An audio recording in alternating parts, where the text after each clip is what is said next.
Chapter 1. You'll never see a hearse towing a U-Haul. Hannah Swensen turned toward the parlor doorway as she recognized her friend Claire's distinctive voice.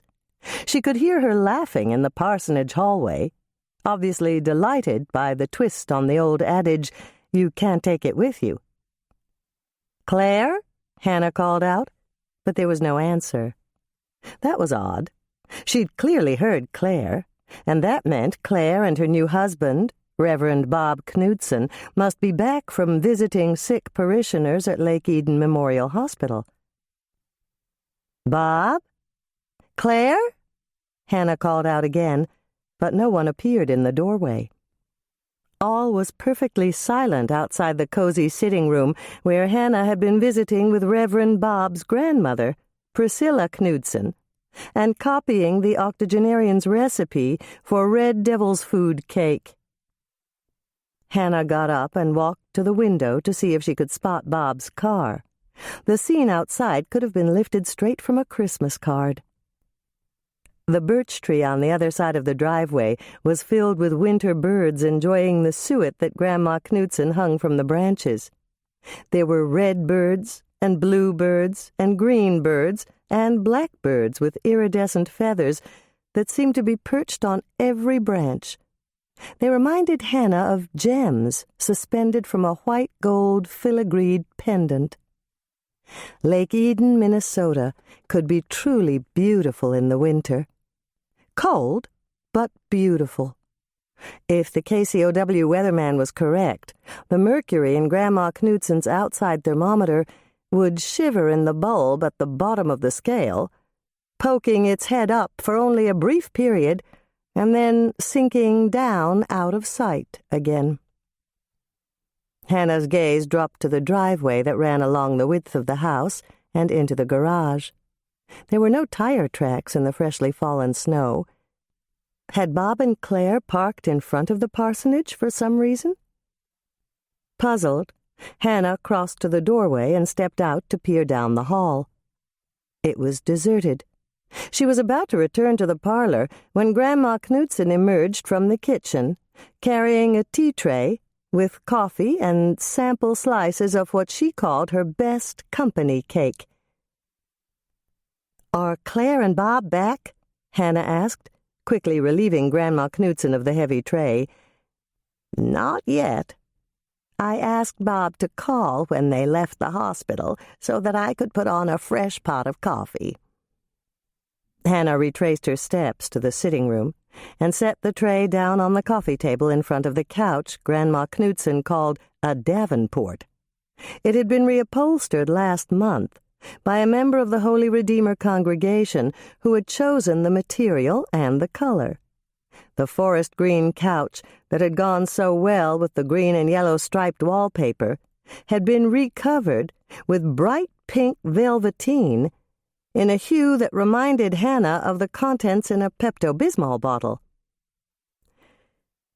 "Would you pour, Hannah?" Grandma Knudsen asked, as Hannah settled down on the pink Davenport again. "I know young ladies like you prefer coffee mugs, but there's something so civilized about sipping coffee from bone china cups." Hannah reached for the silver coffee pot and carefully filled 2 cups. She set them on their matching saucers and was about to hand one to Grandma Knudsen when she reconsidered. "I wonder if we might be better off having our coffee in the kitchen," she suggested, glancing down at the generous slices of chocolate layer cake with fudgy frosting that her hostess had placed on matching bone china dessert plates. "Why is that, dear?" "I'm worried that I might spill something on your pink Davenport." "Don't give it a second thought," Grandma Knudsen told her, reaching out to retrieve her cup and saucer. "Every time I sit there, I hope I'm going to spill something. Unfortunately, Donna Lemke Scotch-guarded this darned thing after she recovered it. Every single stain I've managed to make just wipes off." "Well, that's good." "No, it's not," It means I'm stuck with this pink monstrosity, and it'll probably outlive me." Hannah wasn't sure exactly how to respond. Half of her wanted to laugh, because Grandma Knudsen hated the color of her Davenport so much she was actively trying to ruin it. But the other half of her wanted to cry, because Grandma Knudsen thought she'd die before the couch could be reupholstered again. Since Hannah really didn't know what to say, she picked up her dessert plate and took a bite of Grandma Knudsen's red devil's food cake. Mmm! Hannah gave an involuntary exclamation of pure pleasure. The sweet, fudgy, melt-in-your-mouth goodness of the frosting was tempered by the deep, dark chocolate of the cake. "Thank you, Hannah," Grandma Knudsen said with a smile. "I'm glad you like my cake, and I'm very flattered that your mother is going to serve it at her book launch party. Now, what made you think Claire and Bob were back?" "I was sure I heard Claire's voice in the hall, and I'm almost positive I heard her laugh." "Jacob." "What?" "You didn't hear Claire. You heard Jacob." "But it was Claire's voice. I recognized it." "Jacob can imitate Claire. What did he say?" "You'll never see a hearse towing a U-Haul," Hannah said, repeating the words she'd heard. "Then it was definitely Jacob. He was with Claire and Bob in the church office when they were trying to find something to put on the billboard sign for Sunday. Just wait until I tell them. They'll be so pleased he learned something new." Hannah knew there was some information she wasn't getting. "Who is Jacob?" she asked, deciding to cut straight to the heart of the matter. "He's Pete Nunkey's mynah bird. Bob agreed to keep him while Pete recovers from back surgery." Hannah laughed. "Well, Jacob fooled me. I really thought he was Claire. Does he imitate you, too?" "Not me, and not Bob, either, at least not yet. He says 2 things he learned from Pete, though." "What are they?" Hannah took another forkful of cake. It was so delicious she wanted to just put her head down and inhale it. "The first one is, 'Brr, it's cold out there.' And I won't repeat the second one. It has something to do with the weather and someone digging a well, though." A possible phrase popped into Hannah's head, but she wasn't about to utter it in the parsonage. "Has Jacob learned anything else since he's been here with you?" "No, and it's not for lack of effort. Bob and Claire have been trying to teach him to say his name, but he doesn't seem interested." The phone on the end table rang, and Hannah took another bite of her cake while Grandma Knudsen answered it. The cake layers had a slightly reddish tint, and Hannah remembered that the recipe she'd copied had called for a half cup of cocoa powder. Cakes made with cocoa powder often took on a nice mahogany color. She reread what she'd written on the recipe card that Grandma Knudsen had given her, and realized that the deep, dark flavor she'd failed to identify initially must be from the strong coffee that complemented the chocolate.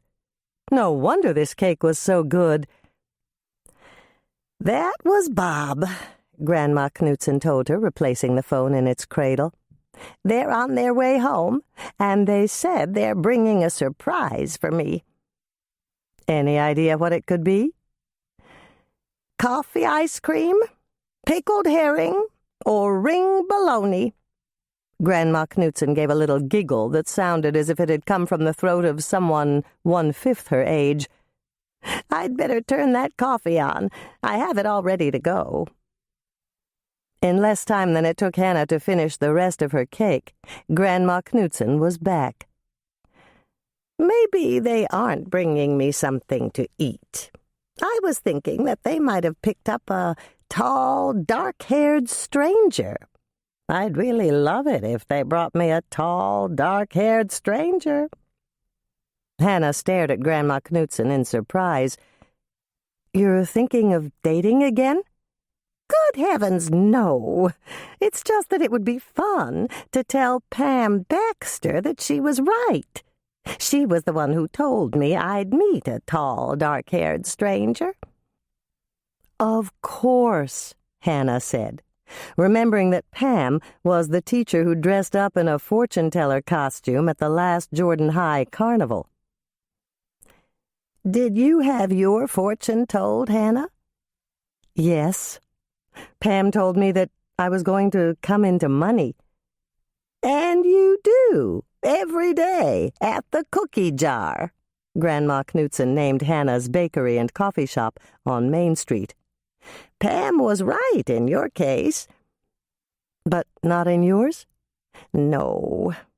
My problem seems to be that there aren't many strangers who come to Lake Eden and wind up at the parsonage. As a matter of fact, I can't remember the last stranger who came to town and ended up here. There were more strangers when we had the hotel, but now—" "We're back!" a voice called out, interrupting Grandma Knudsen's recollections. Hannah opened her mouth to call out a hello to Claire and Bob, but she reconsidered. Had she heard Claire's voice? Or was it Jacob who'd imitated her again? "It's Claire," Grandma Knudsen said, responding to Hannah's unspoken question. "Jacob's in his cage in the bedroom, and Claire's voice came from the other end of the house." "Here we are," Bob announced, stepping into the parlor with Claire. They made a perfect couple. Bob's dark, wavy hair and sturdy body set off Claire's blonde, sylph-like beauty. "Hi, Hannah." "Hello, Bob. Hi, Claire." Hannah couldn't help noticing that they were holding hands. Not only that, they were both smiling, and they looked supremely happy. Of course, smiling and looking supremely happy wasn't all that unusual for newlyweds. Bob and Claire had married on New Year's Eve, and this was only the first week in February. "Where's my surprise?" Grandma Knudsen demanded of her grandson.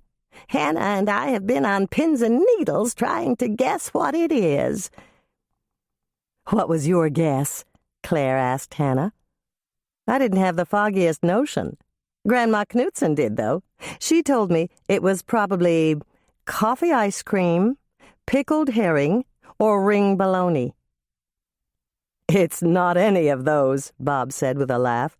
"Try another guess, Grandma." "If it's not those, then it must be a tall, dark-haired stranger." "What?" Bob looked at her in surprise. "Don't look so shocked. Pam Baxter told me I'd meet a tall, dark-haired stranger at the last school carnival, and— oh, goodness gracious! There he is!"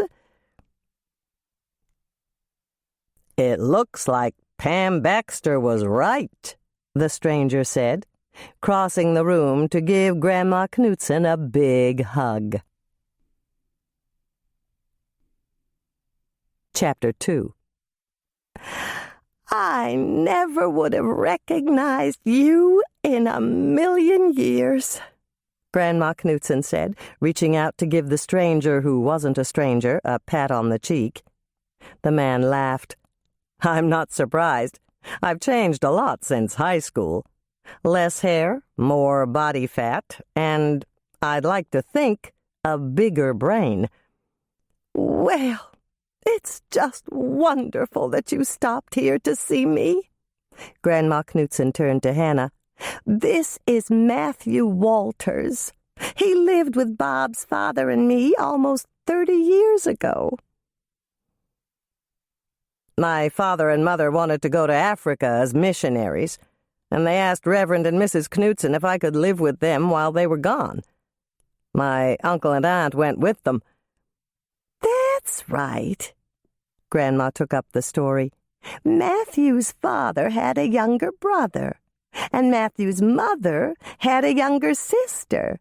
They met at the wedding, fell in love, and got married a year later. They had a son, and Matthew's cousin Paul stayed with us, too. Grandma Knudsen turned to Matthew. How is Paul? I haven't heard from him in years. Paul is... Matthew stopped speaking and frowned. I'm not sure how Paul is. We haven't kept in touch. Grandma Knudsen looked surprised. But why? You were so close when you were young. I know we were. Since my father and Paul's father were both ministers, with churches only 20-some miles apart, our families spent a lot of time together. But remember how Paul got into trouble while he was here by breaking into school lockers? Of course I remember, but he didn't actually take anything valuable. It was Bill Garrison's last year as principal, and he told me that Paul was just trying to get attention from the girls by breaking into their lockers and taking little things. He thought it was because you two had spent a lot of time together when you first got here, and now that you were dating, Paul felt left out. That's what everyone thought, but looking back on it now, I'm afraid it was the start of something bigger. Almost like a trial run, just to see if he could get away with it. What makes you think that? Claire asked. Matthew drew a deep breath, and Hannah could see that he was uncomfortable talking about his cousin. Well, things escalated when our parents finished their mission and Paul's family moved to Cedar Rapids. What do you mean, escalated? Grandma Knudsen asked. Let's just say that Paul didn't grow up to be an outstanding citizen, if you know what I mean. Oh, dear. I was afraid of something like that. Paul didn't seem the least bit remorseful when I talked to him about the school lockers. Grandma Knudsen gave a sigh, and then she reached out to pat Matthew's hand. You don't have to sugarcoat it for me, Matthew. Did Paul commit a crime? Matthew hesitated briefly, then he dipped his head. Yes, he did. I don't know all the details, but we heard he was serving 10 to 20 in a prison in Iowa. 10 to 20 is a stiff sentence, Bob remarked. Your cousin must have done something fairly serious. It was a burglary gone bad. I had a private detective look into it, and he said Paul got out in 5. But that's only half of his sentence, Hannah pointed out. I know. The detective thought it was probably due to prison overcrowding and a reduction in funding. All I really know is that Paul was released, and a few days later, the trail went cold. Maybe he learned his lesson and decided to become an honest person, Claire suggested. He could have moved to another state and started a new life. Maybe. Hannah noticed that Matthew didn't sound at all convinced. It was clear that he didn't think his cousin was now on the straight and narrow. What made you hire a private detective? She asked. My Aunt Sarah was diagnosed with bone cancer. She's Paul's mother, and I thought he ought to know, that maybe he'd come home or write a letter to her or something. But the detective couldn't find Paul. There was no trace of him anywhere after he left prison. Is it possible he changed his name? Claire asked. He could have done that. The detective told me it's not that difficult to assume someone else's identity. For all we know, Paul's in Mexico or Canada or another foreign country living incognito. Or perhaps he's could even be worse. Hannah gave an involuntary shiver. She knew exactly what Matthew meant when he said it could even be worse. Anyway, everything will work out in the end. Matthew smiled, but to Hannah's eyes it looked a bit forced. I'm just glad to be here with you, Grandma Knudsen. This room looks almost the same, except this couch is new, isn't it? Matthew reached out to pat the piece of furniture Grandma Knudsen had described as a pink monstrosity. I seem to remember a green couch. It was slippery. Green taffeta, Grandma Knudsen said, reaching out to touch the pink davenport. This is it recovered. And after that it was cream-colored silk. That didn't last long. Then it was forest green voile. That was the best. And now there's this pink. Hannah laughed. She couldn't help it. Grandma Knudsen spit out the word as if it were a bug that had flown in her open mouth. I'm so glad I ran into Bob at the hospital, Matthew said, smiling at Grandma Knudsen. I stopped to say hello to Doc Knight, and he introduced us. And then I met Claire and learned that they were newlyweds. We're going to have plenty of time to catch up on old times, Grandma. What do you mean? Grandma Knudsen asked. I'll be right here for the next 2 weeks. I promised I'd take over Bob's pastoral duties for 2 weeks so that he can take Claire on a real honeymoon. A delighted smile spread over Grandma Knudsen's face. Why, that's just wonderful. And it's so kind of you to offer to help out here. But can the seminary spare you for that long? They're sparing me for longer than that. I'm on a 4-month sabbatical. Matthew turned to smile at them all, and then he turned back to Grandma Knudsen. Now, how about some of that coffee and cake? Bob's been telling me how good your Red Devil's food cake is. That's because it's Bob's favorite. It always has been, ever since he was a little boy. And I've got some lemon poppy seed cake for you, Matthew. That sounds good, but I'd rather have the devil's food. Matthew gave a little chuckle.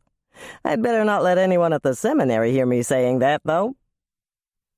Everyone except Grandma Knudsen laughed. Hannah turned to look at her elderly friend and found her staring at Matthew in shock. What's the matter? Hannah asked her. Matthew can't have chocolate. He's allergic. It makes him break out in hives. Not anymore, Matthew told her. I outgrew my chocolate allergy. I've been eating chocolate for 20 years now, and it's my favorite flavor. Corrine, my secretary at the seminary, says I eat so much chocolate because I'm making up for lost time. Shortly after she'd helped Claire serve coffee and cake, Hannah excused herself and hurried back to her downtown cookie shop. Once she'd parked her candy-apple red Suburban in her regular parking spot in back of the bakery, and had plugged in the heater that kept the fluids from freezing on this cold winter day, she dashed into the kitchen and almost upended her diminutive partner, Lisa Herman Beesman. Sorry, Hannah said, reaching out with both arms to steady Lisa, who'd been taking cool cookies from the baker's rack. That's okay. I'm just glad I didn't spill any cookies. We're running low today. Then I'll bake more. Hannah grabbed her apron, tied it on, and went to the sink to wash her hands. What's the favorite today? Butterscotch bonanza bars. I'll go get the butterscotch chips. But there aren't any butterscotch chips and butterscotch bonanza bars. I know there aren't usually, but we need to add them to this batch. I made a mistake this morning when I mixed up the bars, and I put in 2 cups of butterscotch chips without thinking. Bertie Straub liked them so much. She wants to buy a whole batch for her clients at the Cut and Curl. Okay, whatever Bertie wants, Bertie gets. That's what I figured. Do you want to go up front while I bake, or would you rather do it the other way around? The other way around. I'll bake and you wait tables. That's fine with me. Marge and Dad are probably ready for a break anyway. Did you get the recipe from Grandma Knudsen? Yes, I'll test it tomorrow afternoon. I had a slice up at the parsonage, and it was even better than I remembered from the last church supper.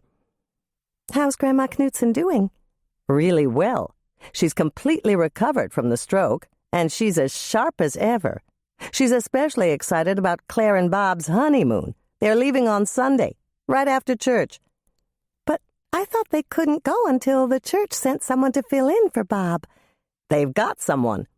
While Claire and Bob were making rounds at the hospital, they ran into another Lutheran minister, Matthew Walters. It turns out he lived with Grandma Knudsen and her husband for a whole year, while his parents were doing missionary work. When Reverend Matthew found out that Bob and Claire had just gotten married, and they were waiting for the seminary to send a substitute minister so that they could go on their honeymoon, he offered to take over for Bob so that they could leave now. How nice! Where are Bob and Claire going? Hawaii. When I left the parsonage, Bob was making reservations for a 14-day cruise. They leave at noon, drive to the airport, fly to Los Angeles, and hop on a cruise ship that sails that night. But how about Claire's shop? Who's going to mind it while she's gone? Mother. Lisa, who'd picked up the cookie jar she'd filled and was heading toward the swinging door that separated the kitchen from the coffee shop, turned back with a shocked expression. You mean your mother? That's right. It's only 3 doors down from Granny's attic, and Carrie and Luann can handle that. Mother's completely psyched about choosing the right outfits for Lake Eden women. She does have good fashion sense, Lisa said, but she didn't sound very confident. Do you think that asking your mother to take over for Claire is the right choice? Heavens, no. It's the completely wrong choice. When Claire told me she'd already called and asked Mother, I just about had a cow. You don't think your mother can do it? Mother? Are you kidding? She's hypercritical, and she has no tact. I predict that Beaumont's business is going to fall off drastically, unless Mother wears a muzzle. Lisa's eyes widened, and then she shook her head slightly. Come on, Hannah. You know you don't mean that. You're just kidding around, aren't you? I'm not kidding around. Hannah began to frown. Now Lisa was winking with one eye and then the other, as if she were some kind of blinking traffic signal. Had her business partner suddenly developed a facial tic? Let's be serious, Lisa. You know Mother. Just think about what would happen if Mother was behind the counter at Beaumont and Betty Jackson walked in to buy a dress. I'm sure your mother would do her best to find something that looked good on Betty. Maybe, but if Betty dared to say anything about how Claire didn't carry much of a selection in her size, Mother would be all over it like a duck on a June bug. But I'm sure she wouldn't— Yes, she would, Hannah interrupted. Mother would say that nobody made anything stylish in Betty's size, and Betty would look a lot better if she lost some weight. Your mother wouldn't be that mean. Oh, she wouldn't say it to be mean. It's just that Mother believes in saying exactly what's on her mind. Hannah stopped speaking and stared hard at Lisa, who was making all sorts of strange faces at her. What's wrong with you, Lisa? Nothing's wrong with Lisa, Dolores Swensen answered, coming up behind her eldest daughter and giving her a none-too-gentle tap on the shoulder. Hannah gasped, whirling around to face the matriarch of the Swensen clan. As usual, Dolores Swensen was dressed in the height of fashion. Today she wore a cherry-red wool suit with jet-black buttons, and a cherry-red and black silk scarf draped artistically around her neck. The effect was one of sleek elegance and beauty, No one meeting her for the first time would ever guess that she was approaching her 60th birthday. "Mother!" Hannah gulped, not failing to notice that her mother's lovely visage was hampered by the scowl between her perfectly shaped eyebrows. The 2 spots of bright color just below her cheekbones, obviously caused by anger at her daughter, didn't help either. "Yes, Mother," Dolores answered, glaring at Hannah. "Now, I want you to explain exactly what you meant when you said I was hypercritical and I had no tact." If backpedaling were an art form, Hannah would have been hailed as the next Rembrandt.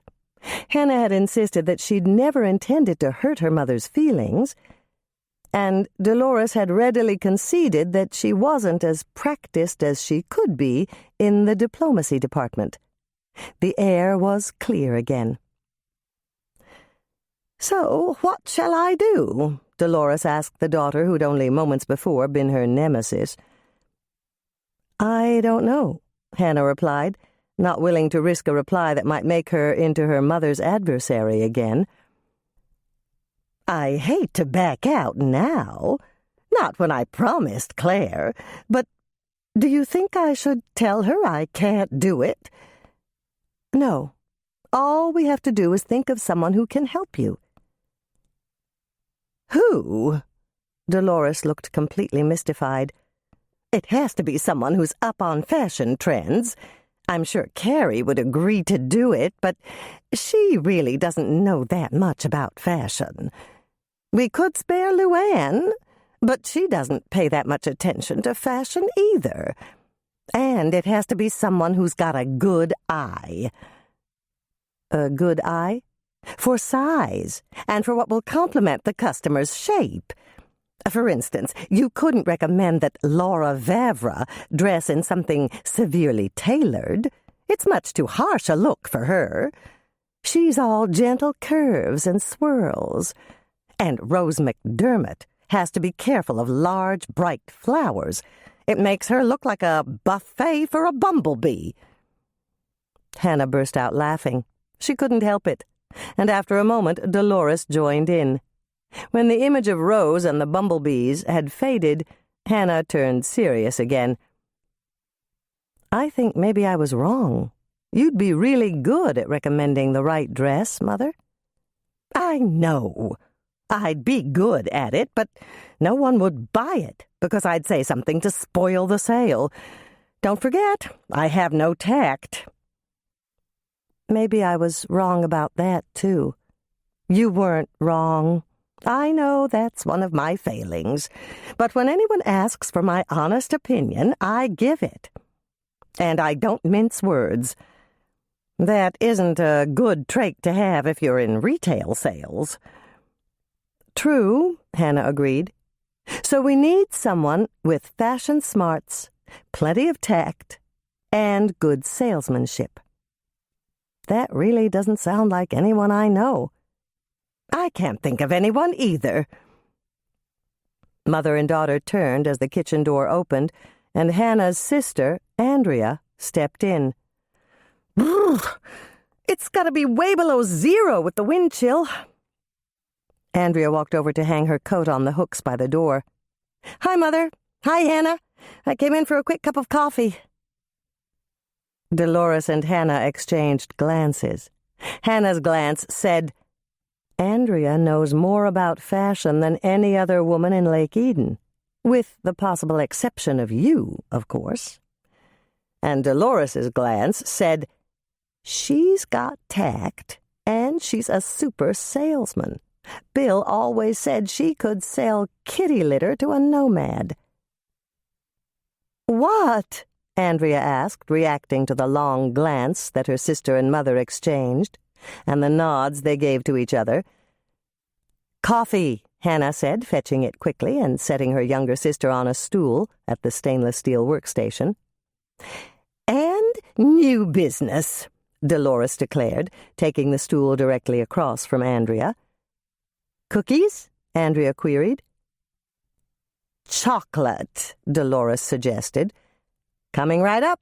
Hannah wasted no time in placing a half-dozen brownies plus cookie bars on a plate and serving her mother and sister. "I'm so glad you're here, dear," Dolores said, reaching out to pat Andrea's hand. Andrea looked wary. "Why? What's going on?" "The opportunity of a lifetime.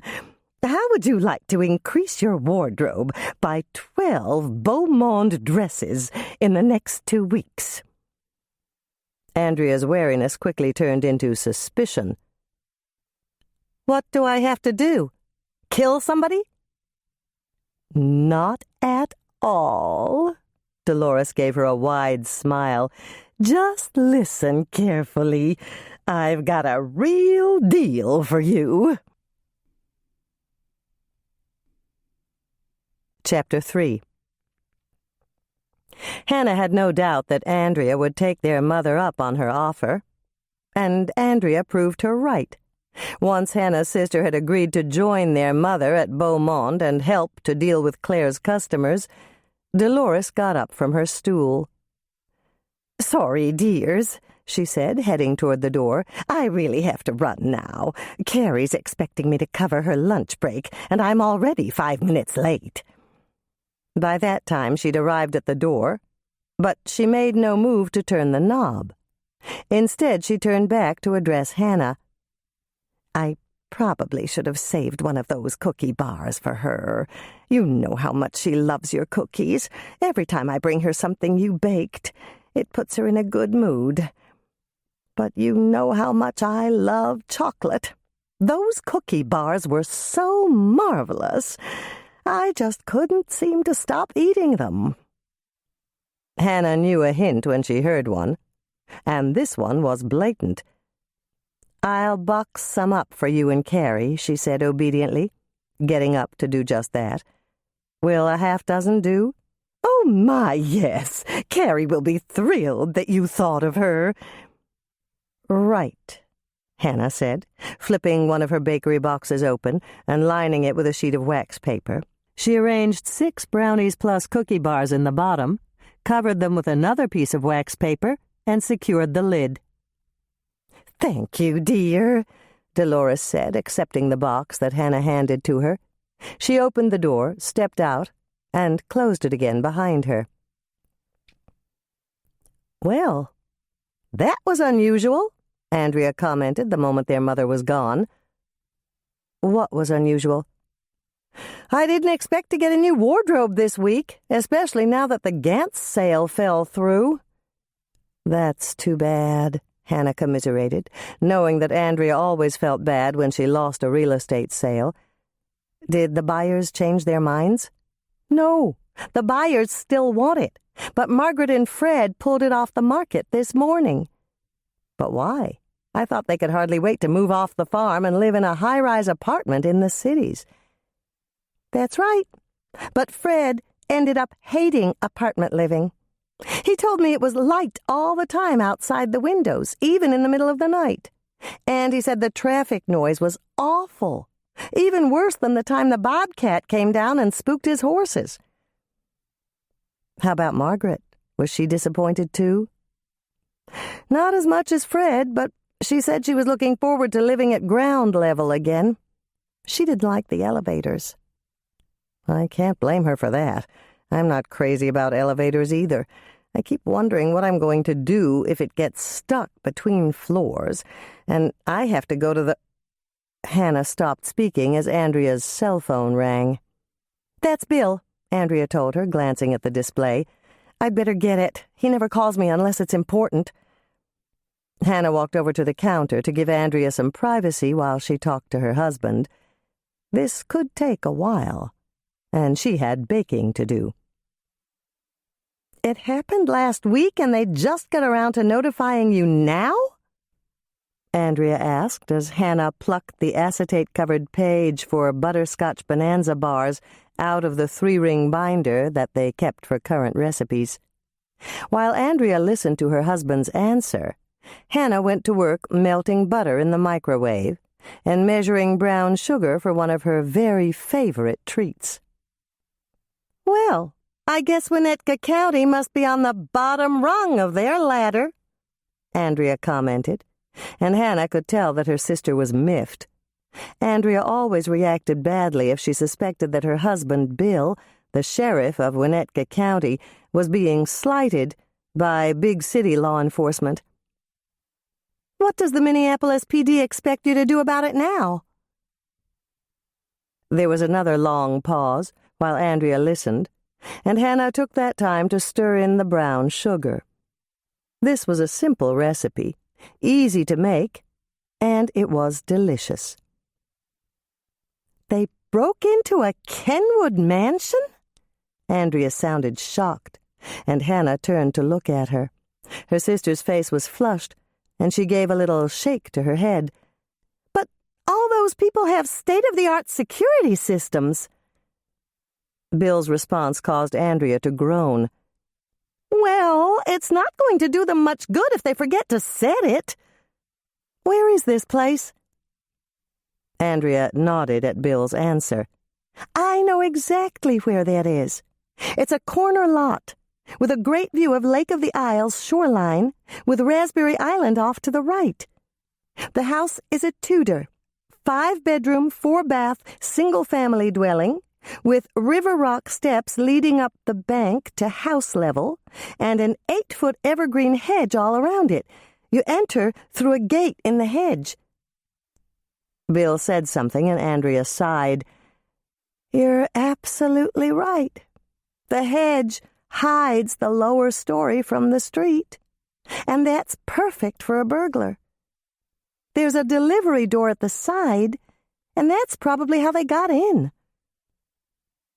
Hannah was surprised that Andrea knew so much about the house. She was well aware that Andrea did her homework and personally checked out every house for sale in the area surrounding Lake Eden, but Minneapolis was quite far afield. Bill must have asked the same question that Hannah was pondering, because Andrea gave a little laugh. "It's just a coincidence, honey. We looked at that place when I was in real estate college.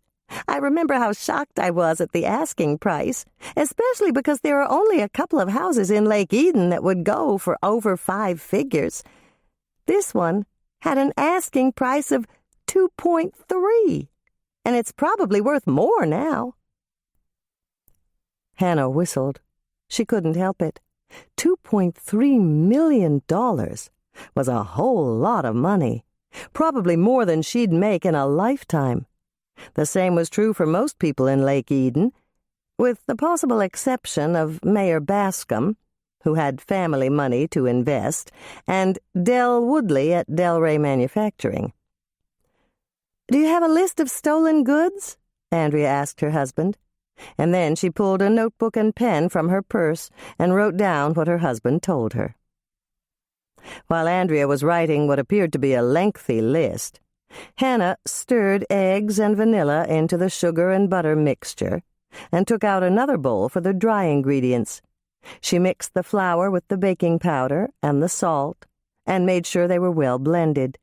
She added them to the bowl with the brown sugar, butter, and eggs and mixed everything up with a wooden spoon. Then she added chopped walnuts and gave the batter a final stir. "Oh, that's easy," Andrea said, giving a little laugh. "It's called rose cut because it looks like a flower. It was a popular cut way back when.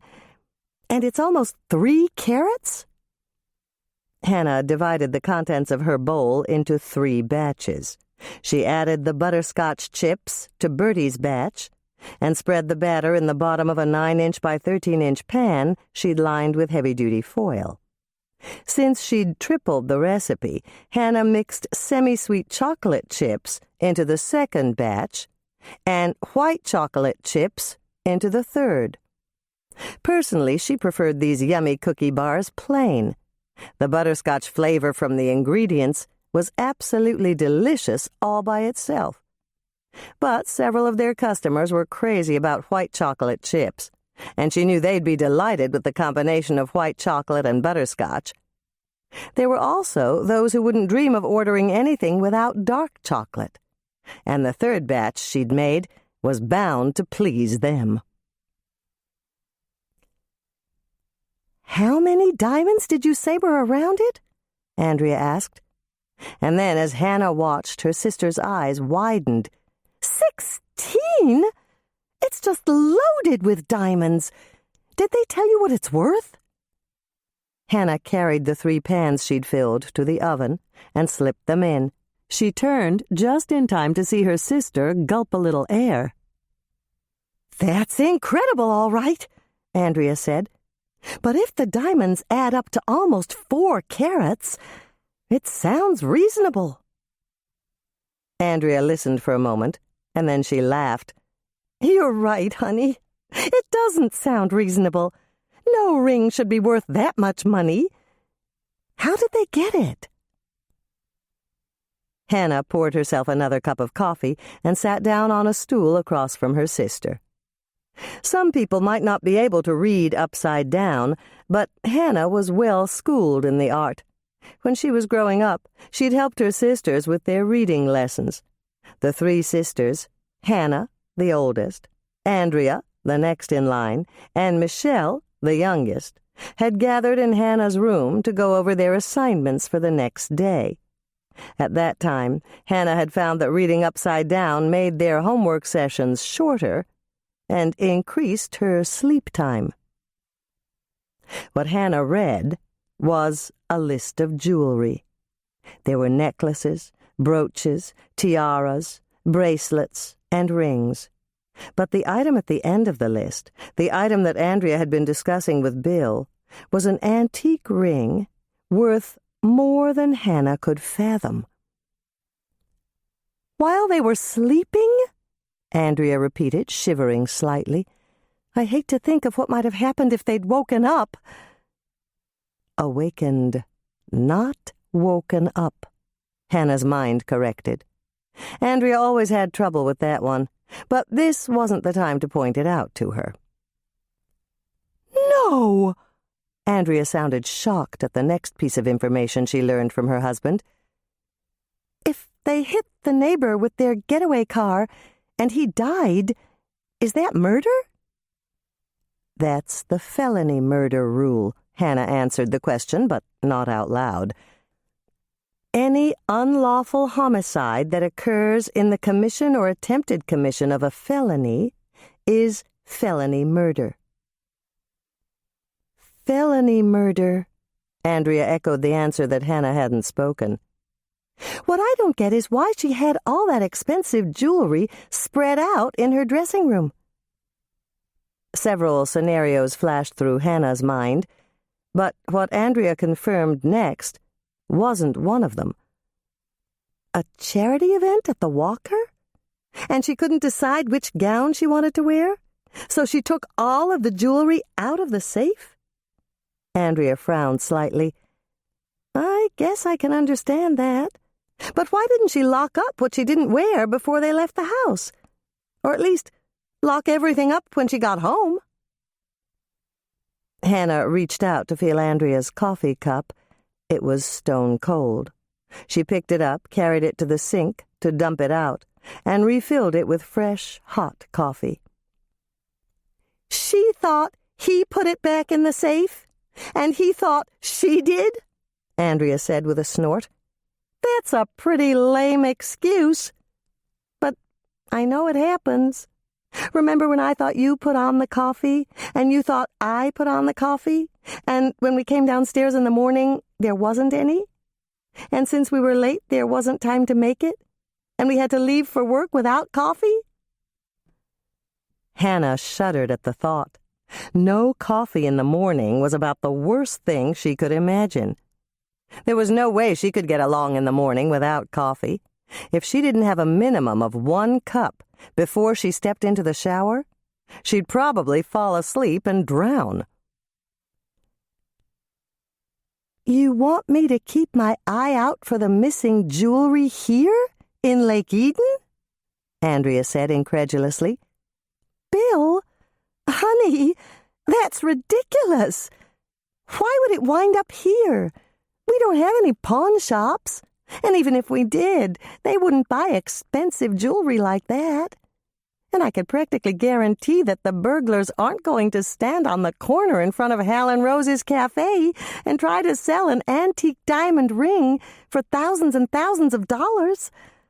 People don't have that kind of money.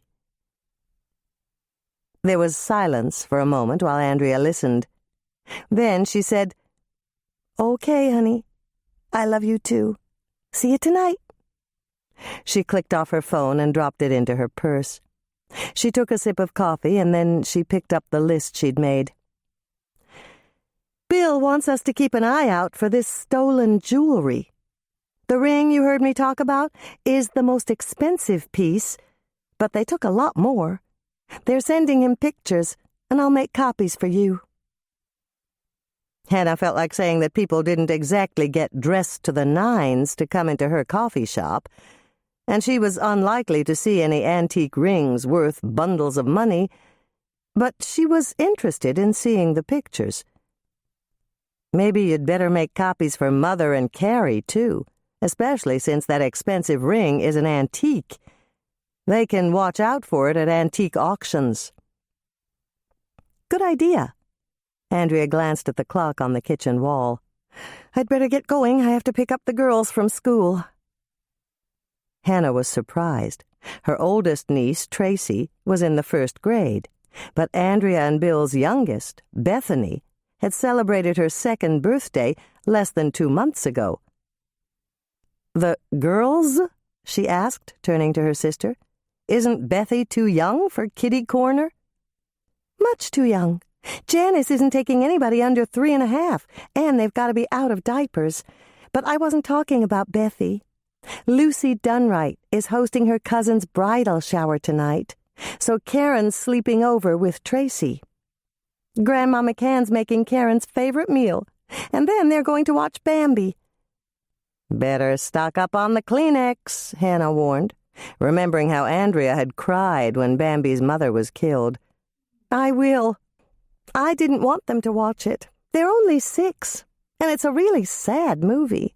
But Grandma McCann says it's practically a rite of passage." A rite of passage for a 6-year-old?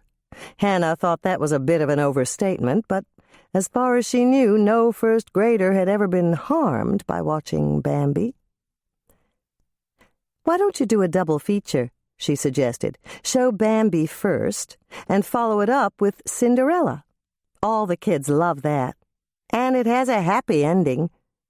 "That's perfect. Then they won't go to sleep thinking sad thoughts. Thanks, Hannah. You really should think about getting married and having kids of your own. You'd make such a good mother." Of course, Hannah sent Andrea off with cookies for the kids to munch while they watched the movies. Munchies were a necessity when it came to double features, and children were always hungry for snacks.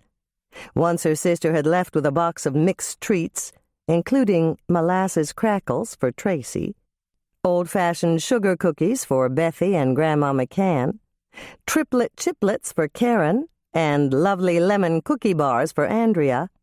Hannah cleaned up the kitchen, removed the pans of butterscotch bonanza bars from the oven when her timer sounded, sat down at the workstation with a fresh cup of coffee, and thought about what her sister had said.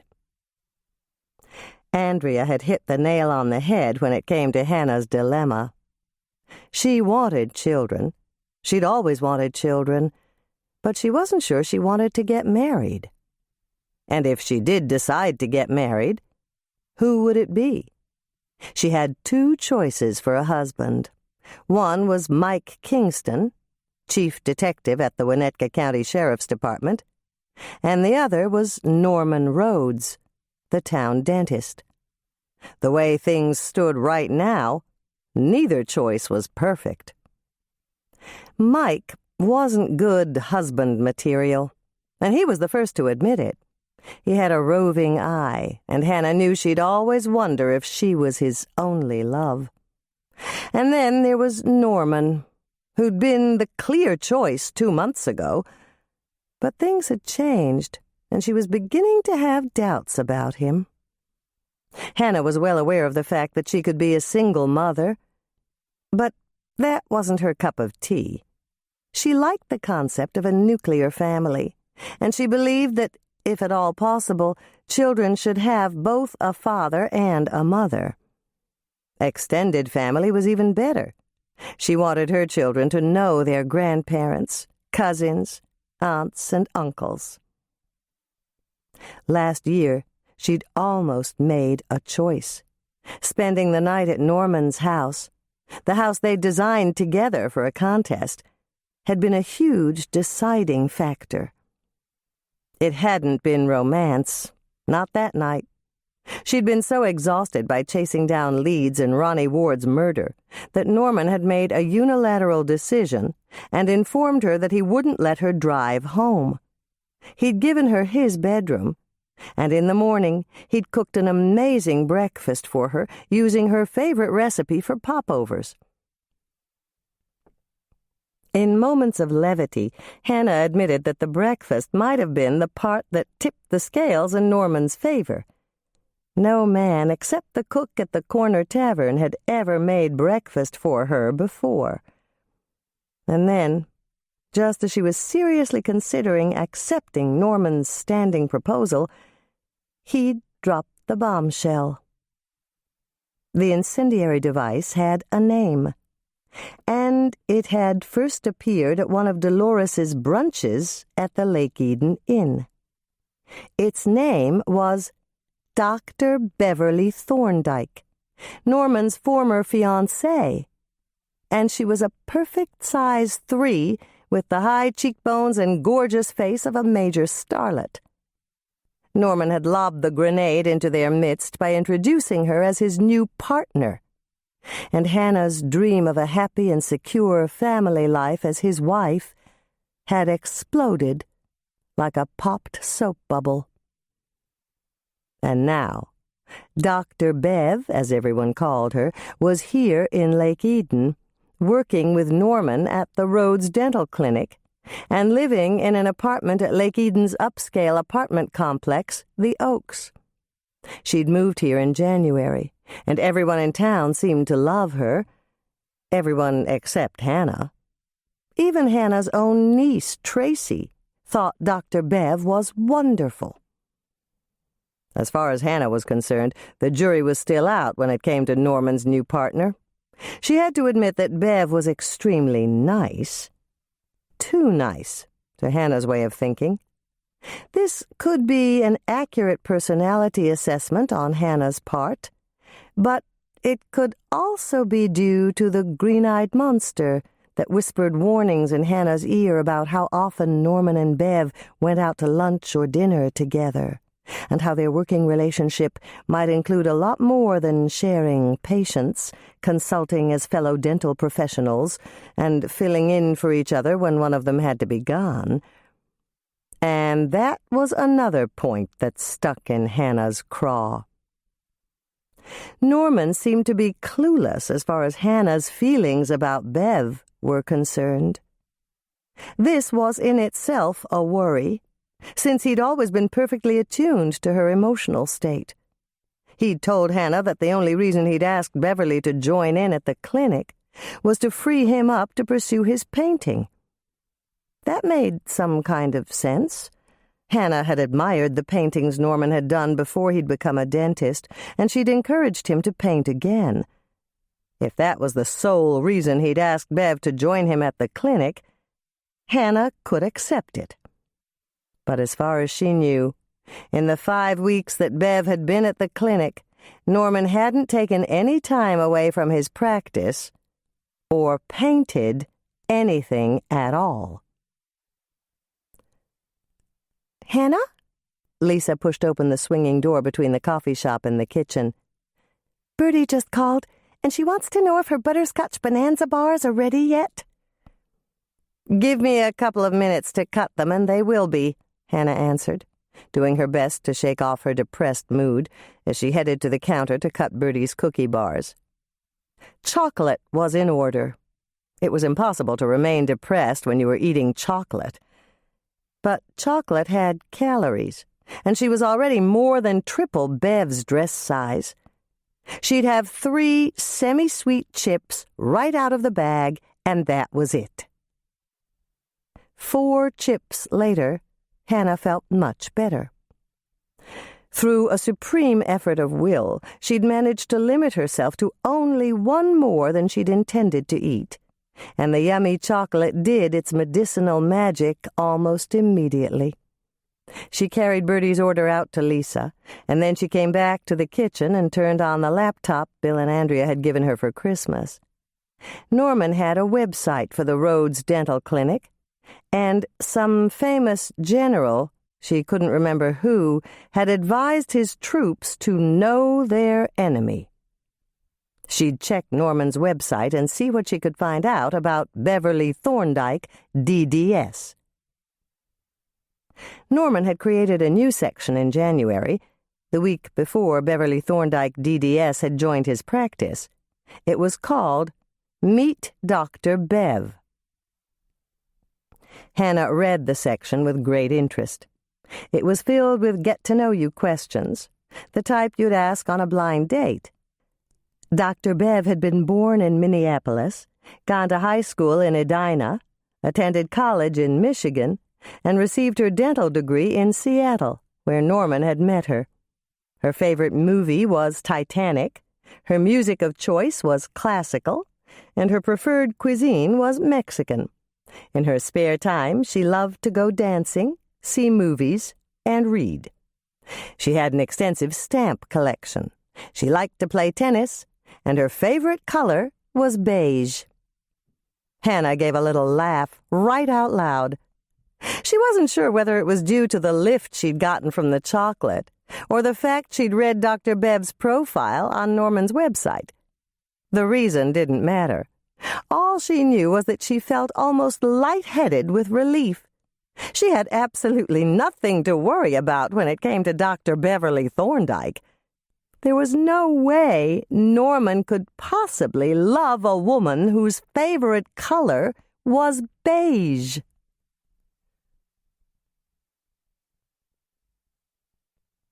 Butterscotch Bonanza Bars. Preheat oven to 350 degrees Fahrenheit, rack in the middle position. 1/2 cup salted butter, 1 stick, 4 ounces, 1/4 pound. 2 cups light brown sugar. Pack it down in the cup when you measure it. Note, if all you have in the house is dark brown sugar, and the roads are icy, it's below 0, and you really don't feel like driving to the store, don't despair.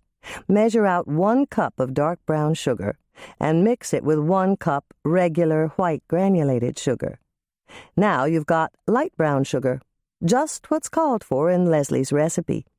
And remember that you can always make any type of brown sugar by mixing molasses into white granulated sugar until it's the right color.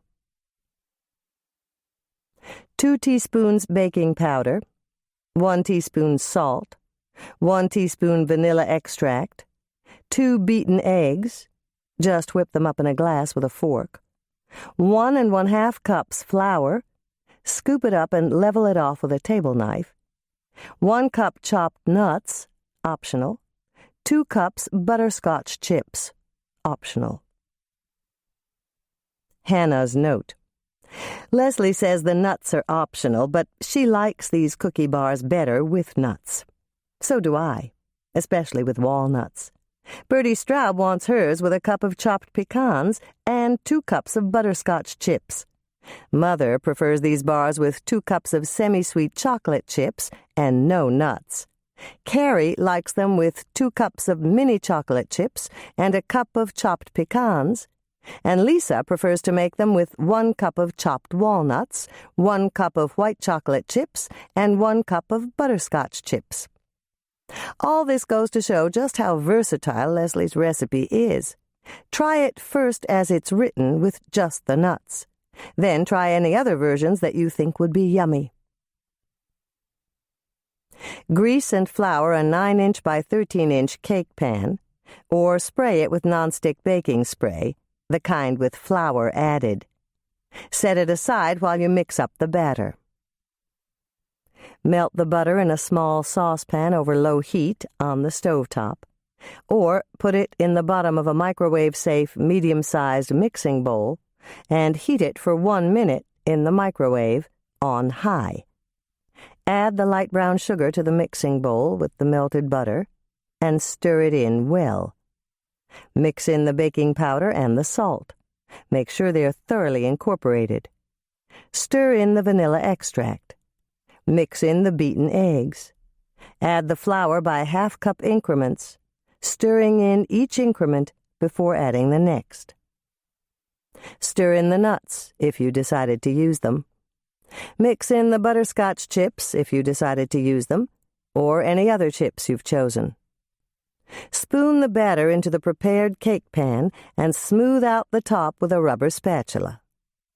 Bake the butterscotch bonanza bars at 350 degrees Fahrenheit for 20 to 25 minutes. Mine took 25 minutes. When the bars are done, take them out of the oven and cool them completely in the pan on a cold stove burner or a wire rack. When the bars are cool, use a sharp knife to cut them into brownie-sized pieces. Yield? Approximately 40 bars, but that all depends on how large you cut the squares. You may not believe this, but Mother suggested that I make these cookie bars with semi-sweet chocolate chips and then frost them with chocolate fudge frosting. There are times when I think she'd frost a tuna sandwich with chocolate fudge frosting and actually enjoy eating it. Chapter 4. Hannah set her purse down on the landing and unlocked her condo door. Then she backed up 1 step, made sure she was perfectly balanced on the balls of her feet, and opened the door. The preparations might have seemed strange to anyone who didn't know her roommate's habits, but the cat who chose to cohabit her condo had a unique style of greeting her at the end of a day. "Ugh!" Hannah grunted, staggering back a half-step as an orange and white 23-pound ball of fur hurtled into her arms. She caught her balance, walked through the doorway, and carried the cat who shared her domicile to his favorite perch on the back of the couch. "Are you glad to see me?" she asked. "Meow," he answered, regarding her with one unblinking eye. He was blind in the other, and he had a torn ear, a testament to his hard life on the streets before he'd ended up at Hannah's condo door. It was one of the reasons she'd named him Moishe, after the one-eyed Israeli general who'd triumphed in several wars. Hannah ducked out to retrieve the scarred leather purse her mother hated and constantly attempted to replace at Christmases, birthdays, and even once on St. Patrick's Day. That offering had been a snazzy little green bag that would have held Hannah's car keys, 2 aspirin, as long as they weren't in the bottle, and a lace handkerchief. "Are you hungry, Moishe?" she asked, shrugging out of her parka and tossing it on the chair by the door. "Okay." Hannah glanced at the answering machine sitting on her desk and saw that the red light was blinking. "Just let me get my messages, and then I'll fix your dinner." This time the cry was irate, and Hannah stopped in mid-stride. "You're right. I can get my messages after I feed you. How about chicken? I've got some I can cut up for you." Moishe's tone was soft and appreciative, and Hannah smiled as she went off to the kitchen. Whoever said cats didn't understand words had obviously never met Moishe. The kitchen was dark, and Hannah flicked on the bank of fluorescent lights overhead. With snow-white walls and white appliances reflecting the light, this turned her kitchen into something approaching the brilliance of a movie set. Perhaps she should think about painting the walls a darker color, or replacing the bulbs with a lower wattage, but she really needed to see what she was doing when she tested recipes at home. Moishe's skinless, boneless chicken breast was in a container on the top shelf of the refrigerator, Hannah got out a cutting board and chopped it into feline-sized pieces. Then she went back to the refrigerator to take out some crumbled bacon she'd had left when she'd made quiche Lorraine to take to her mother's house for one of their weekly mother-daughter dinners. Hannah had just shut the door when she noticed something odd that was perched on top of her refrigerator. It was round and white, and she was sure it hadn't been there this morning when she'd opened the refrigerator to get a glass of orange juice. She reached up to get it and began to frown as she realized it was a pair of her clean white socks, rolled up in a ball. Her socks were supposed to be in her sock drawer in the bedroom. How had this sock ball gotten up on top of her refrigerator? She thought about that as she added the crumbled bacon to Moisha's food bowl. She remembered putting the laundry away on Sunday afternoon. There had been 2 loads to fold, and her laundry basket had been heaped high with clean clothing for the coming week. She was sure she'd put all of her rolled socks away in her bedroom dresser drawer. But perhaps one pair had fallen out of the basket on her way to the bedroom, and she'd noticed it on the floor on her way to the kitchen to get a cold drink. Although she didn't remember doing it, she could have picked up that sock ball and stowed it on top of the refrigerator while she poured herself a glass of lemonade. Out of sight, out of mind was a saying with a lot of merit to it. She'd forgotten all about the sock ball, and that's why she'd been so surprised to see it there. People did things like that all the time.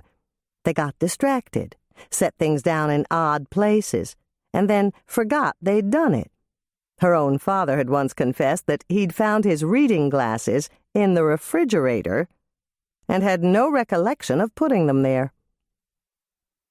The mystery was solved. That must be what had happened. Hannah couldn't think of any other explanation. She set Moisha's food bowl on the floor, watched as he eagerly buried his face in its contents, and carried her socks to the bedroom to put them away in the proper place. Exactly 1 hour and 30 minutes later, Hannah was sitting in a booth at the Lake Eden Inn, dining on Sally Laughlin's excellent apricot-glazed Cornish game hen, butterflied and served on a bed of pork sausage, wild rice, button mushrooms, and lightly sautéed baby snow peas. Mike, her dinner companion, was eagerly devouring lamb shank with an array of perfectly cooked spring vegetables. When they'd finished their last bite of food, Sally came up to their booth. She was wearing one of her unique chef's aprons in a winter country print that was sprinkled with snowmen, pine trees, red barns with snow on their roofs, and old-fashioned wooden sleds. There was a rectangle of red material sewn to the bib, with the words Lake Eden Inn embroidered in white.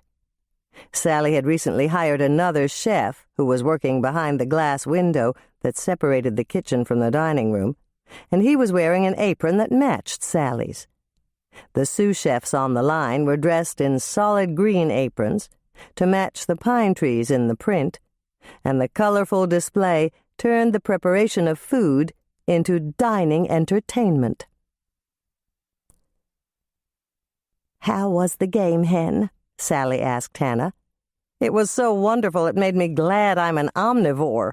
Sally laughed and turned to Mike. "And you enjoyed the lamb shank?" "Delicious," Mike pointed down at his empty plate. "That sauce was just great. I didn't want to leave anything, so I mopped it up with a couple of your rolls." "Good for you. I think the sauce is the best part. And you're right. That plate is so clean, I could almost put it back in the cupboard and use it again." Sally noticed Mike's expression and reached out to pat his shoulder. "Of course I wouldn't. I'm just teasing."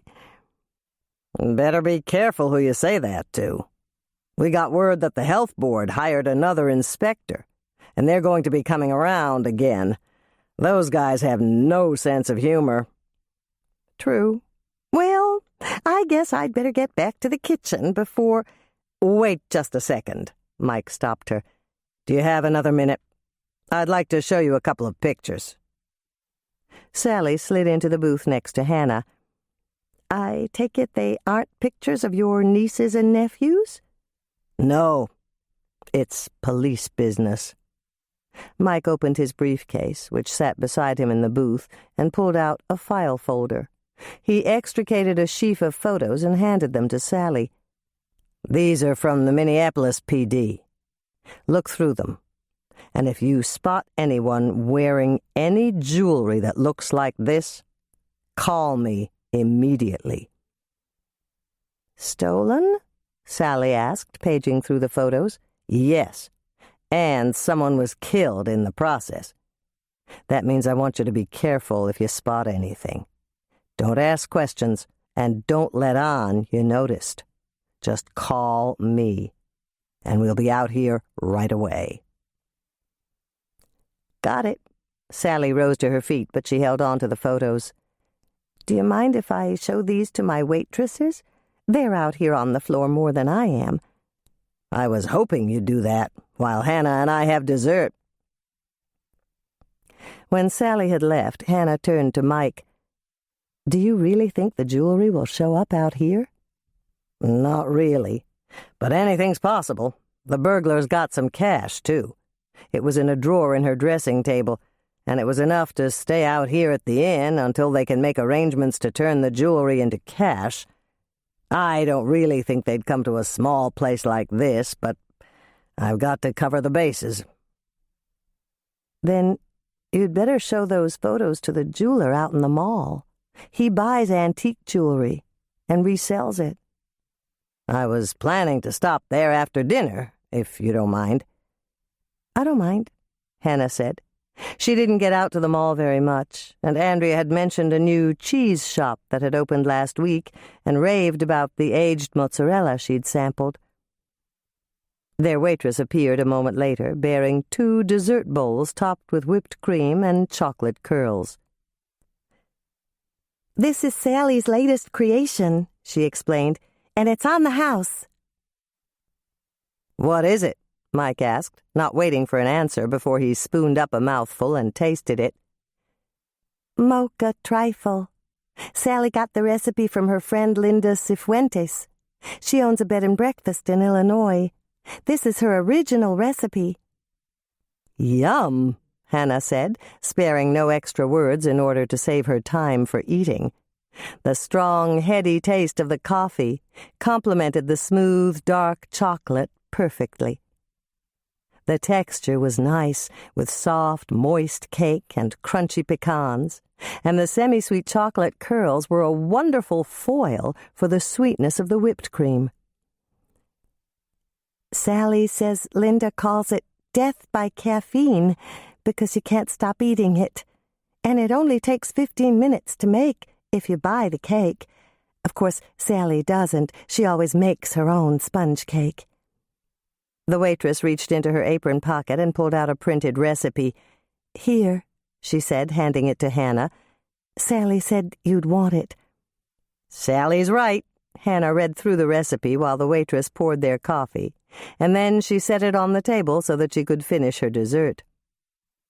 Mike reached for the recipe and quickly read through it. "I thought so," he said. "You thought what?" "This calls for coffee liqueur and chocolate liqueur. I hope Sally's not serving it to minors." "Of course she's not," Hannah said, frowning at him. "Sally and Dick are very careful about things like that." Mike looked slightly embarrassed. "I know that. I guess it's just a case of once a cop, always a cop. Sometimes I take my work too seriously." "You said it," Hannah wanted to say, but of course she didn't. Mike already knew his faults, and he didn't need her to point them out to him. "Have you ever had an alcohol-related complaint about the Lake Eden Inn?" she asked instead. "Never. And I'm almost positive that no one coming from here has ever been pulled over for a DUI." Mike tapped the recipe with his finger. Can you make this?" "I'm sure I can. It doesn't look complicated, since you layer everything in a trifle bowl." "Could you make it for me next Sunday?" Hannah shrugged. "I don't see why not. Lisa and I are really busy getting ready for Valentine's Day, but it only takes 15 minutes. What's the occasion?" "It's a birthday party." Hannah swallowed hard. The last time she'd made something for Mike to take to a birthday party, the birthday girl had wound up dead. But she'd created plenty of other desserts for birthday parties since then, and no one else had experienced an unexpected and unwelcome last birthday. She was just being silly, borrowing trouble, acting paranoid, or all three of the above. "How about it, Hannah? Will you?" "Sure, I'll do it," Hannah agreed, convincing herself that nothing would happen if she made the trifle for Mike. "Booze or no booze?" "You can make it without booze?" "Of course. All I have to do is add an equal amount of liquid that's as sweet and thick as liqueur. I could use coffee mixed with corn syrup for the coffee liqueur, and chocolate syrup for the chocolate liqueur." "But would it taste the same?" "No, but it would still be good. So, is it liqueur or no liqueur?" "Liquor. There isn't that much in it, and there won't be any kids. I'll buy something down at the municipal and drop it off tomorrow." "That's fine," Hannah said, hoping that the Lake Eden Municipal Liquor Store had a decent brand of liqueur. And then she asked the question that had been at the forefront of her mind ever since Mike had asked her to make the trifle for someone's birthday. "Whose birthday is it?" "It's Bev's. You know Dr. Bev, don't you?"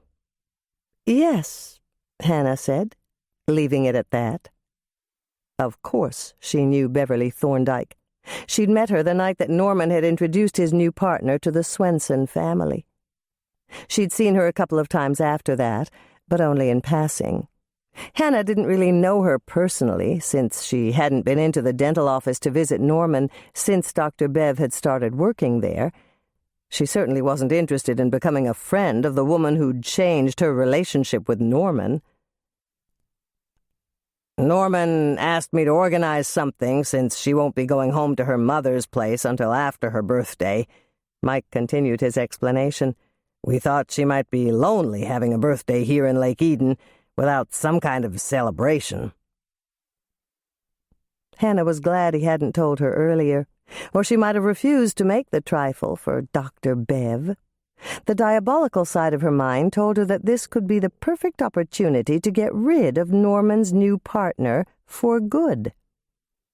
That was when the practical side jumped in and pointed out that not only was it illegal to lace a birthday trifle with poison, it would be much too obvious who'd done it. The diabolical side was just suggesting less lethal but still nasty additives, when Mike smiled and leaned across the table toward her. "I've got a great idea," he said, giving her the smile that had fluttered at least half of the female hearts in Lake Eden. "Norman put me in charge of the guest list, and I haven't gotten around to inviting anyone, except a couple of people from work." Hannah held her breath, waiting for the second shoe to drop. She was almost certain she knew what was coming, and she wasn't wrong. "How about you, Hannah? Do you want to come?" Death by caffeine. Mocha trifle. You don't have to preheat your oven at all. This dessert requires no baking. Hannah's first note. If you can't find a sponge cake at your local bakery, and you don't feel like baking one, you may be able to find the little round indented cups for strawberry shortcake in your grocery store. I did, and mine were called dessert shells, and one serving was 2 shells. They're not pie shells, but squishy like a sponge. It took 10 little cups to make 6 cups of cubed sponge cake, and the total weight of the cake was 8 ounces. 6 cups sponge cake, 1 cup strong brewed coffee, cooled to room temperature, 16 ounces, 6 cups, of dairy topping. I used Cool Whip real whipped cream. 1/4 cup coffee liqueur. I used Starbucks cappuccino. 2 tablespoons, 1/8 cup, chocolate liqueur. I used Godiva. 2 6-ounce containers of chocolate yogurt. Note, I couldn't find chocolate yogurt in my store, so I used 2 6-ounce containers of vanilla yogurt and mixed it with 1/8 cup chocolate syrup. It worked just fine. 3/4 of a cup mini chocolate chips. 3/4 of a cup chopped pecans.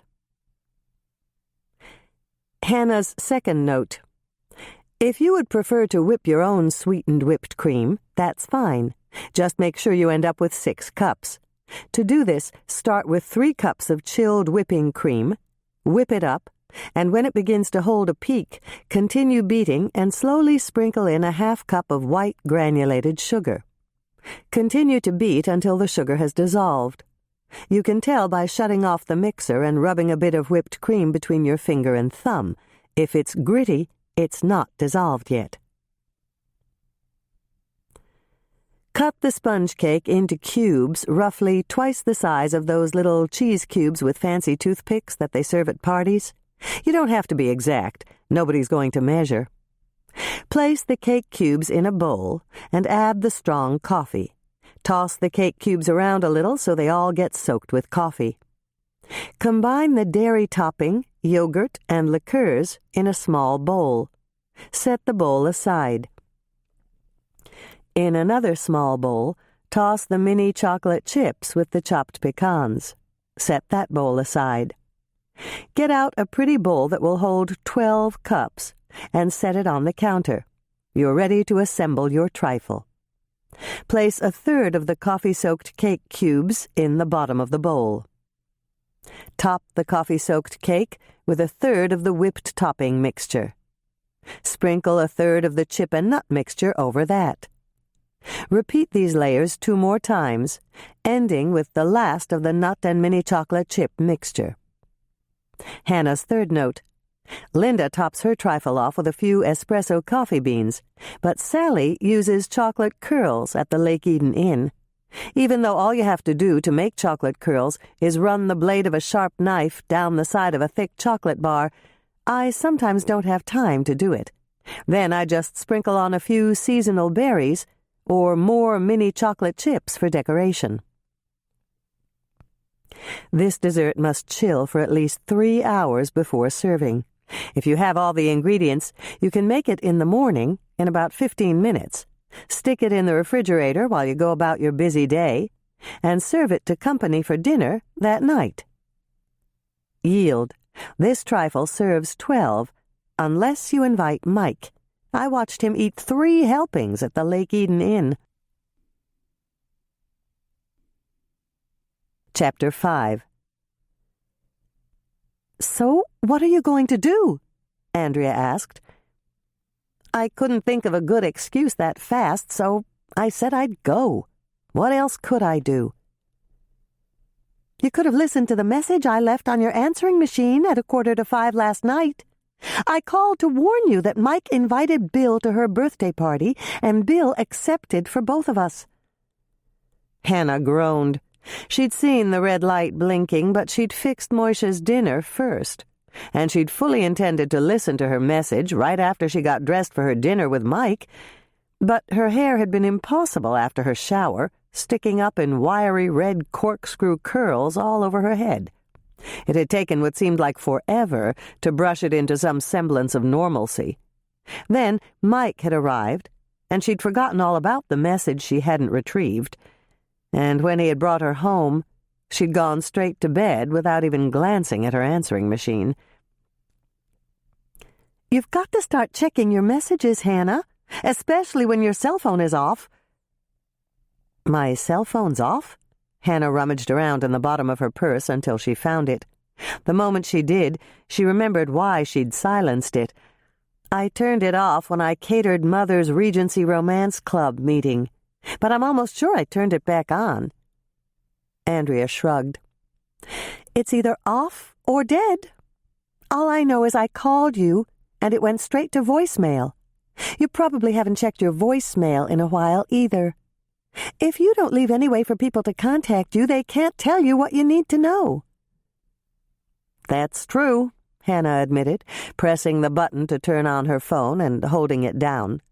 But even though she held it for double the time it usually took, there was no burst of sound, and the display remained blank. There's something wrong with my phone. It won't turn on. Then you probably forgot to charge it. Where's your charger? Andrea held out her hand for the phone. I'll go plug it in. It's at home. I don't have one at work. Andrea just shook her head. Really, Hannah? They're not expensive, and you should have a charger in both places. I'm going to the phone store anyway, and I'll pick up a second one for you. I've got one in my office, one at home, and one in my car. It's very important to keep your phone charged. I know it's important for you. You use your phone for work. Mine is just for personal use. That's important, too. Now, tell me about Mike. What did he say when he asked you? Hannah didn't say, asked me what. She knew that her sister had gone back to their original topic of conversation. He said, I've got an idea. Do you want to come? But that was after I'd already promised to make a mocha trifle for the party. Why did you do that? I thought you were upset about Dr. Bev moving here. I am. But Mike asked me to make the trifle for a birthday party, and I said I would, but that was before I found out whose birthday it was. Mike's an idiot, Andrea said, giving an exasperated sigh. The man has zero sensitivity. I really don't know why he would ask you to make a dessert for Dr. Bev's party unless... Andrea stopped in mid-sentence and frowned. Unless what? Unless he has his own selfish interests at heart. He wants you to get so mad at Norman that you'll fall into his arms on the rebound. Either that or... Andrea faltered, and Hannah stepped in with a possible explanation. Either that, or Mike has the IQ of a small kitchen appliance. Exactly. Andrea looked very pleased at the comparison. Which small kitchen appliance would he be? A toaster. Because every single woman in town thinks he's hot? Exactly. And any woman who thinks she's his one and only will get burned every time he looks at another woman. And he'll do it all the time. Andrea gave a brief nod. Sounds like you've got Mike figured out. How about Norman? Why do you think he brought Dr. Bev here in the first place? I don't know. I've been trying to figure that out. Do you think he's trying to make you jealous, so you'll fight for him? Hannah thought about that for a moment, and then she shook her head. I don't think so. Norman's not that devious. He brought her to Lake Eden for some other reason, but I'm not sure what it is. Whatever it is started in Minneapolis when he went to see the new dental clinic his friends from Seattle built. Are you sure? Almost positive. He was fine when he left Lake Eden. I know because he dropped Cuddles off to stay with Moisha, and he gave me a big hug and kiss when he left. But when he got to the cities, things changed. He left a couple of messages, but he sounded... Hannah paused to think of the best word to describe Norman's voice. Cold. He sounded cold, like he was talking to a stranger. And when he came back, he was cold, too. He gave me a hug and thanked me for keeping Cuddles, but he was cold. I don't know any other way to describe it. Before he left, you were his love, and when he came back, you were just a friend? That's exactly right. And I'm still just a friend. I know something happened to change his state of mind, but I don't know what it is. Maybe you should find out, Andrea suggested, getting up to leave. but she turned back at the door. "And you'd better do it before you wind up baking a wedding cake for Norman and Dr. Bev." Hannah took Andrea's words seriously, but there were orders to fill and cookies to bake, and there wasn't much she could do about it at the moment. She was knee-deep in cookie dough when Lisa pushed open the swinging door from the coffee shop and announced that Grandma Knudsen had come in to see her. "She said it was important," Lisa said. "Shall I send her back here?" "Yes. She probably wants more cookies for Sunday. I heard they were giving a bon voyage party after church for Claire and Reverend Bob." Lisa shook her head. "I don't think that's it. When she came in, she looked worried, and she said she'd walked down here from the parsonage." "She shouldn't be walking that far in this weather. It's 10 below, and the streets are slippery." "I know. That's why I called Herb to take her back home. He'll be here in 5 minutes, and I figured that was long enough for you to warm her up with some coffee and listen to what she has to say."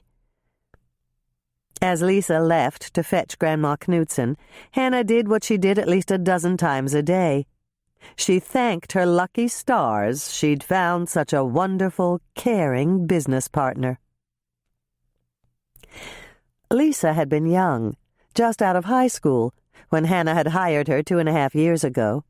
At that time, Lisa had earned scholarships to several good universities, but she'd explained to Hannah that she wanted to stay at home in Lake Eden to care for her father, Jack Herman, who'd just been diagnosed with Alzheimer's disease. A lot had happened in the intervening years. Lisa had been so good for business that Hannah had made her a full partner. And Lisa had married Hannah's classmate, Herb Beesman, on Valentine's Day last year. Herb's mother, Marge Beesman, had given the happy couple her family home, and she'd moved in with Jack to give the newlyweds time to themselves. There had been talk when Marge, a widow, had moved in with Jack, a widower, but that gossip had been quickly nipped in the bud by Hannah's mother. Now the citizens of Lake Eden were used to the arrangement, and no one said a word. Jack Herman and Marge Beesman were a couple, and that was that. "Hi, Grandma Knudsen," Hannah greeted her when she came into the kitchen. "Come sit at the workstation, and I'll get you a cup of coffee." "Thank you, Hannah." Hannah noticed that Grandma Knudsen's voice sounded shaky, and she hurried to pour the coffee. The walk from the parsonage in sub-zero temperatures had obviously tired her. "Did Lisa tell you? Herb's going to take you back home so you won't have to walk up the hill." "She told me, and that's very sweet of him. Herb Beesman's always been a good boy. Did you bake anything special today? I want to take a box of something special back with me, so that Bob and Claire think I walked down here to bring back a surprise for them. If they guess the real reason I came to see you, they might not leave on their honeymoon." "Uh-oh," Hannah's mind warned. Grandma Knudsen looked very serious. "Of course I can pack up something special," Hannah reassured her, glancing over at the baker's racks. "I've got chocolate sugar cookies, mocha nut butterballs, walnut date chews, and blonde brownies. And if you'd like something different from cookies or cookie bars, I baked a batch of carrot oatmeal muffins this morning." "I like the sound of those muffins. Are they new?" "Yes. Lisa got the recipe from Lois Thielen. She says they're the best oatmeal muffins she ever made, and the recipe won first place at the Minnesota State Fair." "Oh, my!" Grandma Knudsen was clearly impressed, but she still looked worried. "Try one to see if you like it," Hannah offered, putting a muffin on a plate and setting it in front of Grandma Knudsen. "Gladly. I know Lois, and she's a wonderful cook. If this is her favorite oatmeal muffin recipe, it's going to be delicious." Grandma Knudsen took a bite and nodded. "I told you. It's delicious. And these muffins are perfect for Bob and Claire. She likes oatmeal cookies, and Bob's really fond of carrots." "How about Matthew? Do you think he'll like them?" Grandma Knudsen began to frown. "I'm not concerned about Matthew. At least, not when it comes to muffins. Matthew's the reason I came down here to talk to you." It took 3 cups of coffee and every bite of the carrot oatmeal muffin before Hannah had the whole story. Grandma Knudsen was concerned that Matthew might not be the boy she remembered from so long ago.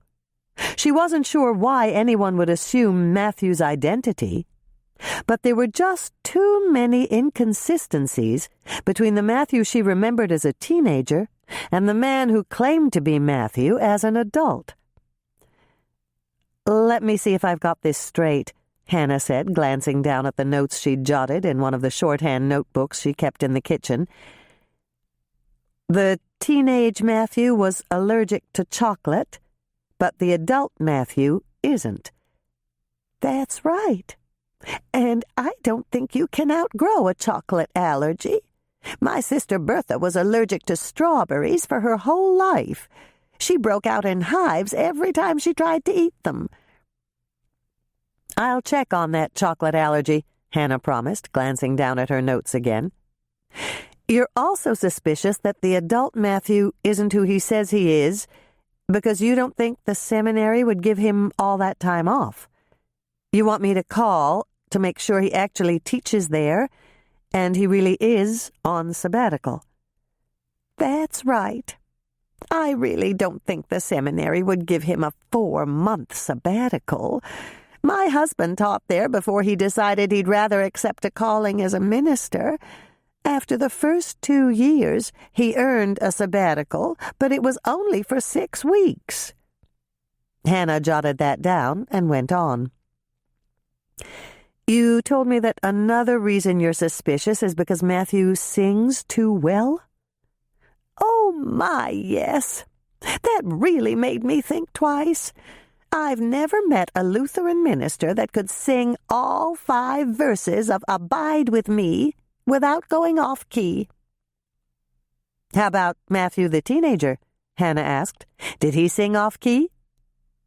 Grandma Knudsen thought about that for a moment, and then she sighed. "I don't know. I don't think I ever heard him sing. I sat up front in church. There was a special pew for the family of the minister. The boys could have been up there with me, but they preferred to sit in the back with their friends."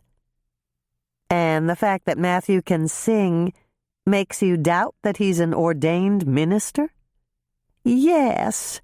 If it turns out that there really is a Matthew Walters who teaches at Concordia and is an ordained minister on a 4-month sabbatical, do you think you can find out if the Matthew they know has a good singing voice?" "I can try," Hannah said, but it was a tall order. Perhaps Andrea would be better at making the seminary call. Bill always said she could charm the birds out of the trees, and Hannah knew firsthand that her sister could get personal information from practically anyone. "There's the Davenport, too," Grandma Knudsen said. "I almost forgot about that." "The pink one in your sitting room?" "Yes. Matthew said he remembered it when it was green, but he couldn't have remembered that. I looked at my papers last night, and when the boys stayed with us, it was red. It wasn't recovered with green fabric until after they'd left." "Yes, but—" Grandma Knudsen held up her hand. "Before you say it, I know he could be remembering it wrong. But when you add it to all the other things, it makes me even more uneasy." "I can understand that." "Can you really?" Grandma Knudsen raised her eyes to Hannah's. "You don't think I'm seeing a bear in the woods when it's only an odd-shaped tree trunk?" "No. Now that I know what you know about the teenage Matthew, I'm uneasy too.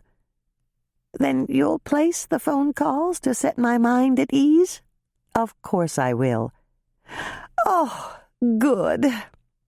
Grandma Knudsen pulled a folded piece of paper from her pocket and handed it to Hannah. Here's the number of Concordia Theological Seminary. That's where Matthew said he teaches. His secretary's name is Corrine. He mentioned that when we talked about his chocolate allergy, and I wrote it down afterward. The number's long distance, and I'll pay you for the call. You don't have to do that. I'm just as curious as you are. I'll try to call Corrine later today. If I can't reach her, I'll call again in the morning. Hannah reached out to pat Grandma Knudsen's hand. Try not to worry. I'll have answers to all of your questions by noon tomorrow. Grandma Knudsen smiled for the first time since she'd walked into the kitchen. Thank you, Hannah. I really appreciate it. I know I could have made those calls myself, but I was afraid he'd overhear me. If that man really is Matthew, he'd be hurt that I was suspicious of him. And if he's not Matthew, he's up to something, and I don't want him to guess I suspect him. That makes perfect sense, Hannah said, closing her steno pad and standing up. I'm going to pack up those muffins, and then I'll check with Lisa to see if Herb's here with your ride home. Carrot oatmeal muffins. Preheat oven to 375, rack in the middle position. 1 1/3 cups flour. Just scoop it up and level it off with a table knife. 1 cup quick cooking or old-fashioned dry oatmeal. I used Quaker Quick 1 minute.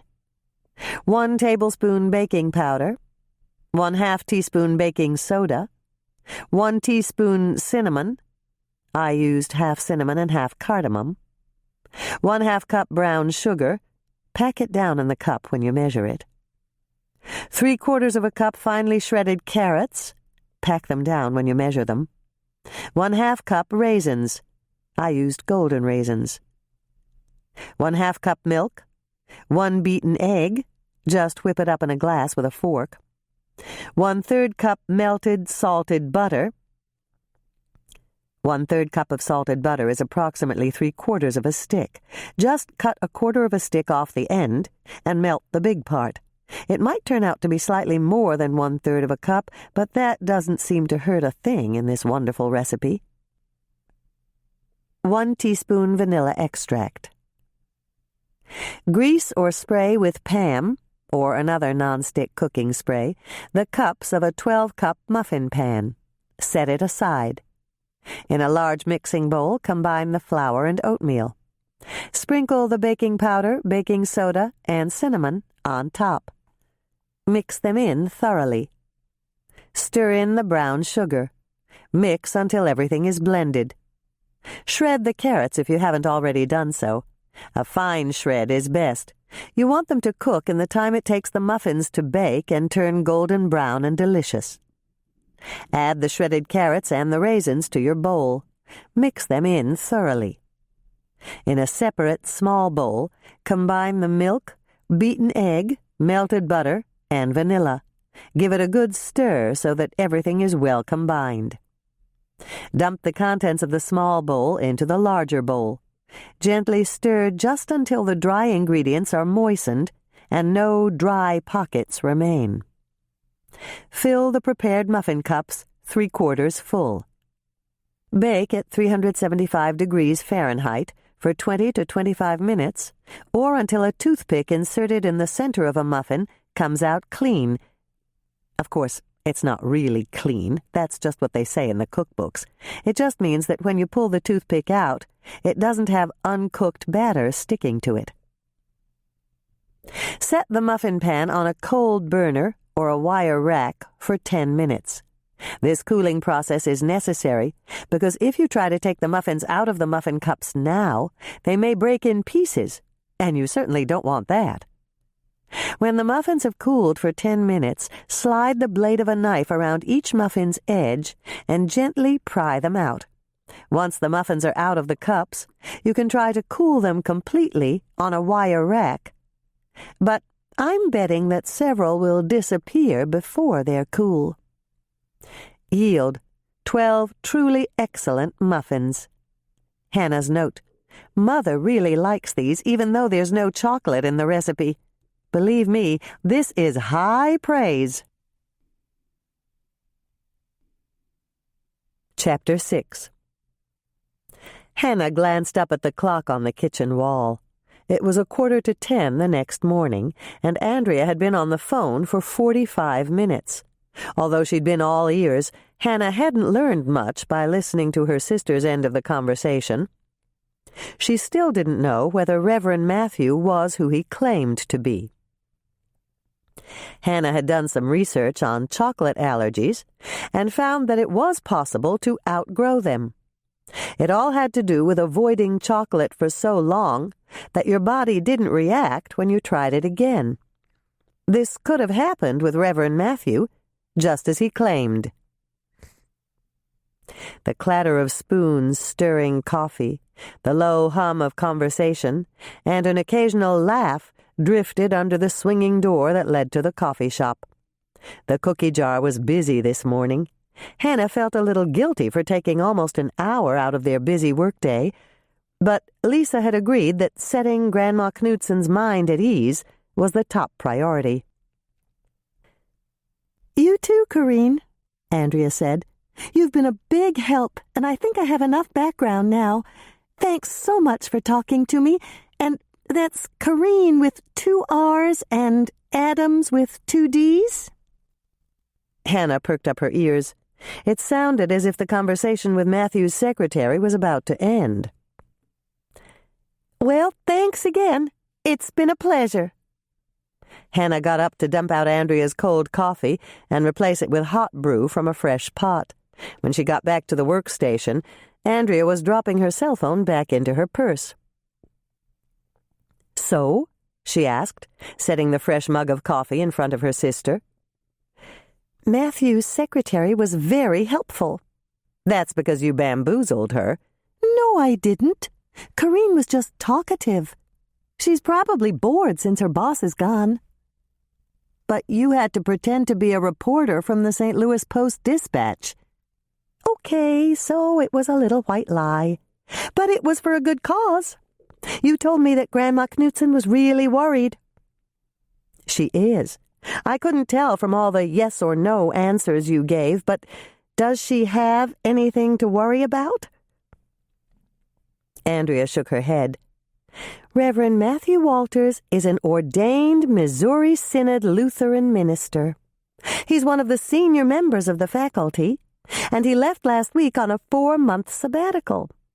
Before he drove off, he told Corinne that he planned to stop by a little town in Minnesota, Lake Eden to be exact, to meet the minister, Reverend Robert Knudsen, and renew his acquaintance with Grandma Knudsen." "So that part checks out." "Yes, and there's more. When I asked about Reverend Matthew's duties at the seminary, she said that he has a minor in music.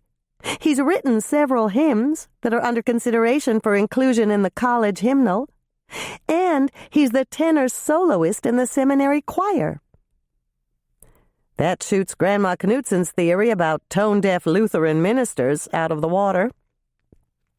"It sure does." Andrea glanced down at the notes she'd scrawled on a paper napkin. "And I found out about the Davenport." Hannah was amazed. She'd listened to everything Andrea had said, and she knew her sister hadn't mentioned the Davenport. "How did you do that?" "Corinne volunteered some information that clears it all up. She said Matthew is a—" Andrea glanced at the napkin full of notes. "Proton." "Isn't that a form of color blindness?" "Yes. How did you know?" Hannah shrugged. "I must have read it somewhere." "What else did she say about it?" "She said Reverend Matthew sees red as a shade of green. She didn't find out about it until her first year as his secretary, and he came to the office Christmas party wearing a bright red shirt with a green tie." She told him she thought it was nice he'd gotten into the Christmas party spirit, and he didn't know what she was talking about. He saw the red shirt as a shade of green, and thought the tie matched it perfectly. "Got it," Hannah commented, catching on immediately. The red Davenport in Grandma Knutsen's sitting room looked green to him. Exactly. So, nothing's left. Every suspicion that Grandma Knutsen had can be explained away in one way or another. She's going to be so relieved when I tell her. Yes, I think we should go up there and tell her now.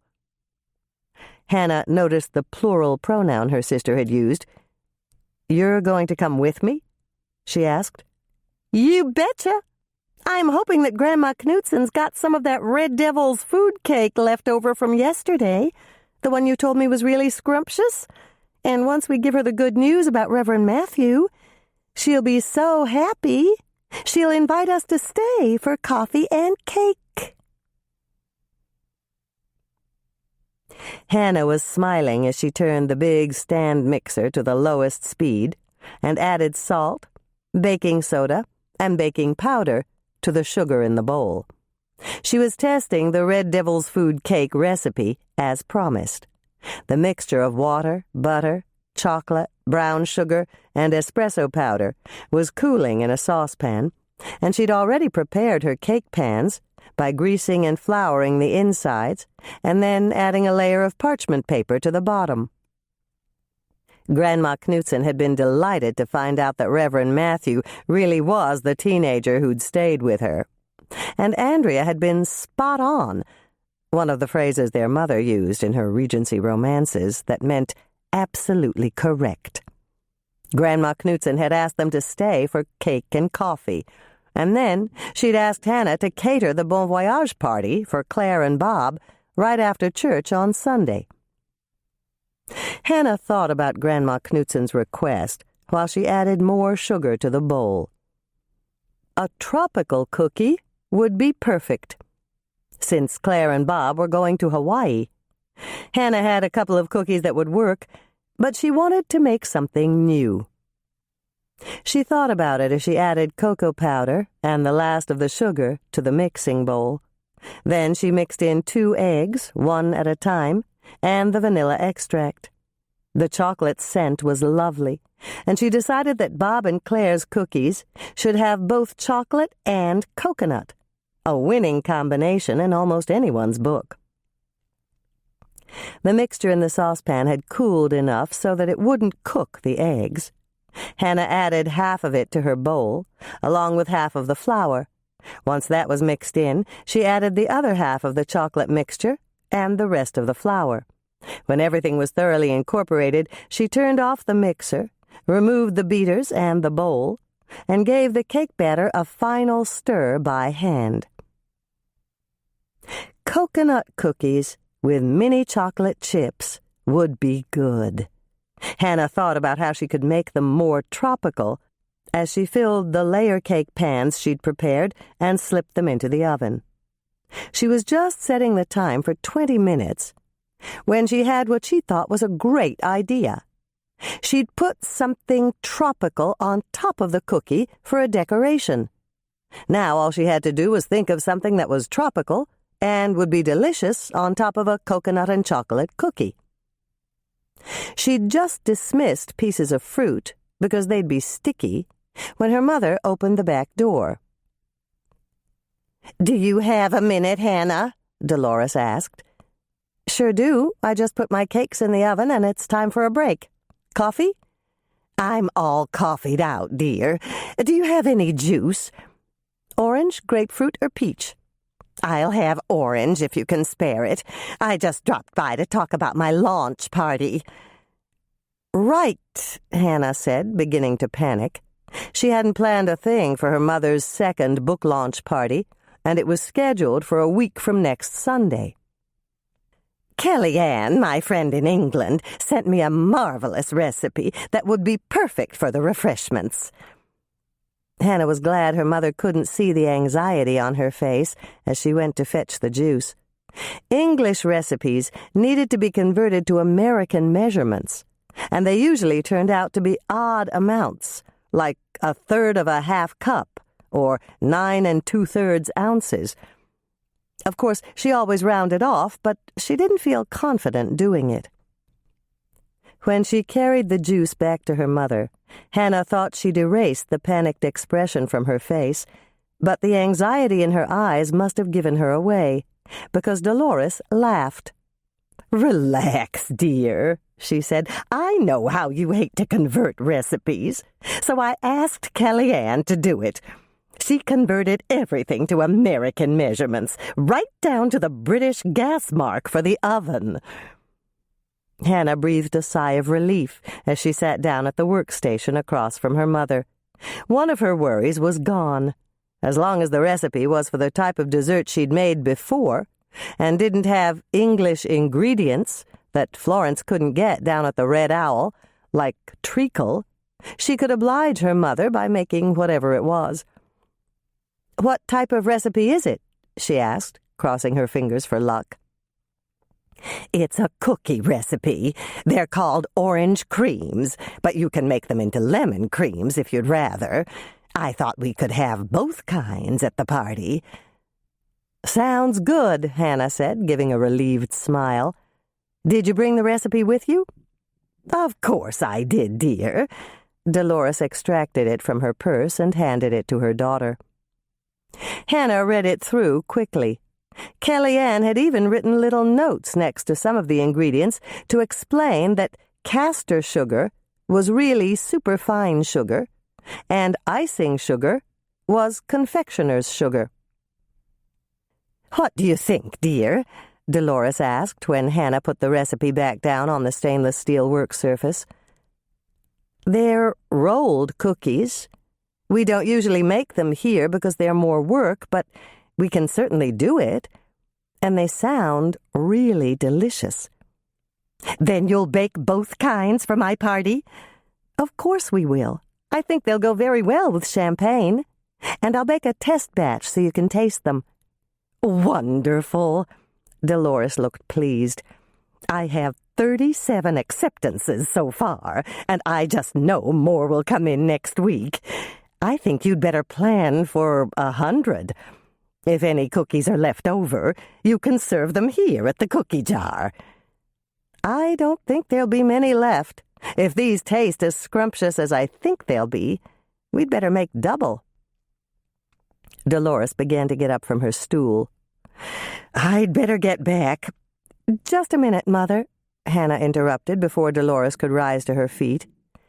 "I really need your help." "Of course." Dolores settled back down again. "What is it, dear?" "It's about Bob and Claire's party after church on Sunday. Grandma Knudsen wants me to make some kind of tropical cookie since they're sailing to Hawaii, and I'm thinking about a cookie with coconut and chocolate chips." "Chocolate chips aren't really tropical, dear." "I know that, but chocolate goes so well with coconut." "That's true." Dolores thought about it for a moment. "Why don't you make half of your coconut cookies with chocolate and the other half with candied papaya?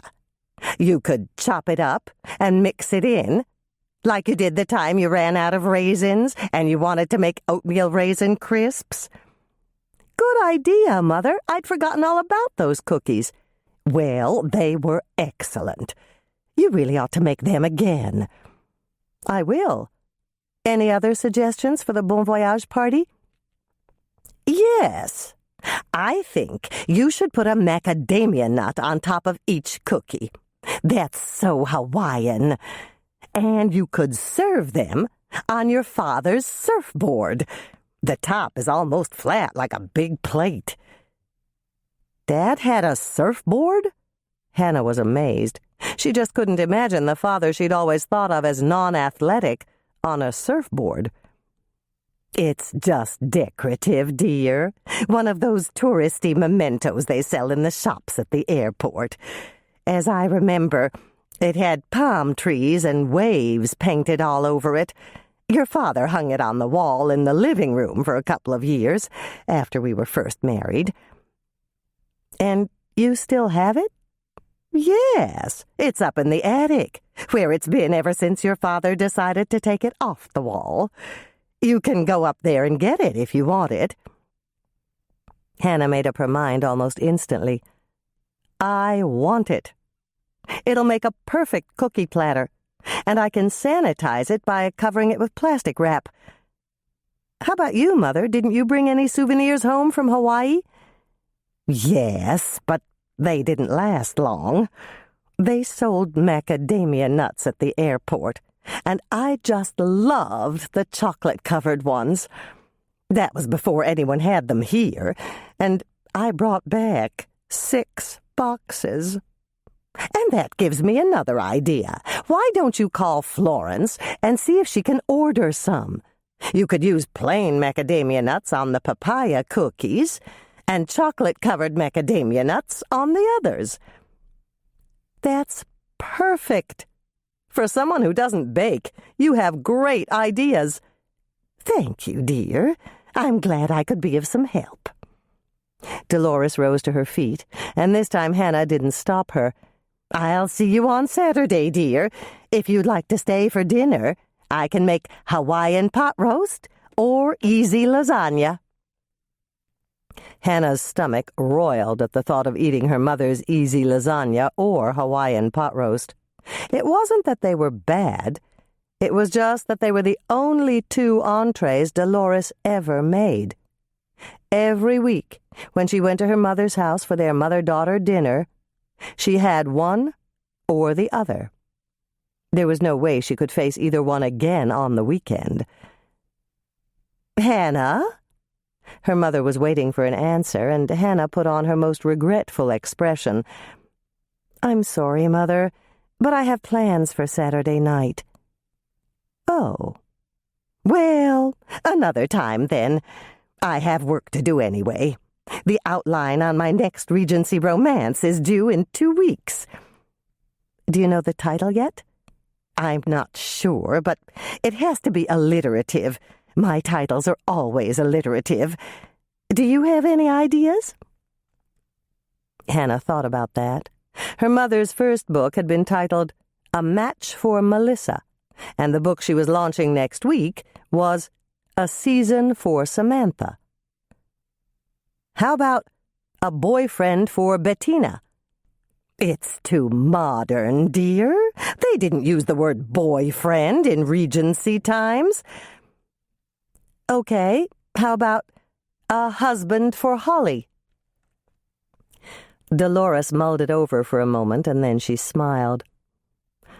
I like that. Holly can be a commoner, and the man she marries at the end of the book can be a titled gentleman.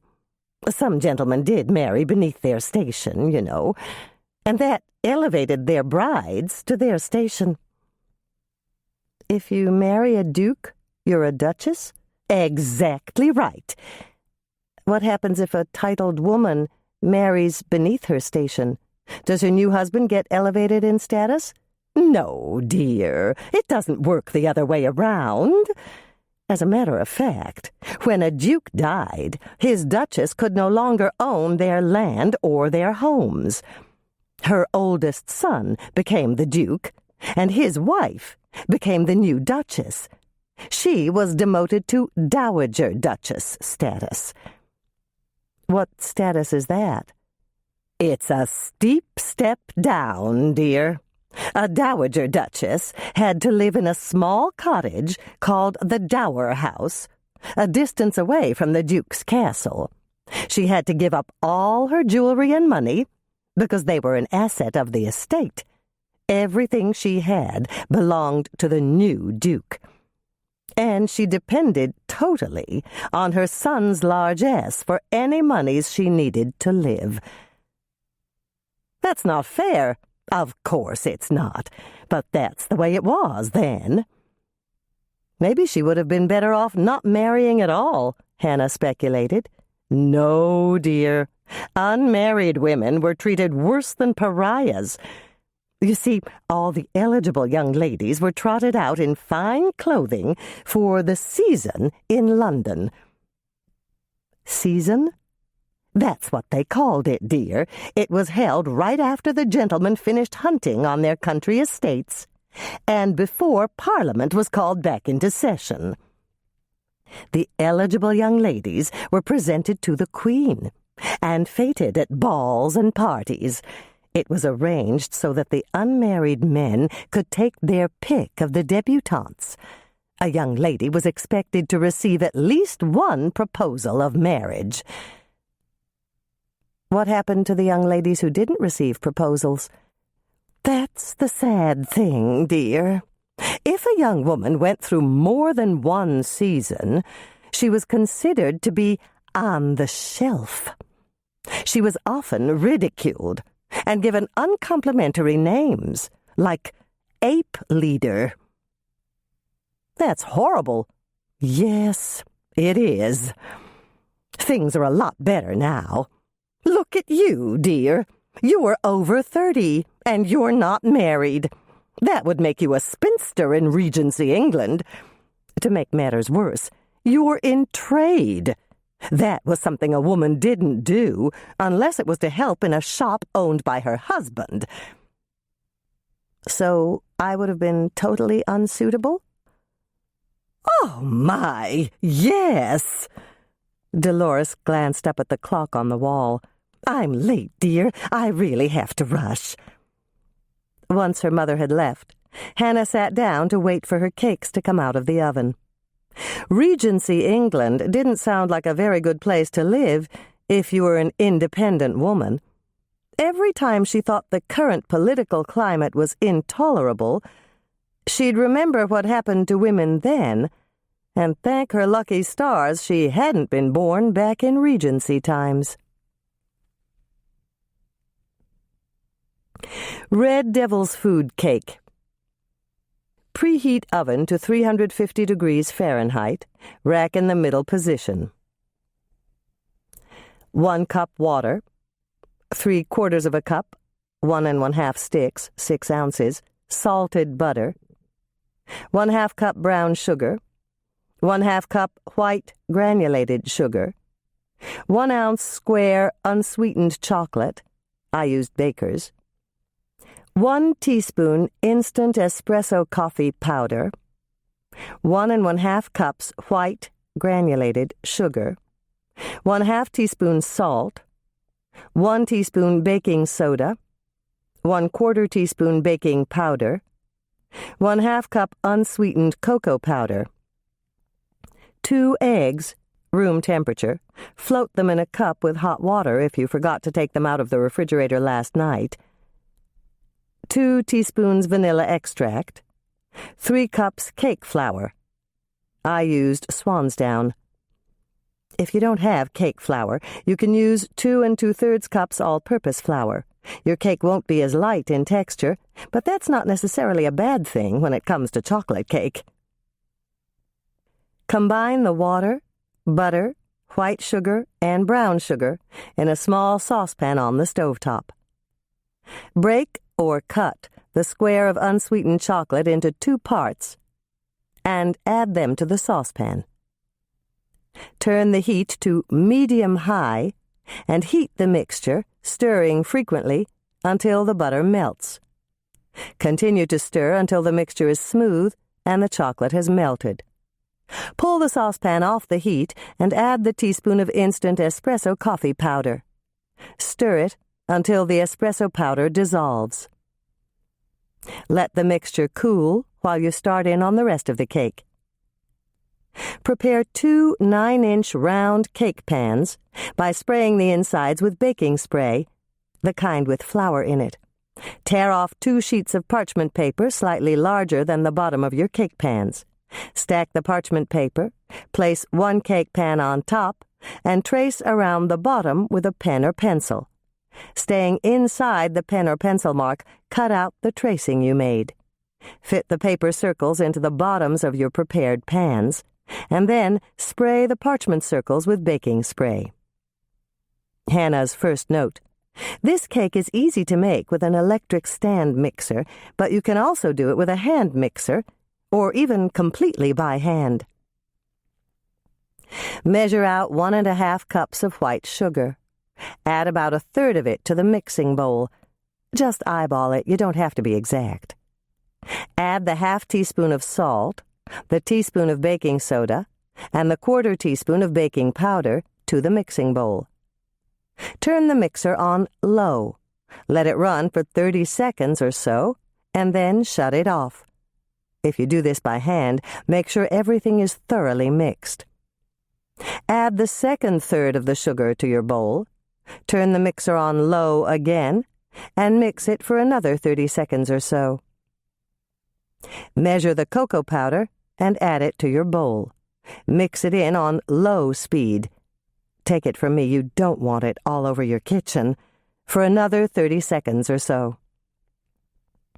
Pour in the final third of sugar, turn the mixer on low again, and mix for a full minute. With the mixer still running on low, add 1 egg to your bowl. Mix it in thoroughly. Add the second egg to your bowl and mix that in thoroughly. With the mixer still running on low, add the 2 teaspoons of vanilla and mix it in thoroughly. Turn off the mixer. Feel the outside of the saucepan with the chocolate and butter mixture. If it's not so hot it could cook the eggs, you can work with it now. If it's still too hot, let it cool a little more. When you're ready to add the chocolate and butter mixture, turn the mixer on medium speed and slowly pour half of the mixture into your bowl. Mix it in thoroughly, and then shut off the mixer. Now measure out your cake flour by scooping it up and then leveling it off with the blade of a table knife. Don't pack it down in the cup. Add half of the flour to your bowl, turn the mixer on low, and mix it in thoroughly. With the mixer still running on low, add the other half of the chocolate and butter mixture to your bowl, pouring it in slowly and mixing it thoroughly. Shut off the mixer. Add the rest of the flour to your bowl. Turn your mixer on low and mix until everything is well incorporated. Increase the mixer speed to medium and mix for a full minute. Then shut off the mixer. Take the bowl from the mixer and give the batter a good stir by hand, making sure to scrape down the sides of the bowl. When you're satisfied that the cake batter is well mixed, divide it as evenly as you can between the 2 cake pans. Bake at 325 degrees Fahrenheit for 20 to 25 minutes, or until a toothpick inserted into the center of the pan comes out clean. Mine took 22 minutes. Hannah's second note: if you want to make this cake into mini cupcakes, fill paper-lined or greased mini cupcake tins 3/4 full with batter. Bake them at 350 degrees Fahrenheit for 15 minutes. Remove the pans from the oven and cool them completely on wire racks. To remove the cakes from their pans, simply run the blade of a table knife around the inside edges of the pans and tip the cakes out. How to frost Red Devil's food cake, or any cake for that matter. When you're ready to frost your Red Devil's food cake, turn 1 layer upside down on a cake plate so that the flat side is up. If it's too tippy that way, put it back in its pan and use a sharp knife to level off the top of the layer before you invert it on the cake plate a second time. Use fudgy frosting, recipe below, between the layers. Position the second cake layer, rounded side up, on top of the frosting on the first layer. Now frost the top and the sides of your cake. Your masterpiece is complete. Hannah's third note: be generous with the frosting. It's yummy. Yield: this cake will serve at least 12 people. It's perfect paired with vanilla or coffee ice cream. Mother likes this cake with chocolate ice cream, but that's Mother. She convinced Dad to walk 3 blocks in a snowstorm when the car wouldn't start and she ran out of chocolate ice cream. Fudgy frosting. 2 cups semi-sweet, regular chocolate chips, a 12-ounce package. 1/4 teaspoon salt. It brings out the flavor of the chocolate. 14-ounce can of sweetened condensed milk. 1 ounce, 2 tablespoons, salted butter. 1 teaspoon vanilla extract. Hannah's note: if you use a double boiler for this frosting, it's foolproof. You can also make it in a heavy saucepan over low to medium heat on the stovetop, but you'll have to stir it constantly with a wooden spoon or a heat-resistant spatula to keep it from scorching. Fill the bottom part of the double boiler with water. Make sure the water doesn't touch the underside of the top. Put the chocolate chips and the salt in the top of the double boiler, set it over the bottom, and place the double boiler on the stovetop at medium heat. Stir occasionally until the chocolate chips are melted. Stir in the can of sweetened condensed milk and cook approximately 2 minutes, stirring constantly until the frosting is shiny and of spreading consistency. Shut off the heat, remove the top part of the double boiler to a cold burner, and quickly stir in the vanilla. It may sputter a bit, so be careful. Then add the butter and stir it in until it melts. Your frosting is ready to use. Once you have frosted your 2-layer Red Devil's Food cake, or your mini cupcakes if you decided to make those instead, give the frosting pan to your favorite person to scrape. Once it cools, it's just like fudge. Chapter 7. "He's a very good minister," Dolores whispered to Hannah at the conclusion of Reverend Matthew's sermon. "Yes, he is. That was a good sermon," Hannah whispered back. Reverend Matthew had been in Lake Eden for less than a week, and he was doing a wonderful job of substituting for Reverend Bob. Claire had confided that her husband had deliberately stood aside and urged Reverend Matthew to take over all the church duties, including today's Holy Sacrament of Communion. It had been a test, and Reverend Matthew had passed with flying colors. So far this week, Reverend Matthew had officiated at 3 weddings, 2 christenings, and 1 funeral. He'd also led the men's Bible study group, gone to Lake Eden Memorial Hospital to visit and give communion to sick parishioners, written the next church bulletin, and counseled 2 couples on their upcoming marriages. "He has such a fine singing voice," Dolores continued. "He's handsome, too, and an older man might be good for you, Hannah." Hannah gave her mother a cease-and-desist look, and Dolores returned the volley with a shrug. Then both of them smiled in perfect harmony. They'd played this scene many times before. Hannah's role was to object to any suggestion Dolores had when it came to men. Her mother's role was to continue to suggest that her eldest daughter should consider every unattached male of Hannah's age or older as a potential husband. The hymn was almost over. When the final note in the second to the last stanza had been reached, or nearly reached, since it ended on a high note, Dolores and Hannah slid from the pew and tiptoed out. It was time for Hannah to arrange the cookies on the surfboard platter, and Dolores had agreed to help. Lisa and Herb were already in the church basement with Marge. They'd put on the coffee, covered the surfboard with plastic wrap, placed it on the refreshment table, and set out napkins, cream and sugar, and lemon for those who preferred tea. "Are you going to do half one kind and half the other?" Herb asked Hannah as he carried a box of cookies to the table. "Or are you going to mix them up?" "I'll mix them up. They'll look prettier that way." "I can do that," Marge offered, starting to place the cookies on the surfboard that doubled as a platter. "I'll help," Dolores said, hurrying over to do just that. Are you going to the party tonight, Marge? No, Sunday night is our board game night, and Jack really enjoys it. Parcheesi is his favorite, but he loves Uncle Wiggily, too. He used to play it with the kids. Dolores gave a little sigh. I know, he used to be a marvelous contract bridge player. He doesn't play anymore? No, it's too frustrating. He forgets the conventions, and he feels bad about forgetting. Board games are better, and we all have a good time. Especially me, Lisa said, coming up with a basket of herbal tea bags. Since I was the youngest, I always had to go to bed before the game was over. And then later, when I was old enough, the other kids didn't want to play.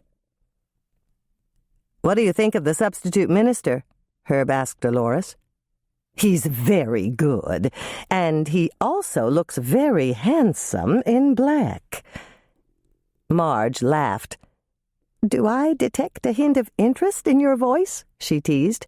Oh, he's too young for me. Hannah held her breath, waiting for her mother's next comment and hoping it wouldn't come. She sent Dolores a look that said, "Don't you dare," and her mother returned it with a devilish smile. Actually, Dolores said, I was thinking of... Hannah had all she could do not to groan as she waited for her mother to finish the sentence.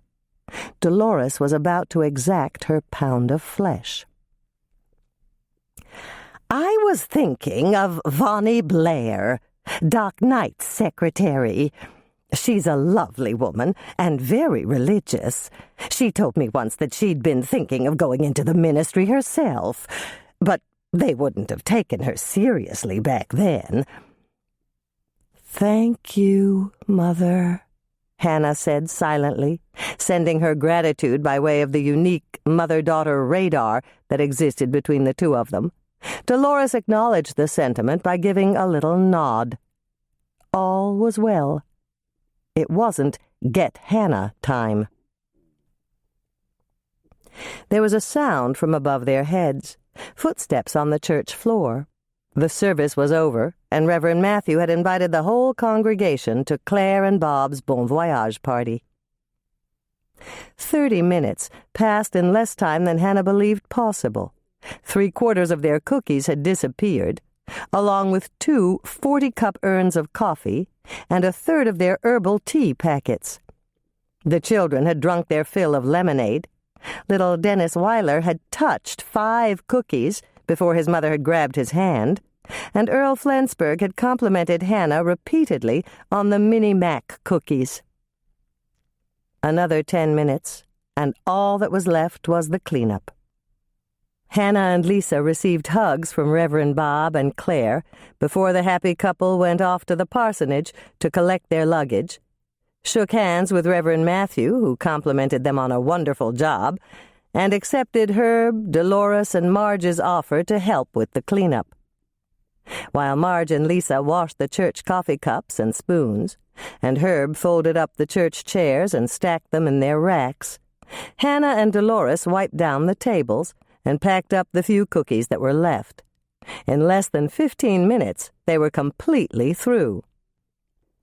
"See you tomorrow morning," Hannah called out to Lisa as her partner drove off with Herb and Marge. Earl certainly liked those Mini Mac cookies, and Carrie ate 3 of the papaya Macs, Dolores commented to Hannah as they walked to their cars. "If I baked, I'd make some for Wednesday night. They're coming over for dinner." Hannah knew when she was being tapped for cookies. "Would you like the leftover cookies, Mother?" "I'd love them. But aren't you serving cookies at Dr. Bev's birthday party? I heard you were providing the dessert." "Yes, but not cookies. I'm bringing something else." Hannah passed her mother the box of leftover cookies. "Just slip the box in a freezer bag and pop it in the freezer. Then take them out on Wednesday morning. Let them thaw on the counter all day, and they'll still be nice and fresh." "Thank you, dear. I do wish that I could attend the party this evening, but I'm on deadline for the outline, you know." Hannah sighed as she parted ways with her mother and headed to her cookie truck. One half of her wished that her mother would be there to support her, but the other half was glad that Dolores wouldn't be there to witness her daughter's bad behavior, just in case Hannah decided to scratch Beverly Thorndyke's eyes out. Hannah backed out of her parking spot and waved goodbye to her mother. Once she'd turned onto 3rd, she drove almost all the way to Main, but turned into the alley before she reached the stop sign. Moments later, she was parking in her usual spot behind the cookie jar. It was time to do what she really didn't want to do, and make mocha trifles for Dr. Bev's birthday party. It was 8 o'clock in the evening, and time was passing so slowly, Hannah thought she'd die. She glanced at her watch, hoping that no one would notice the sharp eye she was keeping on the time, and gave a little sigh. She was here at Dr. Bev's birthday party. It was turning out to be an ordeal for her, and she couldn't let anyone know it. Norman had rented the banquet room of the Lake Eden Community Center for the party. The room was jammed with guests, and it was clear that Mike had done a bang-up job of inviting people. More than 50 guests were milling around, laughing and talking, and sipping drinks from the full bar that Hank Olson, the regular bartender at the Lake Eden Municipal Bar, was manning. The non-drinkers were availing themselves of soft drinks from the row of coolers on a long table that had been set up against the far wall, and everyone seemed to be having a marvelous time. Everyone but Hannah, that is. Someone had decorated the room with a ceiling of crepe paper streamers and metallic balloons that bobbed and swayed on strings attached to flower pots filled with flowers. There was a 6-piece band on an elevated stage, deli sandwiches brought in from the new deli out at the Tri-County Mall, and bowls of chips and dips. Hannah's trifles, all 5 of them, were in bowls in the walk-in cooler, ready to emerge with candles on top when it was time for dessert. The band began to play. The party had officially begun. Hannah felt an unsettling pang as Norman took Dr. Bev into his arms. She smiled up at him as he led her gracefully across the floor, and he looked down at her with obvious affection. It was more than a little pang. Hannah felt rotten to the core. She was having great difficulty keeping the pleasant expression on her face as she watched Norman and Dr. Bev dance. It reminded her of the first romantic dance at a wedding reception, when the groom took his new bride in his arms and they danced for the first time as husband and wife. "Hannah?" A voice started her out of her unhappy contemplation, and Hannah tore her eyes away from what appeared to all the world like a happy couple. "Mike!" she greeted him, glad for the interruption. "Come on, Hannah. Let's dance." Mike held out his hand, and Hannah took it. Dancing with Mike should keep her from dwelling on Norman and Dr. Bev. She knew from experience that it was impossible to think about anyone else when she was in Mike's arms. Mike's sexy charisma worked like a charm the moment she began to dance, and her mind settled down into a purring idle. Hannah was so grateful to Mike for rescuing her from her unwanted spectator role that she snuggled a little closer into his arms and smiled up at him exactly the way that Dr. Bev had smiled up at Norman.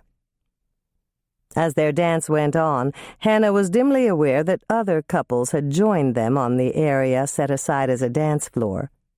The song that the small band had been playing when they'd begun to dance had ended, and the band had segued into another romantic tune. They'd played only a few bars before Mike stopped dancing and Hannah realized that someone else had tapped him on the shoulder to cut in. It was Norman, and Hannah followed polite convention and stepped into his arms. Dr. Bev did the same with Mike, and the two couples separated. "Having fun?" Norman asked her. "Fun," Hannah repeated, hoping that he would take that for assent. "Good. I think Bev's enjoying herself, too. Most of our patients are here. Your mother even showed up. She told me she might be too busy working on her new outline, but she's here." Hannah felt a rush of affection for her mother. Dolores had come up with the perfect excuse, but she'd shown up to support Hannah. She was even on the dance floor with Doc Knight. As Hannah spotted them, Dolores gave her the high sign. That meant her mother thought she was handling the situation well. It was probably a good thing Dolores didn't know how close Hannah had come to losing it when Dr. Bev had stepped into Norman's arms.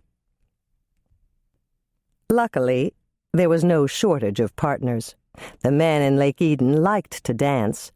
It wasn't like some dances in other places, like the Eagle, a sleazy country western bar and dance place in the country that everyone called a dive.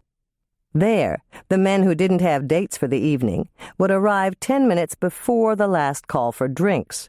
They'd survey the unattached women, ask one of them to dance, buy her one drink at last call, and then attempt to arrange an after-hours date that wouldn't cost them a dime.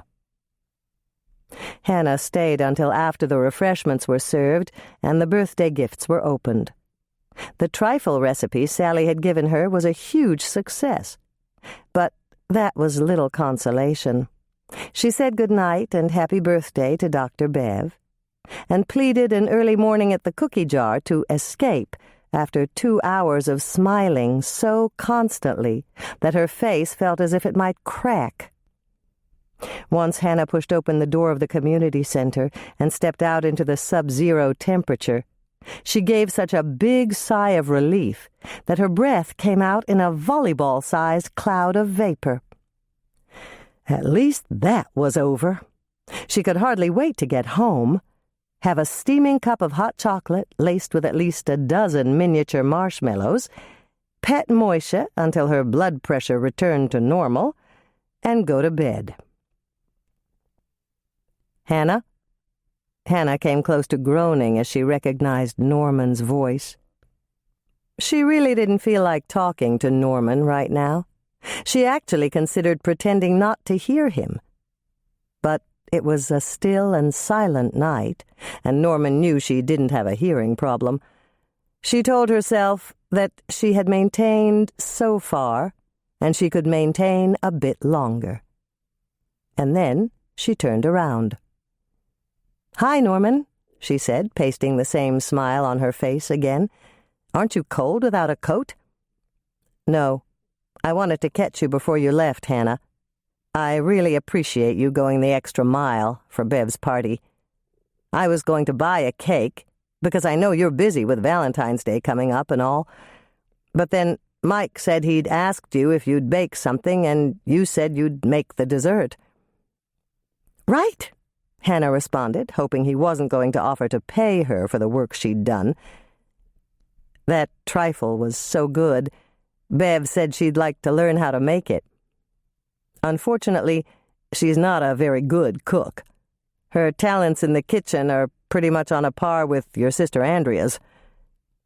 "She's that bad?" "Right after she moved here, she made cupcakes from a mix.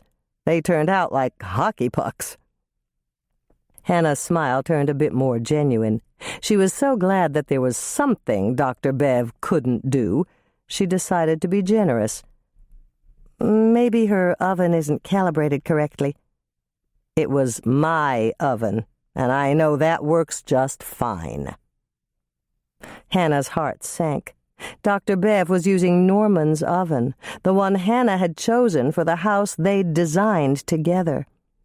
She reminded herself that it wasn't really her oven, not if she didn't marry Norman and live in their beautiful house.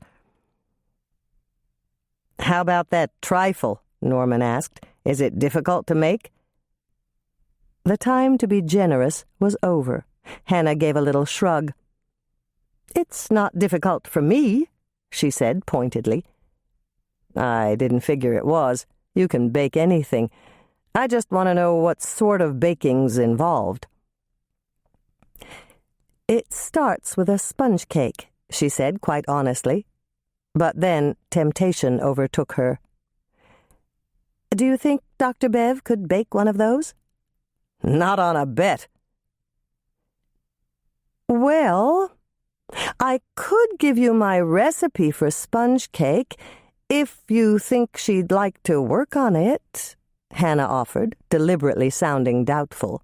She certainly wasn't about to tell Norman that the assembly time for the trifle was only 15 to 20 minutes, that there was no baking required, and you could buy the sponge cake along with all the other ingredients. "Never mind. Bev burns everything she tries to bake, and it would probably depress her. She just hates it if she can't master something." "Okay," Hannah said, wondering how long Norman would stand here in his shirt sleeves. "Aren't you cold?" she asked him again. "No. It's just good being alone with you, Hannah. How about if I drop by the cookie jar tomorrow?" "Sure, you're always welcome at the cookie jar." "Morning or afternoon?" "Right between the two," Hannah decided quickly. "I've got a ton of baking to do in the morning, and then I have a couple of deliveries to make in the afternoon." "Is noon okay? I've got a patient at 11:30, but it's just a quick checkup." "Noon is fine.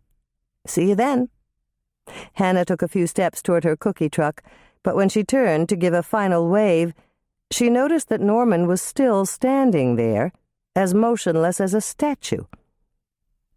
"Go inside before you turn into an icicle, Norman. It's below 0 out here." "Right," Norman said with a quick bob of his head.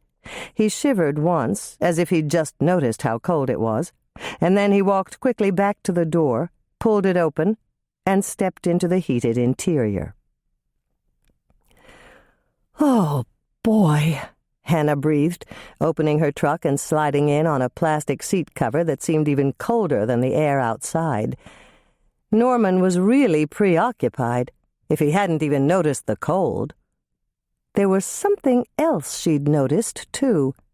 A worry line he'd never had before was forming between his eyebrows. Something was very wrong, and she didn't have a clue what it was. Hannah started her truck, cranked the heat up all the way, and turned up the fake fur collar on her parka while she waited for the windshield to defrost. Yes, something was definitely wrong with Norman. Could that be why he wanted to see her alone tomorrow afternoon? Did he intend to tell her what it was? Mini Mac cookies. Preheat oven to 325 degrees Fahrenheit, rack in the middle position. Hannah's first note. These cookies are called mini for 2 reasons. They're made in small, mini cupcake papers or mini muffin tins, and they have mini chocolate chips in them. Mac is appropriate because they're macaroons. 14-ounce can sweetened condensed milk. Not evaporated milk. I used Eagle brand. 2 teaspoons vanilla extract. 2 7-ounce packages flaked coconut. That's approximately 5 1/3 cups. 2 cups mini chocolate chips. 12-ounce package. I used Nestle. Hannah's second note.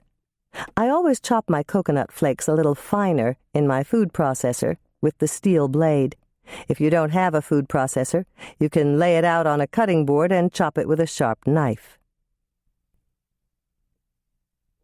Prepare your baking sheets. You can use mini-size paper baking cups, 1 5/8 inches diagonally, the size that will fit into a mini muffin pan. the mini muffin pan without baking cups, or cookie sheets. If you use the baking cups, just set them in the muffin pan.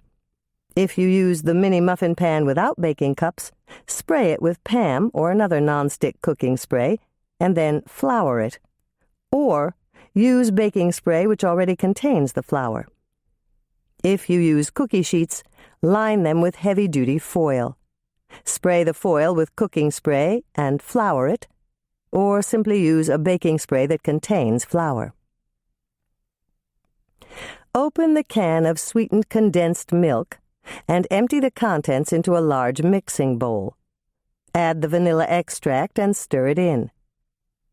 Measure out your coconut, chop it a bit finer with your food processor or a knife, and stir it into the bowl. It's easier if you add the coconut a half cup at a time.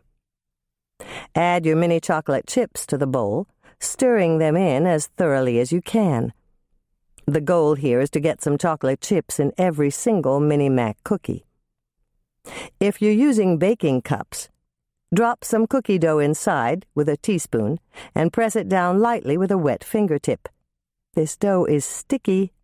Since these cookies don't rise, you can fill the baking cup very close to the top.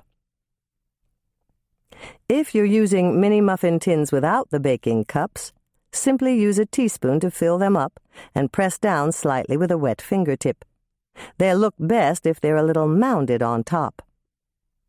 If you're using greased and floured, or sprayed with baking spray, cookie sheets, drop the dough by teaspoons onto the sheet and press them down slightly with a wet fingertip. Since these cookies don't spread out, you can get 16 to 20 on each cookie sheet. Bake the cookies at 325 degrees Fahrenheit for 15 to 18 minutes. Mine took 17 minutes. They're done when the coconut is toasted to a nice golden color on the tops. Let the cookies cool on the cookie sheets, in the baking cups, or in the mini muffin pans for 2 minutes. Then remove them to a wire rack to cool completely. If you're using the baking cups, don't remove them from the paper. They're easier to serve that way, and they'll look much prettier. Store the Mini Mac cookies in layers of wax paper in a box or in a storage container. Make sure the cookies don't touch each other, or they'll stick together and be difficult to separate. They can be frozen, but again, don't let the cookies touch each other. Earl Flensburg and Carrie really loved these cookies. Mother says she's going to order some from me every time they come over for dinner and serve them with chocolate ice cream. Papaya Mac cookies. Preheat oven to 325 degrees Fahrenheit, rack in the middle position. Hannah's first note. These cookies are called Mac because they're macaroons. 14-ounce can sweetened condensed milk, not evaporated milk. I used Eagle brand. 2 teaspoons vanilla extract. 2 7-ounce packages flaked coconut. That's approximately 5 1/3 cups. 2 cups chopped dried papaya. Chop it up to the size of raisins. Dried papaya isn't always available 12 months out of the year. If you can't find it, you can use any dried fruit. I've made this cookie with dried pineapple, dried apricots, and sweetened dried cranberries. I think it could very well be delicious with anything. Hannah's second note. I always chop my coconut flakes a little finer in my food processor with the steel blade. If you don't have a food processor, you can lay it out on a cutting board and chop it with a sharp knife. Prepare your baking sheets. You can use mini-size paper baking cups, 1 5/8 inches diagonally, the size that will fit into a mini muffin pan, the mini muffin pan without baking cups, or cookie sheets. If you use the baking cups, just set them in the muffin pan. If you use the mini muffin pan without baking cups, spray it with Pam or another nonstick cooking spray and then flour it. Or use baking spray which already contains the flour. If you use cookie sheets, line them with heavy-duty foil. Spray the foil with cooking spray and flour it, or simply use a baking spray that contains flour. Open the can of sweetened condensed milk and empty the contents into a large mixing bowl. Add the vanilla extract and stir it in. Measure out your coconut, chop it a bit finer with your food processor or a knife, and stir it into the bowl. It's easier if you add the coconut a half cup at a time. Add your chopped papaya to the bowl, stirring it in as thoroughly as you can. The goal here is to get some chopped papaya in every single cookie. If you're using baking cups, drop some cookie dough inside with a teaspoon and press it down lightly with a wet fingertip. This dough is sticky. Since these cookies don't rise, you can fill the baking cup very close to the top. If you're using mini muffin tins without the baking cups, simply use a teaspoon to fill them up and press down slightly with a wet fingertip. They'll look best if they're a little mounded on top. If you're using greased and floured, or sprayed with baking spray cookie sheets, drop the dough by teaspoons onto the sheet and press them down slightly with a wet fingertip. Since these cookies don't spread out, you can get 16 to 20 on each cookie sheet. Bake the cookies at 325 degrees Fahrenheit for 15 to 18 minutes. Mine took 17 minutes. They're done when the coconut is toasted to a nice golden color on the tops. Let the cookies cool on the cookie sheets, in the baking cups or in the mini muffin pans for 2 minutes. Then remove them to a wire rack to cool completely. If you're using the baking cups, don't remove them from the paper. They're easier to serve that way, and they'll look much prettier. Store the papaya mac cookies in layers of wax paper in a box or in a storage container. Make sure the cookies don't touch each other, or they'll stick together and be difficult to separate. They can be frozen, but again, don't let the cookies touch each other. Claire and Bob loved these. They promised to bring back every type of tropical dried fruit they can find in Hawaii so that I can experiment with it. Chapter 8. When the alarm went off at 4 in the morning, Hannah had all she could do to squelch the urge to shut it off and pull the blankets over her head. It was Monday morning, and the sun had not yet risen over the yardarm. They had 15 batches of cookies to make for wedding receptions, 2 more batches for engagement parties, and 1 batch for a birthday celebration. And that didn't count the dozens they'd have to bake to stock the display cookie jars at their coffee shop. Then there was Dr. Bev's birthday party, and the effort she'd made to maintain her composure, and the scimitar hanging over her head, swinging lower by the tiniest increments with each second that passed. Was Norman falling in love with Dr. Bev? Perhaps she'd find out today when she saw him at noon. Maybe he was planning to break up with her. He'd said once that he was lonely living in their house all by himself, but that was before he adopted Cuddles. Cats were lots of company. Without Moisha, she might be lonely, too. Hannah gave another heartfelt sigh. Whatever Norman was planning to tell her had to be important. She just hoped that he wasn't going to say that he couldn't date her anymore because he was going to marry his former fiancée. She was awake now, and being awake meant that she was beginning to feel stressed. There were too many tasks to accomplish, too many problems to attempt to solve. Somehow she had to slog through it all step by step, hour by hour, and day by day. It was a fallacy that things would be better in the morning. This was morning, and things were just as bad as they'd been when she'd gone to bed 5 hours ago. Today was not going to be a good day. Hannah knew that the moment she walked into her kitchen and saw that the red ready light on her coffee maker was out. No coffee. She'd forgotten to set it last night. How could she start the morning without coffee? She should go back to bed, take a little snooze, and start her day over. But duty called, and no Swensen daughter had ever shrugged off her duty. There was the German work ethic on her mother's side, and the Scandinavian work ethic on her father's side. A 50-hour week was nothing to gripe about, and a 60-hour week was not impossible. You worked until your job was finished, even if you were tired. 2 minutes later, the coffee maker was activated, and Hannah was opening the refrigerator to have a glass of juice.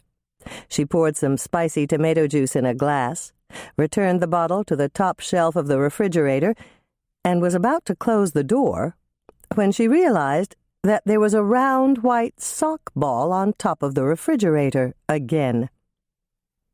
"Moishe?" She turned to look at her feline roommate, who was sitting on the kitchen floor by his food bowl, waiting patiently. "How did these socks get up here?" Had ever a cat looked more innocent? For a moment, Hannah had doubts.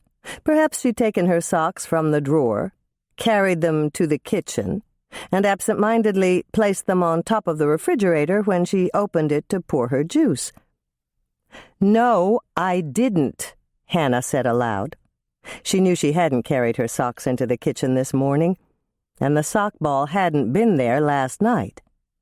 Moishe must have done it. But how? He couldn't pull out her sock drawer, and she hadn't done a load of laundry since Saturday. Hannah grabbed the sock ball and turned to look at her cat again. He still looked innocent. She tossed it in the air, and Moishe followed it with his eyes, but he made no move to intercept it. Then she bent down and rolled it across the floor so that it landed right next to him, hoping he might do something to incriminate himself, like grabbing it in his mouth, jumping up to the counter and then to the top of the refrigerator, and dropping it there. Of course, it didn't work. Moishe ignored the sock ball. He ignored her also and concentrated on an area of the wall immediately behind her head.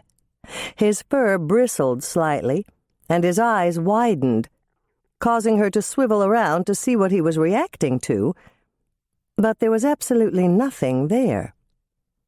Trying to establish a cat's guilt or innocence was a time-waster. There was no way she'd solve the mystery of the sock balls this morning. Hannah tabled it for another time and filled Moishe's bowl with his favorite kitty crunchies. Once she'd given him fresh water, she poured her coffee and sipped it on her way to the bathroom to take her shower and get ready to go to work. "Hi, Norman," Hannah greeted him as he pushed through the swinging door at the cookie jar and joined her in the kitchen. "I've got a great new cookie. How about trying one of Mother's orange creams?" Norman stared at her for a moment, an expression of complete astonishment on his face. "Your mother bakes orange creams?" "Not Mother." Hannah gave a little laugh at the concept. Dolores did not bake, and never had. Mother got the recipe from an Irish woman who lives in England. You can make them in lemon or orange, and I'll give you one of each. We're going to serve both kinds at her launch party." Norman looked at the cookies with interest as Hannah delivered them to the workstation, along with his cup of coffee. "They're pretty," he said. "That's what Mother thinks. She said the burst of citrus flavor would have been a huge hit in Regency, England, where only the wealthy had orangeries." Hannah noticed Norman's puzzled look and went on to explain.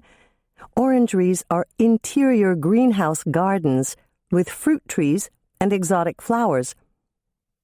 "Like Wayne Bergstrom's penthouse garden?" "Exactly right." Hannah remembered the garden well. She'd been back several times since Jenny had moved into the penthouse with Anna, and the only change they'd made to the garden was to add several fruit trees. One had been a mandarin orange tree, so Norman was doubly right. Not only did it look like an orangery, it was an orangery. As Norman picked up an orange cream and tasted it, Hannah tried not to think about the department store mogul and how he died. "Very tasty," Norman said, pulling Hannah out of her contemplative mood. "The orange flavor is really intense." "Lots of orange zest. Try the lemon." Norman put down the rest of his orange cookie and picked up the lemon. He took a bite and made a little sound of enjoyment. "Very good. I think I like the lemon best, but I'd better give the orange another try, in the interest of fairness." Hannah began to smile. "Just in the interest of fairness." "Yes." Norman popped the rest of the orange cookie in his mouth. Once it was gone, an expression of mock horror spread over his face. "Uh-oh. I didn't mean to finish it. I wasn't through comparing the lemon with the orange." Hannah laughed and went to fetch 2 more cookies. She could hardly wait to tell Dolores how much Norman liked them. "Did they have their new pastrami burger on the menu when you went out to the corner tavern with Mike on Saturday?" Hannah was surprised at the question. How had Norman known that she'd gone out to dinner with Mike on Saturday night? But Mike had probably mentioned it. The 2 men were friends, after all. "Yes, they did," she told him. "It was the first item on the burger page." "How was it?" "I didn't have it. I ordered the bacon cheeseburger melt. It's one of my favorites." Hannah was silent, wondering if she should ask if Norman had gone out to dinner with Dr. Bev. Several of her regulars at the cookie jar had mentioned that they'd seen them together on multiple occasions. "How about you?" she finally asked, hoping it sounded like a casual, friendly question. "Did you have it?" "Oh, we weren't there. I took Bev out to Bertinelli's for a jumbo Hawaiian special." "But I thought you didn't like pineapple on your pizza." The words flew out of Hannah's mouth before she could stop them. She was shocked that someone had actually talked Norman into eating something he told her he didn't like. "I'm still not that fond of it, but it's Bev's favorite pizza, so I'm trying to learn to like it." "You always ordered a half and half with me," Hannah thought. But of course she didn't say it. "There was no way I could get you to even try 1 anchovy. You must like her better than you like me." "I'd rather be with you," Norman said, reaching out for her hand. And then, just when Hannah was beginning to feel good again, he continued, "But I get tired waiting for my turn to see you. It's great to have someone else who likes to spend time with me. If I want to go out to dinner and you're doing something with Mike, I ask Bev." "And Dr. Bev's just sitting there waiting for you?" Hannah wanted to ask, but she didn't. "Bev's usually available, so it works out just fine. She dates only 1 other man in town." "One other man?" This time Hannah asked the first question that popped into her mind. "Mike."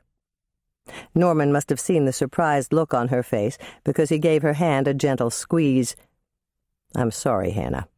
I thought for sure he told you.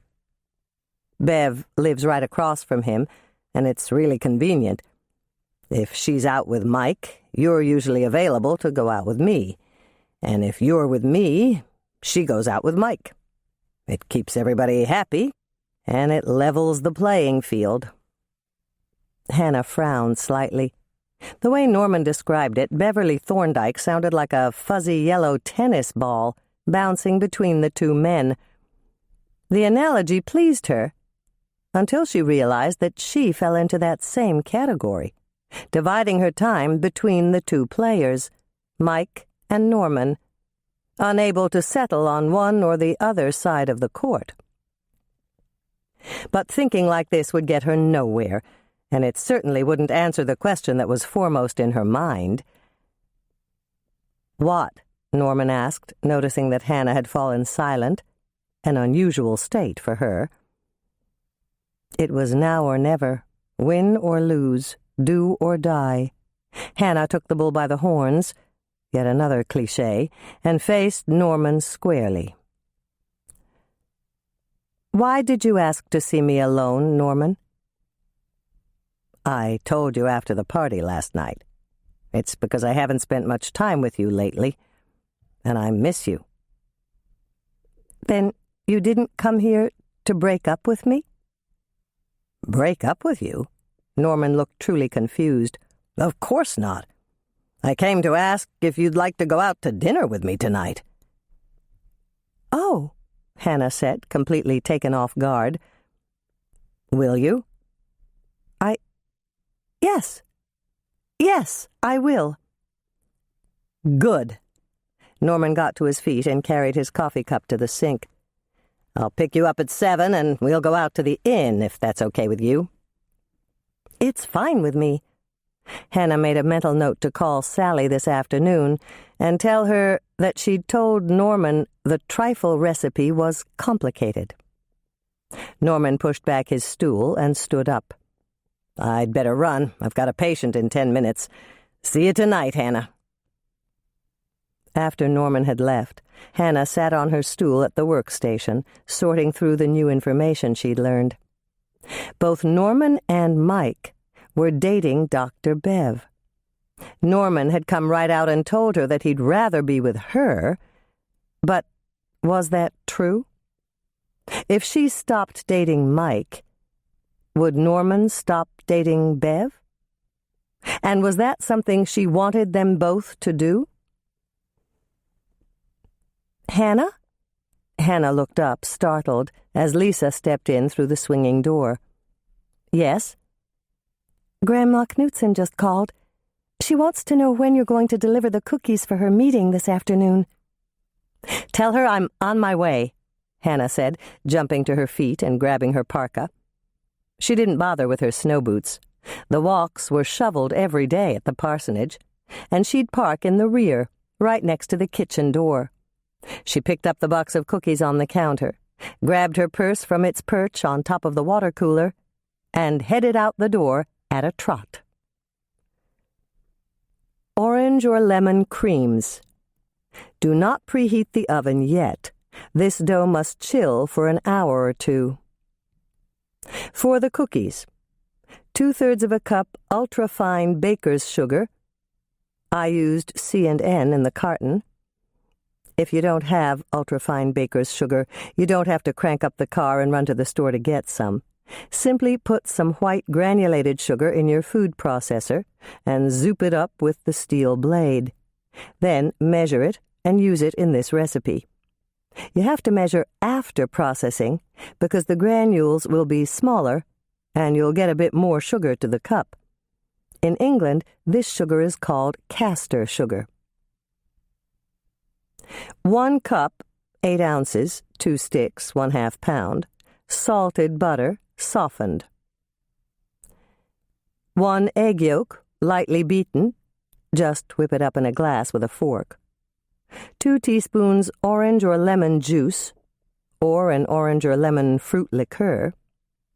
Zest of 1 lemon or orange. I measured mine after zesting. It was a little less than 1/2 teaspoon. The zest is the colored part of the rind. Try to grate only the colored part, not the white part under it. The white part is bitter. 2 1/4 cups all-purpose flour. Scoop it up and level it off with a table knife. Don't pack it down. For the sandwich cream frosting, 1/3 cup salted butter, softened. 4 1/2 cups powdered confectioner's sugar.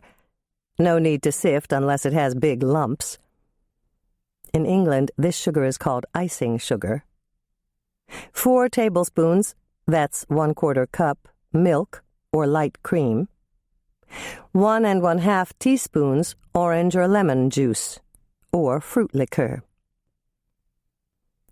To make the cookies, beat the sugar and salted butter together until they're soft and fluffy. You can do this with an electric mixer or by hand. It's easier with a stand mixer. Beat in the egg yolk, fruit juice or liqueur, and fruit zest. Make sure it's well mixed. You want that zest to be thoroughly incorporated. Measure the flour by scooping it up and then leveling off the measuring cup with a table knife. Don't pack it down in the cup for this recipe. Stir or beat in the flour in half-cup increments. Just eyeball it, you don't have to be exact, stirring or beating after each addition. Round the dough up in the mixing bowl and divide it into 2 parts. Pat the 2 parts into balls. Wrap the balls in plastic wrap and refrigerate them for at least 1 hour. Overnight is fine, too. When you're ready to bake, preheat the oven to 375 degrees Fahrenheit, rack in the middle position. On a floured board, roll out the dough, just like pie crust, to a 1/8 inch thickness. Use a round cookie cutter or the rim of a drinking glass to cut out dough circles. Alternatively, for those of you who don't like to make rolled cookies, let your dough come up to room temperature and then use a 2-teaspoon scooper to make dough balls.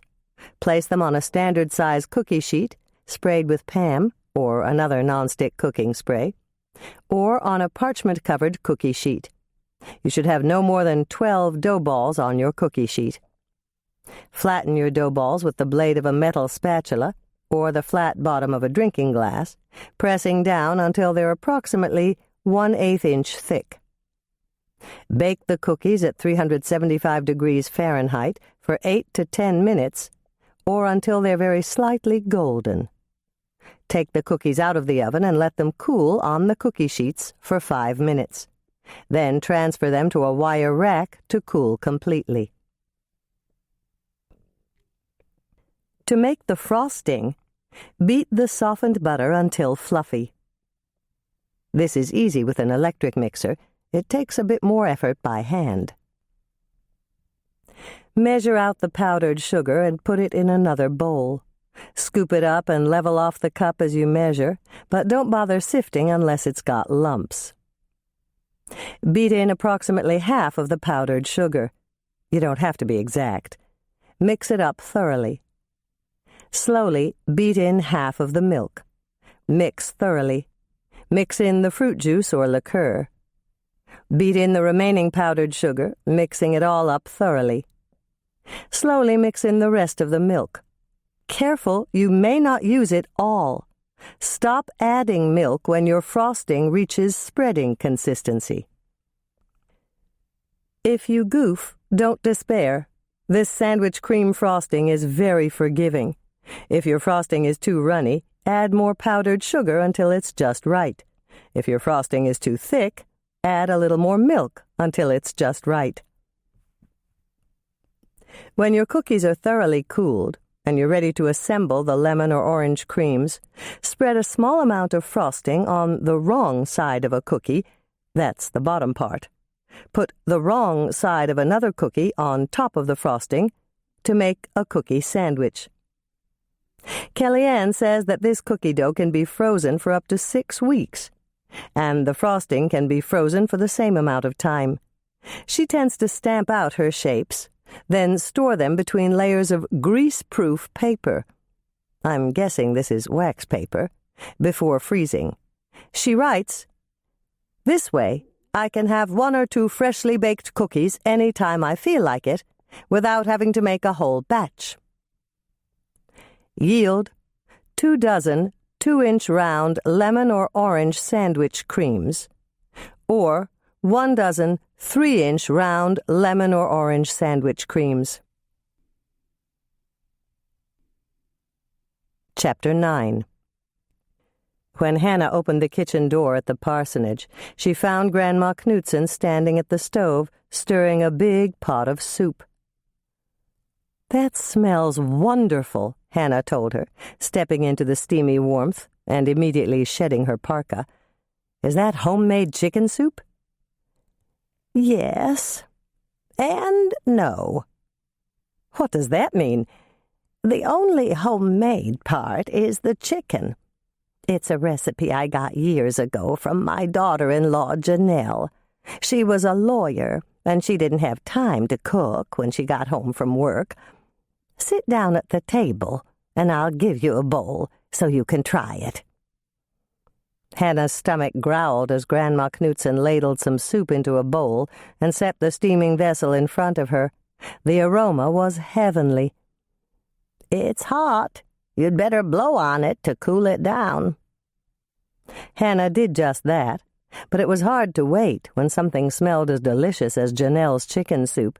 She forced herself to give it several cooling blows, but then hunger overcame caution. The soup was still hot, but not so hot that she couldn't taste the complex flavors. It was absolutely perfect, and she had to have the recipe. "Sour cream?" she asked, dipping her spoon in again the moment the question had left her mouth.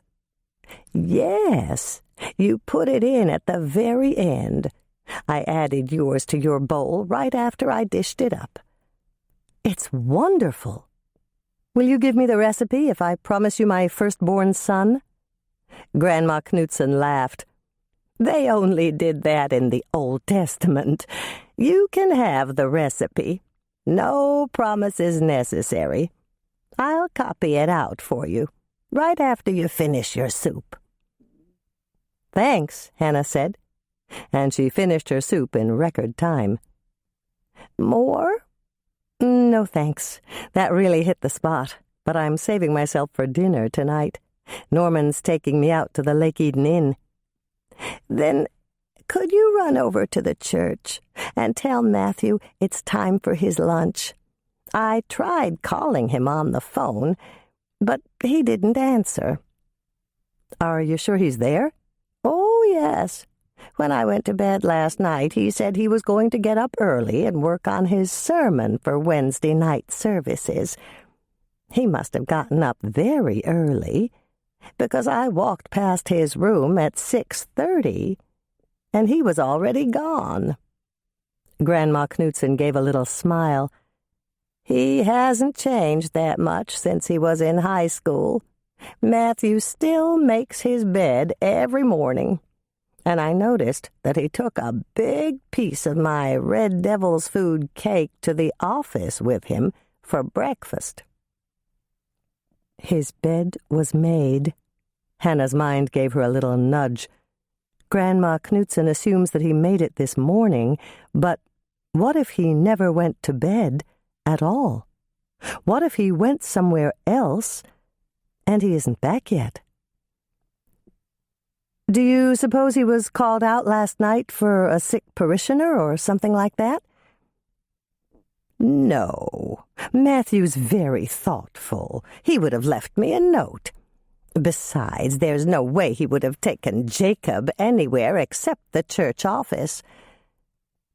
"And Jacob is gone?" Hannah drew the obvious conclusion. "Yes. Matthew's taken quite a liking to Jacob. He always reads his sermons out loud, hoping that Jacob will pick up some new Bible verses." "Has he?" "Yes, one. If Matthew's not in the office, he could be in another part of the church. He said something about replacing a burned-out bulb in one of the hanging lamps. Or he could be trying to fix the furnace. Bob showed him how before he left." "Don't worry, I'll find him," Hannah promised, standing up and carrying her soup bowl and spoon to the sink. "Just don't forget to copy that recipe for me. It's really great soup." There was absolutely nothing frightening about a church in the afternoon. Hannah closed the kitchen door behind her, traversed the back porch, and stepped out onto the walkway that led from the parsonage to the side door of the church. But if there was nothing frightening, why was her heart racing a zillion beats a minute? Hannah avoided an icy patch on the walkway and shoved her hands into the pockets of her parka. It was a bright, sunny winter day, and as she neared the side door of the church, she told herself that there were plenty of plausible reasons why Reverend Matthew hadn't answered the phone in the church office.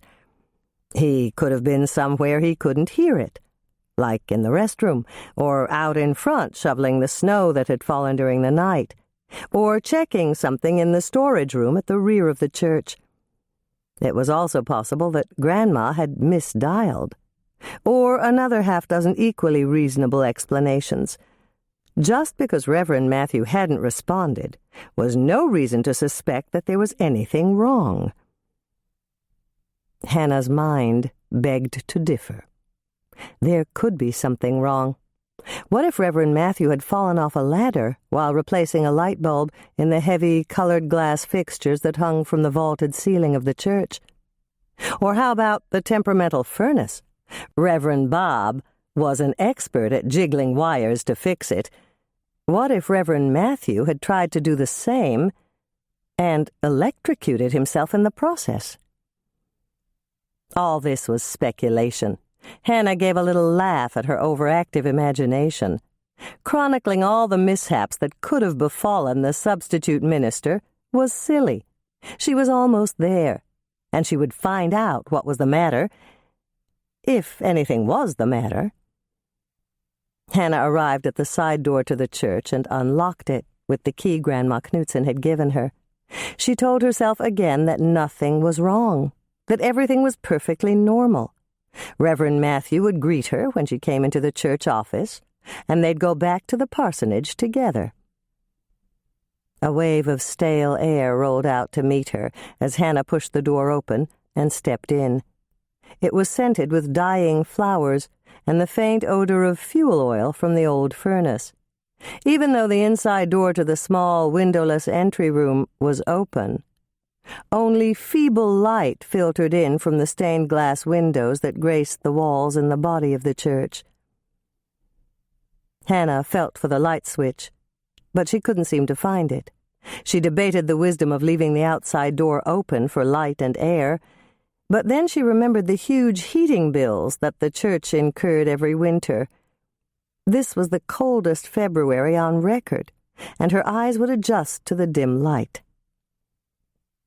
It took a few moments after she'd closed the outside door, but at last she could see well enough to move forward in the crowded room. A tall dresser with wide, shallow drawers sat against the wall. It contained the sparkling white linen for communion. The top of the dresser held a large, round, silver tray that had been polished to a high gleam by Hannah's neighbors, Marguerite and Clara Hollenbeck. The tray was peppered with small indentations for tiny, round glasses that would hold the communion wine. Another, smaller silver tray with a cover sat next to the large tray, ready to receive the communion wafers. Avoiding several boxes that jutted out into her path, Hannah moved toward the doorway and stepped into the main body of the church. That was much better. The sunlight streaming through the stained glass windows was gorgeous. "Reverend Matthew?" she called out expectantly. But there was no answer to her call. Her eyes scanned the rows of oaken pews, but the only things moving in the body of the church were tiny dust motes dancing in the beams of colored light. Hannah gave it a minute or two, just in case Reverend Matthew had heard her and was coming from another part of the church, but there was no sound of hurrying footsteps. When she'd waited long enough, in her estimation, she moved on down the carpeted center aisle, past the tall, arched stained-glass windows on both sides of the church, and headed to the church office. The office was opposite the stairway that led up to the choir loft, and Hannah knew that Reverend Bob had recently refurbished it. The door was shut, and she hesitated. What if Reverend Matthew was deep in prayer, or meditation, or something like that? Would it be right to interrupt him for something as mundane as lunch? But Grandma Knudsen's homemade chicken soup was certainly not mundane. "Reverend Matthew?" Hannah called out again, and followed her query by knocking softly on the door. "Are you in there?" There was no answer. Hannah felt her heartbeat quicken, and there was a lump in her throat. This wasn't good. Not good at all. She wanted to turn tail and run, but that would be cowardly. What if Reverend Matthew was inside and he was injured in some way? Or he had been taken suddenly ill? But she didn't want to think about that. She called his name again. Twice. And then she reached out with shaking fingers and turned the doorknob. It took all of her gumption to push the door open slightly, just far enough so that she could see the edge of the desk. And then a bit wider. And then the first thing she saw was the cake, a huge slice of Grandma Knudsen's Red Devil's Food cake on the rug in front of the desk. There was a plate there, too, obviously thrown to the floor. Hannah stared at the cake for a moment. Grandma Knudsen's mouth-watering fudge frosting was smeared into the fibers of the off-white rug, and she hoped it wouldn't stain. But she ceased thinking about that minor problem when she spotted what was behind the desk. Hannah stood stock still and stared at the awful sight. Reverend Matthew was seated at the desk, and it was obvious that he'd been working on next Sunday's sermon because it was spread out on the desk in front of him. His head was resting on the pages, but he wasn't asleep. There was something on the sheets of paper, and on the desktop in front of him. That something was blood. A lot of blood. More blood than Hannah ever would have guessed a human being could contain. "Reverend Matthew?" she asked again in a very quiet voice. She didn't expect an answer, and she didn't get one. Reverend Matthew was dead. Chapter 10. Hannah stood there, staring at the gruesome sight, for what seemed like endless minutes. She might have stayed there, stationary and in shock, for much longer, but a voice rang out from the top of the bookcase. "The wages of sin is death," the voice said, causing Hannah to whirl around and stare at the top of the bookcase. What she saw came very close to making her break out in hysterical laughter. It was Jacob, the mynah bird, in his cage on the bookcase. He peered down at her with beady eyes and gave a squawk that made her jump. "The wages of sin is death," he said again in Reverend Matthew's voice. At that moment, the phone on the desk began to ring. Hannah reached out to answer it, but she stopped short. Only when she'd taken a tissue from the box on the Reverend's desk to preserve any existing fingerprints did she carefully lift the receiver. "Hello?" she said, hoping she didn't sound too shaky. "Hannah," it was Grandma Knudsen's voice, "did you find Matthew?" "Oh, yes," Hannah said, deliberately avoiding the natural urge to turn and glance at the Reverend. "Is he coming over for lunch?" No, he's not." Hannah stopped, wondering how she could tell Grandma Knudsen that her favorite house guest and her grandson's substitute minister was dead. Certainly not on the phone. That just wouldn't be right. "He's not coming over for lunch?" "Not right now. He's not—" Hannah stopped. What could she say? She didn't want to lie to Grandma Knudsen, but neither did she wish to tell her friend the bad news over the phone. "He's not what?" Grandma Knudsen asked. "He's not hungry at the moment," Hannah said, grasping at the first excuse she could think of. "You should turn the soup down to simmer, Grandma Knudsen. I'm going to stay here with Reverend Matthew for a while, and then I'll come back to the parsonage." "All right, Hannah." Grandma Knudsen gave a little chuckle. "Matthew must have had too much cake. That was a huge piece he took for breakfast this morning. He does love my cake." "I can tell that," Hannah said, glancing down at the sticky goo that had once been a delicious slice of Red Devil's food cake. There was no way she was going to let Grandma Knudsen come here to the church office to see the horrific sight. "Just sit tight, and I'll be there in less than 10 minutes, she promised. "Is that all right?" "That's fine, dear. I have to get dressed for my Bible study group anyway. Just let yourself in when you come back to the parsonage, and help yourself to more soup." Janelle's Quick and Easy Chicken Soup. 8 cups chicken broth, or 2 quarts water, that's 8 cups, and 8 chicken bouillon cubes. 6 1/2 cups uncooked wide egg noodles. 2 cans, 10 3/4 ounce each, condensed cream of chicken soup, undiluted.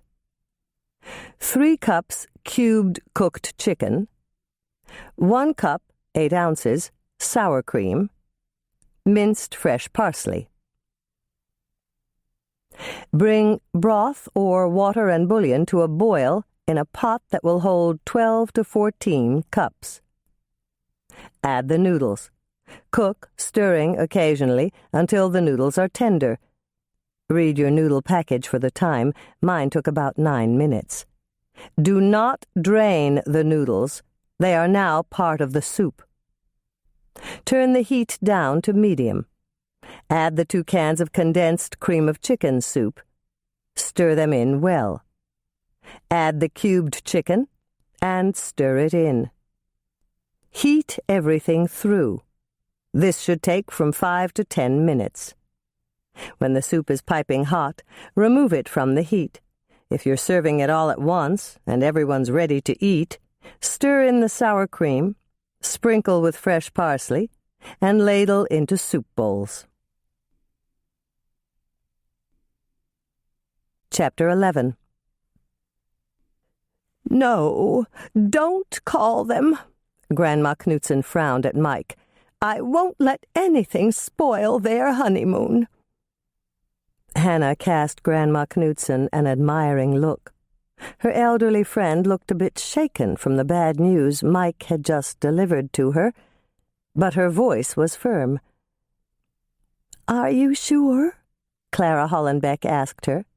The Hollenbeck sisters, Clara and Marguerite, had arrived early for the Bible study group in order to help Grandma Knudsen with the refreshments. "Reverend Bob would come home in a flash if he knew," Marguerite said. "He wouldn't want you to be alone at a time like this." "I'm not alone." Grandma Knudsen paused, and Hannah wondered if they were about to get an affirmation of her faith. "I have you, Clara."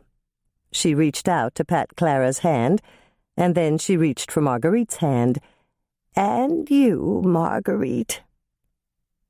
Both sisters looked proud to be counted as Grandma Knudsen's friends. "But will Reverend Bob be angry at us for not telling him?" Clara posed another possibility. "I can't see why he would be. It's not like he can hop on a plane and get here right away. He's on a ship sailing for Hawaii, and he won't even get there for another 3 days. Don't you think it would be a real shame for Bob and Claire to dock at such a beautiful island and have to go straight to the airport to come home?" Clara nodded, and so did Marguerite. "You're right, Grandma Knudsen," Marguerite said, and Hannah noticed that the normally soft-spoken lady had picked up a bit of Grandma Knudsen's firmness. "If we all pull together, we can get along just fine until the seminary sends us another minister. In the meantime, I think our brother's minister, Reverend Collins from Grey Eagle, might agree to perform some of the duties." "Hank Collins is a nice young man," Grandma Knudsen agreed. I'm sure he'll fill in as best he can. And there's Tom Sherman from Little Falls. Bob helped him out once when he was on vacation." Mike cleared his throat, and everyone turned to look at him. "Excuse me, ladies," he said. "I need to ask Grandma Knudsen some questions." "Of course you do, son." Grandma Knudsen turned to Clara and Marguerite. "I'm putting the two of you in charge of the Bible study meeting. When the other ladies come, take them straight to the living room. Tell them that there's been an accident at the church, and get their input on who we can get to fill in until the seminary sends another minister to substitute for Bob. If you make a list of their suggestions, I'll look it over when I join you, and we'll place some calls. I put out the coffee, so that should be ready, and Hannah brought a box of— What are they, Hannah?" "Big, soft, chewy molasses cookies. They're Lois Thielen's recipe." "I've had those. They're delicious," Clara said, and then she turned to look at Grandma Knudsen. "We could bring coffee and a plate of them in here if you'd like." Grandma Knudsen nodded. "That would be nice. Thank you, Clara. You girls are always so thoughtful." When Clara and Marguerite had left, Hannah turned to Mike. "Would you like me to leave so you can talk to Grandma Knudsen alone?" "That's okay. You don't have to leave on my account." "Nor on my account," Grandma Knudsen added. "Besides, you should tell Mike everything you and Andrea found out about Matthew." Grandma Knudsen turned to Mike. "We missed you at church services on Sunday, Mike. If you'd been there, you would have had the chance to meet Matthew in person." Mike took the gentle chiding in stride, but Hannah knew him well enough to know he was slightly embarrassed. She was willing to bet he'd be in church this coming Sunday. "When was the last time you saw Reverend Walters?" he asked. "About 9 last night when I went to bed. I said good night to him, and he told me that he was going to get up early and work on his sermon in the church office." Hannah gave a little shiver as she remembered the blood-soaked pages spread out on the desk. She wondered if Reverend Matthew had finished his sermon, and then she wondered if it really mattered at all. "Do you know if Reverend Matthew had any enemies?" Mike asked his second question. "I don't know of any, except—" Grandma Knudsen stopped and looked thoughtful. "He may have had a falling out with his cousin, Paul. Or perhaps it was the other way around, and his cousin Paul had a falling out with Matthew. In any event, they hadn't seen each other for years. When they were here, staying with me while their parents went off to do missionary work, Matthew and Paul were quite close. Toward the end of the year, Paul did get into a bit of trouble, but we suspected it was because Matthew had a girlfriend, and Paul was jealous of the time Matthew spent with her." "What kind of trouble?" "Minor trouble. He broke into lockers at school and took mementos, little things that weren't valuable. The principal at the time thought it was a bid for attention, but Matthew thought it was the start of something. He said Paul committed a crime and was sent to a prison in Iowa. Matthew wasn't sure of the details because Paul's parents didn't want to talk about it, but he thought it was some kind of burglary gone bad." "Do you know Paul's parents?" "I did. Not well, but we exchanged Christmas cards, and they always sent me a little something for my birthday. They're both dead now. Paul's mother died 6 years ago. And his father died last year." Hannah interpreted the tightening of the muscles around Mike's mouth. He was disappointed that he couldn't interview Paul's parents. "So when was the last time Reverend Matthew saw his cousin Paul?" "I'm not sure, but it has to be when Matthew was in his 20s. I know he tried to contact Paul after his cousin got out of prison in Iowa, but the private detective he hired couldn't find him." "Why did Reverend Matthew want to contact his cousin?" "To tell him that Paul's mother was dying of cancer. Matthew said he owed it to Paul to tell him. He thought Paul might want to come home to see his mother, or write a letter, or do something. But he couldn't find Paul to notify him." Mike made a couple of quick notes in his notebook. "All right. How about when Reverend Matthew was here in Lake Eden? Were there any incidents with local people? Altercations, disagreements, old grudges from when both boys stayed here with you?" "Nothing I can think of. Matthew was a lovely person. He liked everyone, and everyone he met liked him." Grandma Knudsen stopped talking as Marguerite came into the sitting room carrying a tea tray. "Oh, thank you, Marguerite. Just set it right here, and Hannah will pour. Won't you, dear?" "Of course," Hannah said, handling the delicate bone china with care as she poured coffee and passed the cookie plate. Once they'd sipped their coffee and pronounced it good, and taken bites of their cookies and pronounced those excellent, Grandma Knudsen turned to Hannah again. "Tell Mike what you and Andrea found out when you called the seminary to check Matthew out for me," she said. Mike's eyebrows raised. "You checked out Reverend Matthew?" "Yes," Hannah said, and proceeded to tell him everything they'd learned about the minister who'd become the unfortunate victim of a violent crime. "Why don't you go home?" Lisa said after the third time Hannah had forgotten to put sweetened dried cranberries in a batch of boggles. "Your mind's not on baking, and I can finish up here by myself. Are you okay to drive home, or should I call Herb to give you a ride?" "I'm fine," Hannah told her, even though she was about as far from fine as she could get and still managed to function.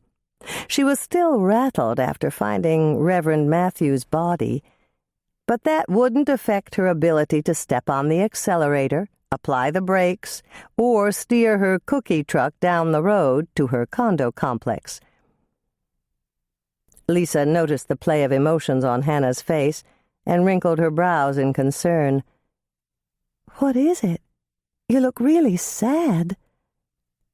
"It's silly," Hannah said. "I'm anthropomorphizing."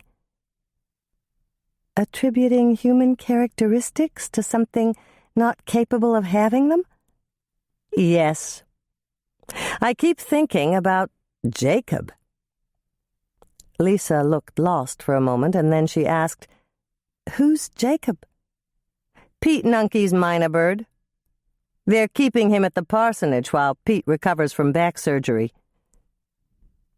"But Jacob's okay, isn't he? The killer didn't—" "No, Jacob's fine," Hannah interrupted Lisa's thought to reassure her.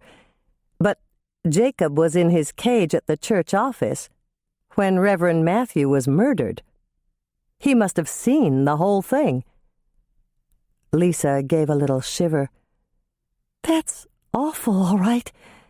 They say mynah birds are very intelligent. I wonder if Jacob could identify the killer." "Only on a bad TV detective show." "You're right," Lisa gave a little laugh.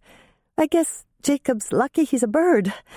After all, what is he going to say if they put him on the witness stand? Polly wants a cracker?" Now it was Hannah's turn to shiver, and she shivered so hard Lisa noticed. "Now what's the matter? Lisa asked her. I just remembered what happened right after I found Reverend Matthew's body. What's that? I was just standing there, staring at Reverend Matthew's body, and his voice said, "The wages of sin is death." His voice? You mean Reverend Matthew's voice? Yes. Then he wasn't dead? Oh, he was dead. One look and I knew that. But his voice came from above and behind me. For a split second there, I actually thought something supernatural was going on. Like the restless spirit of someone who'd suffered a terrible wrong and died in the process? Exactly. And then I looked up and saw Jacob in his cage and realized that he must have learned to imitate Reverend Matthew's voice. I know everyone at the parsonage was trying to teach Jacob to repeat Bible verses, and that must be one he learned from Reverend Matthew. Lisa gave another little shiver. Or maybe, just maybe, Jacob learned it when Reverend Matthew said it to his killer. Now that's really creepy. I know. Can I use it tomorrow at story time? Hannah laughed. She couldn't help it. Lisa loved to embellish the story of how Hannah had found the most current murder victim, and their customers looked forward to hearing the tale. By the time Lisa performed her one-woman show, and it was a show, no doubt about that, Hannah probably wouldn't recognize herself.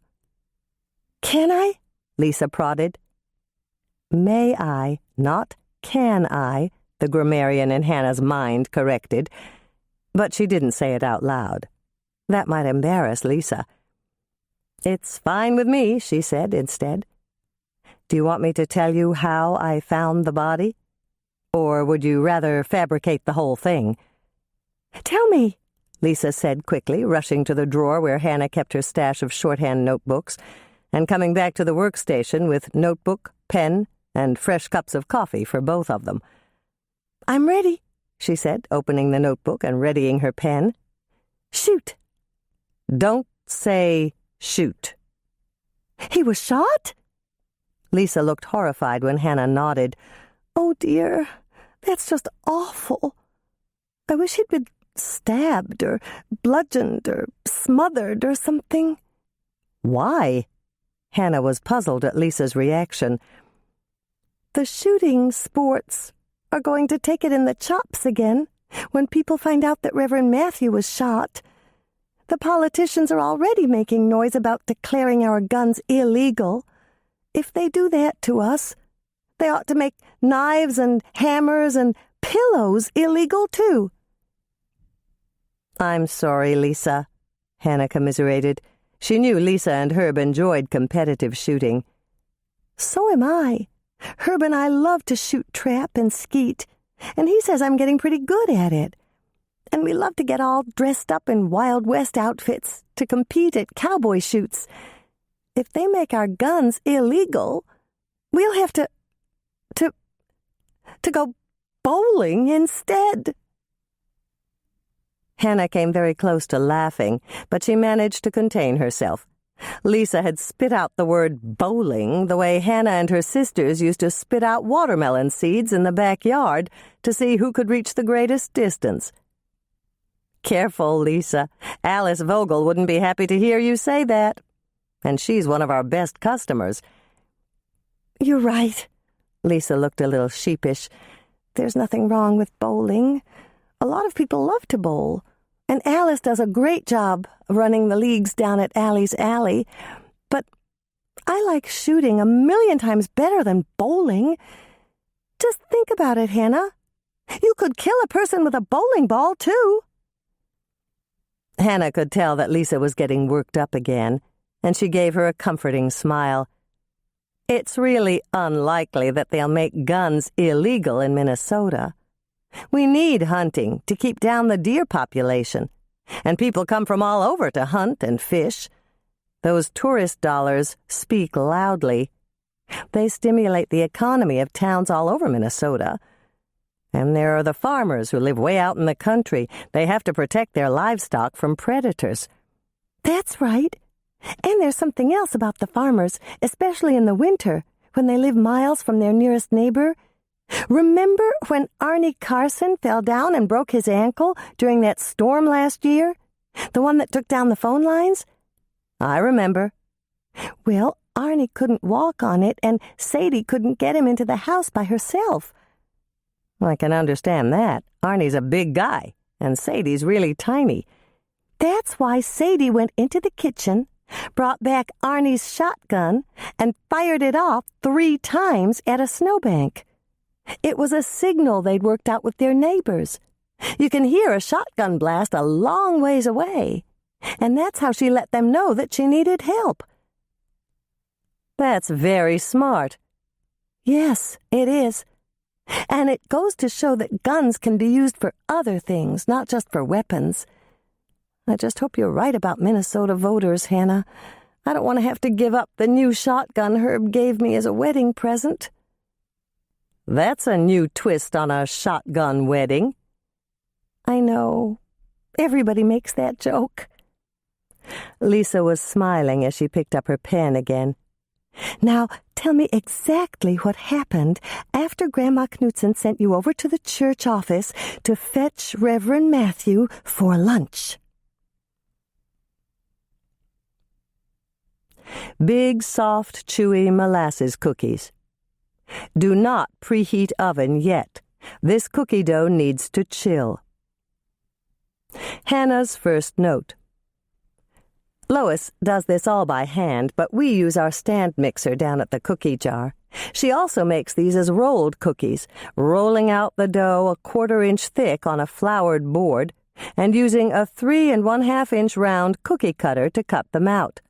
In the interest of saving space and time, we do ours as refrigerator cookies. 1 1/4 cups white granulated sugar, 1 teaspoon salt, 1 1/2 teaspoons baking soda, 1 1/2 teaspoons ground ginger, 1 cup light molasses. I used 1/2 cup dark molasses mixed with 1/2 cup light Caro syrup. 2 beaten eggs, just whip them up in a glass with a fork. 1 cup, 2 sticks, 8 ounces, 1/2 pound, salted butter, melted. 2 tablespoons, 1/8 cup, hot water right out of the tap is fine. 4 cups quick-cooking oatmeal, dry, right out of the package. I used Quaker's Quick 1 Minute. 4 cups all-purpose flour. Don't sift, but don't pack it down either. Scoop it out with your measuring cup and level it off with a table knife. 1 1/2 cups raisins. I used golden raisins. 1 cup chopped nuts. I used walnuts. Approximately 1/2 cup white granulated sugar for a topping. Put the sugar in the bottom of the bowl of your mixer and turn it on low speed. Add the salt, baking soda, and ground ginger. Mix them in thoroughly. Now add the cup of light molasses. Keep mixing until everything is thoroughly blended. Add the beaten eggs. Mix until they are well incorporated. Melt the butter, either on the stovetop in a small saucepan or in a microwave-safe bowl on high for 90 seconds in the microwave. Stir the butter around after microwaving, and if it's not melted, give it another 20 seconds. Add the melted butter to your bowl and mix it in. Add the 2 tablespoons of hot water to your bowl and mix it in. With your mixer still on low speed, add the oatmeal in 1 cup increments, making sure to mix after each addition. With the mixer still on low speed, add the flour in 1 cup increments, making sure to mix after each addition. Add the raisins and mix them in. Finally, add the nuts and mix thoroughly. Remove the bowl from the mixer and give it a final stir by hand. This dough will be fairly thick. Cover the cookie dough with plastic wrap and put the mixer bowl in the refrigerator for an hour. This dough will be easier to work with if it's chilled. There are 3 ways to bake these cookies. They all turn out about the same, so you choose the way you like best. I'll give you the way Lois uses first. Way to bake number 1, the rolled method. Divide the chilled dough in half. Put 1/2 in the refrigerator and round the other half into a big ball. Sprinkle your breadboard with flour. Set the dough ball in the center and flatten it with your palms. Sprinkle the top of the flattened dough ball with flour. With a rolling pin, roll out the cookie dough to 1/4 inch thick. Cut the dough into 3½ inch circles with a round cookie cutter. If you don't have a cookie cutter that size, I'll bet you have something in your kitchen that you can use for a cookie cutter. I had a plastic drinking glass that measured 3½ inches across, and I used that. Place the round cutouts on a greased cookie sheet, leaving 2 to 3 inches between the cookies.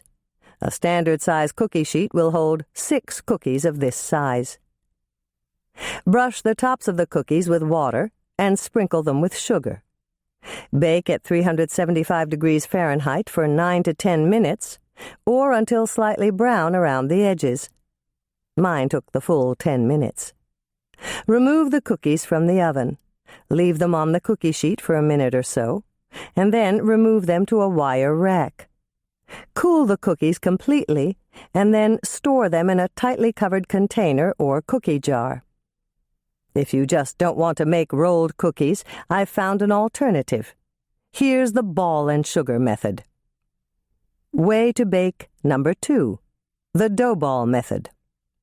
This way is fun and easy, and it doesn't require a breadboard, rolling pin, or flour. You also get sugar on the tops and bottoms. Roll the chilled dough in 2½ inch balls with your fingers. That's approximately the size of a plum. Roll the dough ball in a bowl of sugar and place it on a greased or sprayed with Pam or another nonstick cooking spray cookie sheet. Flatten it to 1/4 inch thick with a wide metal spatula or your impeccably clean palm. Repeat the process of rolling dough balls, coating them with sugar, and placing them on the cookie sheet. They should be 2 to 3 inches apart, and a standard-size cookie sheet will hold 6 of these big, delicious cookies. Bake at 375 degrees Fahrenheit for 9 to 10 minutes, or until slightly brown around the edges. Mine took the full 10 minutes. Remove the cookies from the oven. Leave them on the cookie sheet for a minute or so, and then remove them to a wire rack. Cool the cookies completely, and then store them in a tightly covered container or cookie jar. The third way to make the cookies is the refrigerator method. It takes a little longer, but it's very simple. Here it is. Way to bake cookies number 3. The slice method. Divide the chilled dough into 2 parts.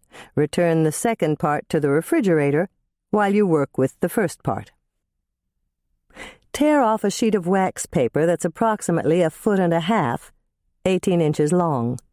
Flip it over so it doesn't roll right back up again for you, and lay it out on your counter with the long expanse facing you. Plunk your chilled dough down on the wax paper, and use your hands to shape it into a foot-long log. This may remind you of playing with modeling clay in kindergarten. Center the cookie dough log at the edge of the long expanse of wax paper, and roll it up. Twist the ends of the wax paper to secure the log of cookie dough inside, and place it in your refrigerator. Leave it there overnight so it's chilled thoroughly. In the morning, when you're ready to bake, preheat the oven to 375 degrees Fahrenheit, rack in the middle position. While you're waiting for your oven to preheat, grease, or spray with Pam or another nonstick cooking spray, your cookie sheet. When your oven comes up to temperature, remove the log of cookie dough from the refrigerator. Unroll it, and use a sharp, thin knife to slice off 6 1/4 inch slices. Put some white sugar in a bowl with a fairly flat bottom, and one by one lay the cookie slices in the bowl.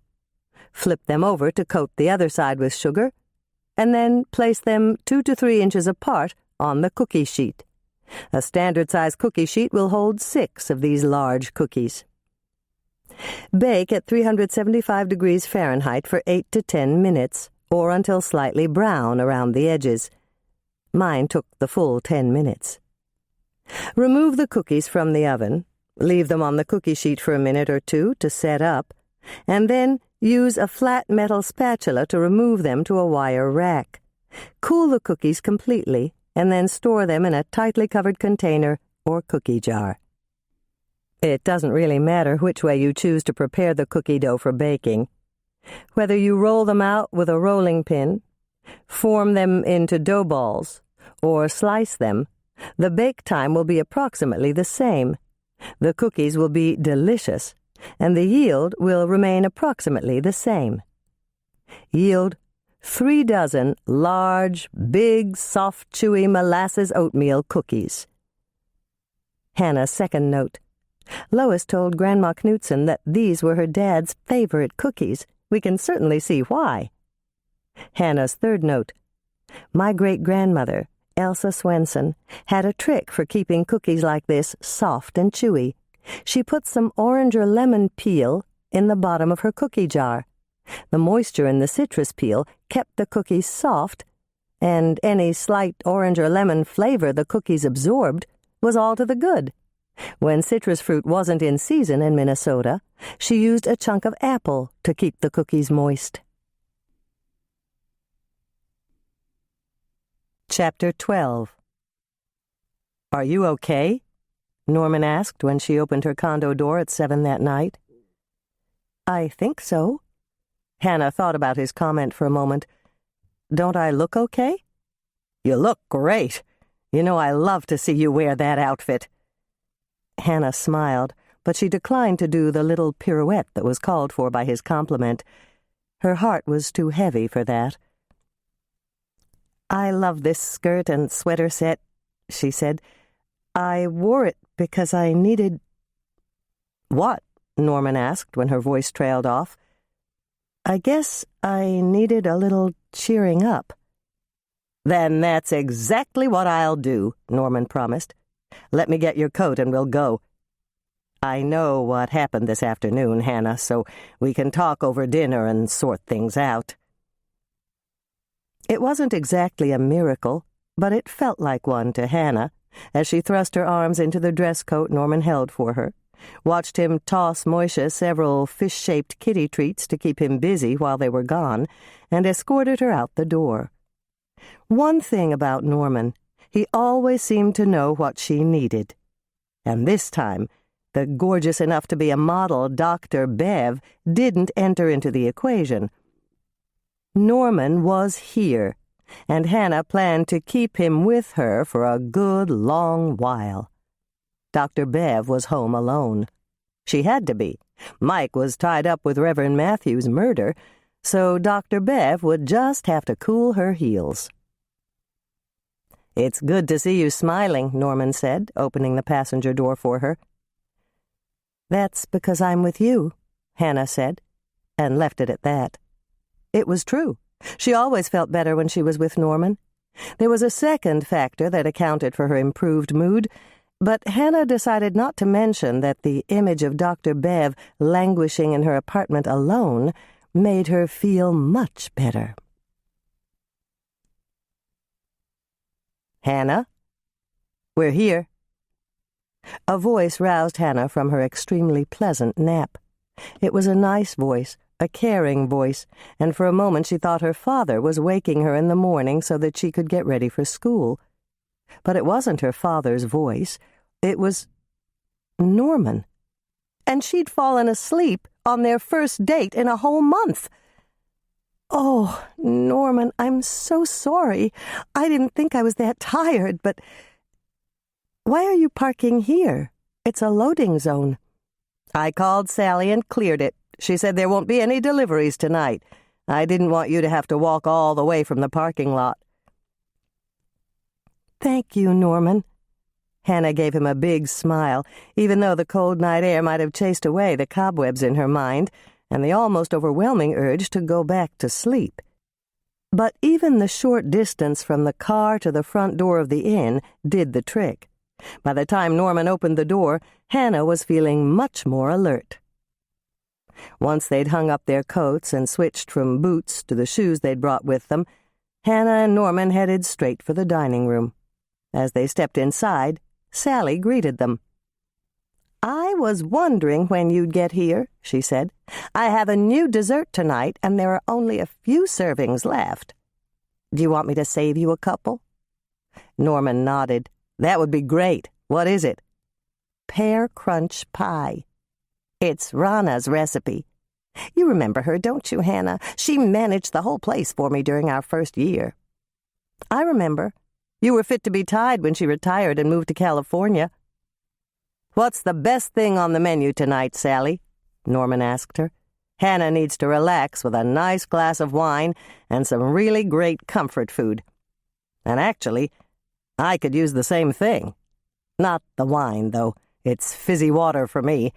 And whatever you have in the way of comfort food would be perfect for me, too." "You came to the right place," Sally said, smiling broadly. "I figured a lot of folks would need something hot and hearty tonight. It's so cold out there. So I made brisket and veggies." "That's what I want," Hannah said quickly. "Me too," Norman echoed her choice. "Wonderful.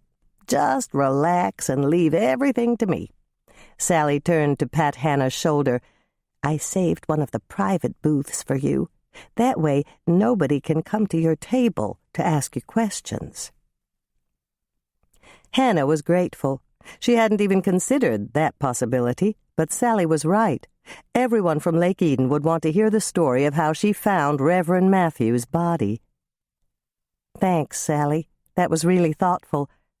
I'll tell Dot to seat you and pull the curtains." Sally gestured, and Dot Larson, Sally's head waitress, led them up the steps to the raised part of the dining room and seated them in the end booth. "How's the baby, Dot?" Hannah asked, before Dot could pull the curtains. "Growing like a weed. He's got one speed, and that's full throttle. If we had a bigger house, Mom would never be able to keep up with him." "Your mother babysits while you're at work here?" Norman asked. "That's right. It works out really well. I have the 5 to 10 shift during the week, and Mom comes over at 4:30. She fixes supper for Jimmy when he gets home at 5:30, feeds Jamie and puts him to bed, and she's back home in time to watch her favorite shows. Taking care of Jimmy gives her something to do, now that Dad's gone." "I'm sorry to hear your father died," Norman said quickly. "Oh, he's not dead." Dot gave a merry laugh. "He's just up in Alaska with the dogs for the season. Mom usually goes with him, but there's not much for her to do up there while he's off mushing. To tell the truth, I think she's glad she could use babysitting with Jamie as an excuse not to go this year." When Dot bustled off to get their drinks, Hannah amused herself by peeking through the curtains at the other diners. "Howie and Kitty Levine just walked in," she reported to Norman. "And there's Pam and George Baxter. And right behind them is Mother." "Yours or mine?" "Mine. She's all alone." "Would you like to ask her to join us?" Hannah debated for a moment. She really wanted to be alone with Norman, but she knew Dolores hated to dine by herself. "Hannah, I'll do whatever you want." Norman was waiting for an answer. Hannah sighed deeply and dipped her head. "No, I don't really want to invite her to join us, but I suppose we should." "Then we will. Would you like me to go over and ask her?" "That would be good," Hannah said, crossing her fingers for luck. It was possible that Dolores was meeting some friends for dinner, and the rest of her party hadn't arrived yet. She'd certainly taken care with her appearance, but then she always did. Dolores was definitely the most attractive woman of her age in Lake Eden, perhaps even in Winnetka County. Tonight, her mother was dressed in a designer suit. Hannah knew that it was a designer suit, even though she wasn't a fashion expert like Andrea, because Dolores never bought anything that wasn't a designer creation.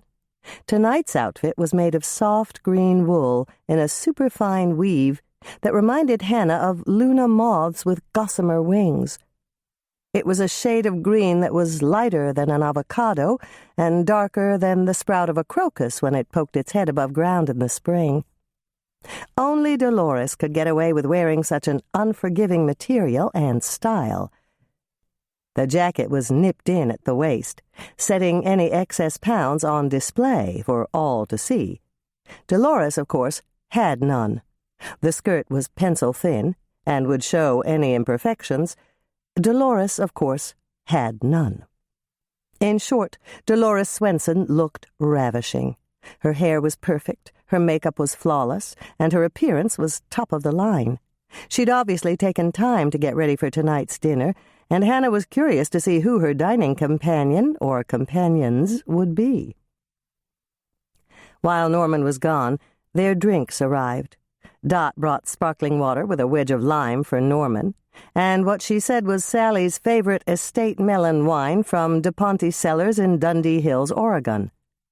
Her eye to the crack in the curtains, Hannah sipped her wine and watched Norman talk to her mother. Dolores wasn't getting up. Hannah decided that was a good sign. Norman would be escorting her back to their private booth by now, if she'd accepted their invitation to join them. But something was definitely going on, because Norman left her mother's table and headed out of the dining room. "Please don't let it be a dental emergency," Hannah's mind pleaded. "And if it is, let him call Dr. Bev to take care of it. This is the first time we've been alone in ages, and I'm not willing to cut our time short." Dot arrived with the bread basket before Hannah could speculate further. She lifted the napkin that covered the heated treasures inside and gave a little smile of contentment. There were 3 breads tonight. Nestled on the right side of the bread basket were 2 of Sally's cornbread and honey muffins. 3 easy cheesy biscuits were on the right, and that also made Hannah smile. She'd gotten the recipe from a friend and passed it on to Sally. It was the bread in the center of the basket that had caused Hannah to smile in delight. Sally's apricot bread was delightful. Sally had given her the recipe months ago, but she hadn't gotten around to baking it yet. Perhaps tonight would be the night. She could bake a batch with Norman when they got back to her condo. A batch made 2 loaves, and if they baked a double batch, she could give one to Norman, one to her mother, who also loved it, and keep 2 loaves for herself. Hannah was just spreading soft butter on her warm apricot bread when Norman pushed back the curtain and slid into the booth. "I take it Mother's not going to join us for dinner?" she asked, her smile still in place. "No, she's waiting for her date." "Who's her date?" "She didn't say, but she did ask me if you were investigating Reverend Matthew's murder." "What did you tell her?" "I said I thought you probably would, that I thought you felt a certain responsibility when you discovered a murder victim." Norman leaned forward toward her. "Am I right?" "Yes," Hannah answered, although she hadn't really decided until this very moment. "Will you help?" "Of course. I'm already helping. I asked your mother if she'd known Reverend Matthew when he stayed with Grandma Knutson as a teenager." "What did she say?" "She said she knew him slightly, but she also said her date for the evening knew him much better than she did." Hannah was silent for a moment, taking that in. It had already occurred to her that Reverend Matthew could have been killed due to an old grudge, or something that had happened in Lake Eden in the past. That could be helpful, depending on what it is. I think we should all get together over coffee and dessert." "I'm ahead of you," Norman said, looking quite satisfied with himself. "I invited them to join us for dessert. And I checked with Sally right after I talked with your mother. She said she'd save the rest of the pear pie for the 4 of us." "Great!" "Thanks, Norman." Hannah took a bite of her apricot bread and made a little sound of contentment. And then she remembered what she had wanted to ask him. "How about later at my condo? Would you like to help me make a batch of Sally's apricot bread? I'll give you a loaf to take home." Norman reached out to take her hand. "Sounds like fun," he said. "I really love to bake with you." "And I really love to bake with you," Hannah said, putting down her half-eaten slice of bread so that she could lay her other hand over his. Brisket and veggies. Hannah's first note. Before she would give me this recipe, Sally made me promise to tell you that although this is the easiest recipe in the world, you have to pretend you've been toiling over a hot stove all day. She says it was her mother's secret recipe, and now it's yours, too. 4 to 5 pound beef brisket, not corned. 2 cans, approximately 10 ounces apiece, condensed golden mushroom soup. 3 medium potatoes, sweet, regular, it doesn't matter. 5 stalks celery, leaves removed. 6 small white or yellow onions. 6 carrots, peeled and cut into 2-inch chunks. Salt and pepper to taste. 1 package Lowry's brown gravy mix, the kind that makes 1 cup. Spread a layer of soup in the bottom of a disposable roaster. That's about 1/2 can, and place the roaster on a cookie sheet for stability. Salt and pepper the brisket on both sides, and then plunk it fat side up in the middle of the roaster. Peel the potatoes, and cut each one into 6 chunks. Arrange them on top of the soup and around the sides of the brisket. Cut the celery stalks into 2-inch pieces, arrange them on top of the soup and around the sides of the meat. Peel the onions. Cut them in half and arrange them on top of the soup and around the sides of the brisket. Peel the carrots. Cut them in 2-inch chunks and arrange them on top of the soup and around the sides of the meat. Hannah's second note: if you don't want to go to all this work, just buy a couple of packages of frozen stew vegetables and dump them, you don't have to thaw them, on top of the soup and around the sides of the brisket. Salt and pepper the veggies, and then slather the remaining soup over the top of everything in the roaster. Cover the roaster with a sheet of heavy-duty foil to keep the steam in. Bake your brisket and veggies at 350 degrees Fahrenheit for 4 to 5 hours, or until it practically falls apart. Hannah's third note. Sally says to tell you that it's practically impossible to overbake this dish, that it just gets better and better. Take off the foil the last half hour of baking. When the time is up, remove the roaster from the oven and let it cool for another half hour before serving. Hannah's fourth note. If the liquid around the brisket is too thin to use for gravy, Sally puts it in a saucepan on the stove, heats it to almost boiling, and adds a package of Lowry's brown gravy mix, the kind that makes 1 cup, to thicken it. Chapter 13. "Oh, good! It's Doc Knight," Hannah told Norman with a smile. She'd been peeking out of the curtain every so often between bites of Sally's wonderful brisket and veggies, waiting for her mother's dinner companion to appear. "She's seen a lot of him lately," Norman commented. "She has? Mother told me that she volunteered to organize the Gray Ladies." "Who are the Gray Ladies?" "A group of ladies who go out to the hospital to visit the patients on off hours. Dolores makes out their schedule." "Charity work?" Hannah was surprised, and it showed on her face. Dolores wasn't known for doing charity work. "I guess you could call it charity, but it's more like community service.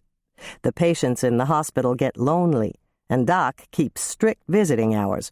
This way, they can see the Rainbow Ladies in between their regular visitors."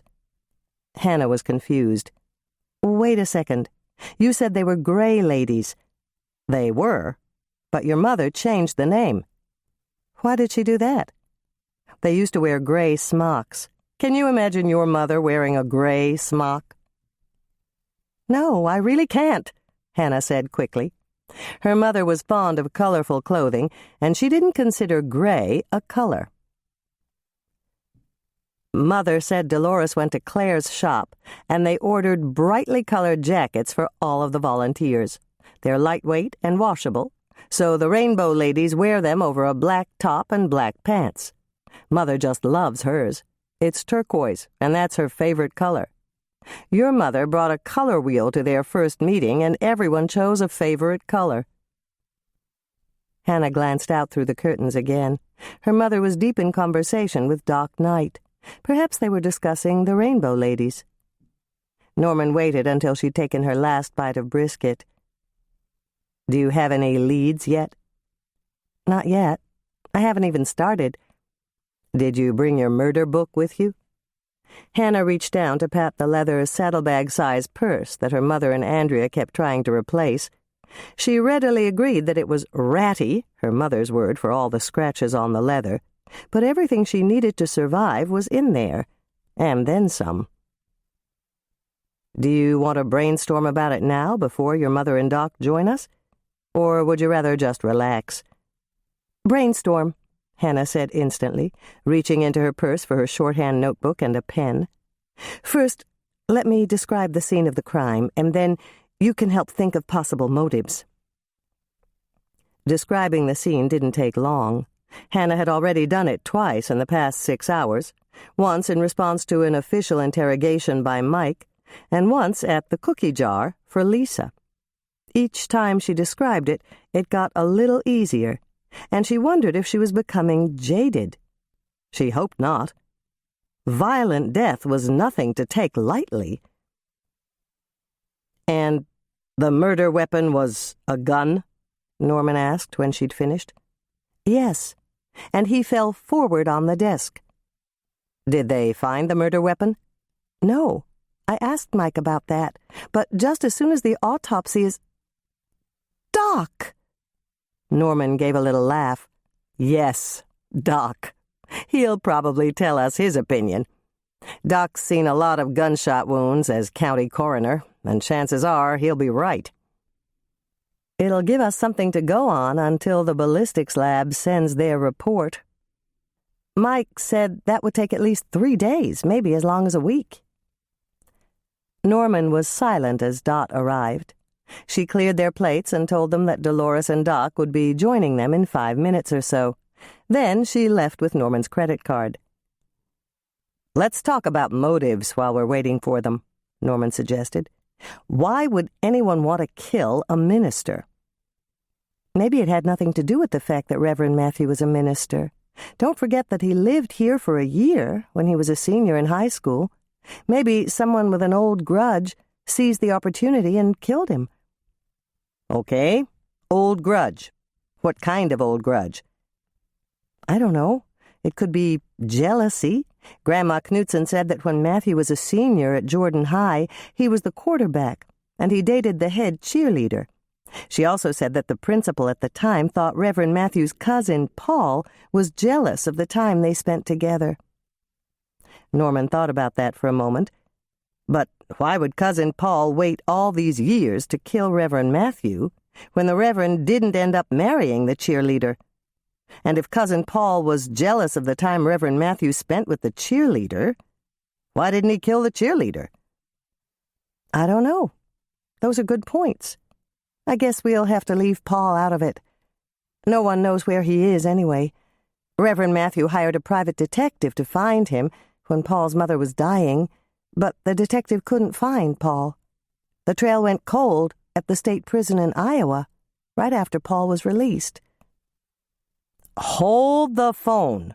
Reverend Matthew's cousin Paul was in prison?" "That's right. And he got out early due to prison overcrowding. No one knows exactly what his crime was, only that it was a burglary gone bad, but he got out in 5 years, so it couldn't be murder." "I agree.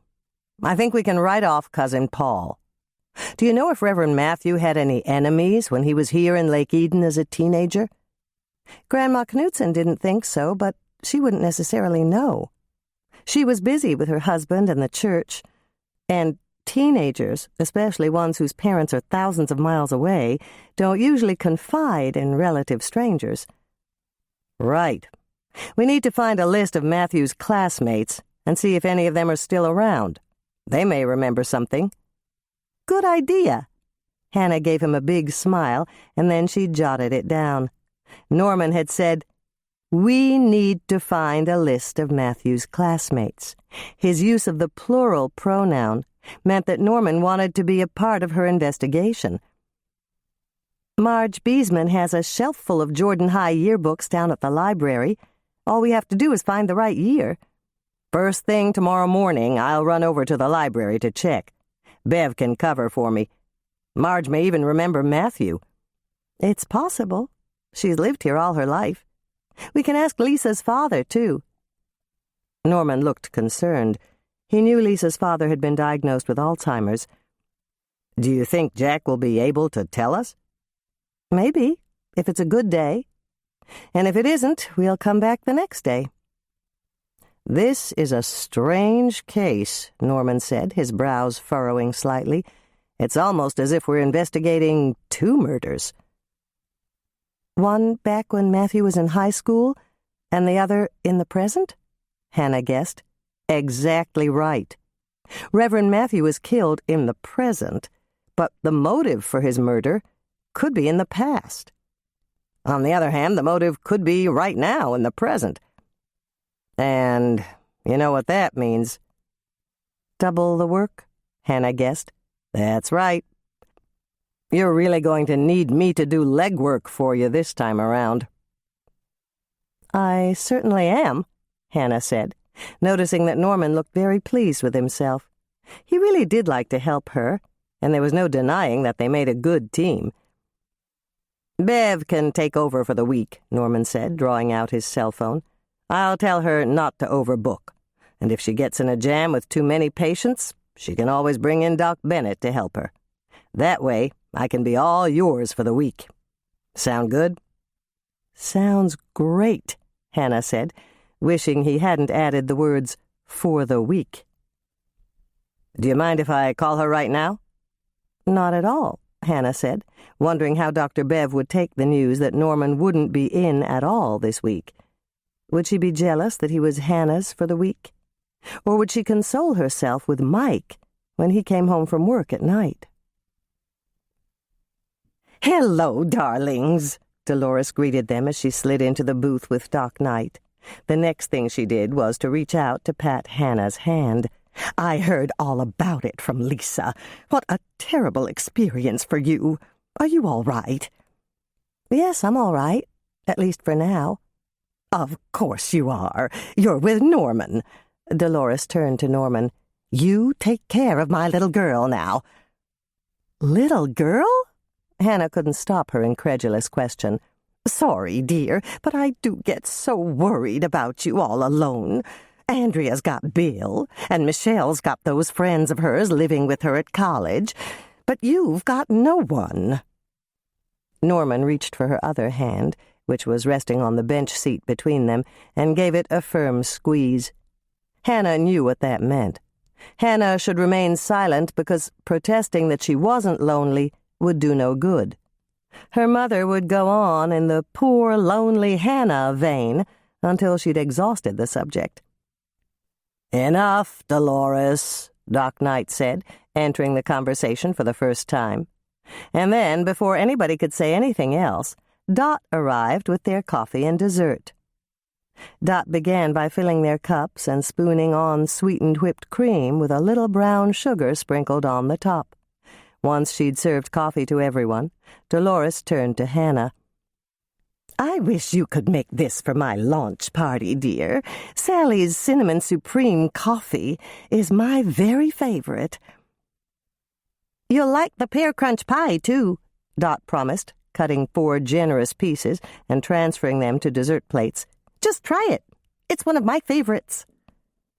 Hannah watched as her mother took a dainty bite of the pie, and then she continued to watch as Dolores cut off a huge bite and wasted no time slipping it into her mouth. Even though she'd always cautioned her daughters that it wasn't ladylike to gobble food, Dolores was the first to finish both coffee and pie. "That was marvelous," she said, smiling at Hannah. "I wish I could have both of them for my launch party." "You're in luck, Mrs. Swensen," Dot said, reaching into her apron pocket and handing the recipes to Hannah. "Sally said you'd probably want them." Hannah bit back a grin. She'd lost count of the number of sweet treats her mother wanted her to make for her book launch party. If Hannah served everything her mother had mentioned, everyone there would go into a sugar coma. And then Mike and Bill would have to arrest her for attempted deserticide. For long moments, the only sounds were the clinking of silverware against cut-glass dessert plates. When everyone had finished coffee and dessert, Doc turned to Hannah. "I suppose you want to know about the autopsy and not wait for Andrea to wheedle it out of me?" Hannah's mouth fell open in surprise, but Dolores turned to Doc with laughter in her eyes. "Andrea wheedles?" "Yes. If she can't get a copy from Vonnie or take it from Bill's briefcase when he's sleeping. You raised some sneaky girls, Laurie." "Laurie?" Hannah stared at her mother, waiting for the explosion, but Dolores said nothing. As a matter of fact, she smiled at Doc Knight. "I tried to set a good example," she said. Doc Knight threw back his head and laughed, and then he reached out to put his arm around Dolores and gave her a squeeze. "That's my girl."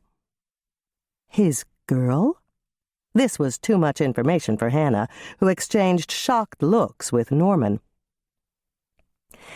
"At least for tonight," Dolores replied, giving him what Hannah could only describe as a come-hither smile. Immediately, Hannah felt better. Her mother was having fun flirting with Doc Knight. And why shouldn't she?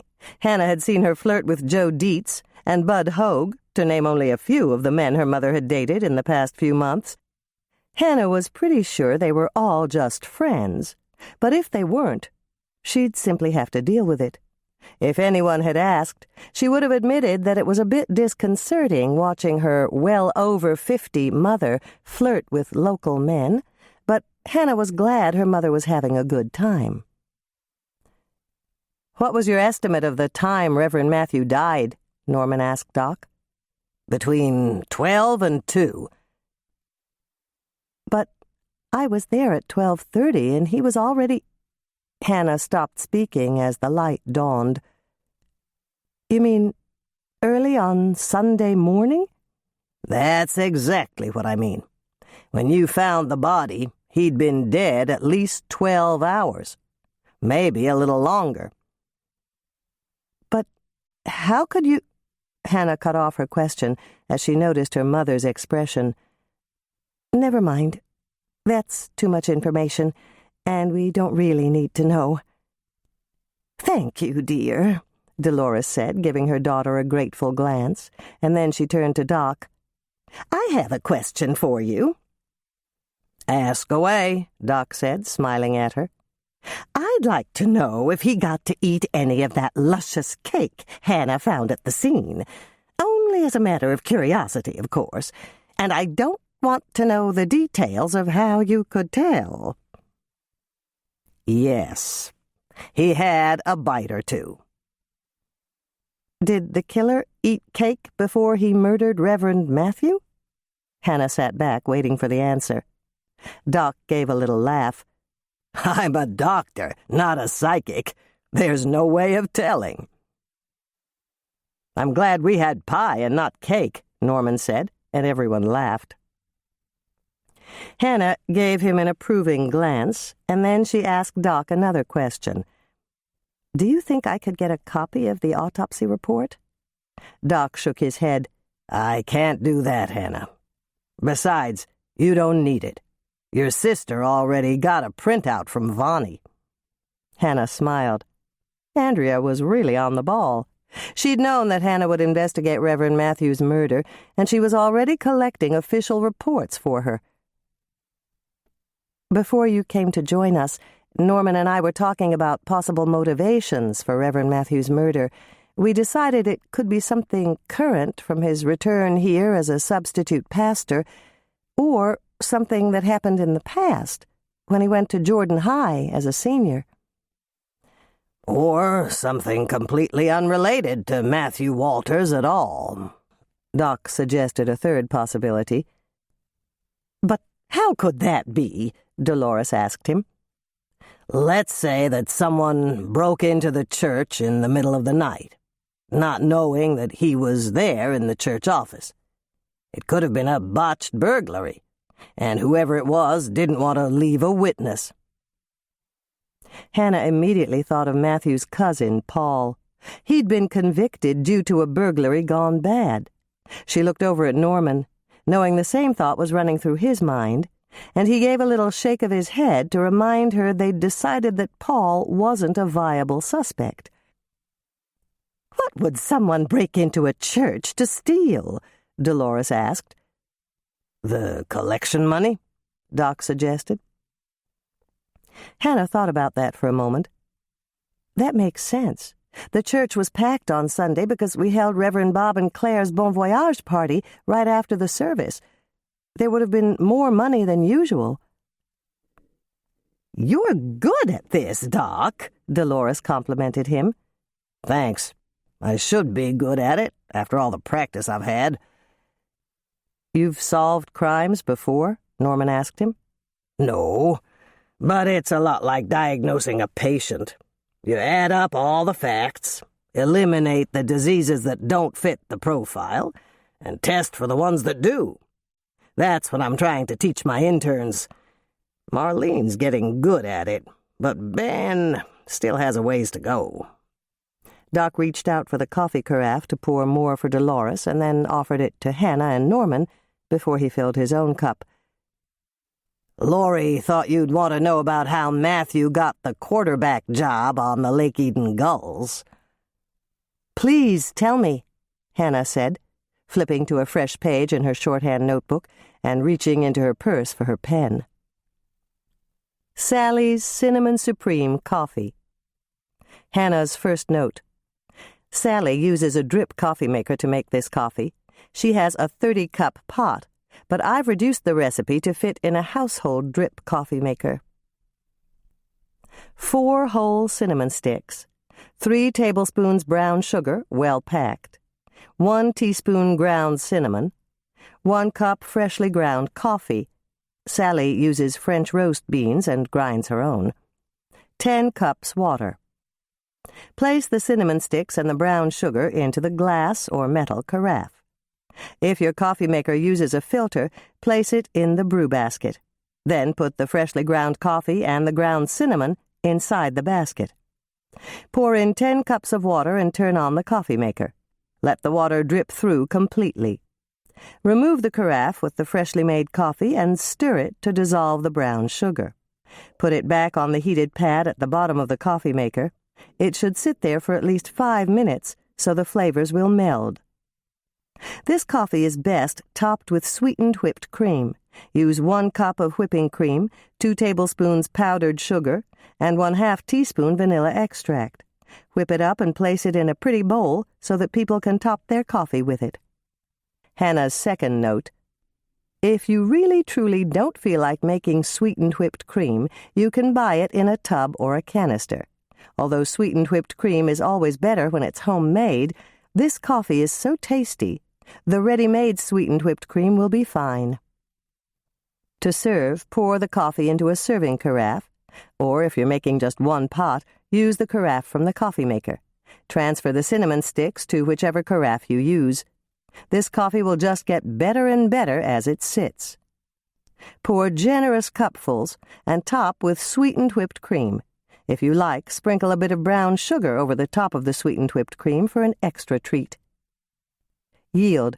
Serves 5, because everyone will want a second cup. Chapter 14. Hannah had to hunt for the pen she'd dropped in her purse only moments before.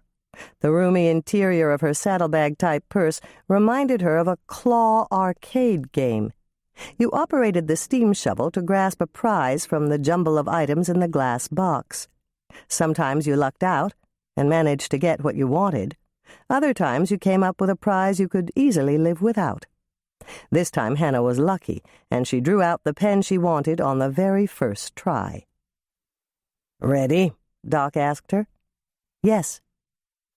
"When Matthew came to school at Jordan High, he tried out for the football team and made it as an alternate quarterback. Hugh Kohler was the regular quarterback and had been for the past 2 years. I saw a couple of the games. The kid was good." "So Hugh Kohler was the quarterback and Matthew was second string?" Norman asked. "For the first 3 games, but everything changed when Coach Telson took the whole team on a camping trip at Eden Lake. It was the weekend before the big homecoming game, and they were supposed to bond together as a team. Unfortunately, it didn't work." "What happened?" Hannah asked him. "The first thing Coach Telson had them do was gather firewood. They could go in groups or individually.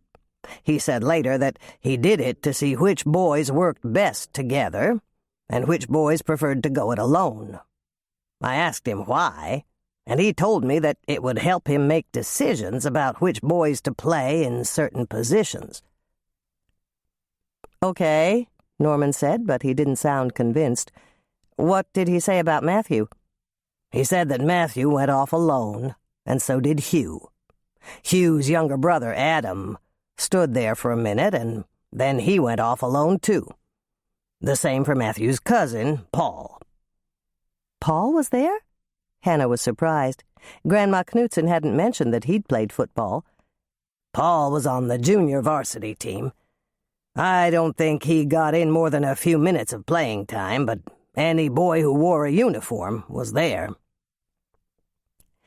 "Tell them about the other boys," Dolores prompted. "Except for Matthew, Hugh, Adam, and Paul, all the other boys paired up, or went in groups of 3 or 4. "And that told the coach something about football?" Dolores sounded as dubious as Hannah felt. "That's what Coach Telson said. When the boys came back, he watched the amount of wood they brought and made certain assumptions from that. He explained what these assumptions were at the time, but I don't remember now. It probably didn't make a lot of sense to me." "Did Matthew bring back much wood?" Hannah asked. "He brought back more wood than anyone else, but he came back late." "There was a time limit?" Norman asked the question before Hannah could. "Yes, they had to be back in 15 minutes. Coach Telson said the groups started coming in first after they'd been out for 13 minutes. The paired boys were next, then Paul, and then Adam. Matthew arrived at the 20-minute mark." "How about Hugh?" Hannah asked the obvious question. "He didn't come back at all. They found him a ways away, in a stand of birch, with a broken leg." "Tell them what happened," Dolores urged. "Hugh said he'd seen Matthew go down the same path, so he'd gone a different way to an area where he thought there'd be more firewood. When he saw that there wasn't any, he went back to the path that Matthew had taken, hoping that Matthew had left some wood. A little ways down the path, he found the perfect log for the campfire. He headed straight for it, and that's when he fell in a deep hole that was hidden by fallen leaves and broke his leg in 2 places." Hannah was already a step ahead of Doc's story. "And Hugh blamed Matthew?" "That's right. He thought Matthew had dug a deep hole, filled it with fallen leaves to camouflage it, and placed a perfect log just beyond it as bait, and that prompted a real rift in the team. Hugh's best receiver pointed out that the hole had been there for a while, since there were decaying leaves and mud at the bottom from the rain they'd had at the beginning of the week." "So Hugh apologized and all was well?" No. A couple of the boys had seen Matthew going down that path. They knew that part of Hugh's story was true. And the hole had been filled to the top with leaves. That probably wouldn't have happened naturally. Even if Matthew hadn't dug the hole itself, he might have filled it with leaves and baited it with the log. You said there was a rift, Hannah pointed out. Does that mean some of the boys believed that Matthew was innocent? Yes. Coach Telson did, for one. He told me that Matthew didn't have it in him to be that mean, and some of the older members of the team agreed with him. The split was about 50-50, but the accusation was almost forgotten when Matthew played brilliantly in the homecoming game, and the Gulls beat the Browerville Tigers 28-3. What do you think? Dolores asked him. Did Matthew do it? I could be wrong, but I don't think so. I asked him point blank when he came to visit Hugh in the hospital after the game. Hugh wouldn't see him, of course. He still believed Matthew had set him up so that he could have the quarterback spot. Matthew told me that he had nothing to do with it, that he'd seen the hole and avoided it, and the log hadn't been there. He insisted that someone must have come along after he'd left, filled the hole in with leaves, and baited it with the log. Who do you think did it? Dolores asked, leaning toward Doc. It could have been anyone on the team. Coach Telson said Hugh had decided he was the greatest thing since the first rhubarb pie, and he had an exaggerated notion of his importance to the team. He seemed to think that without him, they couldn't win. There were quite a few other players who didn't like his attitude, especially when he lorded it over them. It could have been any one of them. Or several of them, Norman suggested. True. Maybe one of those groups of 3 boys started talking about what fun it would be to see Hugh fall in a hole. Perhaps it wasn't even malicious, Dolores suggested. They might not have thought it through at all. They just decided to set a trap for him, and they never expected him to fall so hard that he would break his leg and be out for the whole season. For the whole year, and then some, Doc corrected her. It was a nasty break. If it wasn't some of the other boys, how about his brother, Adam? Hannah made the suggestion. Was there a lot of sibling rivalry between Hugh and Adam? It was a lot more than sibling rivalry, Doc said. What do you mean? Norman asked. While Hugh was in the hospital, I heard him fight with Adam. It got pretty vicious, verbally, of course, since Hugh was in traction. I felt sorry for Adam. It was clear that Hugh had bullied his younger brother for years. Now that Adam was older, he was beginning to fight back, and I figured no good could come of it. Do you think Adam could have filled in that hole and set the trap for his brother? Norman followed up. Doc shrugged. It's possible. If Hugh pushed him to the bitter end, Adam could have done it. On the other hand, I don't know if he had the guts to do it. What happened to Adam? He doesn't live around here, does he? Hannah asked. Not anymore. Adam earned an academic scholarship to Yale. He went on to another Ivy League school for his master's and doctorate, and I believe he's teaching at UCLA. He's never come back here, and I don't think he ever will. Did Hugh go to college? Hannah was curious. No. He might have if he'd gotten an athletic scholarship, but after he broke his leg, that was out of the question.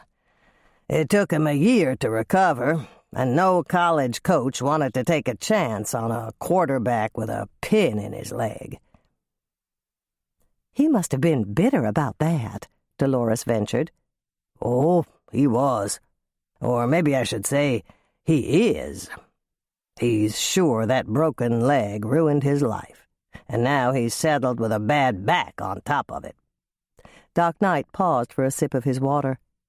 As soon as he recovered, Hugh went to work for the state on a road repair crew. It's heavy work, and it was hard on him physically, But the pay was good, and the benefits were great. He only worked on the roads in the summer. The rest of the time, he worked in his uncle's hardware store in St. Cloud. 2 years ago, he was working on the road crew, picking up caution markers from the back of a state truck, when he slipped and took a bad fall. And that's when he hurt his back? Hannah felt sorry for him in spite of the fact that he didn't sound like a very nice person. That's right.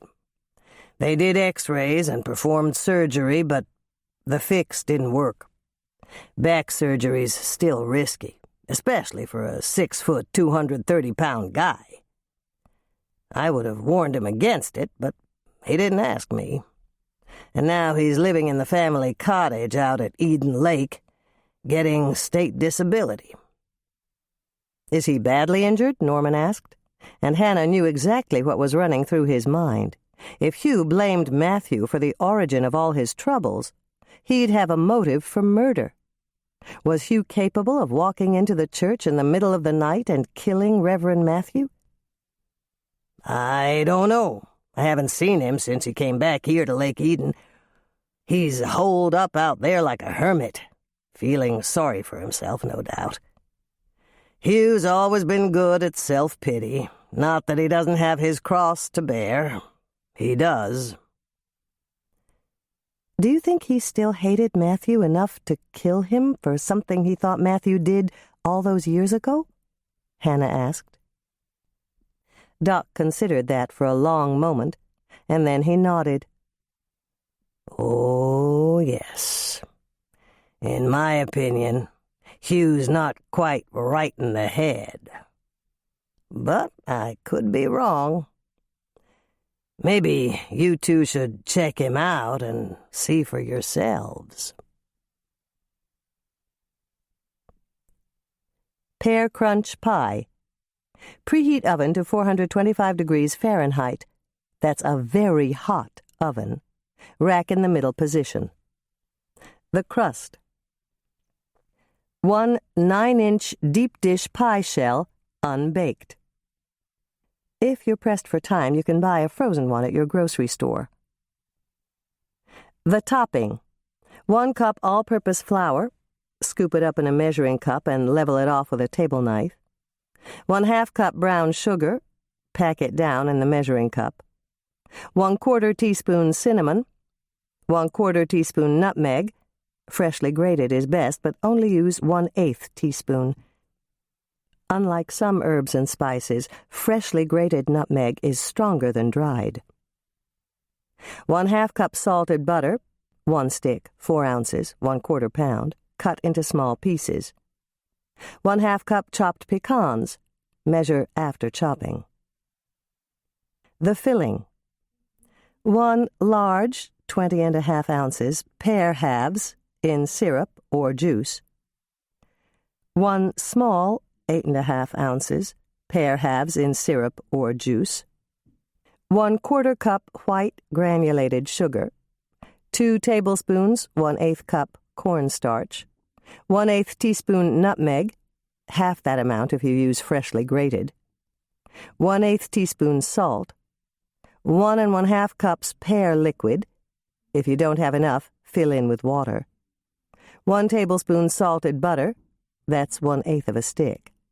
1 teaspoon lemon juice, freshly squeezed is best.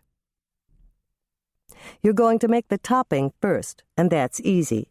In a small bowl, or a food processor with the steel blade, combine the flour, brown sugar, cinnamon, and nutmeg. If you're doing this by hand, use your fingers or 2 knives and cut the butter into the flour until it looks like cornmeal. If you're using a food processor, use the steel blade and process with an on and off motion until the resulting mixture looks like cornmeal. Mix in the chopped pecans by hand and set aside on the counter. Drain the pear halves, but don't throw away the juice. You'll use it later. Dry the pear halves thoroughly on paper towels. On a cold burner, combine the sugar, cornstarch, nutmeg, and salt in a medium-sized saucepan. Stir them together until they're thoroughly combined. Mix in the pear liquid, stirring it well. Turn the burner on medium-high. Cook, stirring constantly, until the mixture loses its milky appearance and turns clear. This is a little tricky for anyone who's not used to working with cornstarch. A good rule of thumb is to heat the mixture, stirring constantly with a wooden spoon or a heat-resistant spatula until it just barely reaches the boiling point. Set your timer for 5 minutes and keep stirring the entire time. That guarantees you've cooked it long enough. When 5 minutes are up, remove the saucepan from the heat and move it to a cold burner. Stir in the butter and the lemon juice, and let the filling sit there cooling while you work with the pear halves. Arrange the pear halves, rounded side up, in the bottom of your unbaked pie shell. You don't have to worry about being too artistic because the pears will be covered with the crunch topping. When the pear halves are arranged to your satisfaction, place the pan with the pie shell on a drip pan. I use a cookie sheet with sides. Pour the hot pear pudding you just made over the top of the pear halves as evenly as you can. Give the topping you made earlier a final stir with a fork. Then sprinkle it over the tops of the pear halves as evenly as you can. This will form the sweet crunch part of pear crunch pie. Rana's recipe calls for a lot of crunch topping, so heap it on and press it down to form a bumpy golden brown top crust. Bake the pear crunch pie at 425 degrees Fahrenheit for 20 to 25 minutes, or until the topping turns dark golden brown and looks delicious. In this case, looks are not deceiving. It's yummy. Yield. Rana's recipe says you can get 8 pieces from this 9-inch pie, but those people must not be big dessert eaters. I always have to make 2 pies when I invite the family for dinner. Counting Bethany, who's too little to eat pear crunch pie yet, there are only 7 of us. Rana used to make a slew of these pies for Sally's Thanksgiving buffet. The pear crunch pies were a great addition to Sally's wonderful pumpkin pies. Chapter 15. Hannah woke up at 4 in the morning, 15 minutes before her alarm clock was due to give its series of irritating beeps. She switched it off, clicked on the lamp sitting on her bed table, and swung her legs over the side of the bed. Even though the facts did not support it, she felt well rested in both mind and body, and supremely happy. In short, Hannah felt wonderful. Much better than she had in months. "It was good seeing Norman again, wasn't it, Moishe?" she addressed her feline roommate, who was staring at her with wide, startled eyes. The sight of her astonished cat so amused her, she burst into laughter. The hair on Moishe's back began to stand up as she continued to laugh. He was obviously shocked by her high-spirited alertness at this hour of the morning, and that sent her into another gale of laughter. Normally, she let out a groan of dismay when the alarm woke her. More often than not, she got her slippers on the wrong feet, and she stumbled her way down the hall to the kitchen in dire danger of falling back asleep on the way. "Meow!" Moishe protested and jumped off the bed. She heard him run down the hallway, and then there was a thump as he leaped up onto the top floor of the kitty condo Norman had given him. It was clear that Hannah's cat wasn't sure what to make of this new happy person who was inhabiting his mistress's body, and he'd chosen to hide in the safest place he knew while he attempted to figure it out. "Relax, it's just Norman's influence," she called out as she padded down the hallway, her slippers on the correct feet, to the kitchen to pour her first cup of coffee. The mug in hand, she peered around the kitchen doorway. Moishe was still in his kitty condo. He may have thought he was hidden, but his tail was hanging out of the doorway. "It's okay. I promise not to laugh again until the sun comes up." 3 of the 4 loaves of apricot bread she'd baked last night with Norman were still on the rack in the counter. Hannah debated cutting a slice for her breakfast. She was saving 1 loaf for her mother. Dolores loved Sally's apricot bread. She'd take the other 2 loaves down to the cookie jar with her and see if she could make a dessert with them that Lisa could serve if they ran out of cookies. Would they run out of cookies? Hannah thought it was a distinct possibility. Everyone loved to come in, have a cup of coffee and 2 cookies, and listen to Lisa tell the story of Hannah finding a murder victim. The last time Lisa had performed her Hannah Finds the Body story, they had run out of cookies by early afternoon and had closed by 2. There was no way Hannah wanted to serve plain slices of apricot bread. They could get that out at the Lake Eden Inn in Sally's breadbasket. She had to think of another dessert, one that used cake or bread. Sally's apricot bread was halfway between the 2. Hannah closed her eyes and thought about it for the space of several seconds. Then her eyes popped open again and she began to smile. She'd make bread pudding with apricot bread. She'd never heard of anyone doing it before, but there was no reason why it couldn't work. But there should be a second ingredient, something that went well with apricots. And that second ingredient should be chocolate. Chocolate and apricots were a natural. Everyone loved them. Cream cheese would be a good addition, too. It would give it a little zing without adding sweetness. It didn't take long for Hannah to write out her recipe.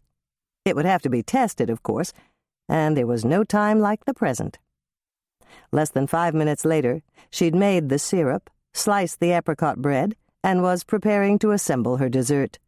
She poured her syrup, a combination of brown sugar, butter, and apricot pancake syrup, in the bottom of her baking pan. Then she spread half the slices of apricot bread with whipped cream cheese and sprinkled them with mini chocolate morsels. There was no reason to think it wouldn't work. Was there? She was just spreading the last slice of apricot bread with cream cheese when the phone rang. She glanced at the clock, saw that it was 4:30 in the morning, and frowned. Who could be calling her this early? Thoughts of critical illness, car accidents, and broken limbs ran through her mind as she reached out to answer it. "Hello?" she asked tentatively. "Hannah, I figured you'd be up by now. I'm right, aren't I?"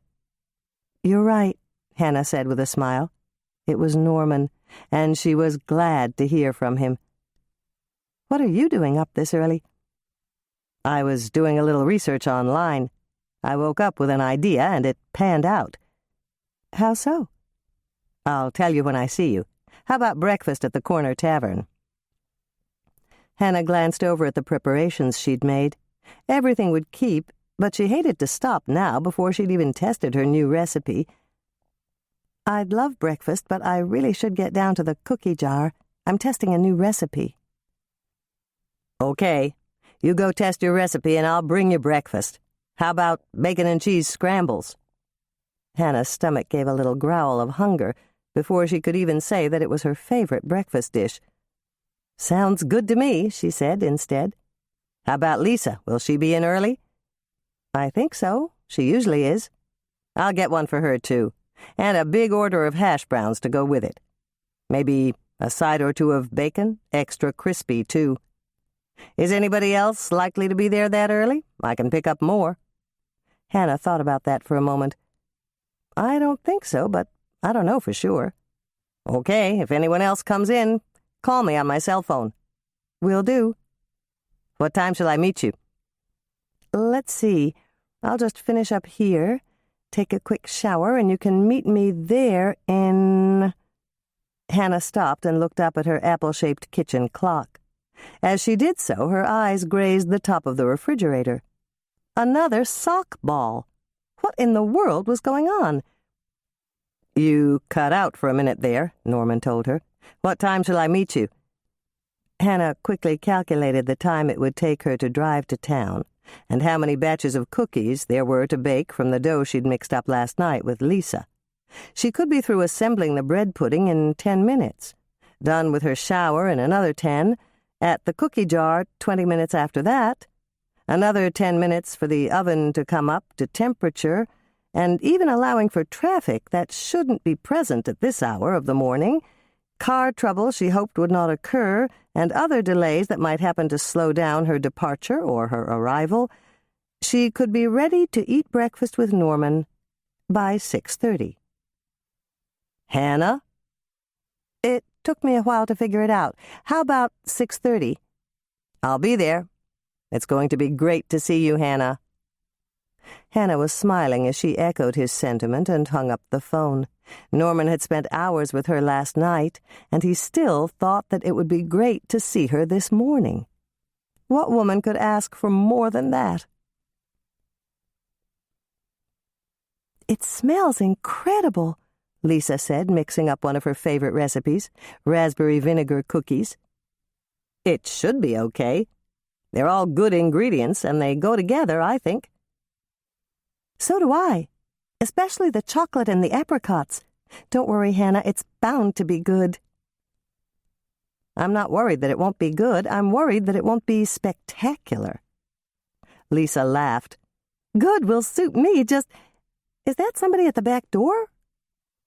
Hannah stopped chopping nuts in the food processor and listened for a minute. Lisa was right.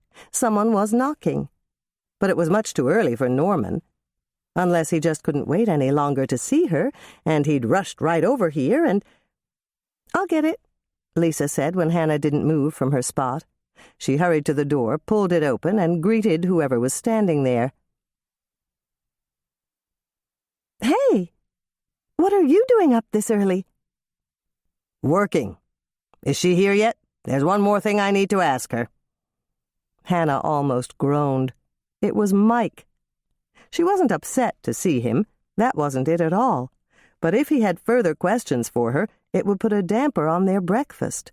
She told herself that thinking that way was no way to greet the man who'd probably been working all night on Reverend Matthew's murder case. Then she pasted a smile on her face and gave him a big, cheery wave as he came in the door. "Hi, Mike," she said. "What do you mean, is she here? Of course I'm here. Where else would I be?"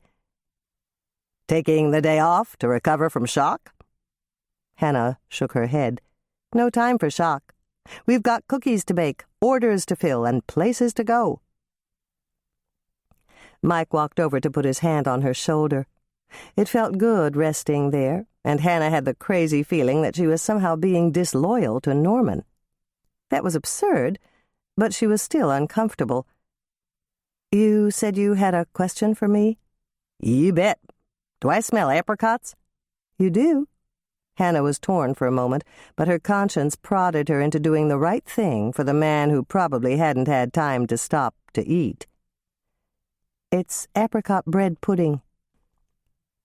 Norman's going to be here pretty soon with some bacon and cheese scrambles and hash browns from the corner tavern. Would you like to stay and have breakfast with us?" "Yeah, thanks, Hannah." "So what's your question?" Hannah asked, deciding to get anything unpleasant out of the way before the food arrived. "I was going to ask you if you wanted to go out to breakfast, but you asked me to stay to breakfast first." Lisa went over to pour Mike a cup of coffee while Hannah finished mixing up a triple batch of cookie dough to bake later. Once she'd carried that into the walk-in cooler, she took her cell phone from her apron pocket and gave Norman a quick call. "Norman?" she said when he answered. "We've got one more. Mike just got here. He's been working all night, and I invited him for breakfast with us." "Okay," Norman said, and he didn't sound at all upset.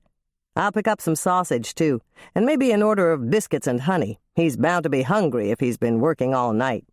Call me again if anybody else shows up." Once she stepped out of the walk-in cooler, Hannah had time for only a few sips of coffee before the oven timer rang. She took her bread pudding out of the oven, checked to make sure that the custard had set, and slid the pan on the baker's rack to cool. She was just returning to her coffee when there was another knock at the back door. Norman had arrived. Hannah went to let him in and was shocked to see her mother standing there. "Hello, dear. I know it's early, but I found out something you really ought to know." Dolores paused, catching her eldest daughter's panicked look. Hannah stepped aside slightly, and her mother put on a quick smile. "Hello, Mike." Hi, Dolores. Whatever you were about to tell Hannah doesn't affect my murder case, does it? Good grief, no. Dolores looked shocked at the thought. It was just a little tidbit I learned on the phone last night, but I probably shouldn't repeat it anyway. I'm glad you're here, Mother. Hannah jumped in quickly before Mike could ask her mother another question. Would you like to stay for breakfast and try a little piece of my experiment? Is that your experiment? Dolores gestured toward the pan on the baker's rack. That's it. It's chocolate apricot bread pudding. Made from Sally's apricot bread? Dolores guessed. That's right. Then wild horses couldn't drag me away. I had one piece of that wonderful bread last night, and I kept waking up during the night wishing I had another. You didn't wrap a slice in a napkin and stick it in your purse? Hannah! Dolores began to frown. I only did that once, and it was because I knew I wouldn't have time for breakfast in the morning. Hannah seated her mother at the workstation and went off to get her a cup of coffee. On the way, she got Norman on her cell phone. "Mother's here," she said, wasting no time on pleasantries. "Gotcha," Norman said. "Let me know if anyone else comes in." Hannah had no sooner delivered her mother's coffee than there was another knock at the back door. Hannah opened it to find Andrea standing there, and her sister looked a bit like an avenging angel. "I need to talk to you alone, Hannah," Andrea said. "Could you step outside a minute?" "Sure, just a second," Hannah said, stepping back in and grabbing her cell phone. "Andrea's here," she said, the second Norman answered. "I'm expecting the backfield of the Jordan High Gulls next." Once she'd dropped her cell phone back in her apron pocket, Hannah stepped outside to oblige her sister. Andrea was still looking extremely disturbed. "What is it, Andrea?" "Hannah!" Andrea exclaimed the moment the door closed behind them. "How could you?" "How could I what?" "How could you possibly buy that hot pink top Claire had on sale? I saw it, and it's the totally wrong color for you. You know it doesn't go with your hair." Hannah almost laughed out loud.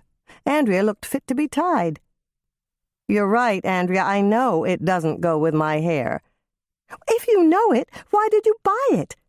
I didn't think you were the type of person who'd buy something just because it was on sale." "I'm not that type of person." "Then why? You're going to look so awful in that top, Hannah. I just can't bear thinking about it.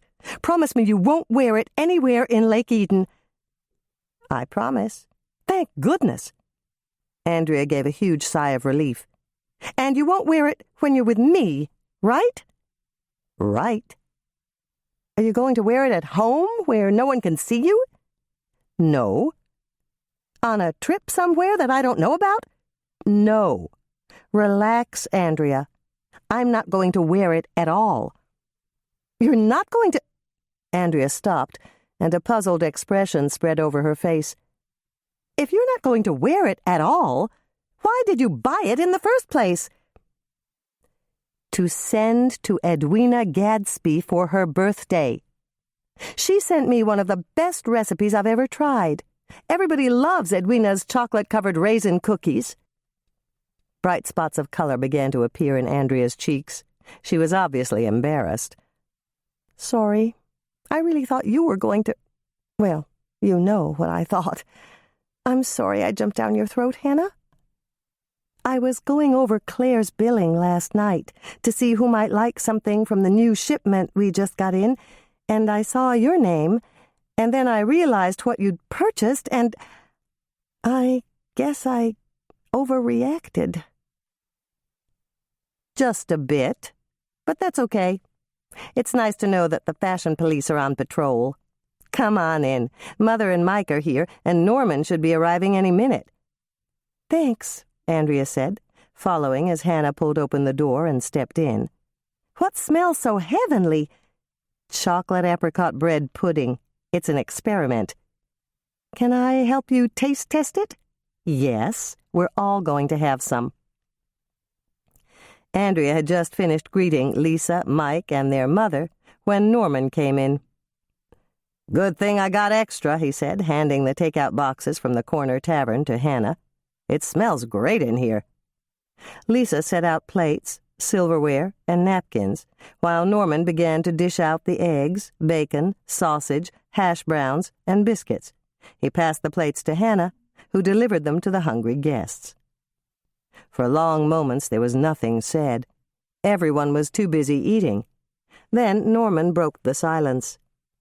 "Seconds, anyone? We've got plenty." "Just set the boxes in the center of the table, dear," Dolores suggested. "You don't have to wait on us. We can dish it up ourselves." In a few more minutes, they'd done justice to what Hannah had thought would be way too much food. "What do you think?" she asked the group. "Shall we have chocolate apricot bread pudding for dessert?" "Dessert? For breakfast?" Dolores asked. And then, when everyone else nodded, she gave a little shrug. "Why not?" There was another moment of silence as Hannah passed around bowls filled with bread pudding and topped with heavy cream. Then everyone began to eat. Hannah listened to the sounds of silverware clinking against the sides of the bowls and smiled. There were a few little moans of enjoyment and an occasional sigh of contentment, but no one took the time to speak.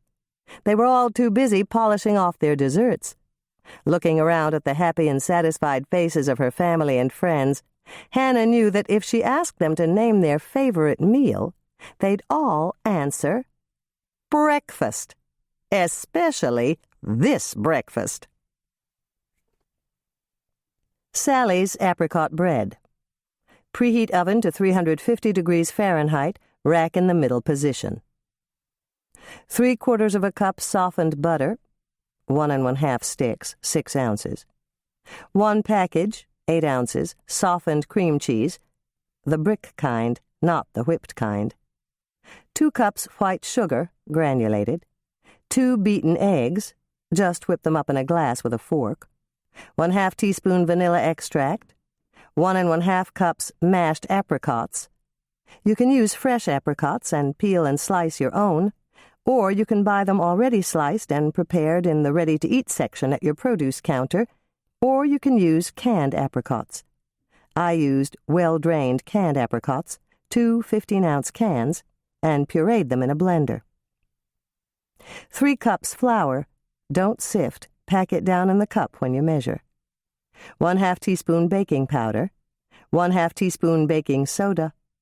1/2 teaspoon salt. 1 cup chopped pecans.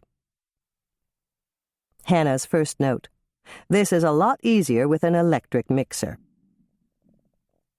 Beat the butter, cream cheese, and sugar together until they're nice and fluffy. Add the beaten eggs and mix well.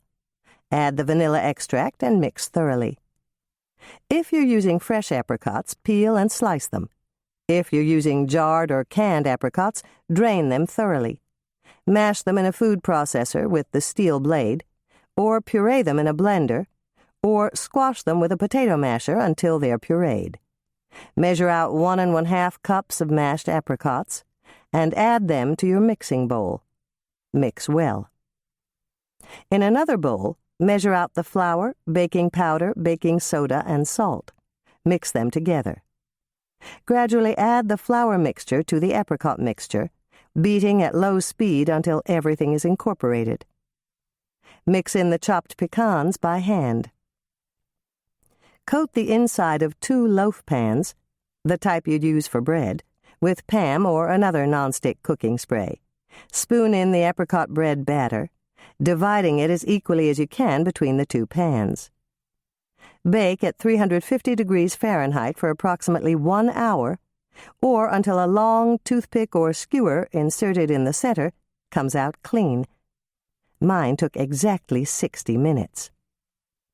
Check your loaves at 50 minutes. If you think the tops are browning too fast, tent a piece of foil over the top and continue to bake until done. Hannah's second note. You can also bake this apricot bread in 6 smaller loaf pans, filling them about half full. If you use the smaller pans, you'll need to bake the loaves approximately 45 minutes at 350 degrees Fahrenheit. Remove your pans from the oven and cool your loaves on a wire rack. Leave them in the pans for 30 minutes. When 30 minutes have passed, loosen the edges of your loaves by running a knife around the insides of the pans and then turning the loaves out onto a wire rack to cool completely. This is a dense, moist bread. It should be stored in a cool and closed place. When my loaves are completely cool, I slip them in food-size sealable plastic bags and keep them in the refrigerator. You can also wrap them in a clean kitchen towel and store them in a bread box. If they still make bread boxes, that is. This bread freezes beautifully if you wrap it in plastic wrap or foil and slip it into a sealable freezer bag. Yield. This recipe makes 2 bread-sized loaves or 6 small loaves. Hannah's third note. If you want to make this apricot bread into apricot muffins, spoon the batter into greased or cupcake-papered muffin tins, filling them 2/3 full, and bake them at 375 degrees Fahrenheit for 25 minutes or until golden on top. If you'd like to make mini apricot muffins, fill your mini muffin tins 1/2 full and bake them at 375 degrees Fahrenheit for 15 to 20 minutes or until slightly golden on top. Chocolate apricot bread pudding. Do not preheat the oven yet. This recipe needs to sit for a while before baking. 1/2 cup salted butter, 1 stick, 4 ounces, 1/4 pound. 1 cup brown sugar, firmly packed. 1/2 cup apricot pancake syrup. If you can't find apricot pancake syrup in your grocery store, you can make it yourself by mixing 1/4 cup apricot jam with 1/4 cup light Caro syrup. 1 cup chopped pecans. 1½ large loaves of Sally's apricot bread. The recipe makes 2 large loaves. 1/2 cup whipped cream cheese. 1/2 cup miniature chocolate chips. I used Nestle mini morsels. 8 eggs, beaten. 2 tablespoons, 1/8 cup, white granulated sugar. 2 cups heavy cream, whipping cream. 2 teaspoons vanilla extract. 1/2 cup salted butter. 1 stick, 4 ounces, 1/4 pound. Powdered confectioner's sugar to sprinkle on top. Heat the 1/2 cup butter, the brown sugar, and the apricot syrup in a microwave-safe bowl on high for 2½ minutes. I used a quart measuring cup. Or in a pan on the stove, stirring constantly until the butter has melted. Take it off the heat or out of the microwave and set it aside on the counter. Spray a 9-inch by 13-inch cake pan with Pam or another nonstick cooking spray. Pour the apricot syrup mixture into the bottom of the pan. Sprinkle the apricot syrup mixture with the chopped pecans. Cut the ends off a loaf of Sally's apricot bread, then cut the remainder of the loaf into 14 slices. Cut one end off the second loaf of Sally's apricot bread. Cut the loaf in half. Working with the half without a heel, slice it into 6 pieces. Lay out all 20 slices of apricot bread on the counter on a piece of wax paper. Spread all of the slices with whipped cream cheese.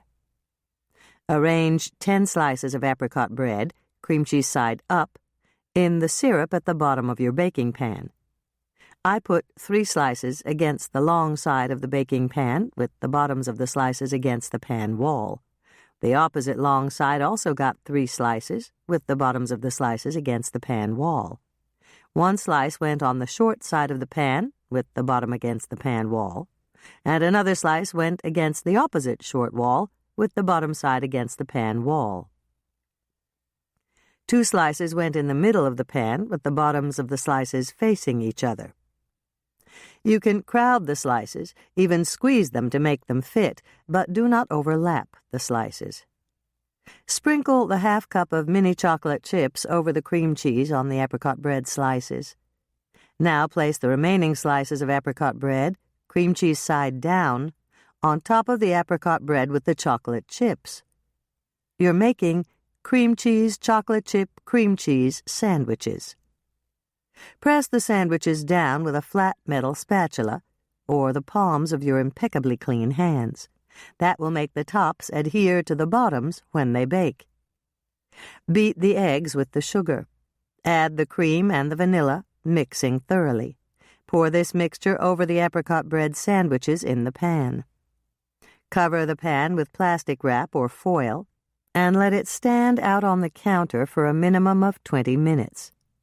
If you're planning a nice dinner party, you can make this in the morning, cover and refrigerate it, and slip it into the oven when your guests arrive so that it's ready to serve for dessert. Preheat your oven to 350 degrees Fahrenheit, rack in the center position. Take off the plastic wrap. Melt the second stick of butter and drizzle it over the tops of the cream cheese chocolate chip sandwiches. Bake the chocolate apricot bread pudding at 350 degrees Fahrenheit, uncovered, for approximately 1 hour, 60 minutes, or until the top has browned. Let the pan cool on a wire rack for at least 5 minutes before you serve. To serve, sprinkle the top of the pan with powdered sugar before you carry it to the table. This will make it look more attractive. Use a metal spatula to lift out the individual sandwiches, which you've transformed into yummy chocolate apricot bread pudding. 1 sandwich is 1 serving. Hannah's note: I like to flip my sandwiches over when I put a serving into a dessert dish. Then my guests can see all the syrupy goodness on the bottom. I also like to top this delicious bread pudding with sweetened whipped cream or a scoop of softened vanilla ice cream. Yield 10 large and yummy servings. Chapter 16. Look at these, Norman said after Mike had left, laying 4 pieces of photo paper out on the metal surface of the workstation. All the school yearbooks are online at the Jordan High website. I found Paul's photo and printed it out, and Matthew's senior photo is right here next to his cousin's. They look like twins, Lisa said, her eyes traveling from one to the other and then back again. This one, Dolores tapped one of the photos. That's Paul, Norman answered her unspoken question. Paul has more prominent cheekbones, but perhaps that's because he's thinner. You probably could tell which was which if you saw them together. Which one is the youngest? Andrea asked. Paul, Norman answered her. He's 2 years younger than Matthew. Why do they look so much alike? Lisa asked. It was Hannah's turn to explain. Matthew's father had a younger brother, and Matthew's mother had a younger sister. The 2 younger siblings met at their wedding and got married a year later. I wonder if they still look alike, Andrea mused. I think Reverend Matthew looked like an older version of his yearbook photo. I wish we knew what his cousin Paul looks like now. We don't have any way to find out, Hannah told her.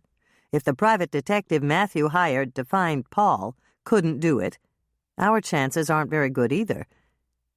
Here's the rest of Matthew's senior class, Norman informed them, pointing to the 3rd photo. And here's a picture of Matthew at the senior prom. He's with his high school girlfriend, and everybody thought they'd get married right after they graduated. Her name was Alice Rosty.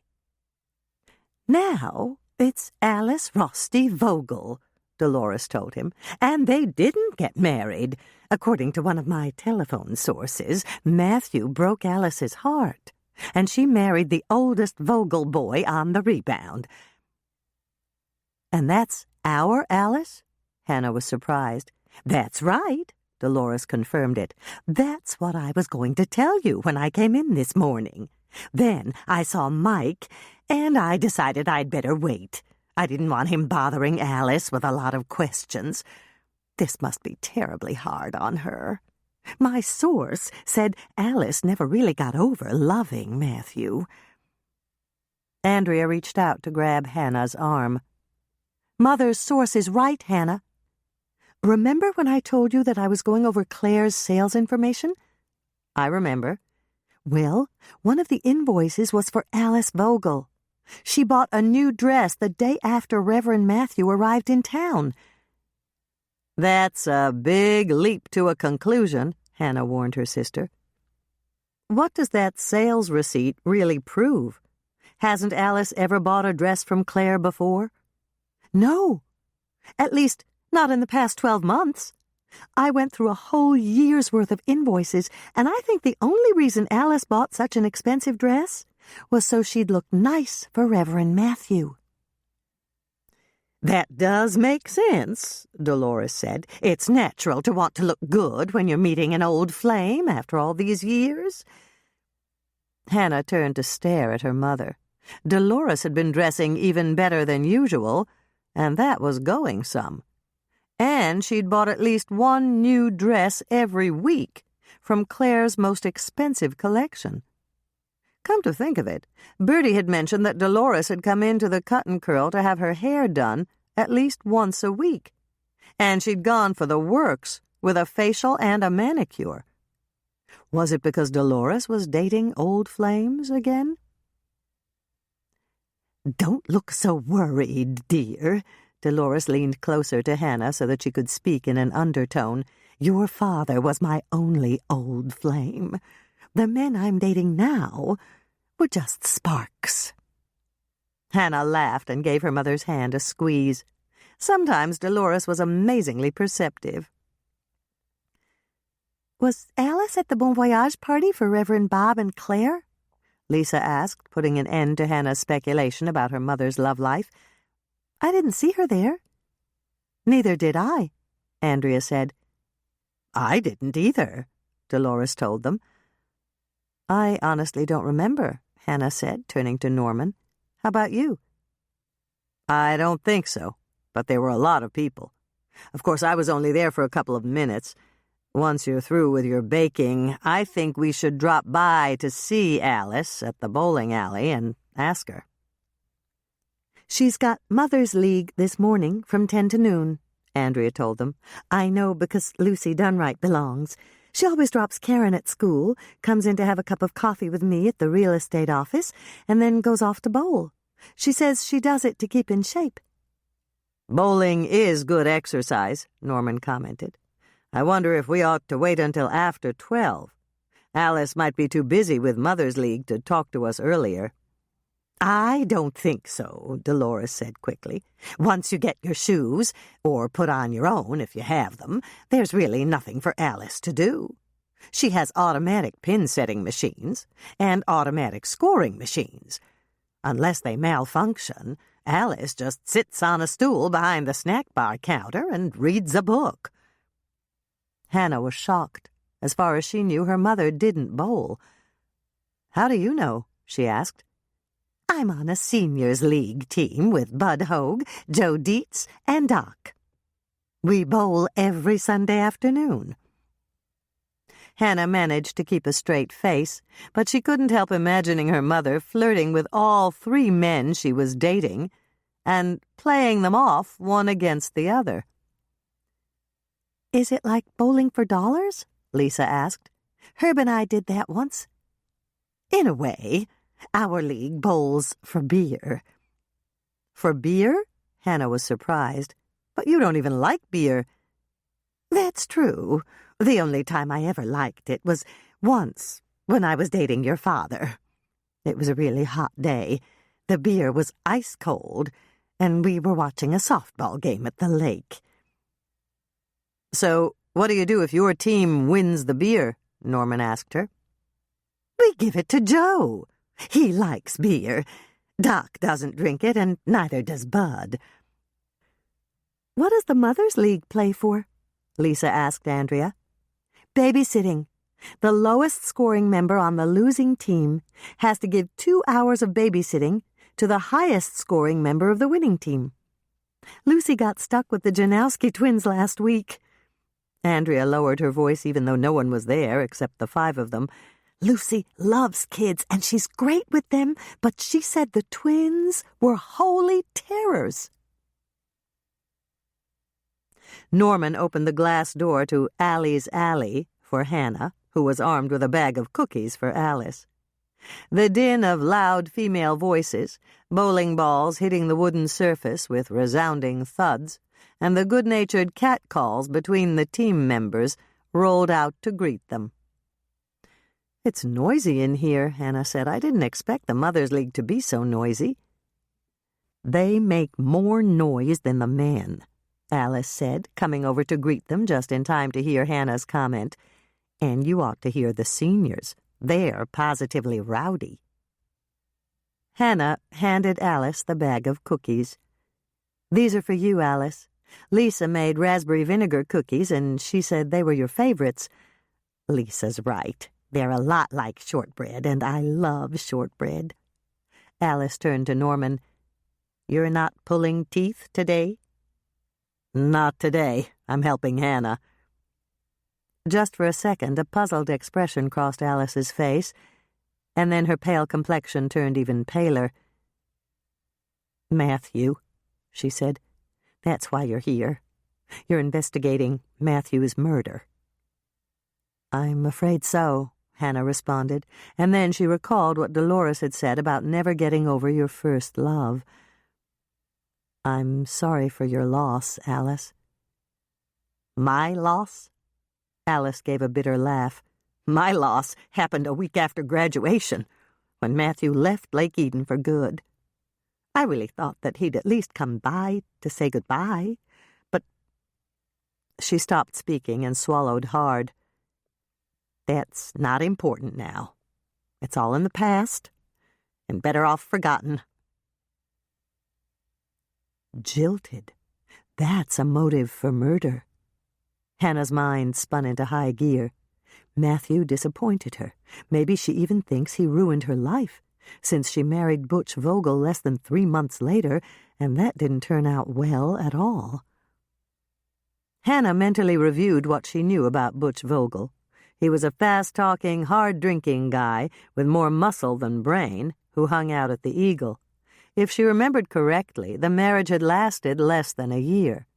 There was a scandal involving Butch and one of the waitresses, and Alice had filed for divorce. "Why so quiet, Hannah?" Alice asked her. "Are you trying to figure out if I killed Matthew?" "Yes," Hannah said. Alice had the reputation for saying exactly what was on her mind, and the only way to address such candor was to be just as outspoken herself. "It's a good motive, Alice." "You bet it is. If he'd come back to Lake Eden during that first year, I might have actually done it. But now, it's too late, Hannah. Matthew was a different person, and so am I. Do you know, I bought a new dress when I couldn't really afford one, just to impress him with how I'd kept my looks. I even had Bertie do a weave to cover up the gray in my hair." "I thought you looked different," Norman said. "Your hair's beautiful, Alice. Whatever a weave is, it looks good on you." Alice laughed. "Thanks. I wouldn't expect a man to know what it is." Matthew noticed it, though. I know he did. He called me and invited me to dinner on Monday night. I was excited about going out with him again. I was even going to go down to Claire's on Monday morning and buy another new dress. But then... She stopped and blinked several times. Then I heard the news on KCOW radio, and Jake and Kelly said that Matthew was dead. "Thanks for driving, Norman," Hannah said as she slid into the passenger seat. "I've got to make some notes." Norman glanced over at her as he started the car. "You're adding Alice to the suspect page?" "Yes, but just so that I can cross her out. You don't kill your high school boyfriend when he's just asked you to go out with him again." "I don't get it," Norman pulled away from the curb and out into the street. "What don't you get?"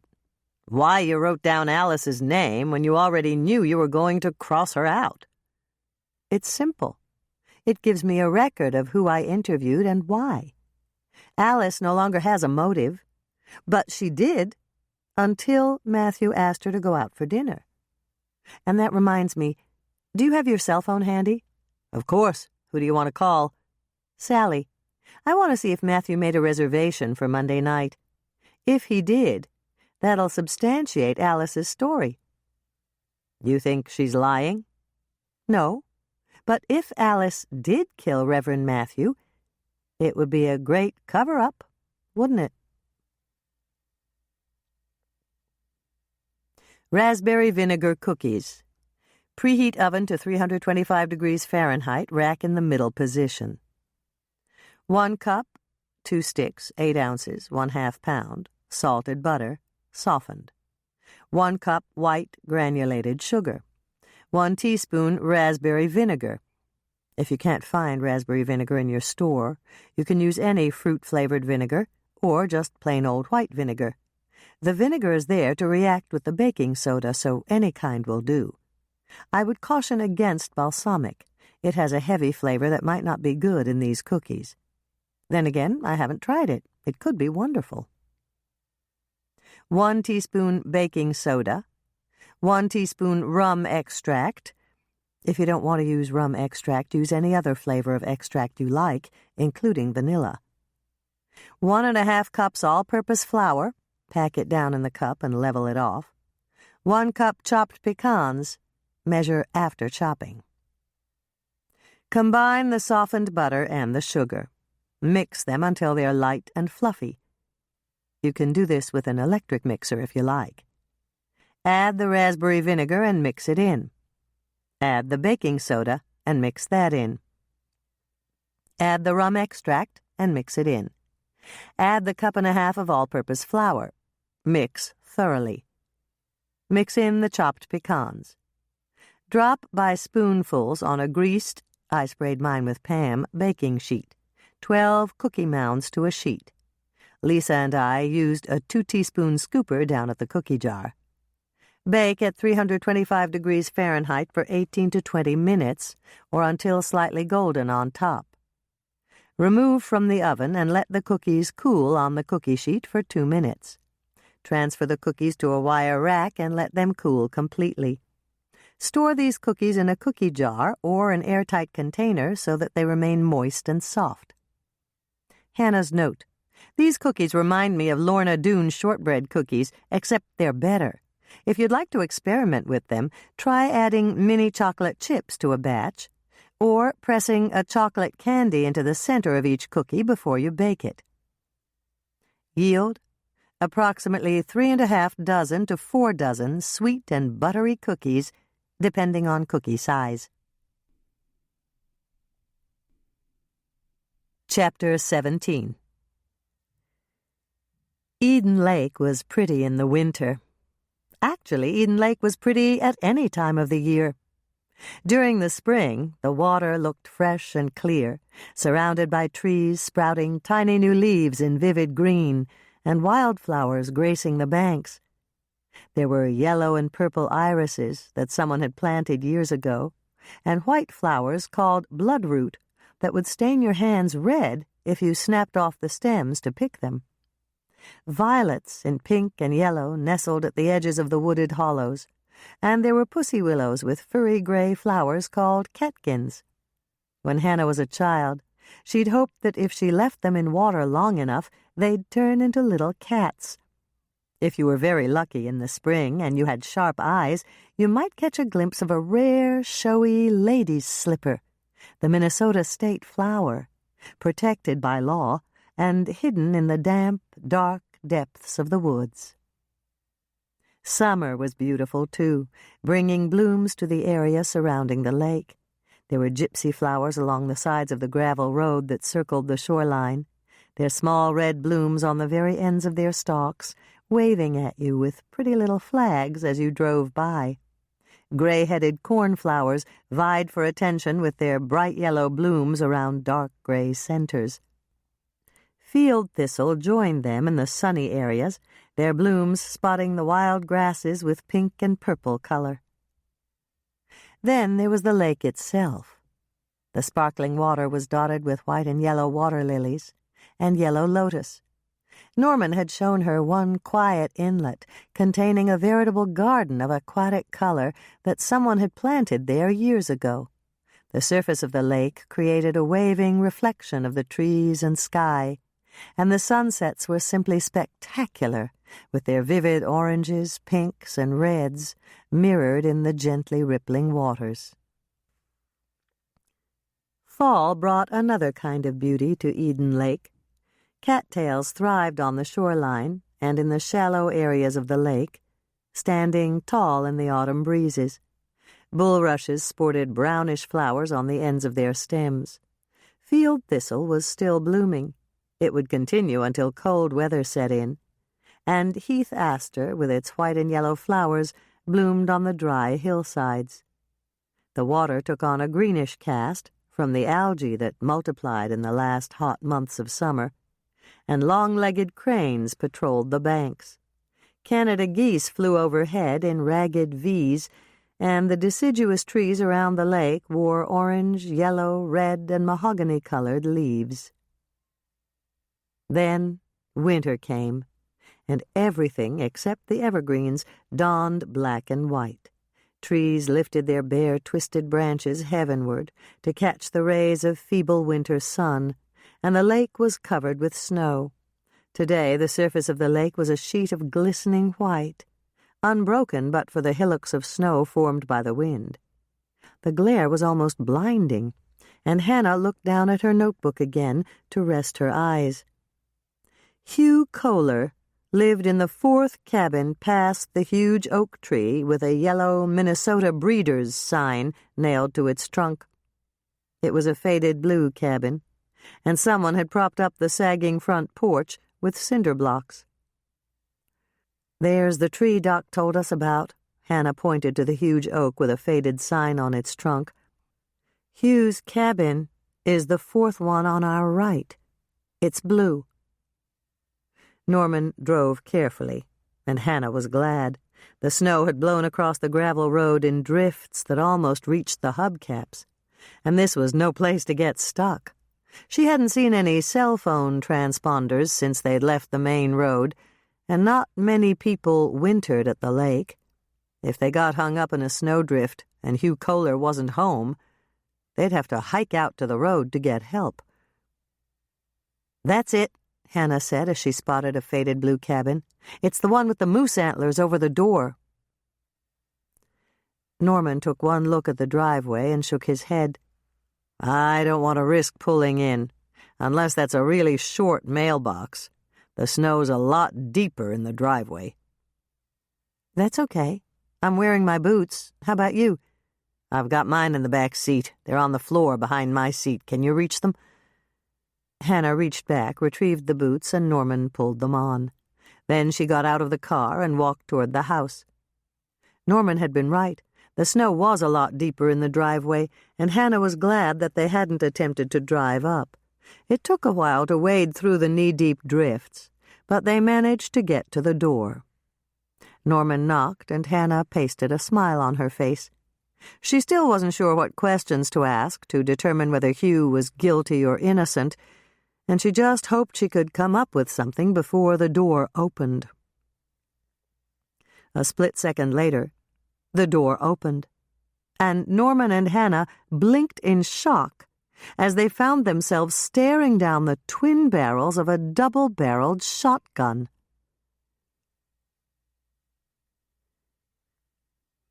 "I'm really sorry about that," Hugh said. "It's just that it's pretty isolated out here, and they still haven't caught that murderer who escaped from Stillwater last week. I was listening to Jake and Kelly on the news this morning, and someone reported that they'd seen him around here." "That's okay. No harm done," Norman told him. "I'm kind of helpless, you know, being in this wheelchair and all. I've got the phone, but the lines are down and my truck won't start." "If you need a ride to town, we can take you," Hannah offered. "What's wrong with your truck?" The battery gave out on Sunday, and I'm the only one around for miles. I'm just lucky I made it back here with my supplies before it gave up the ghost." "Then you have enough food?" Norman asked. "Plenty." Hugh turned to Hannah. "It's nice of you to offer to give me a ride, but all I really need is for someone to call the garage and ask Cyril to send out one of his mechanics with a new battery." "Are you sure?" Hannah asked. "I'm sure. I can stand up and even walk a little with a walker. It's just that I'm not supposed to put a strain on my back." "That must make it tough to cook for yourself," Norman commented. "Not really. I'm all set up here. I eat a lot of sandwiches, and I've got the microwave on a table I can reach from the wheelchair. Soup and a sandwich is a pretty good meal." "Well, I brought you cookies." Hannah held out the bag of cookies she'd packed for Hugh. "Hey, that's nice of you. What brings you all the way out here, anyway?" "Church work," Norman said, before Hannah could open her mouth. "We heard you were injured, and we wanted to make sure you had everything you needed." "Well, you sure came at the right time. Thanks, guys. I really appreciate it. You're not going to pray over me or try to save me or anything like that, are you?" Norman shook his head. "It's not that kind of church work. We've got more visits to make, so we'd better go," Hannah said, getting to her feet. "Right, and don't worry about a thing," Norman added. "We'll call Cyril and tell him what you need." When the door closed behind them, Hannah gave a huge sigh of relief. She waited until they'd waded several feet from the house, and then she reached out to tap his arm. "Church work?" she asked with a grin. "It is church work, in a way," Norman said. "Just how do you figure that? We're trying to solve Reverend Matthew's murder, and it happened in the church office. If that's not church work, I don't know what is." Chapter 18. "I'll help you bake," Norman offered when they got back to the cookie jar. "Okay, but do you really want to bake?" "Yes. Ever since you showed me how easy it was to make popovers, I like to bake. I think I could be good at it if I followed your recipes." Hannah smiled. That was a compliment, and it deserved her acknowledgement. "How about starting with brownies?" "That's a great place to start. Is it okay if I make your brownies plus? They're delicious." "That's fine with me."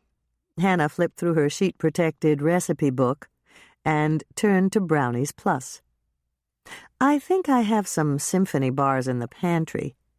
Everybody loves those in the middle layer."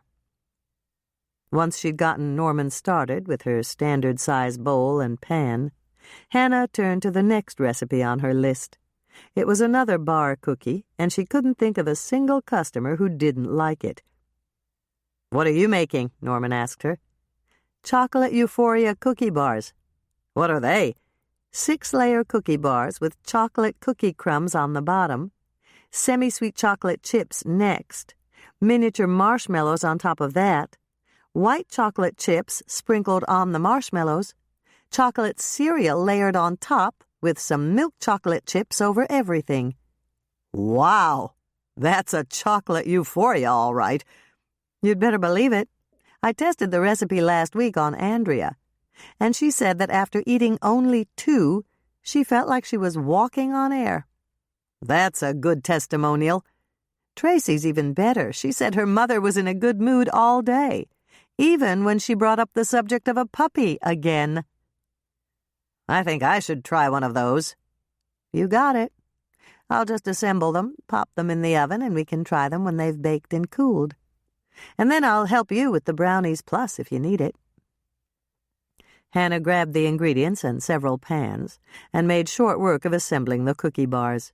She put them into the oven, set the timer for 25 minutes, and turned to see how Norman was coming along. "Done," Norman said, gesturing toward his pan of brownies. "You're fast," Hannah complimented him. "You finished at the same time I did. But you made 4 pans, and I only made 1. That doesn't matter. I've been doing this at least 4 times longer than—" Hannah stopped speaking as Marge came into the kitchen with 2 empty cookie jars. "You need more cookies?" "Yes. Everyone loves Lisa's story. A couple of people have been here twice, and new people are coming in the door in droves." "What's a drove, anyway?" Norman asked Hannah. Cowboys who went on cattle drives to take livestock to market were known as drovers, Hannah told him. "I guess that means that the droves were herds of cattle." "Makes sense to me." Marge filled the cookie jars from the cookies on the baker's racks and headed back out to the coffee shop. "I don't want to miss this part," she said. "It's my favorite. Lisa's really good today. Do you want me to stuff a dish towel in the door so you can hear?" "Yes," Norman answered, and Hannah could do nothing but agree. It wasn't that she didn't like Lisa's stories. It brought them lots of business. But she'd already found Reverend Matthew's body once, and she wasn't too keen on hearing it again. "Knocked once, but there was no answer," Lisa's voice carried to the kitchen. "So our Hannah knocked again. 'Reverend Matthew, are you in there?' Hannah asked, but again there was no answer. So Hannah, whose heart was beating like a caged lion, turned the knob and inched open the door." Norman looked over at Hannah. "A caged lion," he repeated.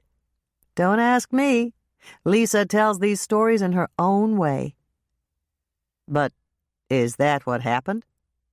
"Not exactly, but it's close enough." "Then, when she opened the door a bit wider," Lisa continued, "Hannah saw the one sight in the world that turned her blood to ice."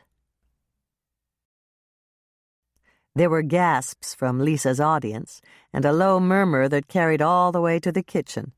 Everyone knew what was coming next. Hannah thought she recognized Florence's voice. She must have called in one of her extra checkers and left the Lake Eden Red Owl so that she could come to hear Lisa's story. And then a very familiar voice said, "Go on, Lisa." Hannah turned to Norman in shock. "Was that Michelle?" she asked, wondering if she'd heard wrong. "It was Michelle," Norman answered with a nod. "She must have taken the bus down when she heard about Reverend Matthew's murder." "I don't know about you, but I would have turned tail and run." Lisa addressed her audience directly. "How about you?" "No way I'd go in there," a familiar voice declared, and Hannah knew it was Bonnie Surma. "I might have, but I would have thought long and hard about it first." "Doug Grierson," Hannah said to Norman. "I would have kept the door closed and called the police from my cell phone," another voice stated, a female voice that Hannah didn't recognize. "That's Bev," Norman told her. "She must have walked up here on her lunch hour." Hannah gave silent thanks that she hadn't decided to tell the story herself. Even though they were here, together, on a quest for the killer, she was still enjoying her day with Norman.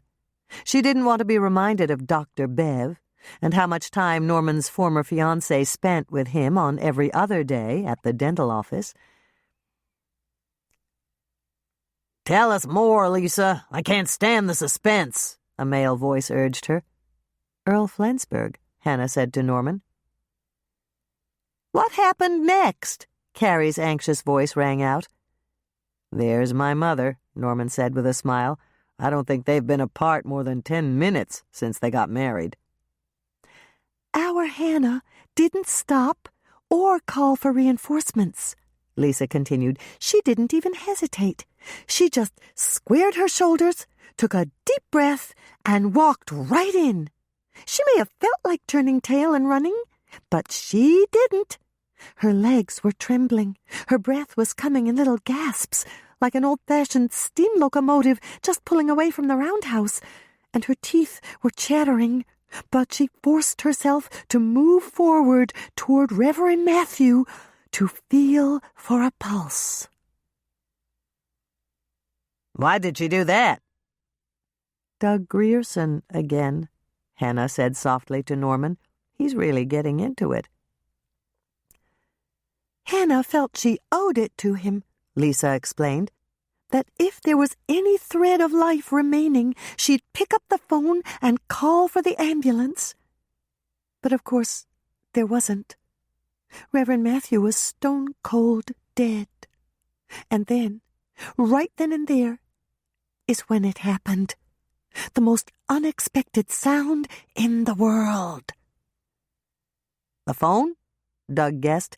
No, not the phone. It was a voice from above. Reverend Matthew's voice. There were more gasps, a whole room full of them, and several startled exclamations.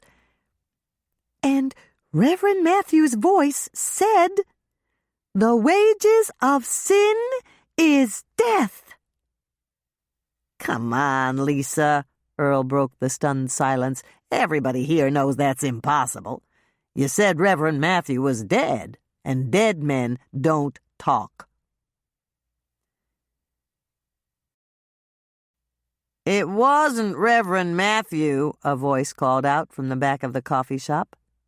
It was Jacob.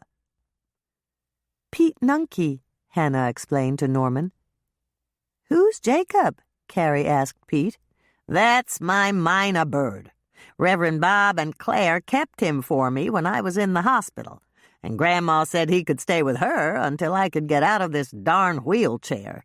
She told me that Reverend Matthew spent a lot of time with Jacob, trying to teach him Bible verses and stuff like that.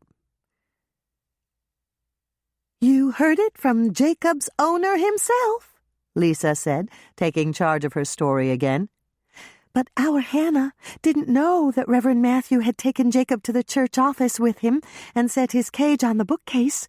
When Jacob said, "The wages of sin is death," in an imitation of Reverend Matthew's voice, our Hannah nearly jumped out of her skin. "Gracious, yes," Bertie Straub said, and Hannah wondered if she'd canceled all of her appointments for the afternoon. Bertie had come in when they opened. Hannah had seen her, and she'd spotted Bertie again when she'd left with Norman. Now, Bertie was back once again. The owner of the cut and curl must have every one of Lisa's lines memorized by now. As soon as Hannah realized that Jacob was the one imitating Reverend Matthew's voice, she gave a deep sigh of relief. But then there was another sound that startled her. The phone on the desk, right next to Reverend Matthew's head, began to ring. The phone rang, and for a split second Hannah wondered how Lisa had arranged that. Then she realized that it was the cookie jar phone, and she leaped up to answer it. "The cookie jar, this is Hannah." "Hannah?" Grandma Knutsen's voice was quavery and breathless. "Hannah?" "Grandma Knutsen, are you okay?" Hannah asked, keeping her voice as calm as possible. Grandma Knutsen sounded upset beyond belief. Yes, I am. Oh, Hannah, the most amazing thing has happened." "What is it, Grandma Knutsen?" Hannah wondered if the shock of Reverend Matthew's murder and the stress of the past 24 hours had taken its toll on Grandma Knutsen's health. "It's Matthew. You've got to come right away, Hannah. Matthew isn't dead. He's alive." Chapter 19. The first thing Hannah noticed when they pulled into the parsonage driveway was that there were no fresh tire tracks coming up the drive. Clara Hollenbeck's car had been parked at the back of the house when Hannah had left on Monday, after finding Reverend Matthew's body. But the Hollenbeck sisters must have left to run some errands for Grandma Knudsen. That meant Grandma Knudsen was alone, and she was obviously confused if she thought that Reverend Matthew was still alive. "I wonder if I should have put in a call to Doc Knight to meet us here," she said, turning to Norman. "You can call him later if he's needed. Let's go in and see what's going on with Grandma Knudsen first." "Right." Hannah got out of the car and retrieved the platter of chocolate Euphoria cookie bars she'd placed on Norman's back seat. Grandma Knudsen would need chocolate. There was no doubt about that. She was obviously upset when she'd called Hannah at the cookie jar, and the endorphins in the chocolate would make her feel better. There were plenty of endorphins in chocolate Euphoria cookie bars, with their 6 layers of chocolate. Hannah motioned to Norman to follow her and climbed the back steps to the porch. They entered through the door that was never locked and walked past the table filled with several wire racks that Grandma used to cool pies and cakes in a jiffy in the cold winter weather. The kitchen door was also unlocked. Grandma Knudsen opened it first thing in the morning and didn't secure it until nightfall. Hannah stepped into the warm kitchen, with Norman following at her heels, and called out to Grandma Knudsen. "Hi, Grandma Knudsen. It's Hannah, and Norman came with me. Are you here?" "We're in the sitting room," Grandma Knudsen answered in what Hannah thought was a surprisingly strong voice. "Help yourself to a cup of coffee and come on back." "We're in the sitting room?" Norman repeated, frowning slightly. "That's what she said. I heard it, too. Maybe somebody from the church is here." Norman nodded, but he didn't look convinced. "I'll get the coffee. You carry the chocolate cookie bars in." It didn't take long for Norman to pour 2 cups of coffee. Since both of them drank it black, there was no need to look around for cream and sugar. Norman, a cup in each hand, followed Hannah as she led the way to Grandma Knudsen's sitting room. "We're here," Hannah said cheerily, stepping into the room. "I brought you some chocolate—" "Whoa!" Norman exclaimed, almost spilling their coffee, as Hannah stopped abruptly in her tracks. "What in the world is—" "Oh!" For a long moment, no one spoke. Hannah and Norman stood there in shock, staring at the man seated on Grandma Knudsen's pink Davenport. "Hello, Hannah and Norman." Grandma Knudsen turned in her chair to greet them. "Meet the real Reverend Matthew Walters. He came to see me the second that he heard he was dead." "You look exactly like him," Hannah said, once explanations had been given. "I know," the real Reverend Matthew said. "We always looked alike. I still don't know why Paul came here pretending to be me, but I certainly intend to find out. My poor secretary was beside herself when she heard that I was dead." "Colleen?" Hannah asked, unable to resist a little test of her own. "Corrine," Reverend Matthew corrected her. "I was visiting some friends in Wisconsin, and I called in to see if I had any messages. I thought Corrine was going to faint when she heard my voice." "You gave me a nasty shock, too," Grandma Knudsen said, "even though you tried not to startle me." "I know I did," Reverend Matthew said, getting up to stand behind Grandma Knudsen's chair and pat her shoulder. "I'm so sorry about that. There just wasn't any easy way to tell you." Grandma Knudsen reached up to put her hand over his. "Well, I'm happy now. You have no idea how horrible I felt when I—" "It's not good to dwell on it," Reverend Matthew interrupted her. "Have one of Hannah's cookie bars. The sugar will do you good." "Not to mention the chocolate," Hannah couldn't help but add. And then she turned to Reverend Matthew. "What happens now? Will you go down to the hospital to—" She stopped speaking, not wanting to upset Grandma Knudsen again by mentioning that Paul's body would need to be positively identified. "Of course I will. It's one of the reasons I asked Grandma Knudsen to call someone to come and stay with her. Her friends are out getting groceries and doing some things for the church. Grandma's not sure how long that'll take, and I don't want to leave her alone. Will you stay with her?" "Stop," Grandma Knudsen said, turning around to frown at Reverend Matthew. "It's not like I'm feeble, you know. I'm perfectly capable of staying here by myself." "I can tell you are. You're just as feisty as you were when I was a teenager," Reverend Matthew said with a laugh. "But I don't like the thought of leaving you here by yourself. Won't you please humor me on this?" "Well, since you put it that way, all right," Grandma Knudsen conceded, and then she turned back to Hannah and Norman. "Matthew always could talk anybody into anything." "Would you like to take a couple of these cookie bars with you for the road?" Hannah asked Reverend Matthew. Her offer had two purposes. One was exactly as she stated, to give him something to enjoy while he drove to the hospital. The other purpose was more devious. She wanted to see how he'd react to the offer of chocolate. "Thanks, Hannah. That's really nice of you, but I'd better not. I try to be careful around chocolate. It hasn't really bothered me in years, but I talked to a doctor about it, and he advised me not to overdo it. He said the allergens could build up in my system again, and I could have a bad reaction." "Interesting," Hannah thought to herself. "I'd better check that out with Doc Knight." Reverend Matthew bent down to place a kiss on the top of Grandma Knudsen's head. "I'll be back just as soon as I can," he told her. "If you don't mind, I'll go out the front door. I parked my rental car on the street."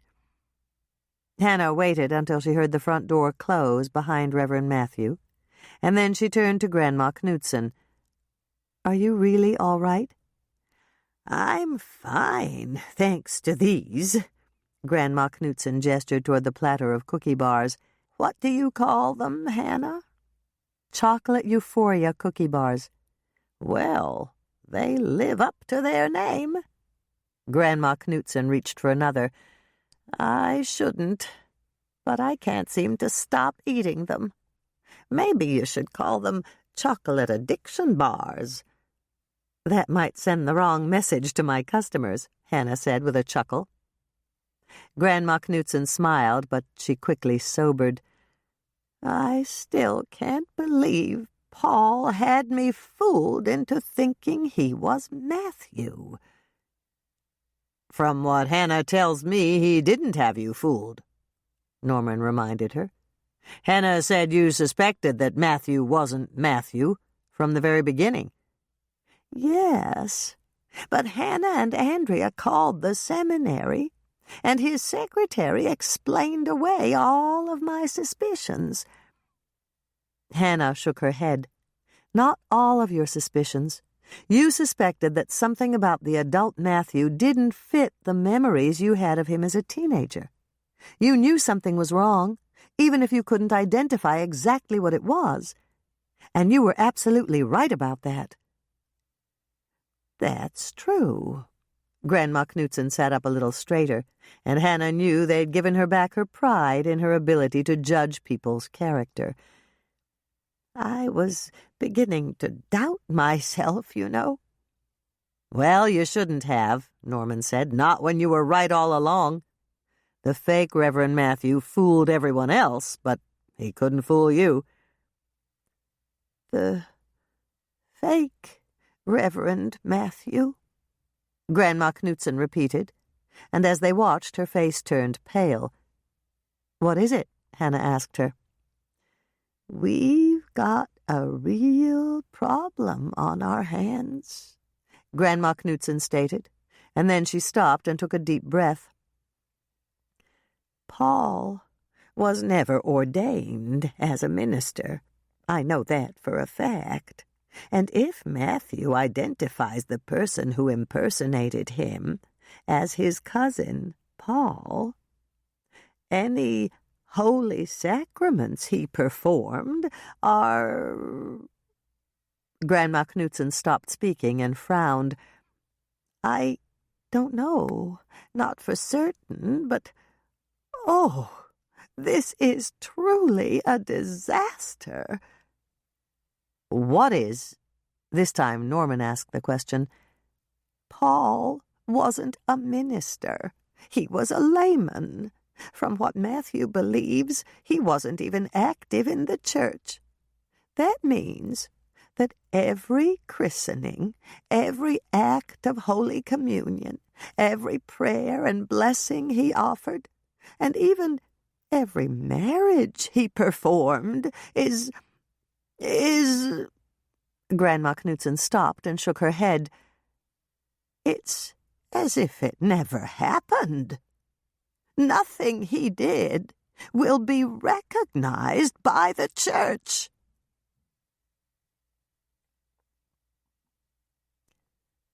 "Where did you go, Hannah?" Michelle asked her when Hannah and Norman got back to the cookie jar. "We went to see Grandma Knudsen." Hannah paused. If she told Michelle what had happened, she'd just have to repeat herself when she told Lisa. "Will you ask Marge if she'll take over in the coffee shop for 10 minutes? And then will you ask Lisa to come back here? I'll need you to come with her." "Is there trouble with Reverend Matthew's murder investigation?" Michelle asked. "You could say that. Please go get Lisa, Michelle. The sooner I tell you the new developments in this case, the sooner we can start figuring out what to do about it." Michelle must have conveyed Hannah's urgency to Lisa, because they were back in the kitchen almost immediately. Hannah gave them the new facts she'd learned, in as few words as possible, winding up her summary of the events at the parsonage with one final statement. "So now, we're waiting to hear from Grandma Knudsen. She promised to call us when the real Reverend Matthew gets back to tell us if the murder victim is really Paul." The only sound in the kitchen was the low hum of the furnace. Hannah had seen fish out of water, gasping for air, and that was precisely how Lisa and Michelle appeared.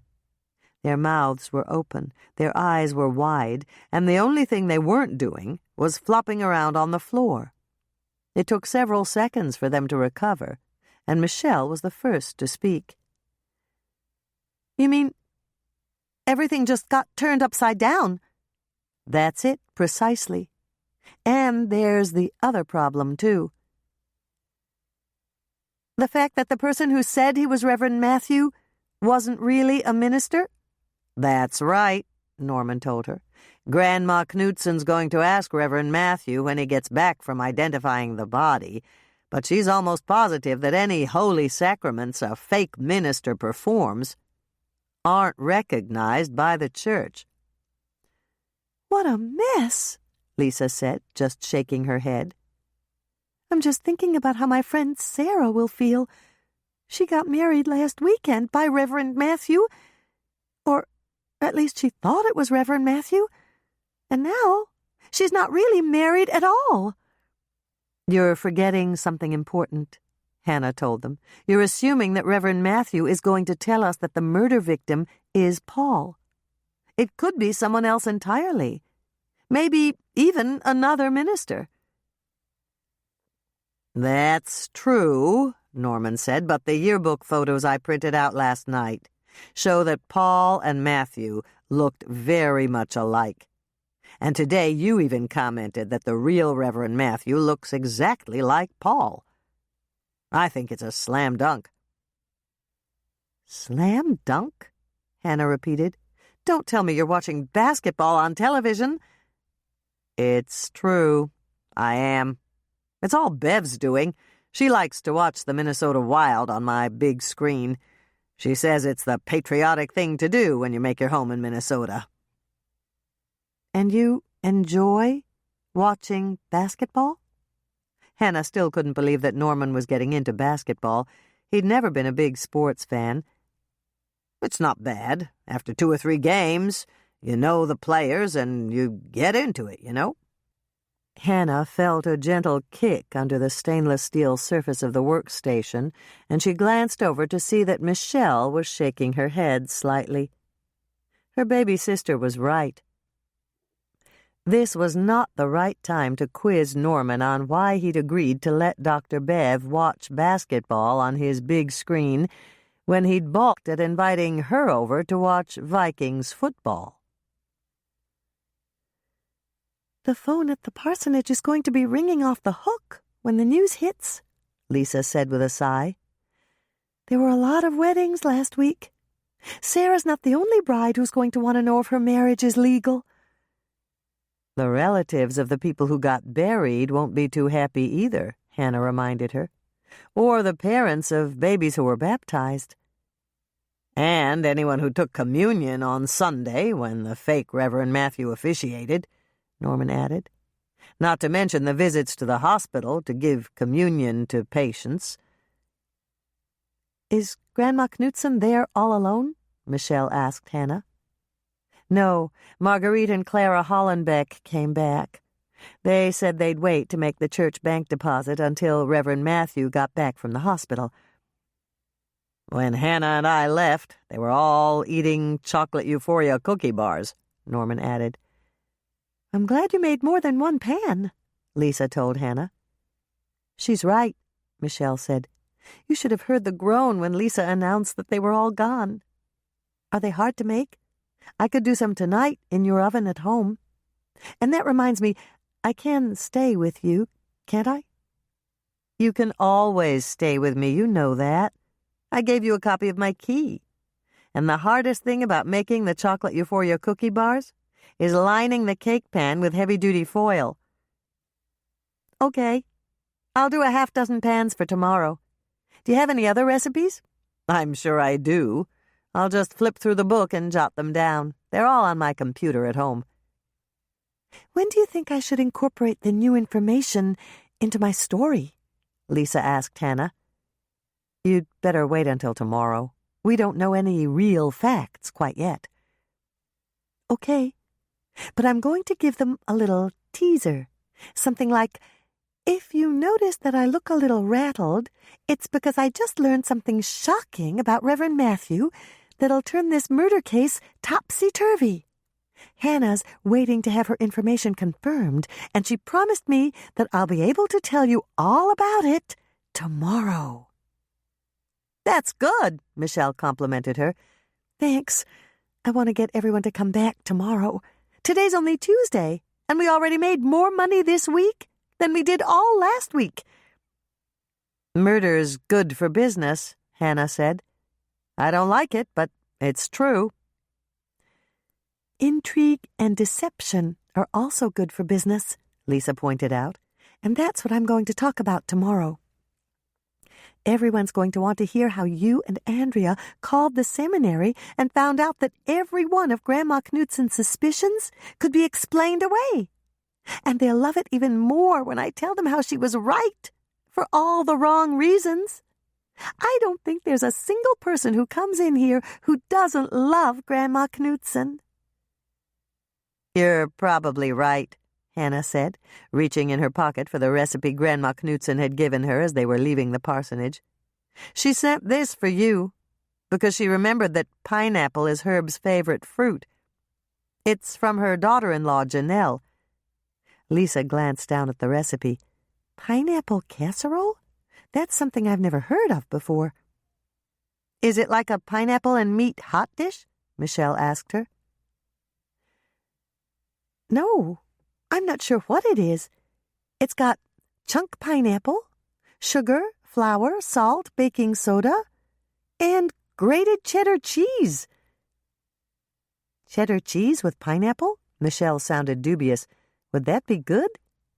"It's delicious," Norman told them. "Grandma Knudsen insisted that we have fried ham and biscuits for lunch, and she made a pineapple casserole while we sat talking to her in the kitchen. It's easy. It took her less than 5 minutes to make, and it bakes for only a half hour or so. And the crushed cornflakes and butter on the top are really good." "I'll try it tonight," Lisa said, sticking the recipe in the pocket of her apron. "Herb's bound to love it. and I've got ham left over from Sunday dinner. It was nice of Grandma Knudsen to think of us. When you go back there, please thank her for me." "I will," Hannah said, just as the phone rang. Lisa got up to answer it, and Hannah heard her thank Grandma Knudsen for the recipe. "It's Grandma Knudsen with a message for you," Lisa said to Hannah. "She says she has another clue to the identity of the killer, and she wants to know if you can come up to the parsonage right now." "Tell her I'll be there in less than 5 minutes," Hannah said, jumping to her feet and grabbing her parka from the hooks by the back door. "As long as Marge is here, I'm going with you," Michelle said, jumping up almost as quickly as Hannah. "Are you coming, Norman?" "I'm driving," Norman said, grabbing his coat and following the two Swensen sisters out the door. Pineapple casserole. Preheat oven to 350 degrees Fahrenheit, rack in the middle position. 2 20-ounce cans of chunk pineapple. I used Dole. 1/3 cup white granulated sugar. 3/4 of a cup all-purpose flour.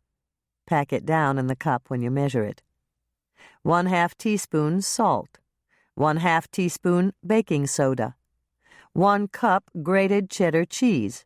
Pack it down in the cup when you measure it. 1/2 cup, 1 stick, 4 ounces, 1/4 pound, salted butter. 4 tablespoons, that's 1/4 cup, of the pineapple juice you reserved. 1 cup crushed cornflakes. Measure after crushing. Drain the pineapple, reserving the juice. You'll use some of it in this recipe. Mix the sugar, flour, salt, and baking soda together in a small bowl. Make sure they're well mixed. Spray a 2-quart casserole dish with Pam or another nonstick baking spray. Put the flour mixture in the bottom of the casserole dish. Add the drained pineapple to the casserole dish and mix it in. Add the grated cheese to the casserole dish and mix that in. It's okay to use your impeccably clean fingers. Unwrap the stick of butter. Put it in a microwave-safe measuring cup that will hold at least 1 cup, and melt in the microwave on high for 45 seconds. Drizzle about half of the melted butter over the mixture in your casserole dish. Mix it all up with your fingers or a spoon. Drizzle the top with 4 tablespoons of the pineapple juice that you reserved. If you haven't already done so, crush the cornflakes. You can do this in a sealed plastic bag with your hands. Measure out 1 cup of crushed cornflakes and sprinkle them on top of your casserole. Drizzle the remaining melted butter over the top of the crushed cornflakes. Bake your casserole at 350 degrees Fahrenheit for 35 to 40 minutes. Yield. This casserole serves 6 to 8, unless Herb comes to dinner. Then you'd better make 2 casseroles. Chapter 20. "Now that you're here, we're off to make the bank deposit," Marguerite told them when they arrived at the parsonage. "It shouldn't take us more than 15 minutes. We go straight into Doug Grierson's office, and he does it for us personally. Is that okay with you, Hannah?" "It's fine. We'll stay until you get back, or Reverend Matthew comes in, one or the other." "Grandma said to pour yourself a cup of coffee and come into her sitting room. She's got Jacob in there." Of course, Grandma Knudsen had put on a fresh pot of coffee. There was always fresh coffee at the parsonage. Michelle poured a cup for all 3 of them, and they walked down the hallway to the sitting room. "There you are," Grandma Knudsen greeted them. "And Michelle, too. Did you flunk out of college?" Michelle laughed. She knew Grandma Knudsen was teasing her. Dolores had bragged about her grades so much that everyone in Lake Eden knew she had a 3.9 average. "I didn't flunk out of college, Grandma Knudsen. At least not yet." Grandma Knudsen chuckled cheerily, and Hannah noticed that only about 1/4 of the cookie bars she'd brought on the platter were left. They'd done their work well. Grandma Knudsen was a lot calmer now, and there was actually some color in her cheeks. "You said you needed to see me because you had a clue to the identity of the killer?" Hannah asked her, seating herself in a chair close to Grandma Knudsen, while Norman and Michelle sat down on the pink davenport. "What is it?" "It's Jacob." Grandma Knudsen gestured toward the mynah bird in his cage. "He just said something I've never heard him say before, and I can't help thinking he might have learned it the night of the murder. I'm hoping I can get him to say it again, so you can all hear it. Come on, Jacob. Be a good bird and say it again." They were all gathered around the bird cage, Grandma Knudsen, Hannah, Norman, and Michelle. Grandma Knudsen had been trying to get Pete Nunkey's bird to repeat himself for almost 5 minutes now, but the mynah bird just stared at them with beady, yellow, unblinking eyes. "Maybe there's a reason the term bird brain is an insult," Hannah said, earning a laugh from the others. Jacob cocked his head, almost as if he had understood her, squawked loudly, as if in protest, and said, "Brrr! It's cold out there," in Pete Nunkey's voice. "Is that it?" Norman asked. "No," Grandma Knudsen told him. "It's something Pete taught him." "You'll never see a hearse pulling a U-Haul," Jacob said in Claire's voice. "He's going through his whole repertoire," Michelle told them.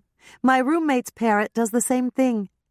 There's nothing she can do to get him to talk, but when he starts talking, he says everything he knows before he shuts up."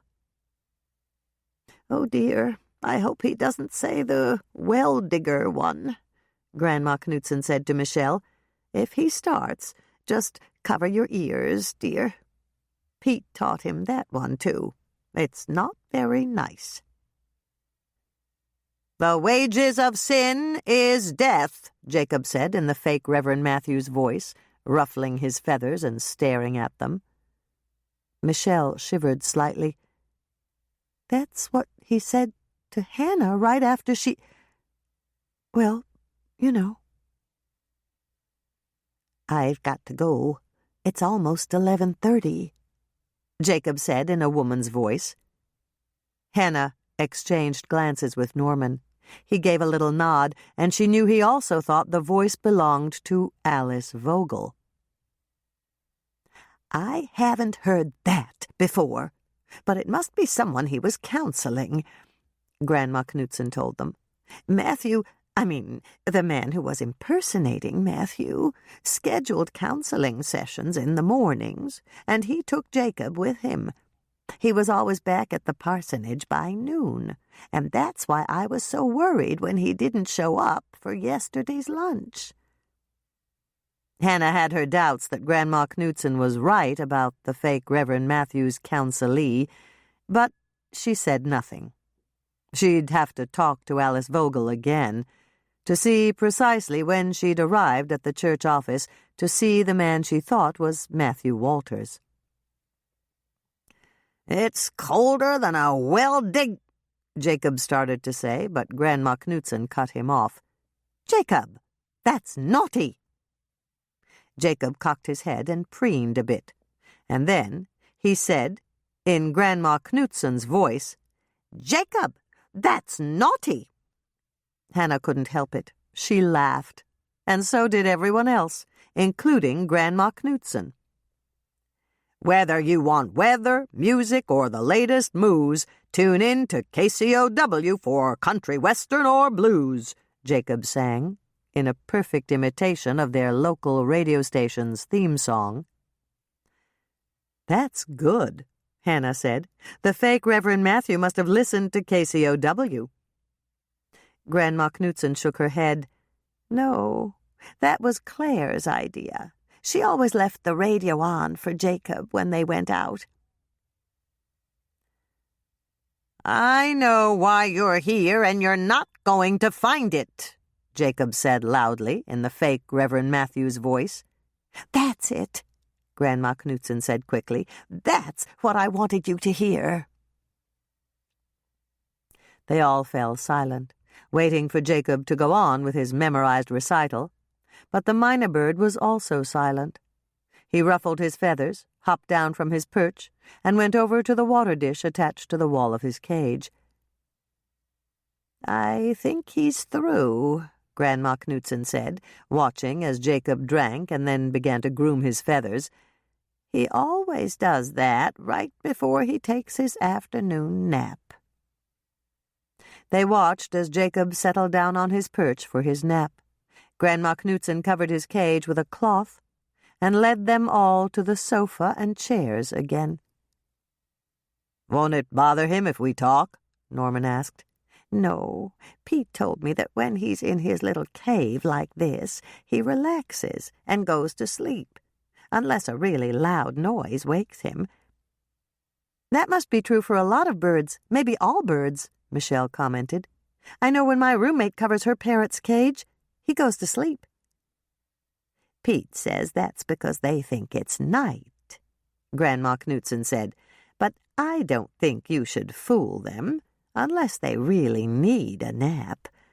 It's just not nice. Hannah remembered Andrea driving Tracy around and around the block with the baby blinds drawn to put her to sleep when she needed a nap. It seemed that there were lots of ways for parents and bird owners to get their young charges to take a nap, and one way was to trick them.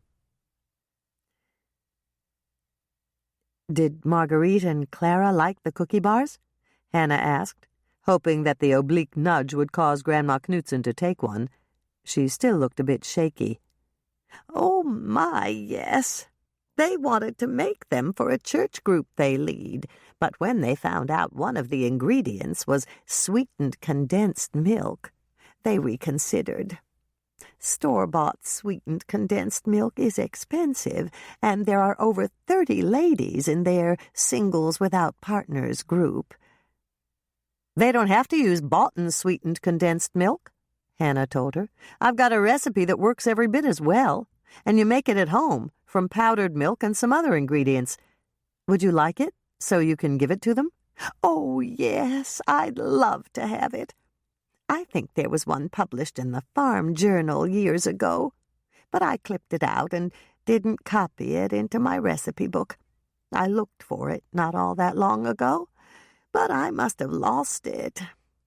That may be the one that I have.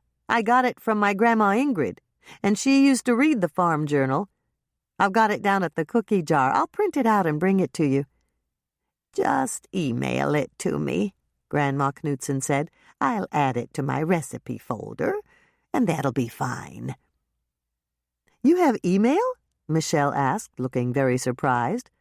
Of course I have email. It's not just for young people, you know. Bob set it up for me, and it's a great way to keep in touch with friends. And I just love to surf the internet. I learn the most incredible things.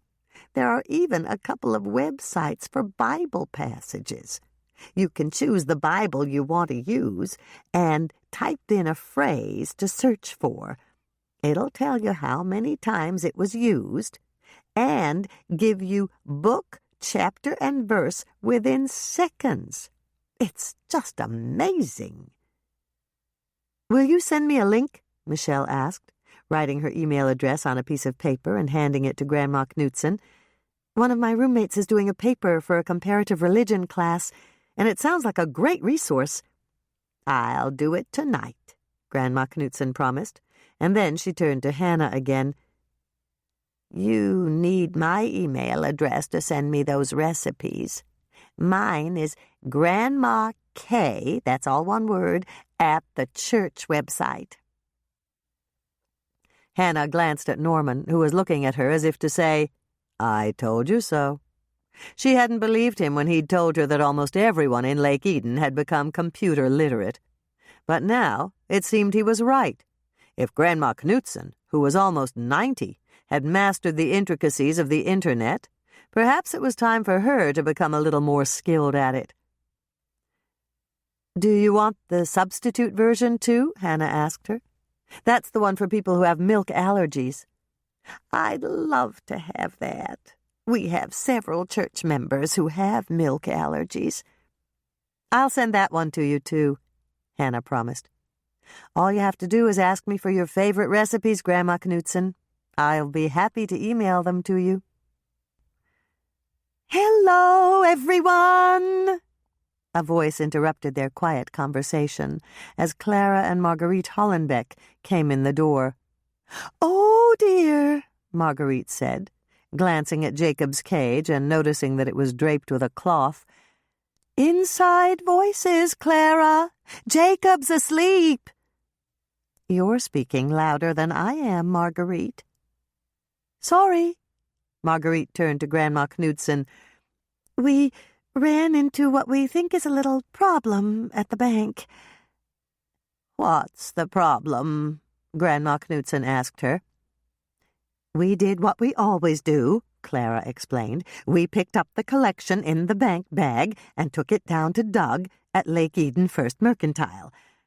"Doug counted it for us." Marguerite took up the story. "He always counts it, even though our tally slip with the total is in the bag, and we haven't been off 1 single cent in 22 years. "Doug's a banker," Clara said. "He has to make sure everything's accurate." And then she turned to them again. "But the tally we did on Sunday after the service was completely different from the total Doug gave us when we went to the bank." "Was Doug's tally short or long?" Hannah asked, quickly going to the heart of the matter. Marguerite sighed. "Short," she said. "A lot short." $325 short, to be exact. Clara gave them the figure. "Somebody took out all the big bills and left the change and small bills." "And nobody noticed until now?" Hannah asked, wondering how that could have happened. "No," Clara answered her. "Nobody even thought to check the collection money. We always make church deposits on Tuesday. We go into the church office, count it 3 times after Sunday service when it comes in, and make out the deposit slip. It was a big collection on Sunday. I remember that instead of 5s and 1s, there were quite a few $20 bills. That's not usually the case." "And don't forget the gold coins," Marguerite reminded her. "There were 5 gold coins in the collection, but they were gone, along with all the large bills." "There's another motive for the murder," Norman commented. "Remember what Jacob said?" Hannah asked them. "He was mimicking the fake Reverend Matthew, and he said, 'I know why you're here, and you're not going to find it.' He could have been talking about the collection money." "That makes sense," Marguerite said. "We always keep it in the file cabinet, filed under C for collection. But somebody moved it. That could have been the fake Reverend Matthew. Or maybe the fake Reverend Matthew's killer moved it after he took out what he wanted," Michelle postulated.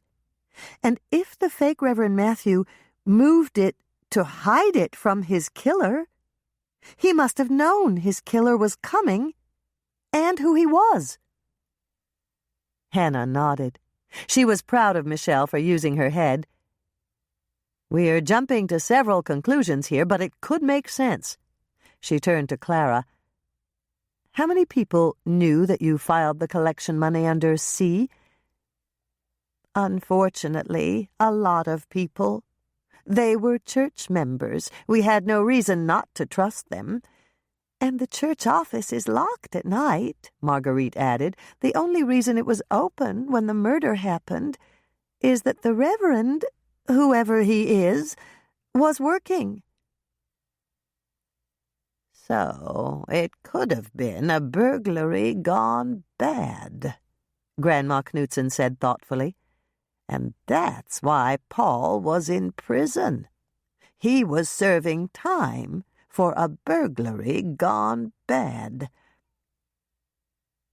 "That's what the fake Reverend Matthew told you," Hannah reminded her. "He might have lied about that for some reason." The phone rang, and Grandma Knudsen reached out to answer it. They were all silent as she said hello and then greeted her caller. "Yes, Matthew. I'm glad you called. Where are you?" Now that Hannah knew who the caller was, she listened even more carefully. She glanced over at Norman and saw that he was also intent on hearing the one-sided telephone conversation. "Are you all right?" Grandma Knudsen asked, and then she listened for a moment. "Yes, dear. That's what we thought. You go right ahead to the sheriff's station and tell them you made a positive identification. And don't worry about me. Clara and Marguerite are here, and they said they'd stay until you got back." So, the fake Reverend Matthew was Paul. That was pretty clear from Grandma Knudsen's side of the conversation. It was also clear that the real Reverend Matthew was worried about Grandma Knudsen. "Just come back here when you're through," Grandma Knudsen said. "I have a nice cut of boneless chuck, and I'll make something good and nourishing for your supper. It always makes a body feel better to have something good to eat." Hannah watched as a smile spread across Grandma Knudsen's face. Reverend Matthew had said something to make her happy. "That's sweet of you to say, dear. I think of you like a grandson, too." After Grandma Knudsen hung up the phone, Hannah turned to her for confirmation. "Reverend Matthew told you that his cousin Paul was the murder victim?" "Yes. Poor Matthew was very upset, Hannah. His voice was shaking when he called me." "I'm sure he was," Norman said. "It must have been very difficult for him to identify his cousin." "And even more difficult to know that someone he once trusted, his cousin Paul, had impersonated him," Marguerite said. "That's a real betrayal." Clara nodded. "Just like Judas, except it wasn't for 20 pieces of silver. I wonder what it was for."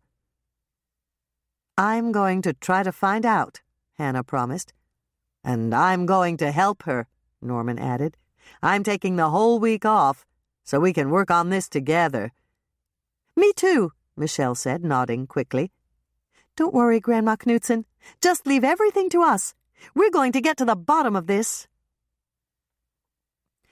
Hannah glanced over at her sister. Michelle was doing a nice job of reassuring Grandma Knudsen, but she wished her baby sister had used slightly less positive language. "Just leave everything to us" was fine. They didn't want Grandma Knudsen to worry and wonder about Paul's murder. But the promise that Michelle had given her, "We'll get to the bottom of this," was a bit too much for Hannah. Of course, they'd try to get to the bottom of it, but there was always the chance they might fail. They'd been lucky so far in solving Lake Eden murder cases, but there was always the possibility that the solution to Paul's murder might elude them. They visited for another couple of minutes, talking about other things. Once Hannah thought that Grandma Knudsen had calmed down again, she motioned to the others, said that she had to get back to the cookie jar, and they left. "If you don't mind, I'm going to jot down some notes on the drive back," she told Norman when he opened the passenger door for her. "That's fine with me. You can read them to us when we get back to—" "Just a second. I've got a call, and I have to take it." Norman tossed her the keys. "Start the car so you and Michelle can keep warm." As Hannah and Michelle watched through the car windows, Norman answered the call. He listened, and then an exasperated expression crossed his face. "I wish we could hear," Michelle said. "Norman doesn't look happy." "No, he doesn't. It must be some sort of emergency. I hope nothing's wrong with Carrie or Earl." Norman paced as he talked. a half-dozen steps forward, and then a half-dozen steps back. They could see his face when he moved toward them, and Hannah thought he looked annoyed with his caller. "I don't think it has anything to do with Carrie or Earl," Michelle said. "Norman looks more irritated than worried." And if it was a real family emergency, he'd hurry back to the car and drive wherever he had to go, Hannah added. 10 minutes passed before Norman came back to the car. Hannah was glad she'd turned on the heater because he was shaking a little from the cold. "Is everything okay?" she asked him. "No. There's a dental emergency, and I have to get down to the clinic. It's going to take a while, so I'll drop you off at the cookie jar and catch up with you at home, if that's okay with you." "Sure," Hannah said. "That's fine." "If you and Michelle go anywhere, just leave a note on your door." "Will do," Hannah promised. But she didn't feel good about it. Something was wrong. She wished she knew what it was. But Norman was being secretive again. Homemade sweetened condensed milk.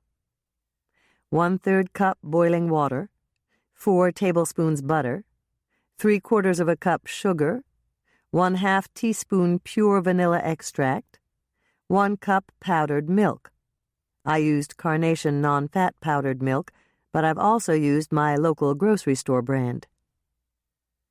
In a blender, or using an electric mixer set on low, blend together the boiling water and butter. Add the sugar and let it run for a few seconds.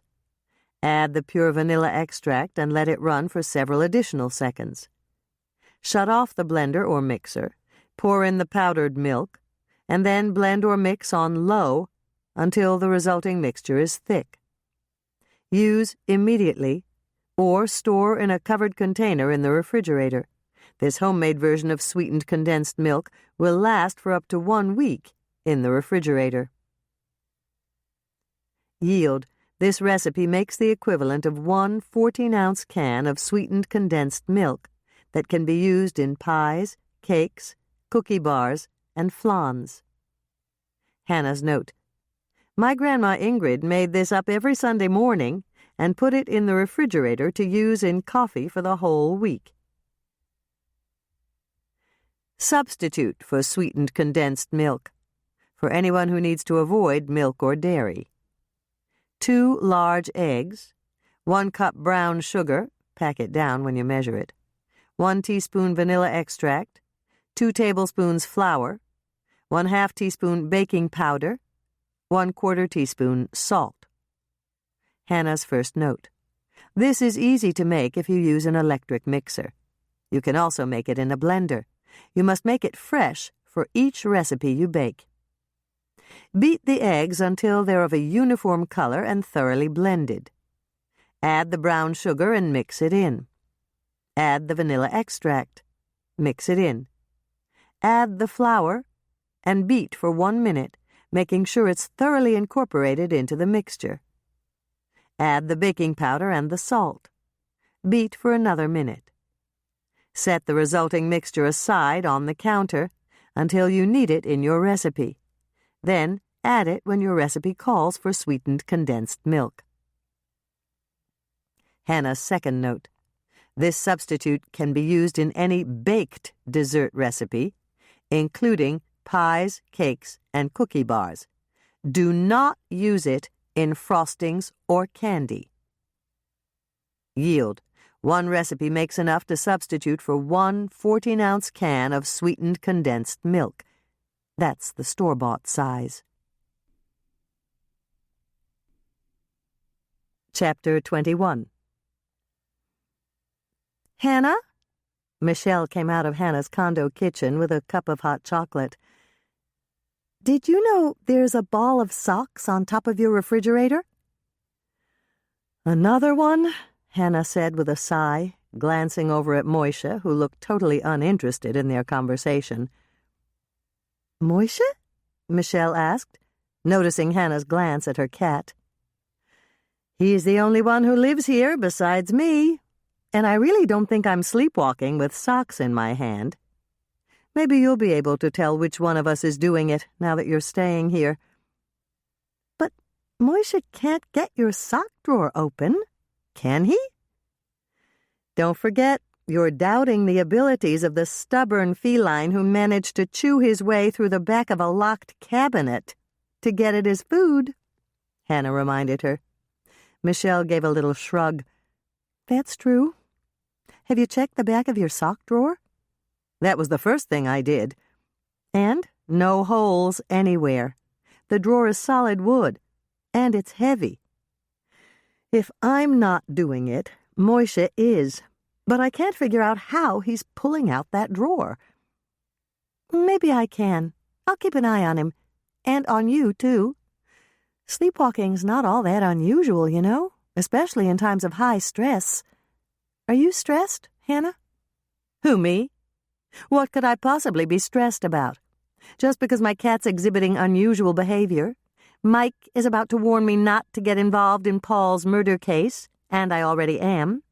Mother keeps adding items to the menu for her book launch party. And Norman's spending more time with Dr. Bev, who's prettier and younger and has a perfect figure. That couldn't possibly lead to stress, could it? Forget I asked. You're stressed, Michelle pronounced. I can tell because you just got sarcastic. You never get sarcastic when you're not stressed. That's probably true, Hannah admitted. I saw her, you know. Hannah knew precisely which her Michelle was referring to. What did you think of her? Everything you said, with one addition. She's a fake. What? She's a fraud, Michelle repeated. There's something about her that doesn't ring true. Nobody's that sweet and perfect. She's like a dental doll. Hannah was confused. She'd never heard of a dental doll before.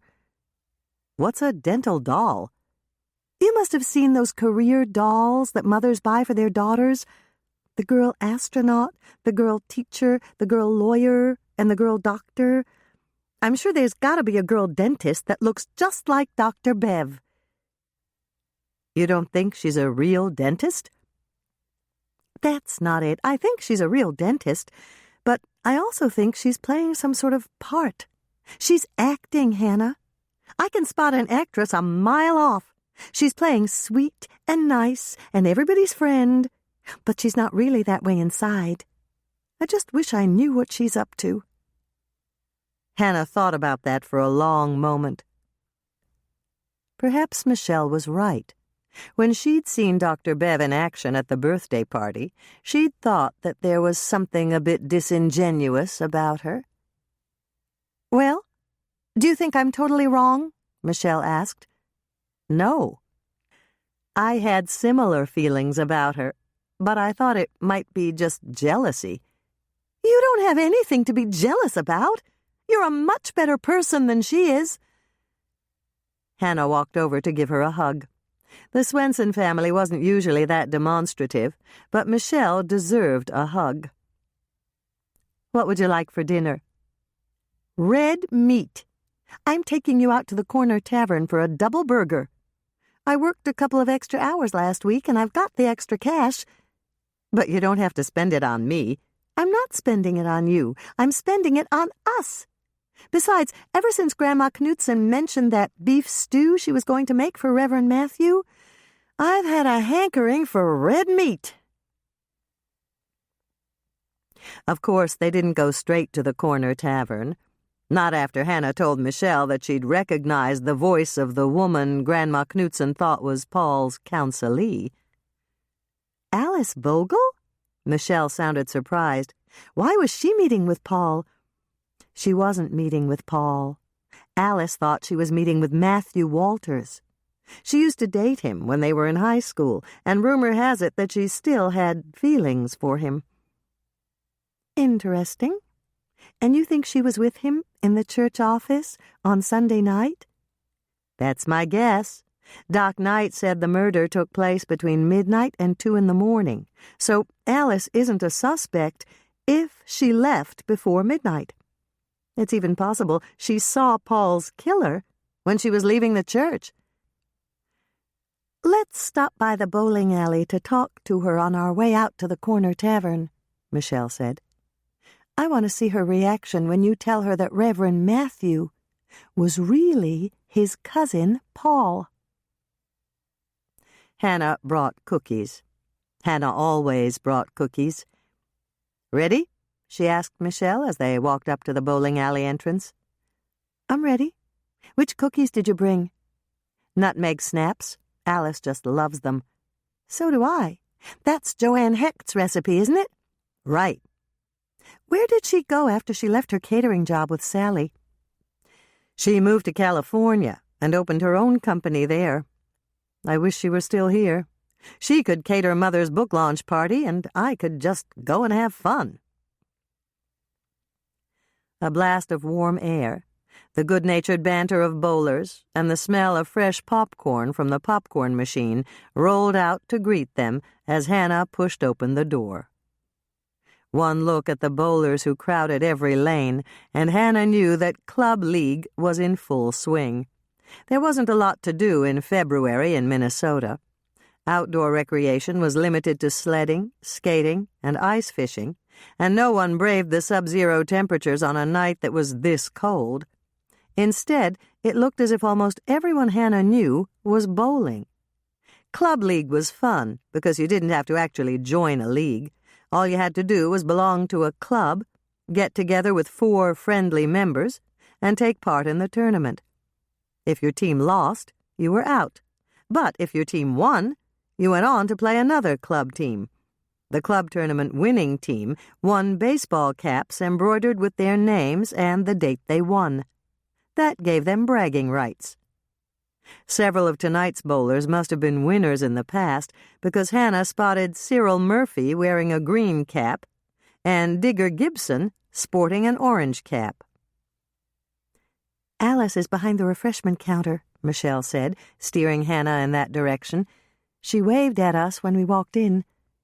What are you going to ask her?" "Leading questions, the kind that are designed to get her to talk." "Like what?" Hannah shrugged. "I don't know, but don't worry. I'll think of something before we get there." Gus York was standing in line waiting for Alice to pour him a beer. Hannah noticed that Alice emptied the bottle into a large, disposable paper cup before she handed it to Gus. The last time she'd bowled, which had been at least 6 months ago, Alice had simply given bowlers the bottle. Perhaps there'd been too many incidents with dropped or broken beer bottles. Once they'd exchanged a few words with Gus, and he'd left, Hannah turned to the person she'd come to see. "Hi, Alice," she said, handing over the cookies. "These are nutmeg snaps. Lisa said you liked them." "Oh, I do. They remind me of Christmas." Hannah was surprised. "Really?" "I think it's because of the nutmeg," Alice explained. "I always grate some fresh nutmeg on my eggnog during the Christmas season." "Makes sense," Hannah said, sliding onto one of the stools at the counter and motioning for Michelle to do the same. "You know my youngest sister, Michelle, don't you?" "I sure do. Hi, Michelle. How's it going with college?" "Really well, thanks. I've got a couple days off, so I'm home to help Hannah. She's really busy this week." I figured she would be. Alice turned to Hannah. "Are you going to try to catch Matthew's killer?" "Well," Hannah hedged slightly, "I generally like to leave all that to the professionals, but Grandma Knudsen asked me to see what I could find out." "That's what I thought. Well, you're about 5 hours ahead of Mike and Lonnie. They didn't come in to ask me questions until supper time." Alice sighed and sat down on her own stool behind the counter. "Tell me honestly, Hannah, am I still your prime suspect?" "Not anymore. I cleared you about an hour after Norman and I were here." Hannah was silent, waiting for Alice's response. Alice looked surprised for a moment, and then she smiled. That makes me feel a lot better. How did you clear me?" "Doc Knight set the time of death between midnight and 2 in the morning, and you left the church office at 11:30. As the two Swensen sisters watched, telltale spots of red appeared on Alice's cheeks. "How do you know that?" she asked. "Jacob told us. Remember the mynah bird that was sitting on the bookcase in his cage?" "Yes, but—" Alice stopped speaking abruptly, realizing that she'd admitted to being at the church office the night of the murder, something she hadn't intended to admit. Hannah was silent. So was Michelle. Both of them just sat there waiting for Alice to go on. "It's not like it looks. I mean, I just needed to see him again, to find out if he still liked me, you know. It was just a matter of curiosity, that's all." "And did he still like you?" Hannah asked. "Yes. He was the old Matthew, just like in high school. And he explained why he didn't come over to see me before he left town. He said that he just couldn't bear to see me again, because he knew that if he saw me, he'd do something foolish, like ask me to run off with him to get married, or settle down in Lake Eden, and turn down the offer he got from Concordia College. He told me he wrote me a letter saying all that, and asking me if I'd be willing to wait for him to graduate and get his first posting as a minister, and then we could be married." "But you never got the letter," Michelle said with a sigh. "That's right. My dad kept it from me. He didn't want me to marry Matthew and leave Lake Eden. He wanted me to stay right here and help him run the bowling alley." "Did you believe Matthew?" Hannah asked. "Of course. He was—" Alice stopped and wiped away a tear with the back of her hand. "He was kind and sweet and considerate, just the way he'd been all those years ago. He even said I looked wonderful, and that was when he invited me out to dinner on Monday night. Maybe nothing would have come of it. Maybe we would have gone our separate ways once he was through filling in for Reverend Bob. But I can't help wondering if—" Alice's voice trailed off, and tears began to roll down her cheeks. "Here," Hannah said, pulling a couple of paper napkins from the dispenser that sat on the refreshment bar and handing them to her. "Brace yourself, Alice. I've got some news that'll change everything." Alice looked up with tear-filled eyes. "What?" "Matthew's alive. The minister you went to see at the church office wasn't a minister at all. He was Matthew's cousin, Paul." For a brief second, Alice was silent, and then she began to shake her head. "No," she said, "no, he couldn't have been Paul. I know he wasn't Paul. I knew Paul. They looked alike, sure, but they weren't anything alike, really.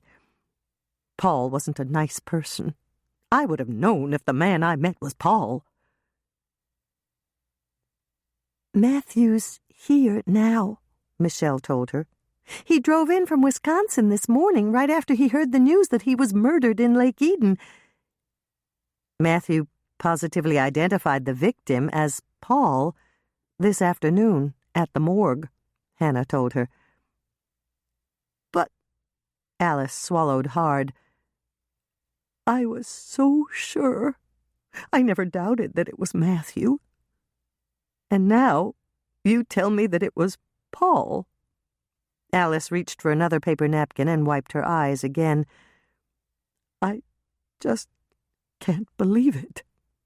"Do you want to go see the real Reverend Matthew?" Michelle asked her. "I could fill in for you here." Alice shook her head.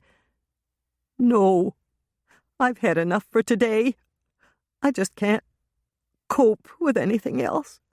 Maybe tomorrow, or the day after. I just have to get this all straight in my head." "Of course you do," Hannah said comfortingly, sliding off her stool and motioning for Michelle to do the same. "We understand, Alice. This whole thing has been a terrible shock. I only have 2 more questions for you, and if you can answer them, it'll help me a lot." Yes, I can." As they watched, Alice took a deep breath and visibly pulled herself together. "What's the first question, Hannah?" "When you left the church on Sunday night, did you see anyone else? Anyone who could have been waiting to get in, parking in the lot or on the street, or even walking?" Alice shook her head. "There was no one around. I looked. I didn't exactly want to be seen. It's just that Matthew and I used to date, and everybody thinks I'm still carrying a torch for him. No, Hannah, there was no one within a block of the church. No one but me." "That helps, Alice, thanks. The second question is about Paul, so you're going to have to switch gears.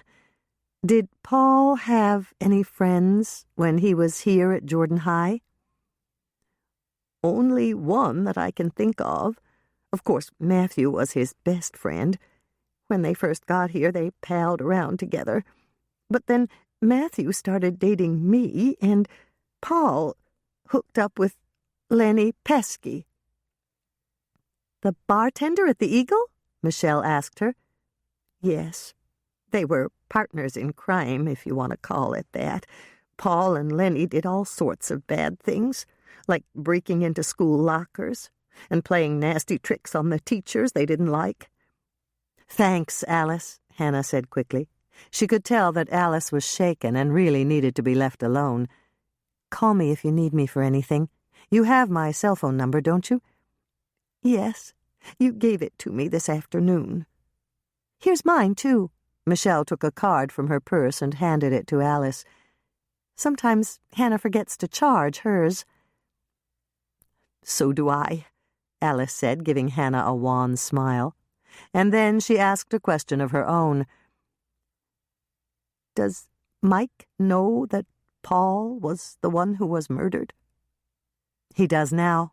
The real Reverend Matthew went into the sheriff's station to report it this afternoon." "Then they'll probably be back tonight to ask me more questions. Maybe I'll just ask one of the bowlers to run the tournament for me and lock up when it's over. Digger's here and he's reliable. He took over for me Sunday night until I got back here at 20 to 12. You can check with him on the time." "Thanks," Hannah said. "I hate to skip out again tonight, but I need some time to sort this out before the police ask me any more questions." "Don't forget you've got an alibi," Hannah reminded her. "Yes, but does Mike know that?" "Not yet," Hannah admitted. "I'll tell him the next time I see him. But I don't think that'll be until tomorrow. Of course, he doesn't know that you were at the church office either. We just learned about it a few hours ago." "Okay. I'm going to go home, put on my favorite old robe, and watch a movie on television with my dogs. I'm going to eat every single one of your cookies, and maybe I'll even have a couple of beers to wash them down. I'm not going to answer the door or the phone for anybody. Not even you, Hannah." "That's fine with me. I'm not going to call you. You answered all the questions I can think of for now. Just go home and get some rest. You've been on an emotional roller coaster." Alice thought about that for a moment. "You're right. It has been a roller coaster, and I always get sick on roller coasters. But I think I'm doing all right this time." She reached down to grab the bag of cookies that Hannah had brought her and held them aloft. "This time, I didn't even lose my cookies." Hannah laughed, and so did Michelle. It wasn't really that funny, but they were glad that Alice had recovered enough to make an attempt at humor. "Come with me and you can talk to Digger," Alice invited. "Ask him what time I got back here Sunday night, and he'll tell you. and then I'll ask him to fill in for me again tonight." Alice led the way to a team of bowlers in the seats behind the foul line at lane number 3. Hannah noticed that Digger was there, and he was wearing a bright purple sweatshirt emblazoned with his team name, Lucky Stiffs. "That's a bad pun," Michelle commented, "especially for an undertaker." "I know. Digger's got more humor in him than you might think." Alice stopped just short of approaching Digger and his team and turned to Hannah. "Please don't find any more bodies, Hannah. If I get implicated in any more murders, I'm going to have to put Digger on the payroll." Nutmeg snaps. Do not preheat the oven yet. This cookie dough must chill before baking. 1 cup salted butter, softened. 2 sticks, 8 ounces, 1/2 pound. 2½ cups dark brown sugar. Pack it down in the cup when you measure it. If you don't have dark brown sugar, you don't have to rush right out to buy it.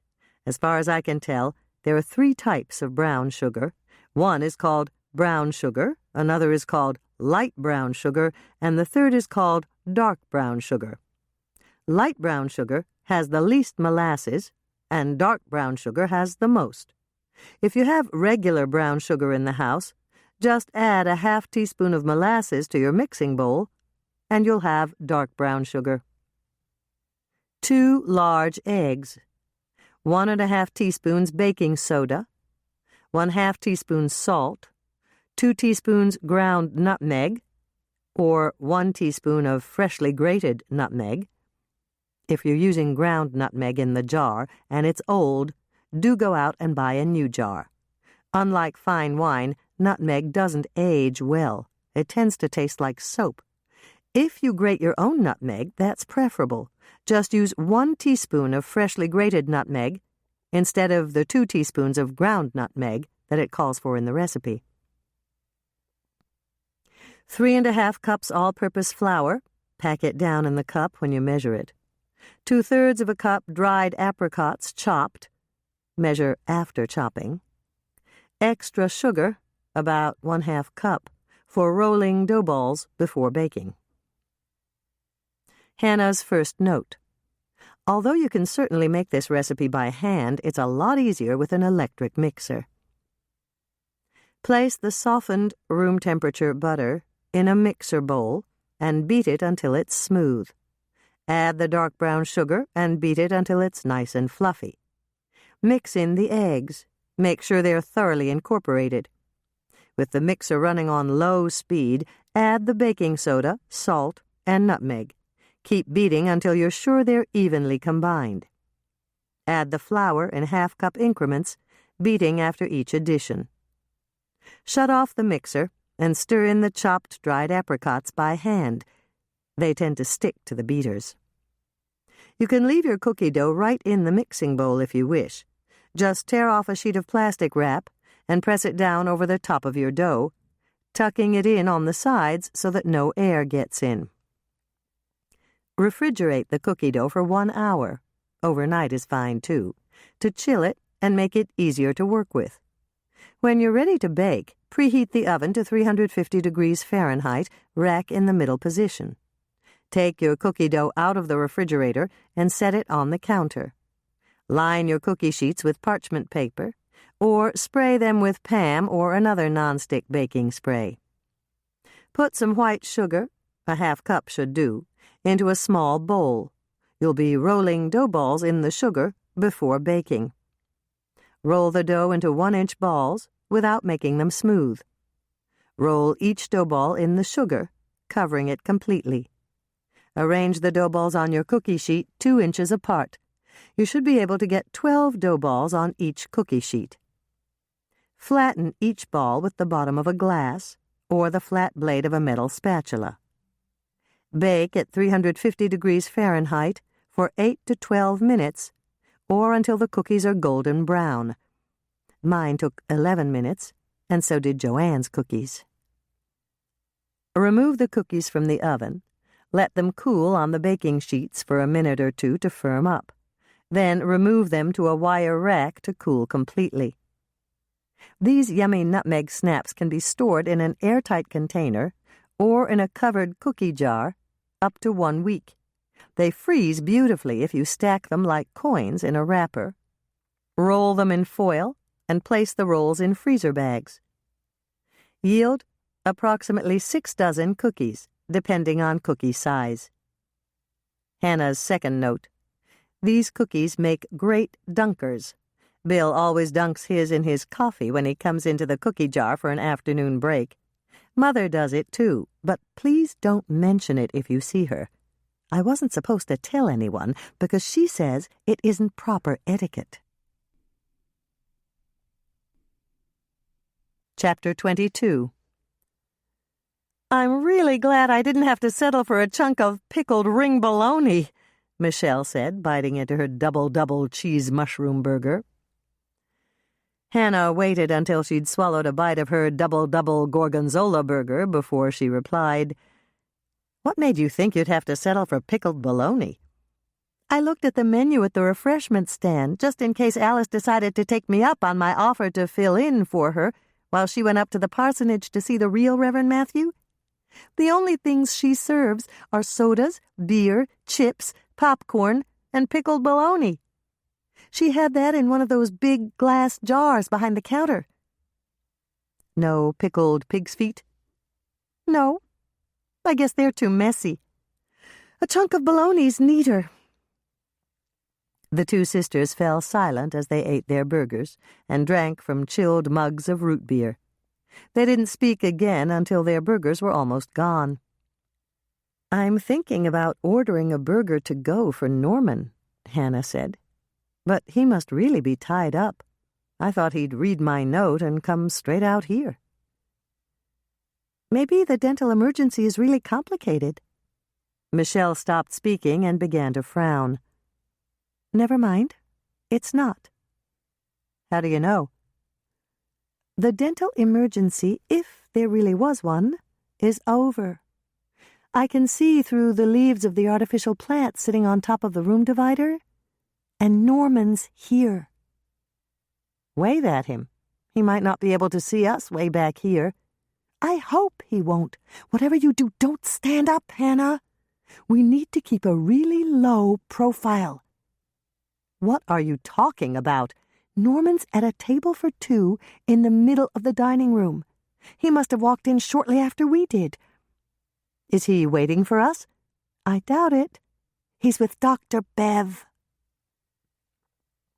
At first, all Hannah felt was shock, but then her spirits sank to a new low. Then the dental emergency was just an excuse to break free from me so he could take Dr. Bev to dinner. Don't jump to conclusions, Hannah. If you turn around, you'll be able to see Norman through the greenery. I don't want to see him. Oh, I think you do. It's pretty obvious that Norman doesn't want to be here. Really? Really? Just turn your head and look. You'll see what I mean. Hannah turned around. It was just as Michelle had said. There was Norman at a table for 2 in the middle of the dining room, and Dr. Bev was with him. She was facing away, so all Hannah could see was the back of her head and her expensive haircut. But Norman was facing them, and he didn't look at all happy. He looks upset, she said. Yes, he does. I think he looks just as upset as he did when he got the phone call about the dental emergency. The fake dental emergency, Hannah corrected her. It was probably her. The two sisters watched for a moment, and then Michelle said, Look! She must have said something Norman didn't like at all. Now he looks irritated. He looked irritated on the phone this afternoon, too. They're arguing about something, Michelle said. Look how he's clenching his hand.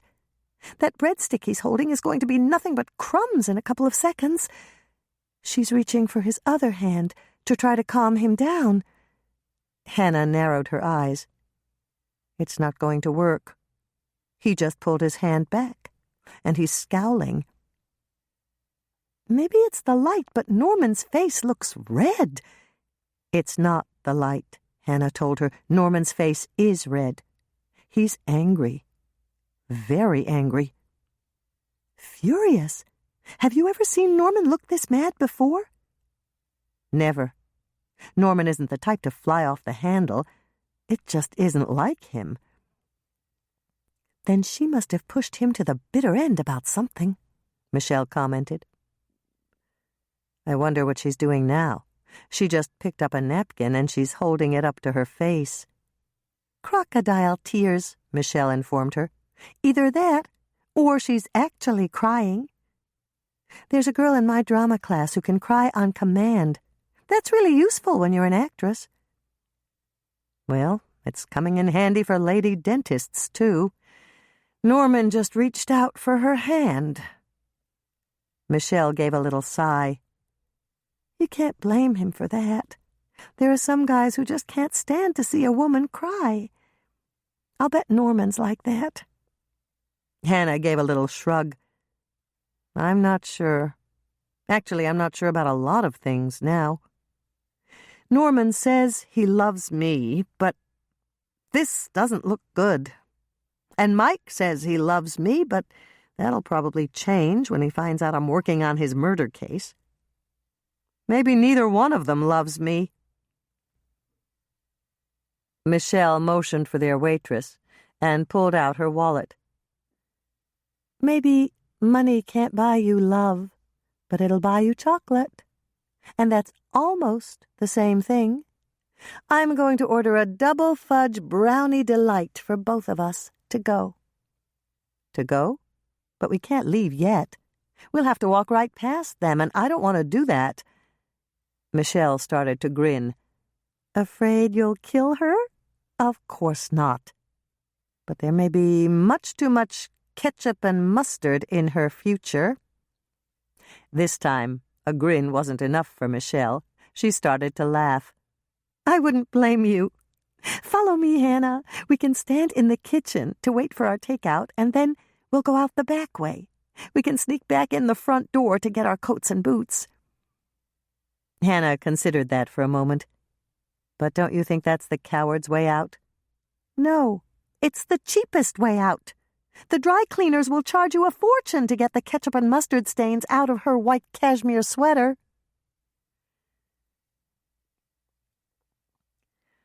Better? Michelle asked after they'd polished off their double fudge brownie delights. Much better. Thanks, Michelle. I was really upset when I listened to that message from Norman saying he was still tied up with his so-called dental emergency. I know, Michelle commiserated. Did you remember to print out those recipes for me? I can make a couple of pans of cookie bars tonight. I remembered, Hannah said, walking over to her desk to pick up some papers and handing them to Michelle. I have 3 bar recipes and a drop cookie recipe. Great! Let's bake together. That'll make both of us feel good. Where shall we start? You can do Black Forest brownies, and I'll do strawberry shortbread bar cookies. For 10 minutes, the only conversation in Hannah's kitchen consisted of questions like, "Will you please hand me the sugar?" or "Where do you keep your heavy-duty aluminum foil?" Both ovens, upper and lower, were set for the correct temperatures, and Michelle and Hannah didn't sit down again until 2 pans of bar cookies were in each oven. Then Hannah put on the coffee pot and joined her sister at the kitchen table. You know Lenny Pesky, don't you? Not personally, but he's one of those one-toe-over-the-line guys. When Hannah looked blank, Michelle went on. He's a wannabe crook, but not quite. He skirts around the law? Exactly. Lonnie's Uncle Pat knew him pretty well. They went to Jordan High together. Does Lonnie's uncle live around here? Michelle shook her head. He's been in Chicago for years. The last time Lonnie visited him, they sat around talking for hours. It was Uncle Pat who said that Lenny's always been a one-toe-over-the-line guy. I think we should talk to him. Uncle Pat. "No, Lenny. We can always catch him at the Eagle." Hannah was surprised. Most people in Lake Eden knew that the Eagle, a backwoods bar and dance place, was a real dive. The last time Michelle had gone out there to do undercover work on a murder case, it had almost turned into a disaster. "Do you really want to go out to the Eagle again?" she asked. "No, but that's where Lenny works." "You don't want me to go undercover again, do you?" "Absolutely not." "Okay, then let's all go." "Who do you mean by all?" "You, Andrea, and me. There's strength in numbers, and there's no way I want to go out there alone again. How about tomorrow night?" "That's fine with me. I'll check with Andrea in the morning and see if she can go. But don't mention it to Mother, or she'll want to go too, and then we'll have to look out for her." "Do you know how mad Mother would be if she heard you say that?" "Oh, yes, I know." Hannah turned to look at the ovens as the timer rang. "Is that yours or mine?" "Yours. Your crust bakes only 15 minutes. Then you cool it for 5, put on the strawberry pie filling and the topping, and bake it for another 30 minutes. I read your recipe." "Okay, I'll get my crust out. Tell me how long your Black Forest brownies have to go, and I'll reset the timer." "You don't have to. I'm keeping my eye on the clock. We always bake together when I come home, so I'll run by the Red Owl tomorrow and pick up a second kitchen timer." "While you're watching the clock, why don't you call the Eagle and find out if Lenny's working tomorrow night? It'd be a waste of time to drive all the way out there and find out he's got the night off." Michelle reached for the phone on the wall. "Good idea. I'll do it now. My bars still have 15 minutes to go." Hannah's crust had cooled the required 5 minutes. She'd finished assembling the cookie bars, and she was slipping them back into the oven by the time Michelle hung up the phone. "What took so long?" she asked. "Lenny was in a private meeting in the office with someone, and the door was locked. They put me on hold until he came out." "Lenny has private meetings at the Eagle?" "That's what one of the waitresses said. She told me her name was Silky." "Do you think that's her real name?" "No. Waitresses at a dive like that don't usually use their real names. They don't want the customers to know anything personal about them." Hannah stared at her baby sister. "Should I ask you how you know that?" "You can if you want to. One of my roommates worked in a bar for the summer, and they gave her a name tag with a fake name. Anyway, Silky said that Lenny started locking the office when he took over as manager, and he's got the only key. On the nights he doesn't work, they can't open the door." "Really?" Hannah's mind ran through the possibilities, taking Uncle Pat's character assessment into account. "My bet is that he's using it for something borderline illegal." "I'm sure you're right. Silky also said that up to 4 months ago, the waitresses were going in and out to use the phone, but now nobody except Lenny can get in." "That makes me want to get a good look at that office when we go out there," Hannah told her. An hour passed with the two sisters baking, talking, and generally having a good time together. They'd finished 6 pans of cookie bars when Hannah decided it was time for them to get some sleep. "You'd better turn in, Michelle. You have to get up early in the morning if you want to ride to town with me." "Sounds good." Michelle stood up and gave Hannah a hug. "Good night, Hannah." "Good night, Michelle." Hannah hugged her back. "I'll turn in soon, and then—" Hannah stopped talking abruptly as the doorbell rang. "I'll get it on my way to bed," Michelle called out as she opened the door. "It's probably Norman." "No, it's probably Mike," Mike said, stepping in. "Didn't you look through the peephole?" "It doesn't do any good. Hello, Mike. Good to see you. And good night, Mike. I'm going to bed." "Good night, Michelle." Mike said as she left the room, and then he turned to Hannah. "What's the matter with your peephole?" "It's the outside light," Hannah explained, coming over to take his coat. "I petitioned the association to move the light so my visitors' faces aren't in shadow. They approved it, but the handyman hasn't been around to do it yet." "I'll do it, on my day off," Mike promised. "But you don't have to—" "I want to. I want you safe, Hannah. It's after 11 at night. You should know who it is before you open the door. Besides, I'm law enforcement, and that means I'm responsible for your safety and well-being. I have a vested interest in keeping you around." "Oh, really?" Hannah said, as Mike moved closer. She tried to keep it casual, but she knew what was coming, and her voice shook slightly. "What's that?" "I'll show you." Before Hannah could do more than draw in her breath, Mike pulled her into his arms and kissed her. It felt good to be loved, even by the man she was almost convinced was wrong for her. He'd been dating Dr. Bev, and he hadn't even mentioned it to her. Of course, he also hadn't mentioned the other women he'd dated, like Shauna Lee Quinn, her sister Vanessa, and Ronnie Ward.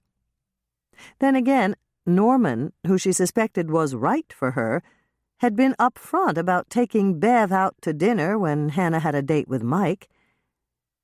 Except tonight. Tonight, Norman had betrayed her, and... Hannah stopped thinking. Mike's kiss was too compelling to spoil with thoughts of anything but him, and how very good it felt to be loved, even if it wasn't forever. Strawberry shortbread bar cookies. Preheat oven to 350 degrees Fahrenheit, rack in the middle position. Hannah's first note. These are really easy and fast to make. Almost everyone loves them, including baby Bethy. And they're not even chocolate. 3 cups all-purpose flour. Pack it down in the cup when you measure it. 3/4 of a cup powdered confectioner's sugar. Don't sift unless it's got big lumps. 1½ cups salted butter, softened. 3 sticks, 12 ounces, 3/4 of a pound. 1 can, 21 ounces, strawberry pie filling. I used Comstock. If you can't find strawberry pie filling, you can use another berry filling, like raspberry or blueberry. You can also use pie fillings of larger fruits, like peach, apple, or whatever. If you do that, cut the fruit pieces into smaller pieces so that each bar cookie will have some. I just put my apple or peach pie filling in the food processor with the steel blade and zoop it up just short of being pureed. I'm not sure about using lemon pie filling. I haven't tried that yet. First step. Mix the flour and the powdered sugar together in a medium-sized bowl. Cut in the softened butter with 2 knives or a pastry cutter until the resulting mixture resembles breadcrumbs or coarse cornmeal. You can also do this in a food processor using cold butter cut into chunks that you layer between the powdered sugar and flour mixture and process with the steel blade using an on and off pulsing motion. Spread half of this mixture, approximately 3 cups will be fine, into a greased, or sprayed with Pam or another nonstick cooking spray, 9-inch by 13-inch pan. That's a standard-size rectangular cake pan. Bake at 350 degrees Fahrenheit for 12 to 15 minutes, or until the edges are just beginning to turn golden brown. Remove the pan to a wire rack or a cold burner on the stove, but don't turn off the oven. Let the crust cool for 5 minutes. Second step.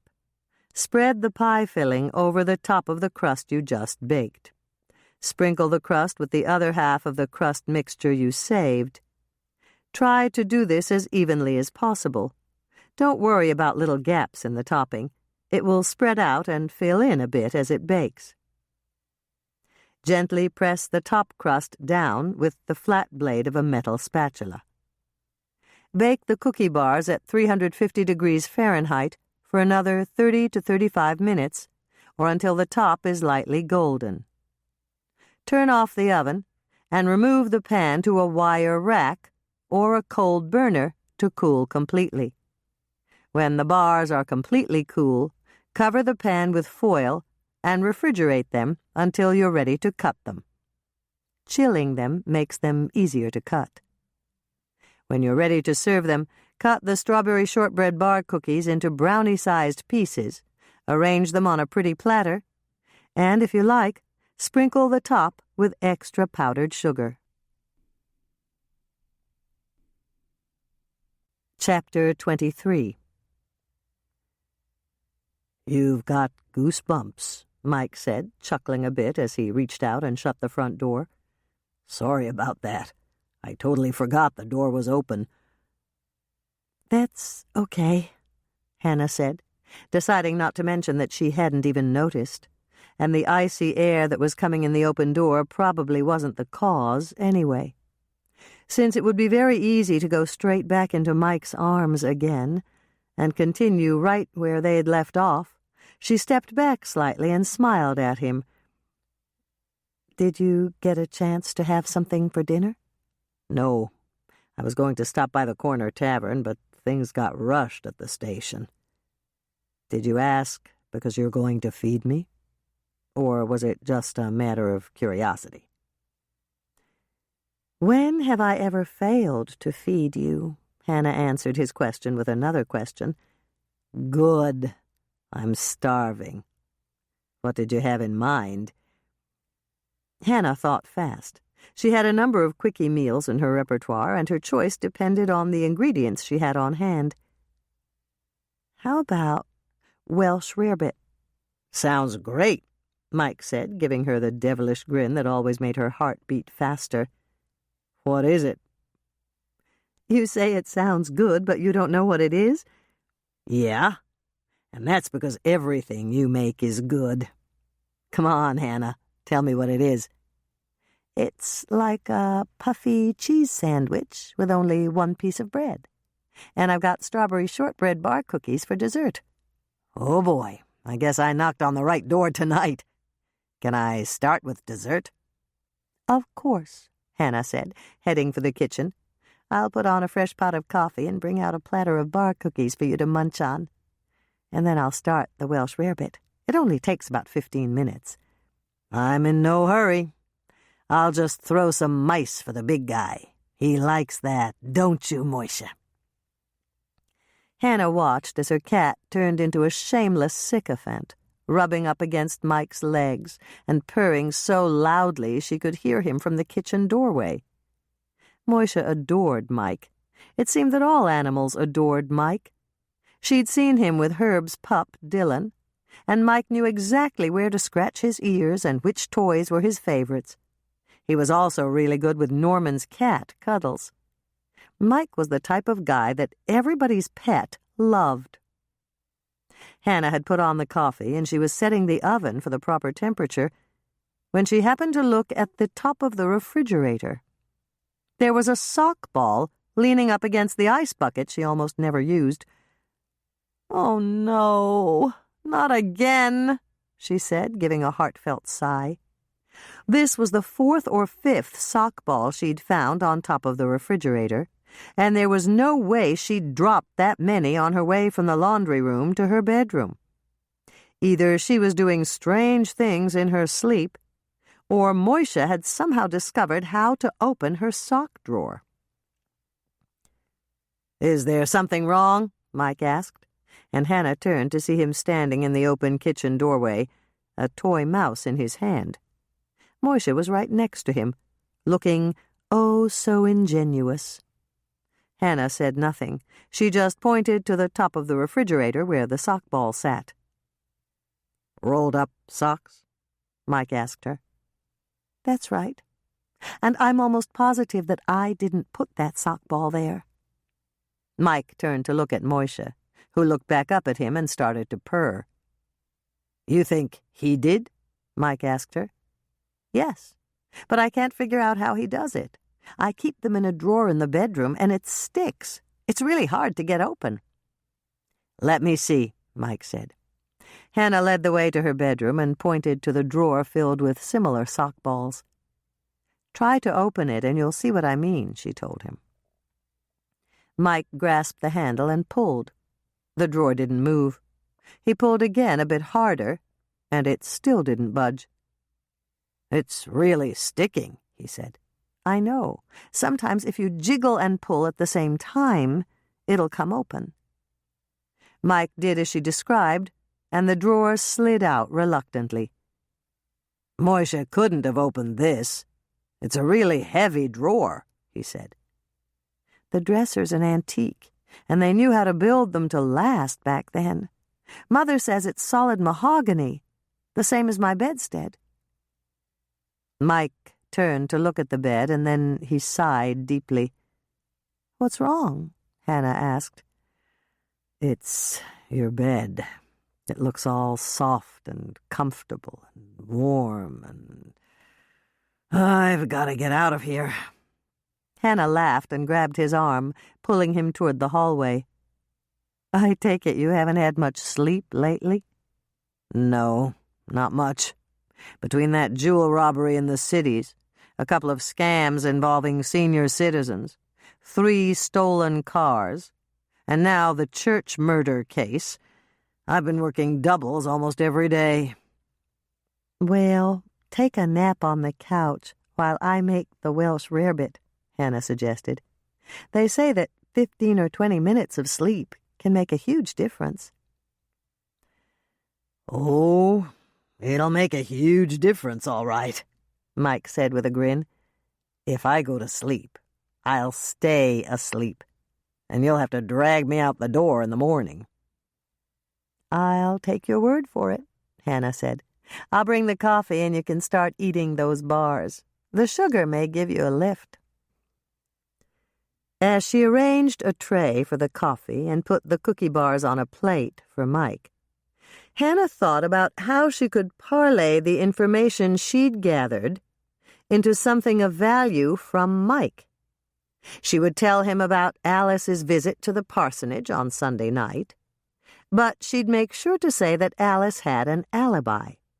If Mike needed to substantiate that, he could talk to Digger, the way they had. That exchange should earn her a piece of information about the official investigation from Mike. And if that worked out, she might even mention— No, she wouldn't tell Mike about Lenny Pesky and how he used to pal around with Paul. Not until they'd have the chance to go out to the Eagle to question Lenny. If Mike got there first, it would take away the element of surprise, and surprise could give them the advantage. With the twists and turns this investigation was taking, they needed every advantage they could get. "Wow," Mike said with a sigh as he put down his fork. "That was incredible, Hannah. It had the perfect amount of hot sauce for me."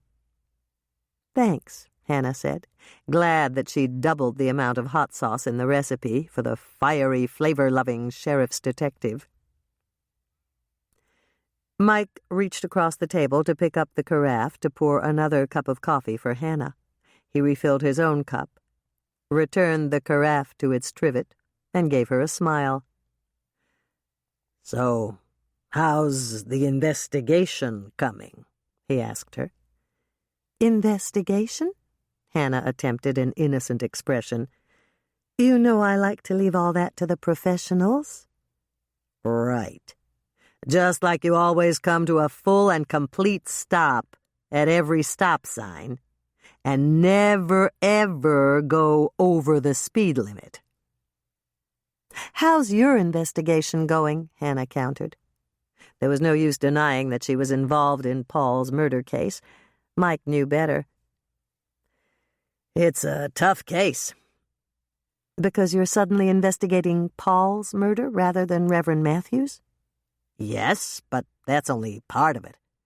There's also the history. The fact that they went to school right here in Lake Eden, and the murder might relate to that? Exactly. Mike sat back on the couch and looked at her intently. What? Hannah asked. Mike was staring at her so closely she almost wondered if she had suddenly sprouted a second nose. I wish you weren't a baker. Hannah reared back slightly. But I thought you liked what I baked. I did. I do. I was just wishing that you were a detective, and you were on my team. It'd make life a lot easier. How so? Hannah asked, knowing full well that she was begging for a compliment. After what Norman had put her through tonight, she could use one. Because you're good at it. Better than anybody else on my team. And then I wouldn't have to be careful about what I say around you. Why do you have to be careful? Hannah asked, still feeling a warm glow from the compliment. It's police procedure. We're never supposed to discuss a case with anyone except other law enforcement personnel. Hannah gave a little sigh, but secretly she was pleased. Perhaps he hadn't meant to do it, or perhaps he had, but Mike had opened the door to further discussion of the murder case. Then I guess I can't tell you what I learned today, she said. If I'm not other law enforcement personnel, you probably can't take me seriously. I can take you seriously. Detectives get information from many different sources. And sometimes you have to give information to get information, right? Mike's eyes narrowed. Are you proposing some type of exchange? I'm not proposing anything. I'm just saying that you might have information I'd find interesting, and I might have information that you'd find interesting. Sounds like an exchange to me, Mike said, clearly amused. What have you got, Hannah? You first. Mine is something I know you don't know. Okay. How about the time of death? I've already got that. You'll have to come up with something better than that. The murder weapon? You recovered it? No, but we know what it is. Hannah gave a little laugh. So do I. It was a gun. Yes, but what caliber? What type? You don't know that, do you? No, but is that important? Not really. Not unless we find it. But just for your information, it was a .22 semi-automatic.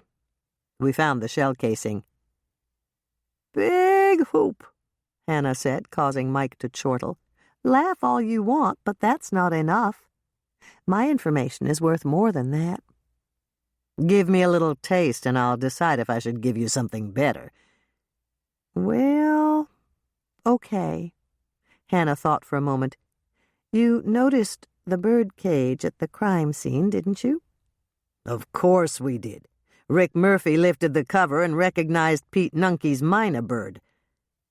I covered the cage right after I found the body, Hannah told him. Why did you...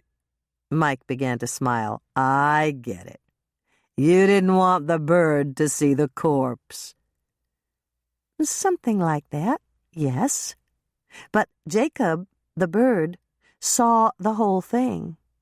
And mynah birds talk. Mike let out a laugh. And the bird told you who the murderer is? No, but Jacob mimics people's voices, and he was talking a blue streak at Grandma Knutsen's this afternoon. He said, "It's almost 11:30. I've got to get back." And Norman and I recognized the voice. Really? Mike said, sounding much more interested than he had before. Who was it? Not quite yet. You haven't told me anything of interest yet. Okay. How about this? I checked Paul's prison record. He was in for armed robbery, and he shot a security guard. With a .22? Hannah guessed. You're good, Hannah. And you're right. The gun was never recovered. Now, tell me who the mynah bird fingered for being in the church office. Alice Vogel. She used to go out with Matthew in high school, and she met him again on the night he was killed. No wonder she seemed rattled when Lonnie and I talked to her this afternoon. Alice is even more rattled now. Michelle and I talked to her early this evening, and we told her that Paul was masquerading as Reverend Matthew, and that Paul was the one who was murdered. Poor Alice just couldn't take it in. She got Digger to fill in at the tournament for her and went straight home to try to regroup. I wonder if Alice guessed that the man she met wasn't Reverend Matthew, Mike speculated. If she thought she'd been duped, that might have made her angry enough to... Stop, Hannah interrupted. Alice didn't do it. She's got an alibi. We talked to Digger, and he said that Alice was back at the bowling alley by 20 to 12 Sunday night. Okay, but she could have gone back after she closed. She could have, but the time frame's wrong. Alice didn't close until after 2 in the morning. She had night owl league for the Delray employees who get off at 11. Mike looked thoughtful. Did you ask her if she saw anyone around the church? Of course I did. She said absolutely nothing was moving when she walked to her car. No one walking, no cars driving by, no other cars parked in front of the parsonage, the church, or in the church lot. Okay. I'd better talk to her for form's sake, but it can wait until I chase down another couple of leads. Leads? Hannah asked, leaning forward.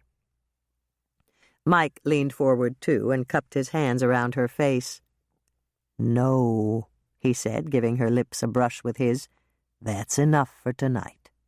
When you get more, call me, and we'll do another exchange. Mike stood up, pulled her to her feet, and gave her a hug. So, tell me what you're going to take a look at next, and then I have to go. It's getting late. Hannah thought for a moment, even though thinking was difficult to do in the warm circle of Mike's arms. I'm going to talk to some of the people Paul knew when he went to Jordan High, she said quite truthfully. Okay. Hannah was surprised. That's all right with you? It's fine with me. I'm not pursuing that particular avenue, so we won't get in each other's way. In other words, you don't think I'll find out anything important, Hannah's mind interpreted Mike's response. But of course she didn't say that. Now, go to bed, and I'll lock the door behind me, Mike said, hugging her once more and then heading for the door. You'd better get a couple hours of sleep before it's time for you to get up again. Welsh rarebit. If you don't have a toaster, do not preheat the oven quite yet.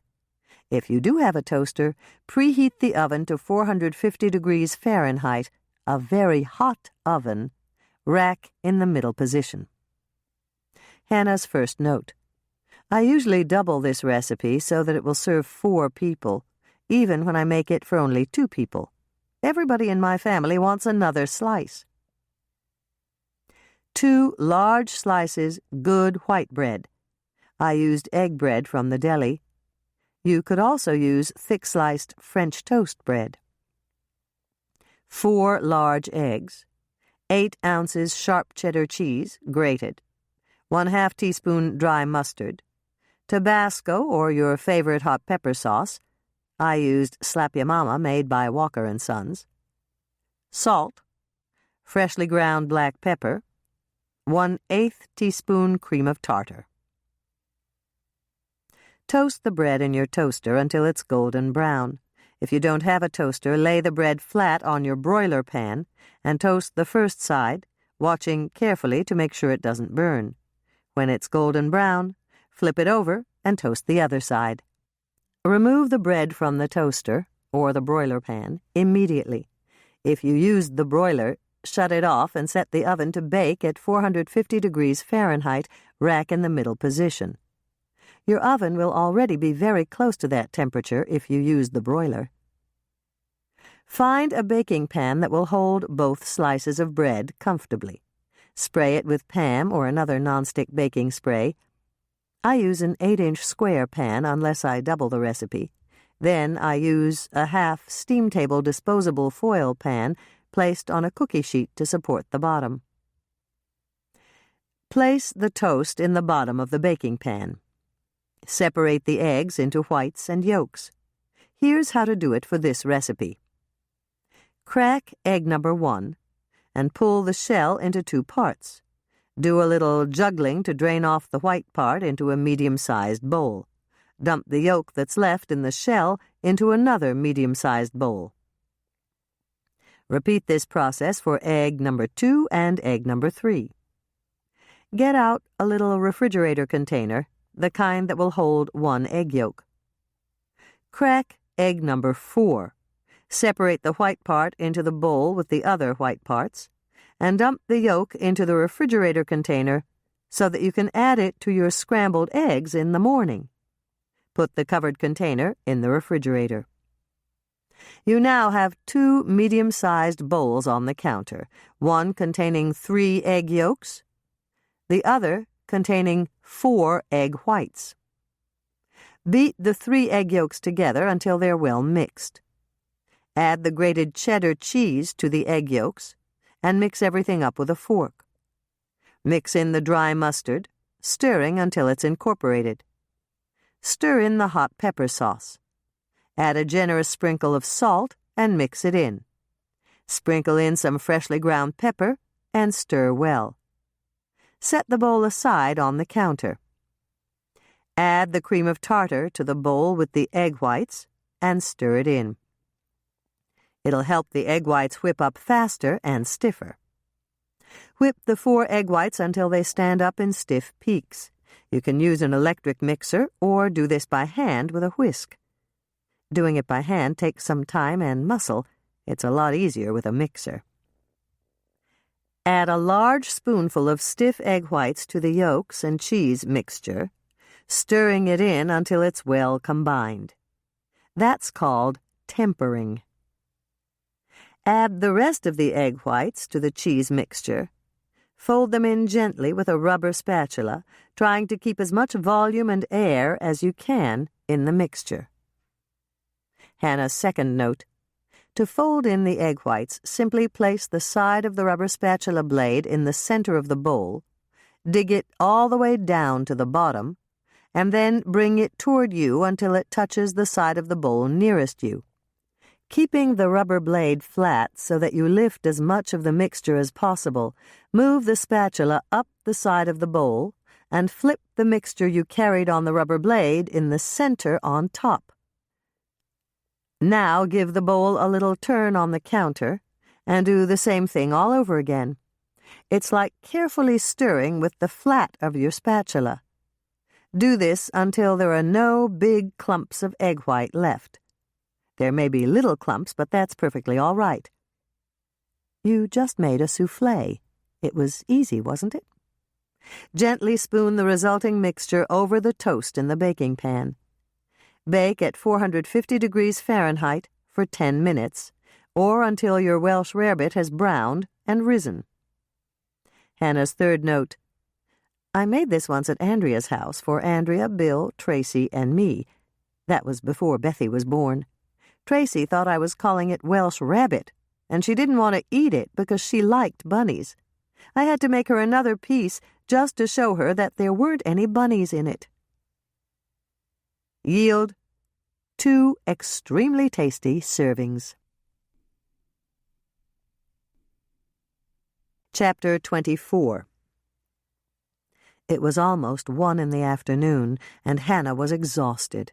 She'd talked to Andrea, who'd agreed to come in during her lunch break to talk about their trip to the Eagle, and she'd heard almost all of Lisa's newest story in bits and pieces as Marge and Michelle came into the kitchen from the coffee shop to refill the glass cookie jars they kept behind the counter. In Hannah's opinion, today's story was even better than the one Lisa had told yesterday, and the word was spreading fast. They'd been packed, standing room only, from 10 in the morning on. As Hannah took yet another batch of cookies from the oven and slid the baking sheets onto the baker's rack, there was a knock on the kitchen door. She finished her work in double time and hurried to the door to open it. "Hi, Hannah." Andrea dashed in and hung her coat on a hook by the back door. "I don't think Mother saw me come in here. She invited me to dinner, but I told her I had something else I had to do." "You didn't tell her we were going out to the Eagle, did you?" "Of course not. I wouldn't be that dumb. Mother would want to go along, and then we'd have to watch out for—" Andrea stopped speaking, a reaction to Hannah's pained expression. "What's wrong?" "Say hello to Mother," Hannah said, trying for humor that didn't work. "I guess the cat's out of the bag." "Don't you take the species of my grand cat in vain," Dolores said, marching over to the stainless steel workstation and taking a seat. "Now, what's all this about going out to a horrible place like the Eagle?"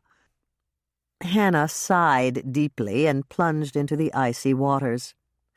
"We really didn't want you to know, Mother. We thought you'd worry, and there's really no reason—" "Hannah," Dolores interrupted, "you're just wasting our time, making excuses that aren't going to work anyway. I know you're going to the Eagle tonight with Andrea and probably Michelle. Why?" "To see Lenny Pesky. He used to hang around with Paul in high school, and they got into trouble together." "Not really serious trouble," Andrea said quickly. "It was things like breaking into school lockers and playing not-so-nice tricks on teachers they didn't like."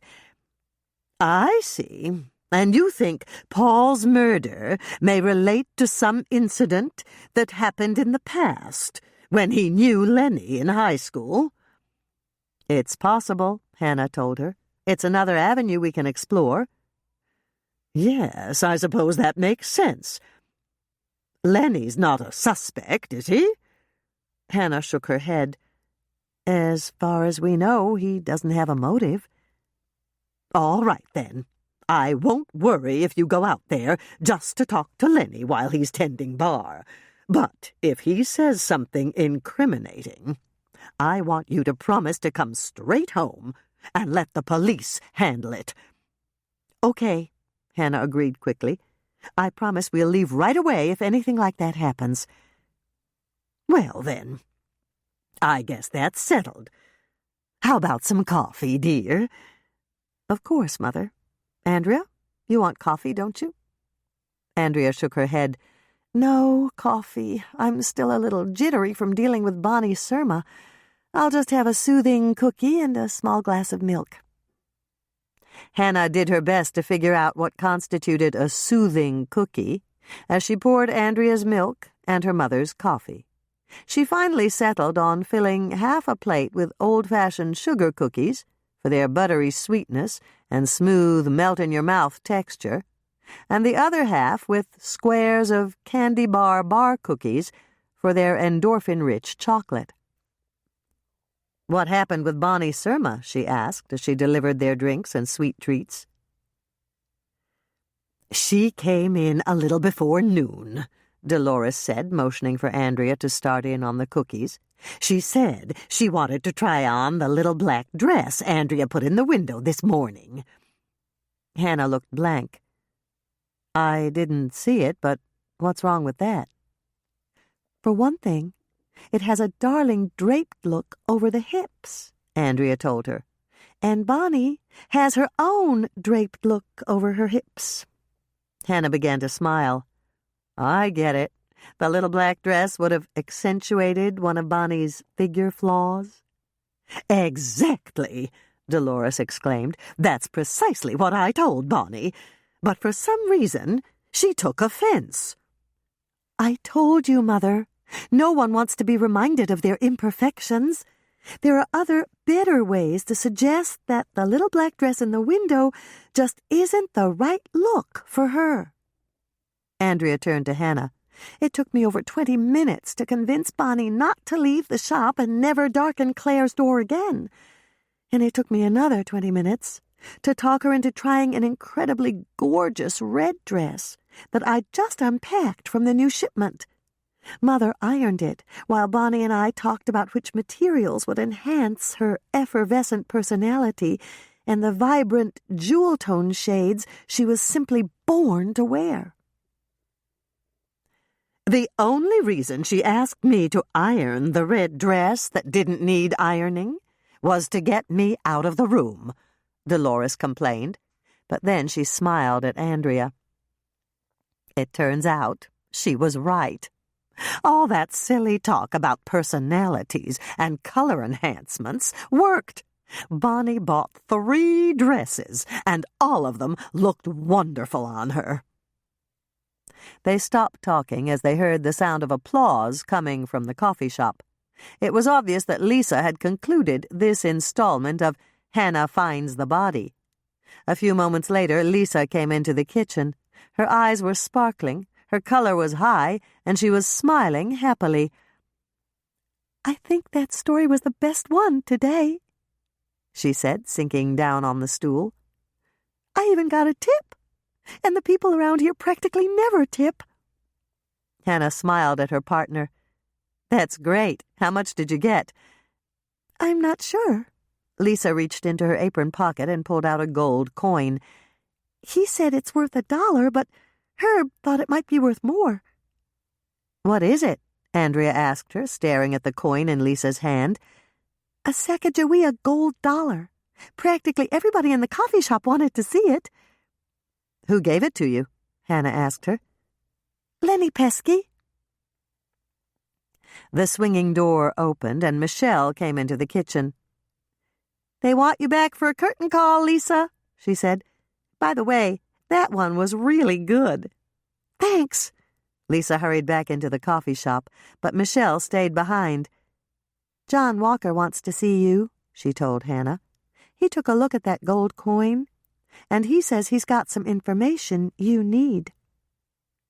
Michelle left, and a moment later she came back in with John Walker. He was dressed in his pharmacy greens, and he quickly accepted Hannah's invitation to join them for coffee and cookies. "It's that gold coin, Hannah," John said, reaching for a candy bar cookie. "When Lisa showed it to me, I turned it over to look at the flip side. It's part of the first run of the coin. I could tell because the eagle didn't have the arrows that decorate the more recent runs." "Does that make it more valuable?" Dolores asked. "Not really, but it's a coincidence that Lenny had one, because I put 5 original run Sacagawea dollars in the church collection plate on Sunday." Hannah and Michelle exchanged glances. They knew that part of Sunday's collection had been stolen, perhaps by the person who had killed Paul. "Are original run Sacagawea dollars rare?" Hannah asked him. John shrugged. "I don't think they're that rare. I get them in at the drugstore occasionally. When I do, I put them in the church collection plate. Reverend Bob usually exchanges them for regular dollars and saves them for the kids who win prizes at Vacation Bible School in the summer." "So how many Sacagawea dollars have you taken in this year at the drugstore?" Hannah followed up. "I'm not sure. Maybe 10 or 12. "And how many of those would you say were original run Sacagawea dollars?" "Maybe half." "Then it wouldn't be that unusual for Lenny to have one?" Hannah asked the final question in the series. No, it wouldn't be that unusual, especially since some people save them when they get them, and use them for tips. It's just a coincidence, that's all I'm saying. Lenny probably took it in while he was bartending out at the Eagle. Once John had left and the door had swung shut behind him, Dolores gave her 3 daughters a stern look. "I'm in," she said. "You're in what, Mother?" Michelle asked. It was clear she was confused, since she hadn't been a part of their original conversation.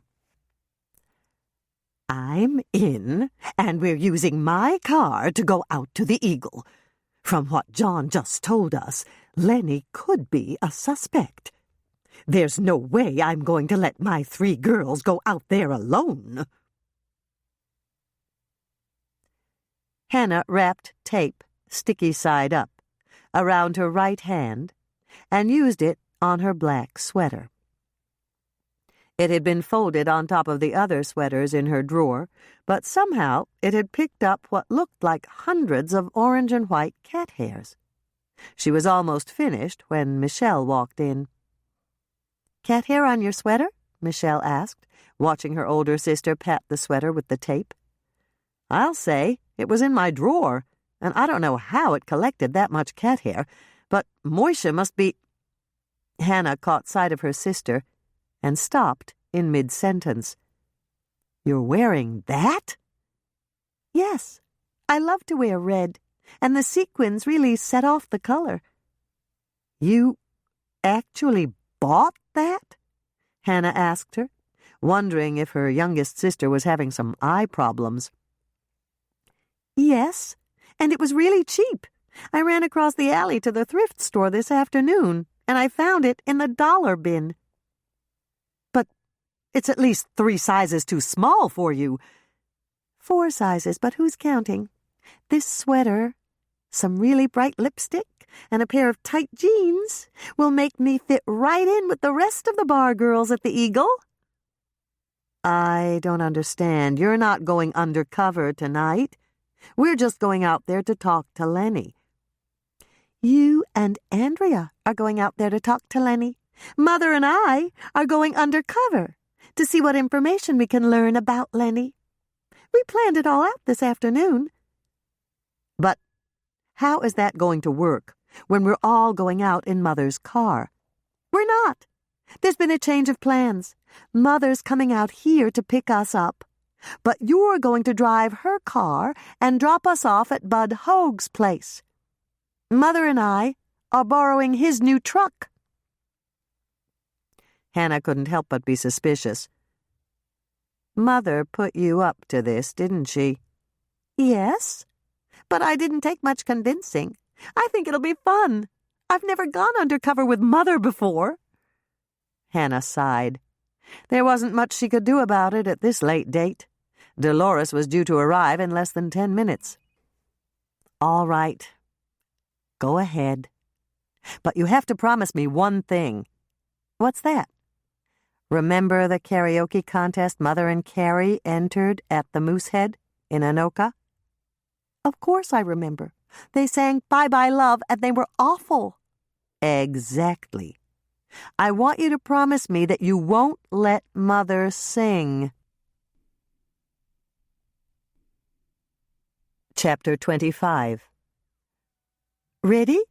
Andrea said as Hannah pulled into the parking lot at the Eagle and parked in the back row between a blue pickup truck and a black Ford with one door bashed in. "I'm ready." Hannah got out and found her sister just standing there, staring at the red neon sign that hung on the outside of the building, buzzing and blinking irregularly. The last time they'd come out here, they'd noticed that the manufacturer of the sign had left out the A in Eagle. The sign had read Eggle the last time Hannah had been here, but weather and age had taken their toll, and the sign had since gone through another transformation. The L in Eagle had burned out, and only the first E, the G, and the final E remained. It now read Egge, with a strange gap between the letters. "I wonder if they're ever going to fix that sign," Andrea mused. "I doubt it. All the regulars know the name of this place, and they don't have any reasons to advertise. It's not like it's a major tourist attraction." Andrea laughed, and her breath came out in a little white cloud. It was a cold evening, although not as cold as the night before. "Let's go," Hannah said, picking up the bag of cookies she'd brought for Lenny and locking her mother's sedan before they headed across the snowy parking lot to the front door. "I want to get inside before Michelle and Mother get here." "So that people won't suspect that we're together?" "No, so that I won't have to look at Mother's outfit again." "What's wrong with Mother's outfit?" Andrea asked. "You'll see," Hannah said with a laugh. She'd picked up Andrea after she'd dropped Michelle and Dolores at Bud Hoag's house, and Andrea had no idea what their mother was wearing. As Hannah opened the door and held it for her sister, a cloud of warmth, a blast of country western music, and the sound of raucous laughter greeted them. The smell was the same as it had been on their previous visit, 1 part spilled beer, 1 part too many people whose personal hygiene was questionable, and 3 parts something Hannah didn't want to attempt to identify. "They're grilling again." Andrea gestured toward the area near the back door, where portable charcoal grills had been set up to supply hamburgers and cheeseburgers. "Isn't that illegal?" "I think so. Ask Bill when you get home, but don't say anything now. We don't want to get kicked out for being snitches." "Don't worry, I won't say a word. There's 2 bar stools together on the far end." Andrea led the way to the stools, and they took a seat. That was a bit difficult because the woman on the stool next to Hannah was much larger than the circumference of her stool. Andrea moved her stool as far as she could to the wall, and Hannah managed somehow to squeeze in. "What are you drinking?" Andrea asked. "White wine, but I'm not going to drink it. I'm just going to spill a little on the floor now and then." "But won't someone notice?" "Take a look at the floor." Andrea looked down and made a face. "Good point. I think I'll have the same. Lenny must be on break. The only person behind the bar is a woman." "Hello, ladies," the waitress came over to them. "What can I get you tonight?" "What kind of wine do you serve?" Andrea asked her. "We've got white, red, and rosy. Name your poison." "We'll each have a glass of white wine," Hannah said, before Andrea could ask what brand it was or correct the woman's pronunciation. The waitress was back almost immediately with 2 wine glasses filled with what Hannah hoped was white wine. She wasn't, however, about to find out, and she only pretended to sip.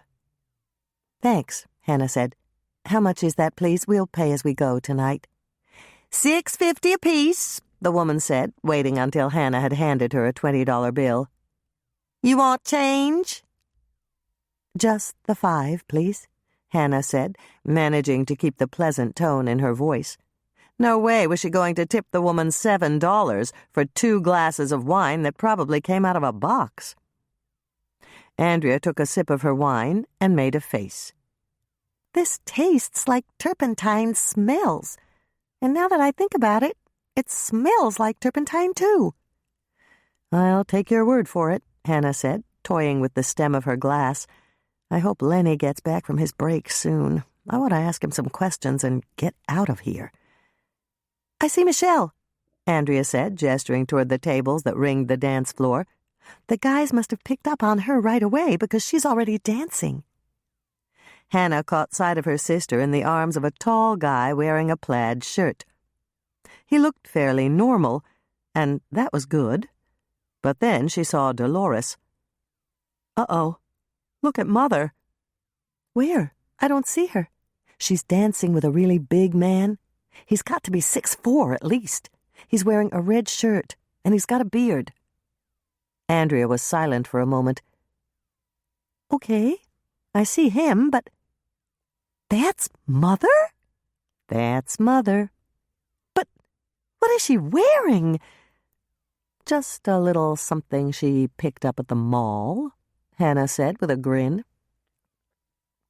Dolores had outdone herself in the bad taste department. Their mother was dressed in shiny black leather pants with a fringe running down the outside of the legs. Her form-fitting top was also of shiny black leather, and several large rhinestone butterflies flitted across the front.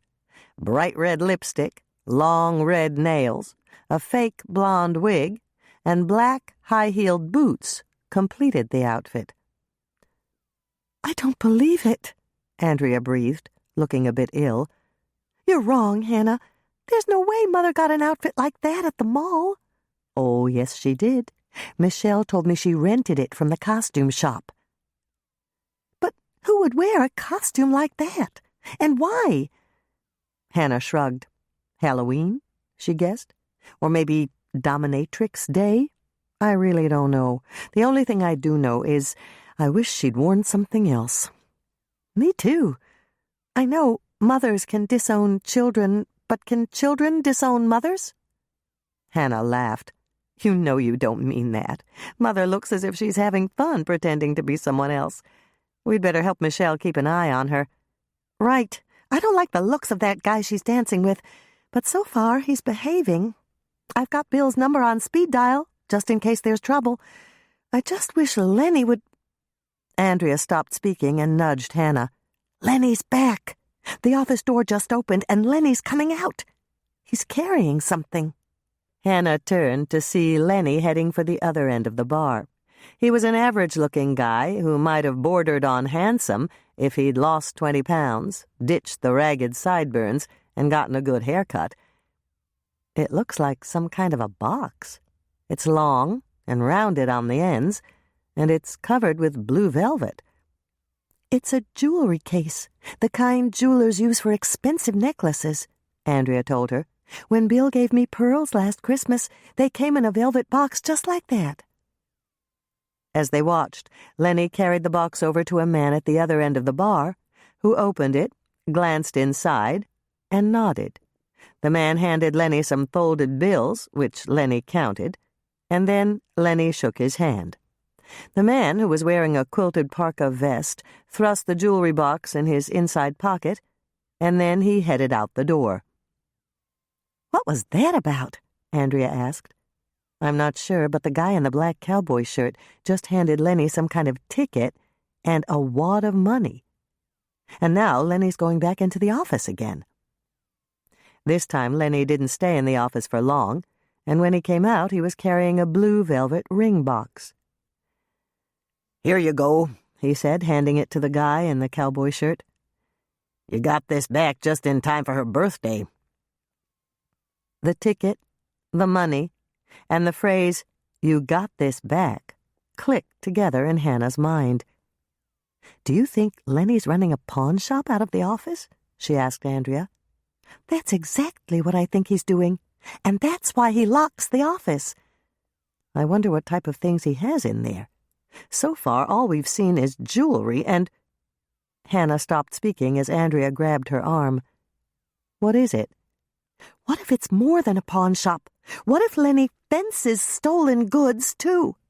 And what if he's got some of the jewelry from that robbery in the cities?" Hannah shook her head. "That doesn't track. It's much too rich for Lenny's blood. He can't afford to fence anything that expensive." "Okay, so let's say he didn't fence it. Let's say he's just keeping it for the robbers and charging them storage while they look for a buyer. Does that track for you?" "It's better, but I still don't think that Lenny could—" "Shh!" Andrea hushed her. "Lenny's coming this way. You've got to get a look in that office, Hannah. Some of the jewelry could be there, and then Bill would get credit for recovering it." "Okay, I'll do my best," Hannah promised, and then she pasted a smile on her face. "Ladies," Lenny slapped down 2 napkins and moved their wine glasses on top of them. "I see that Silky forgot to give you napkins. Can I get you another drink as an apology?" "Only if you pour this out and fill our glasses with ginger ale," Hannah said, smiling at him. "I'm sorry I missed you at the coffee shop today. I was in the kitchen baking." Lenny looked puzzled for a moment, and then he smiled back. "Hannah, I didn't expect to see you out here. Don't you like the high-quality white wine we serve?" Hannah shook her head and leaned forward so no one else at the bar could hear. "It's awful. What kind is it, anyway?"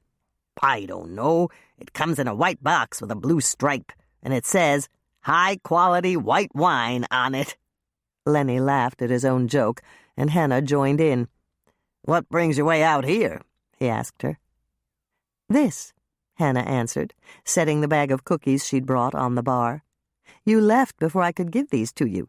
It's a new recipe I got from my friend Edwina Gadsby, and I'm trying it out with my customers. They're called chocolate-covered raisin cookies." Lenny cocked his head. "Edwina Gadsby. That name's familiar." "It should be. Her folks owned the Lake Eden movie theater until it burned down when I started high school." "Right. They called it the Great Gadsby. And they had matinees on Saturday for half price." Lenny looked thoughtful. "Are the chocolate-covered raisins in the recipe like the raisinets we used to buy at the candy counter?" "They're not only like them, they are them. Florence ordered raisinets for me at the Red Owl, and that's what I used in these cookies." "Then I'm going to like these a lot. Thanks, Hannah. I'd better put these away so my waitresses can't snag them all. I think I'll lock them up in the office." "That reminds me," Hannah said quickly. "Do you have a phone in the office that I can use? I forgot to charge my cell phone, and I need to make a private call." "Sure. I'll unlock it." "Great. Is it okay if I close the office door so I can hear better? It's really noisy in here." "Fine with me. But if you think this is noisy, you should hear it on Saturday night." Lenny motioned to her. "Come with me." Hannah slid off her stool and brushed close to Andrea. "Distract him when he gets back," she said. "You can ask him about the gold dollar." Chocolate-covered raisin cookies. Preheat the oven to 350 degrees Fahrenheit, rack in the middle position. Hannah's first note. Edwina says that while her grandmother made a delicious oatmeal raisin cookie, she decided it was time to try an updated, more extreme version. Her additions were chewy chocolate-covered raisins, instant butterscotch pudding mix, and butterscotch chips. The result was definitely not her grandmother's oatmeal raisin cookie. 1 cup salted butter, softened. 2 sticks, 8 ounces, 1/2 pound. 1 small package, makes 4 half cups, butterscotch instant pudding mix, not sugar-free. If you can't find butterscotch instant pudding mix, you can use vanilla instant pudding mix, the kind that makes 4 half-cup servings. You can also use a 3.5-ounce package, also makes 4 half-cup servings, of butterscotch-flavored Jell-O cook and serve, but not the sugar-free kind. 1/2 cup white granulated sugar, 1/2 cup brown sugar, pack it down in the cup when you measure it, 1 egg beaten, just whip it up in a glass with a fork, 1 teaspoon vanilla extract, 1 teaspoon baking soda, 1/4 teaspoon salt, 1/2 teaspoon ground cinnamon, 1 1/2 cups all-purpose flour, pack it down in the cup when you measure it, 1 1/2 cups quick-rolled oats, not instant. I used Quaker's Quick 1 Minute. 1 cup chocolate-covered raisins. I used Nestle Raisinets, an 11-ounce bag. There was about 1/4 cup left, but not for very long. 1 cup butterscotch chips, a 6-ounce package. Hannah's second note. You can mix these cookies up by hand, but it's a lot easier with an electric mixer. Mix the softened butter, dry pudding mix, white sugar, and brown sugar together. Beat them until they're light and fluffy. Add the egg and the vanilla extract. Mix them in thoroughly. Add the baking soda, salt, and cinnamon. Mix until everything is incorporated. Add the flour in half-cup increments, mixing after each addition. Add the rolled oats in half-cup increments, mixing after each addition. Remove the bowl from the mixer and stir in the chocolate-covered raisins and the butterscotch chips by hand.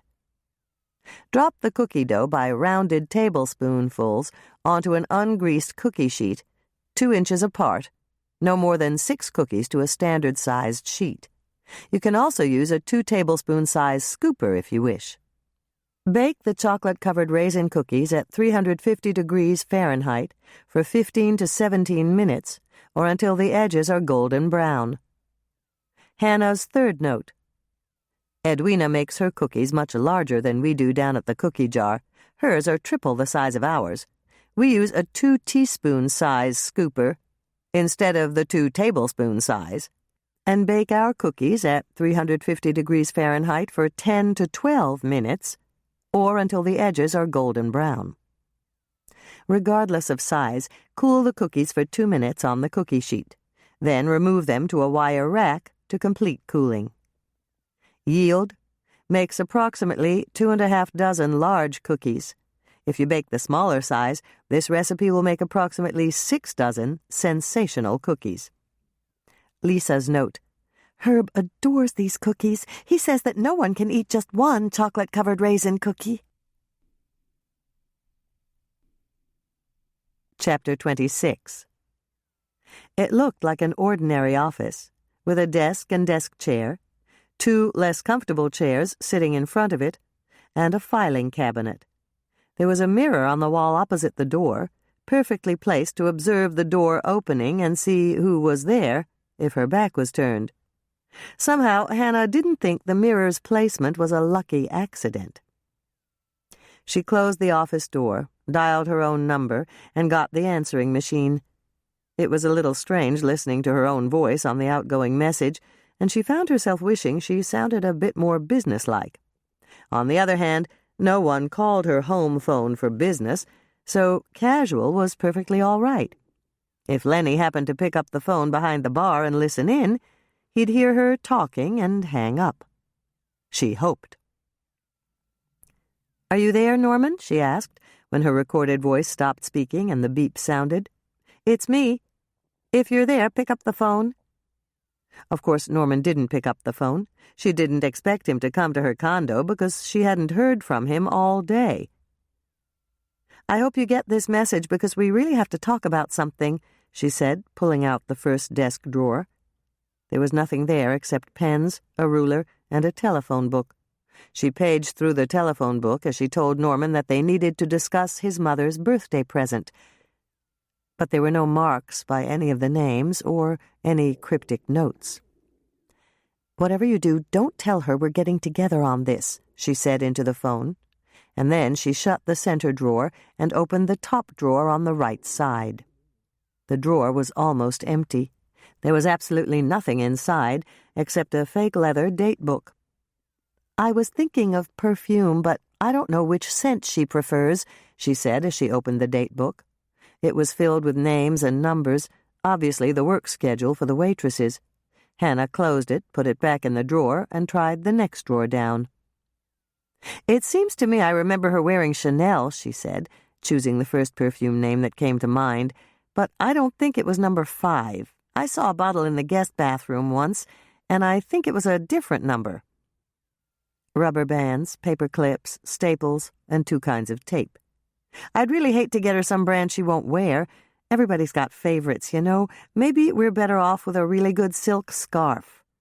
Hannah closed the drawer. It contained nothing but office supplies. And then she opened the bottom drawer, the one that was intended to be a file cabinet. There were no files inside. Instead, there was a leather pouch. "Or maybe we could find a nice dressy sweater, but you're going to have to take a peek in her closet for the size. I'll ask Mother, but she might not know." Hannah drew out the pouch. It was heavier than she expected it to be. She unzipped it and almost dropped the contents. She was so surprised. "A gun," she breathed. And then, when she realized that she still had the phone up to her mouth, she cleared her throat and said, "Again, you'll have to get the size, somehow. I don't want to have to guess on something that important." Hannah stared down at the gun and frowned slightly. It was a .38 revolver, and it couldn't be the murder weapon. Mike had told her that the gun used to kill Paul was a .22 semi-automatic. One toe over the line, Hannah thought as she zipped up the pouch and put it back exactly where she'd found it. Those were the words Lonnie's Uncle Pat had used to describe Lenny. The gun was probably illegal, but she wasn't here to nail him for illegal possession of a firearm. She was here to find out if he had the stolen jewels. "The more I consider it, the more I think we should go more generic," Hannah said. "Maybe we should get her a new watch. You said she's always losing watches." A search of the file cabinet was next, and Hannah stretched out the phone cord and spoke of various brands of timepieces as she riffled through the three-drawer cabinet. There were papers, nothing but papers. Hannah didn't bother to read any. She just shut the drawers after she inspected them and returned to the desk. There was only one place left to look, and that was the bookcase against the wall. It contained videotapes in sleeves with numbers written on the spines. Some of the numbers were the same, but they had alphabetic extensions. This could refer to 3 episodes of a television series, but Hannah doubted it. "Of course, we could buy another type of jewelry," she suggested as she walked over to the bookcase. She hadn't seen any list of movies in any drawer she'd searched. Hannah pulled out a tape at random, number 43C. There was no videotape inside the sleeve. Instead of a movie, she found a packet of tissue paper with a string of pearls inside. "Pearls?" she gasped, but she recovered quickly. "I just remembered that your mother loves pearls. That's what we could get her for her birthday. Or maybe," Hannah opened sleeve number 27, "a nice cocktail ring." By the time she was through checking the tissue and jewelry inside the videotape sleeves, Hannah had tired of talking to her own answering machine about a gift for Carrie's imaginary birthday. "This would be easier in person, Norman," she said. "I'm going to use up my whole answering machine tape if I keep on talking, so I'll see you when I get home, okay?" Once Hannah was back on her stool and Lenny was relocking the office door, she leaned close to her sister. "Nothing," she said. "Bill could get him on other things, like running a pawn shop without a license, but he's not connected with that robbery in the cities." "Oh, drat! I was hoping." "I know you were. I don't know if I should be disappointed or relieved. I like Lenny, but—" Uh-oh. Andrea turned to look where Hannah was pointing, and her eyes widened as she saw the guy in the red shirt and another equally large man facing off on the dance floor. "I'll get Mother, you get Michelle," Hannah said, sliding off her stool and heading toward the fracas as fast as she could. "I'm right behind you," Andrea said, racing to keep up with her older sister. "Where'd they go?"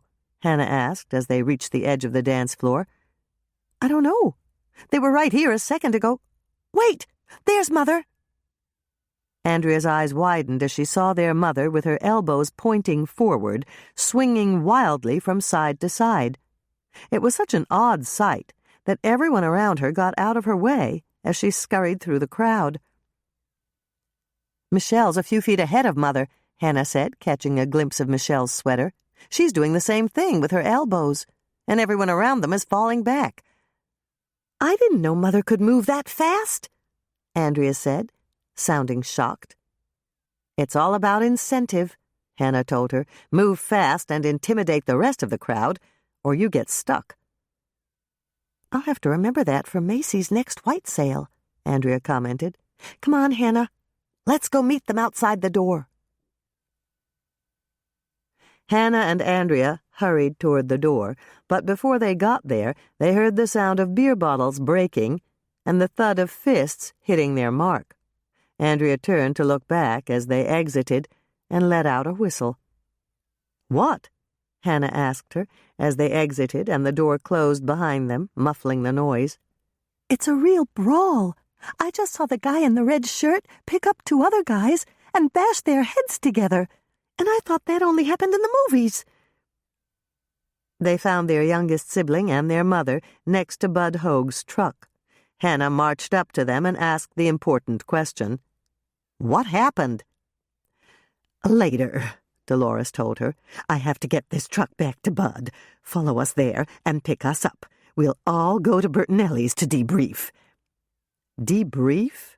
Hannah's mind repeated the word in the form of a question, but Hannah didn't ask out loud. Pizza would be good, and she could wait. "Just tell me if you learned anything." "Oh, my, yes," Dolores replied. "How about you?" "I learned something," Hannah answered, and then she turned to Andrea. "Did you find out anything else?" "Of course I did. I know how to pump people for information." "To Bud's house, and then to Bertinelli's," Dolores said, activating the keyless entry on Bud's fancy truck. "I need to get my coat. This leather's not as warm as I thought it would be." 45 minutes later, Hannah, Andrea, Michelle, and Dolores were seated at one of the round tables at Bertinelli's Pizza. Dolores had dropped off the truck at Bud Hoag's house, and they'd idled in front of their mother's house while Dolores had dashed in to change clothes. The black leather costume was now in a bag in the trunk of her sedan, awaiting return to the costume shop at the Tri-County Mall.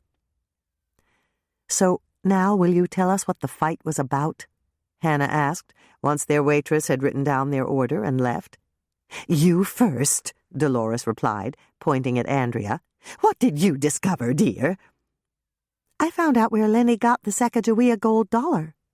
Silky, the waitress who delivered our horrible wine, took it in as a tip on Saturday night. Lenny cashed it in for her, and he paid her $2 for it." "Saturday night?" Michelle repeated what Andrea had said. Andrea nodded. "That's right, on Saturday night. I checked it out with Silky, and she said the same thing. If she got it on Saturday, it couldn't have been a part of the church collection on Sunday." "That's right," Hannah said. "It's just like John Walker said. It's a coincidence." "Then Lenny's in the clear?" Dolores asked. Hannah shook her head. "Not quite yet. We need to find out if he has an alibi." "He has," Michelle said. "The guy I was dancing with said he went drinking with Lenny on Sunday night, and they stayed out until 3 in the morning. Since Doc said Paul was killed between midnight and 2, that means Lenny's cleared." "It does," Hannah agreed. "Thanks, Michelle. How about you, Mother?" "You first, dear," Dolores said, taking a sip of her coffee. "If you don't mind, I'd like to go last." It cost her nothing to humor her mother, and Hannah didn't really mind. "I found out that Lenny is running an illegal pawn shop from his office at the Eagle." And then she proceeded to tell the story of how she'd come to look inside the videotape sleeves while she was leaving a message on her own answering machine that Norman would never hear. "I wonder if Bill will arrest him," Michelle said. "I don't know," Hannah said with a shrug. "In a way, I hope he won't. It didn't look as if Lenny was charging exorbitant rates, and people would probably rather go to him than a pawnbroker." She turned to Dolores. "Come on, Mother. Tell us what the fight was about." "It was about me," Dolores admitted. "Spike wanted to dance with Trixie, and Hub wouldn't give her up." "Who's Trixie?" Andrea asked. "Trixie's me. It's the name I used at the Eagle. I wasn't about to give my real name. Michelle thought it was perfect with my outfit." "And Hub is the guy in the red shirt?" Hannah asked. "It's short for Hubbard," Michelle told them. "I was dancing with his son." Hubbard. Andrea gave a little shiver. "Bill mentioned him once. He said all the Hubbards were real troublemakers." Michelle nodded. "Bill's right. Hub's son told me his dad just got out of county lockup." "What was he in for?" Andrea asked her. "I don't know, but he was there for 3 months. They were out at the Eagle to celebrate Hub's first night home." "You sure know how to pick 'em, Mother," Hannah couldn't resist saying. "I didn't pick him. He picked Trixie. And you should be really glad he did." All 3 daughters stared at their mother in shock. Why? Andrea finally asked. Because I found out who made those prank phone calls to Bill about that fake job in Florida. You did? Andrea was clearly amazed. Yes, I did. Hub just volunteered the information when I told him I'd been harassed by the sheriff last week. Mother! Andrea was obviously shocked. Bill doesn't harass anyone. You know that's not true. Of course I do. But I was playing Trixie, and Trixie might have been harassed by the sheriff. Actually, you should be glad I said that, because Hub was very sympathetic, and he tried to make Trixie feel better. Hannah was almost afraid to ask, but she did. How did he do that, Mother? He asked if Trixie knew about the trick somebody played on the sheriff a few months ago, calling him about a great job in Florida. What did you say? Trixie said she'd heard about it and she thought it was really funny. And then she added that she'd just love to meet the guy who did it. Andrea was all ears. And he told you? He told Trixie, Dolores corrected her. Hub came right out and admitted that he was the one who thought up the dirty trick in the first place, and his son was the one who made the calls. Good work, Mother, Hannah complimented her. Or should I say, good work, Trixie. Mother is fine, dear. I'd better tell Bill right away, Andrea said, reaching in her purse for her cell phone. Dolores shook her head. Oh, no, you don't. I'll call Bill. I was the one who had to wear that ridiculous costume and pretend I was having a good time. Dolores waited until Andrea dropped her cell phone back into her purse, and then she turned to Michelle. And that reminds me, she said to Michelle, I want to know exactly how and where you learned that trick about leading with swinging elbows. Chapter 27. Morning came much too early for Hannah. They'd sat at Bertinelli's for an hour unwinding, and then she'd come home to an answering machine flashing with the message light. When she'd played the message, she'd expected to hear her own voice giving the fake message to Norman, but the message had been from Norman himself, saying that he'd been planning to come over, but something had come up and he'd try to contact her tomorrow. That was it. No, I love you. No, I'm sorry. No, I miss you. Nothing of a personal nature whatsoever. Bleary-eyed and definitely not bushy-tailed, Hannah wrapped herself in her old robe. She turned to look for her live-in feline, but Moishe wasn't moving. He was nestled in the center of the expensive down-filled pillow she'd bought to keep him from stealing hers, and his tail didn't even flicker when she called his name. Lazy, Hannah said to the cat who was snoring softly, but she didn't have the heart to wake him. Then she padded down the carpeted hallway, too tired to look for her slippers. She couldn't blame Moishe for staying in bed. No one should have to get up when it was still dark outside. When she reached the kitchen, she reached out to flick on the lights, but the lights were already on. There was Michelle, sitting at her kitchen table, looking much more awake and pretty than anyone had the right to look at this hour of the morning. Hannah couldn't help it. She growled. "What was that?" Michelle asked. "Jealousy. Is there coffee?" "Yes, but you're not getting any. Go back to bed and I'll reset the pot. Lisa doesn't want you to come in before 10 this morning. She says you have to get some sleep so your mind's a steel trap." "But how will you get to the cookie jar?" "I've got Mother's car, remember?" "Oh, yeah." Hannah vaguely remembered Dolores saying that Michelle could use her car as long as she returned the costume to the shop at the mall. "Go back to bed before you wake up," Michelle said, standing up, turning Hannah around and giving her a gentle shove in the right direction. "Moishe's waiting for you." Hannah went back to bed. She crawled in next to her softly snoring cat and shut her eyes. And she didn't open them again until the bright sun streaming in her bedroom window woke her at 9:15. Sleep was a wonder drug. Hannah was convinced. She even hummed a little tune as she loaded the shelves of her industrial oven with cookies. She set the timer, sat down at the workstation, and sipped her coffee gratefully. Lisa was the best partner in the world. "Oh, good," Lisa said, coming in through the swinging door from the coffee shop. "You made molasses crackles." Plus almond kisses, Lisa's pieces, and red velvet cookies. I'm making mocha nut butterballs next. "Perfect." Lisa refilled the empty display cookie jar she was holding from the cookies on the baker's rack and turned to go. "How about a couple of pans of blonde brownies? Do you have time to make those?" "I've got nothing but time. Thanks to you, I got enough sleep, and now—" Hannah stopped speaking as the phone rang. "I'll get it." Lisa left and Hannah grabbed the wall phone. "The cookie jar. This is Hannah speaking," she answered. "Hannah, I'm so glad you answered." "Grandma Knudsen?" Hannah asked, recognizing her friend's voice despite the fact that it was quavering. "Is there something wrong?" "Yes. I just don't know what to do, Hannah. I'm filled with doubt." Hannah went on red alert.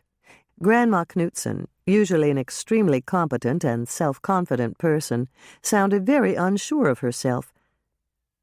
"Does your doubt have to do with your faith?" she asked, hoping that wasn't the case.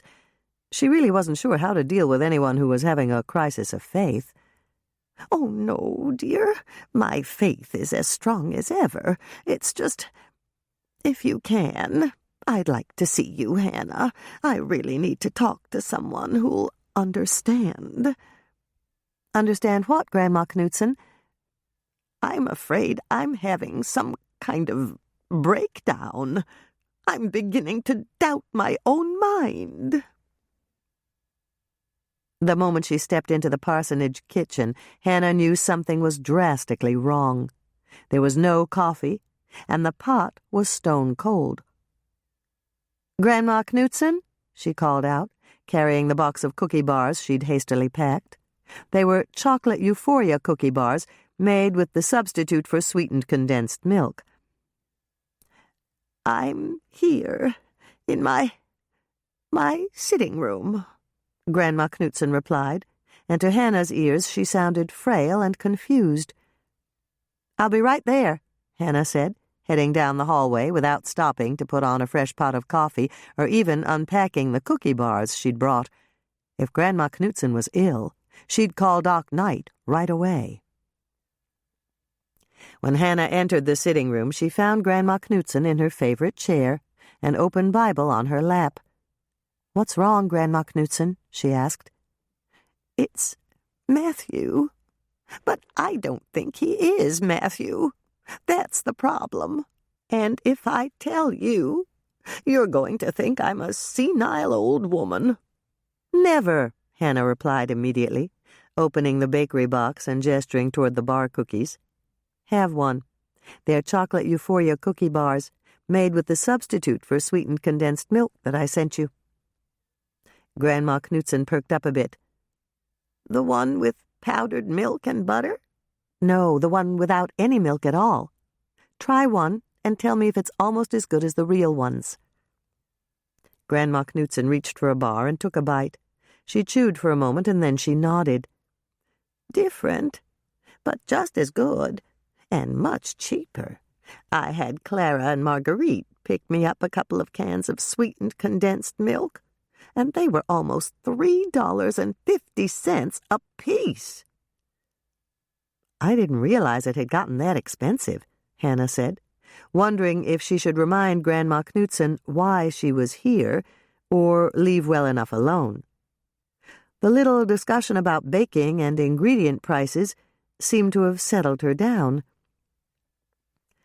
"Sit down, Hannah," Grandma Knudsen said, gesturing toward the awful pink Davenport. "I want to tell you why I called you, and then you can decide whether I've gone round the bend or not." Hannah's heart sank as she sat down on the uncomfortable davenport. It seemed she didn't have to remind Grandma Knutson of anything. The matriarch of the Lake Eden Holy Redeemer Lutheran Church had an agenda, and she was sticking to it. "Remember when I thought the fake Matthew wasn't Matthew for all the wrong reasons?" "Yes, I do," Hannah said, nodding quickly. "And you turned out to be right." "I don't think so now. Now, I think this Reverend Matthew is a fake.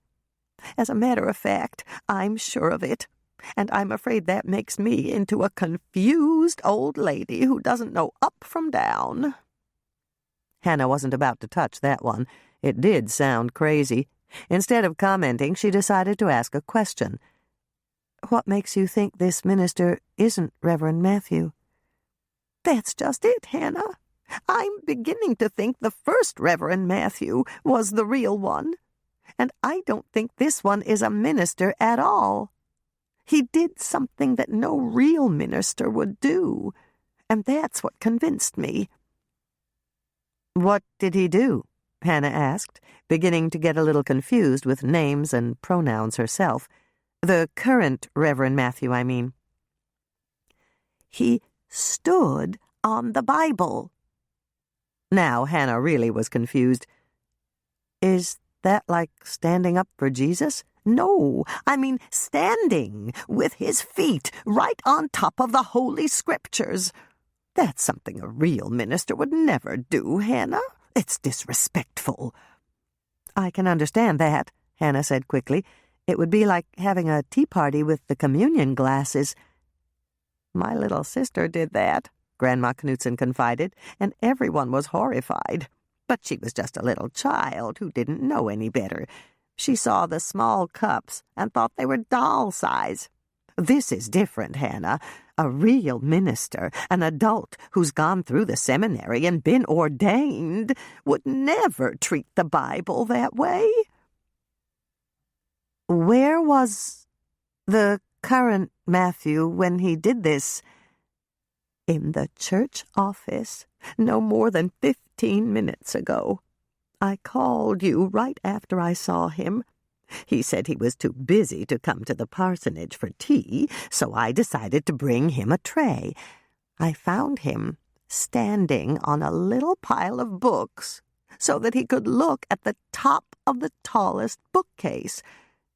There's nothing up there, Hannah. I don't know why he was doing that." "And you think one of the books he stood on was the Bible?" "I know it was. I knocked on the open door, and he stepped down right away. And then he came to meet me and took the tray. He said it was sweet of me to bring him tea, and he appreciated it. And then he said he was doing research for next Sunday's sermon. And that's when I saw that the top book on the pile, the one he'd been standing on, was the Bible. I just wish I knew what he was looking for on that top shelf." "Maybe he was doing research and he needed a book that was there for reference?" Grandma Knutson shook her head. "Impossible. The only books on the top shelf are the old hymnals that Bob takes down for Vacation Bible School. The kids love to use real hymnals, but they're hard on them, so he uses the old ones. There's nothing in there that's not in the new hymnals, and there are at least a dozen of those on the shelf below. He was looking for something, Hannah, but I can't figure out what it could be." "Is he still in the church office?" Hannah asked. "No, he's visiting the sick at the hospital. I didn't call you until he left. I was afraid he'd hear me." "That's good," Hannah praised her for her caution. "As long as he's gone, I'm going to go over to the church office to have a look." "Then you think he was searching for something?" "I don't know what else to think, unless he had a dust rag in his hand. He didn't, did he?" Grandma Knutson smiled for the first time. "No, he's not as neat as the first Matthew, the one I think was real. This one leaves his clothes on the floor, just like Paul used to." Grandma Knudsen stopped and began to frown. "It can't be." "It could be," Hannah said. "Norman printed out some pictures of Matthew and Paul when they were in high school, and they looked a lot alike." "That's true. Then you think this fake minister is Paul?" "I don't know what to think, but it's a distinct possibility. I'm going over to search the church office. Do I need a key?" "I don't know if he locked it, but take mine." Grandma Knudsen reached into her apron pocket and pulled out a key on a keychain with a little bell charm attached. "That's cute," Hannah commented. "My husband gave it to me. I used to ring the church bell for him before Sunday services. What should I do if Paul, or whoever he is, comes back?" "I'll probably hear his car drive in, but if you see him turn into the lot, call me at the church office." "I will. Don't let him catch you, Hannah. I have the terrible feeling that he killed Matthew." "I have that feeling, too. Don't worry, Grandma. I'll search as fast as I can and be right back." Chapter 28. It was difficult to search when you didn't know what you were searching for. All Hannah knew was that Grandma Knudsen had seen Paul, or Matthew, or whoever he was, searching for something in the church office. Hannah's hope was that he hadn't found it, and she would find it first. There was nothing in the tall bookcase. Hannah had checked behind every book on every shelf. She'd even opened them all to make sure none were hollow inside, to provide a hiding place. "I know why you're here, and you're not going to find it," Jacob had said in the fake Reverend Matthew's voice. But Grandma Knudsen didn't think he'd been the fake Reverend Matthew. Not anymore. Now she thought that he was the real Reverend Matthew. And the second man who came to Lake Eden claiming to be Reverend Matthew was really Matthew's cousin, Paul. Hannah buried her head in her hands for a moment. Just wait until she told Lisa about this newest development. It was almost too much to fathom. If she could prove that Paul had murdered Reverend Matthew, and then come to Lake Eden pretending to be Matthew so that he could identify Matthew's body as his, everyone in town would rush to the cookie jar to listen to Lisa's stories. Hannah sighed as she searched the desk. If there'd been anything of interest, the crime scene techs would have found it. But this case had so many twists and turns, she dared not leave any stone unturned. "I know why you're here, and you're not going to find it." Those were the words the first Reverend Matthew had spoken to his killer. And if their suspicions were correct, his killer was his cousin, Paul. That meant Paul knew that Reverend Matthew had hidden whatever it was that Paul had come to Lake Eden to get. But how had Reverend Matthew gotten what Paul wanted in the first place? And where had he hidden it? The whole thing was just too confusing for words. Hannah's mind was spinning in circles, and she knew she had to stop thinking about who was who and what was where. Instead, she should be concentrating on where the whatever it was could be hidden. It wasn't in the church office. She'd checked everywhere. Where else would a minister hide something in his church? "The baptismal font," Hannah said aloud. It had a cover, and no one would think to look in there. She got up from the desk chair and raced down the aisle to the front of the church. There it was, the white marble basin with the ornate gilt-painted cover that had witnessed thousands of baptisms. 30 minutes later, Hannah was ready to give up her search altogether. She'd checked every hiding place at the front of the church, including the pulpit and the statues. She'd gone through every pew, looking for anything that might be taped under the seats or inside the hymnal and Bible racks. She'd searched the little storage room where the communion supplies and the vestments were kept, and she'd even explored the choir loft. The only place she hadn't gone was the belfry, and that was because she wasn't sure how to get there. Grandma Knudsen would know. She mentioned that she used to ring the church bell when her husband was the minister. The moment she thought of it, Hannah raced back to the church office and picked up the phone. She dialed the parsonage and was greatly relieved when Grandma Knudsen answered. "I need to know how to get up in the belfry," she said. "The belfry?" Grandma Knudsen sounded surprised. "Why do you want to go up there?" "Because Reverend Matthew could have hidden something up there to keep Paul from finding it. It seems unlikely, but I've checked everywhere else." "All right, whatever you think best, Hannah. To get to the belfry, all you have to do is go through the door in back of the choir loft. There's a circular staircase that leads up to the bell ringer's platform." "And that's the belfry?" "Only part of it, dear. You'll see the rope for the bell, and if you look to the right, you'll notice another staircase that looks like a ladder next to the wall. There's a trap door above that staircase, and the bell tower's up there." "Uh-oh," Hannah breathed, not liking the sound of that. She wasn't exactly afraid of heights, but she certainly wasn't comfortable with them. And although she didn't think she was claustrophobic, she asked her next question anyway. "Is the bell tower large?"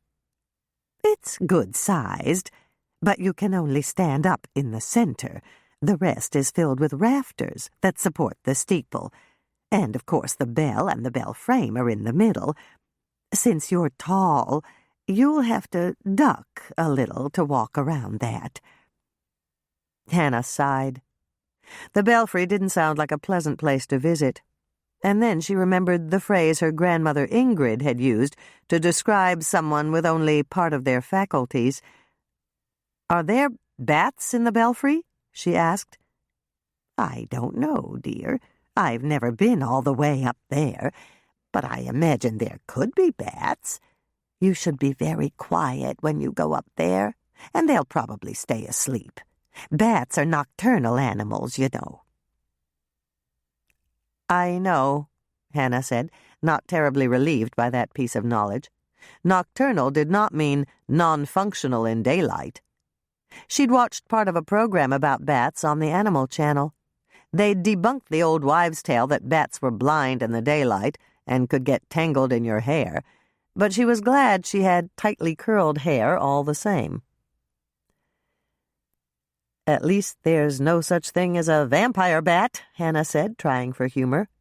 "Oh, yes, there is. They're from Mexico, I believe. Of course, they're not like Count Dracula or any other foolishness like that, but I understand that they bite." "Lovely," Hannah's mind interjected. "Bats that bite, that's all I need." "Good luck, Hannah," Grandma Knudsen said.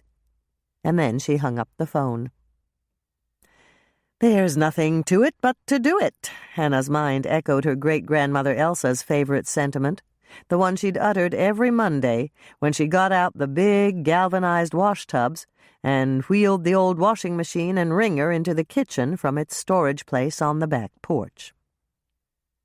Time was ticking away, and Hannah knew she'd better get at it before Paul, or Matthew, or whoever he was, got back from visiting the sick at the hospital.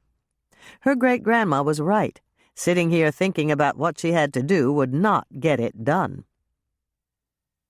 On her way to the choir loft, Hannah passed the cloakroom and stopped at the lost and found box. It was half full of items that had been left behind in the church. There was a woolen headscarf on top, and Hannah reached down to grab it. She folded it into a triangle and tied it over her head, knotting the ends under her chin babushka style. Old wives' tale or not, she felt much better about facing the bats. She found the door behind the choir loft with no problem, and for a moment she wondered why she'd never noticed it before. Then she realized it was probably because she'd never sung in the choir. Hannah opened the door and went up the narrow, winding staircase to arrive at a part of the Lake Eden Holy Redeemer Church that she'd never seen before, the platform for the bell ringer. Light filtered in through the vented windows on all four walls. The wooden slats were canted so that very little rain or snow could get in. but it didn't stop the cold air from whistling through. Hannah knew she wouldn't like the job as bell ringer. This part of the wooden steeple was freezing cold in the winter, and she was sure it would be miserably hot in the summer. Grandma Knudsen was a saint for ringing the bell to gather the flock for Sunday services when her husband was the minister. The rope hung down from an aperture above, and Hannah looked up to see the church bell high above her. It was a huge bell, and very old. Reverend Bob had once mentioned that the bell had been made in the 1800s, and it was cast bronze. The bell rope was made of thick hemp, with a sleeve of cotton, so the bell ringer's hands wouldn't touch the fibers of the rope. She'd once heard someone mention that the sleeve was called a sally, although she had no idea why. Hannah stared at the rope for a moment and fought the insane urge to grab the rope and pull. Of course she didn't. If she rang the bell, Grandma Knudsen would think there was something wrong. The parishioners would start calling the church office and the parsonage to find out why the bell was ringing, and if Paul, or Matthew, or whoever he was, caught wind of it, he'd rush right up here to see who was responsible and catch her searching the belfry. She stepped around the rope and headed for the ladder-type staircase on the wall. At least it didn't have round rungs. She didn't like to climb ladders with round rungs. In place of rungs, this built-in ladder had regular steps, like a stepladder. They were much narrower and shallower than ordinary steps, but she could handle that. The steps went straight up at a 90-degree angle from the floor, but they were handrails to grip. When Hannah came to the point where the top of her head was about to hit the trap door, she held on with her left hand and pushed the trapdoor open with her right. The trapdoor was big enough to accommodate a large man, but it opened smoothly on its hinges and fell back against a wooden brace that held it open and in place. It was a bit eerie stepping into the hushed and quiet belfry.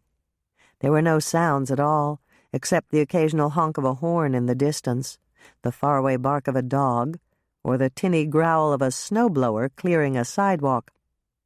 There was no rustling, and Hannah was relieved. If there were bats, they were sound asleep.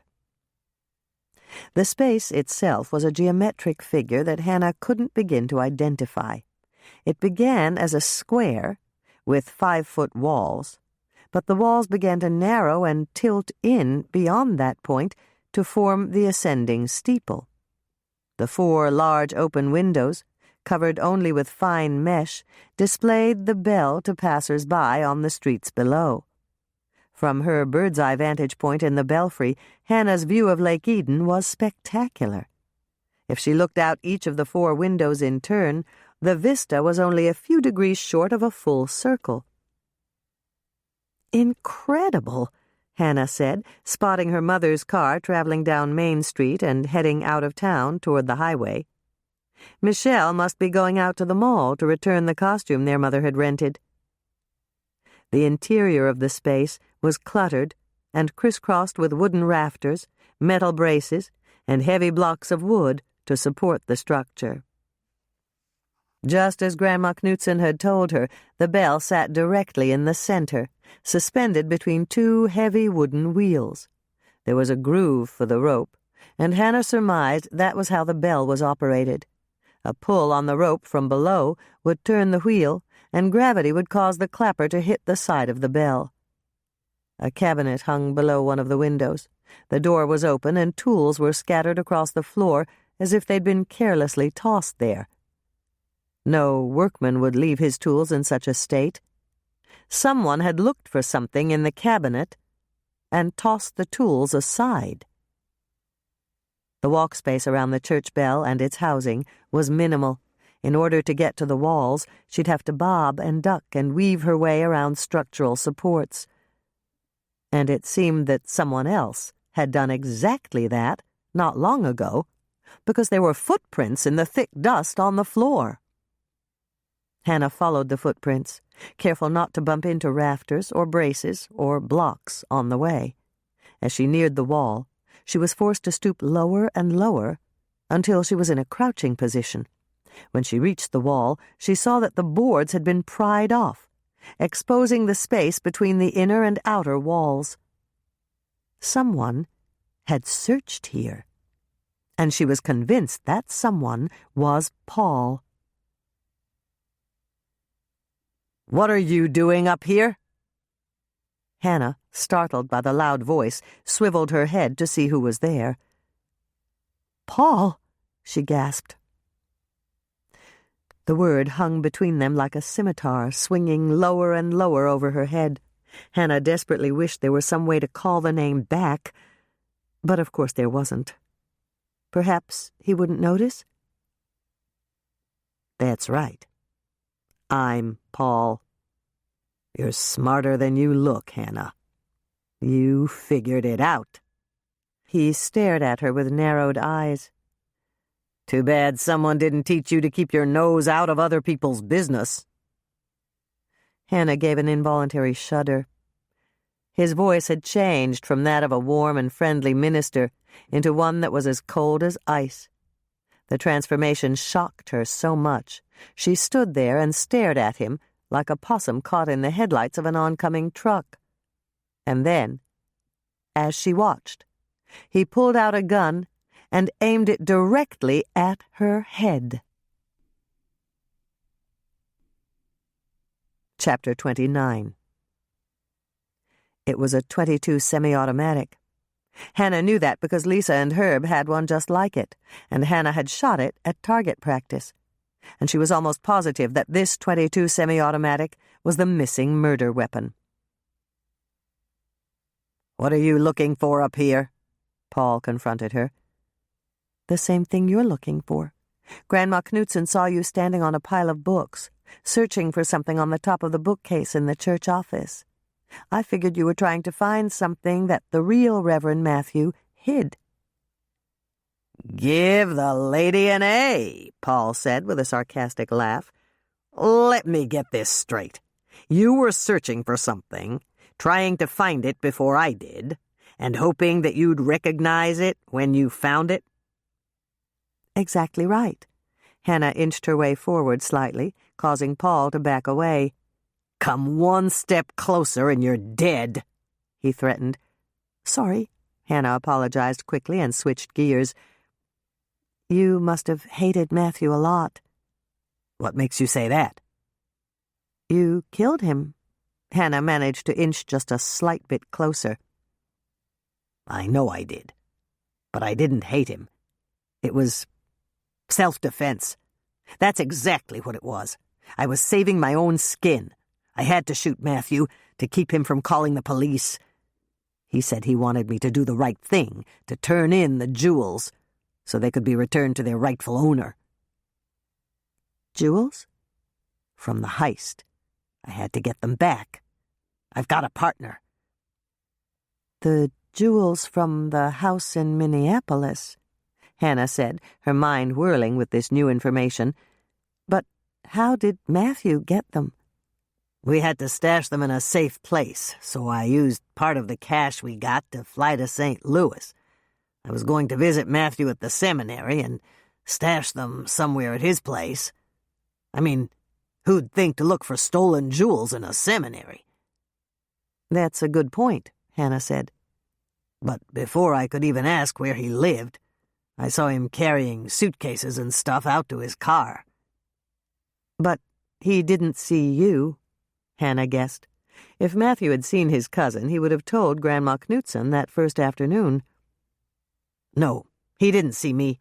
He was saying goodbye to some guy, and they talked about how long he was going to be away and how he was going to visit somebody in Wisconsin and then come here.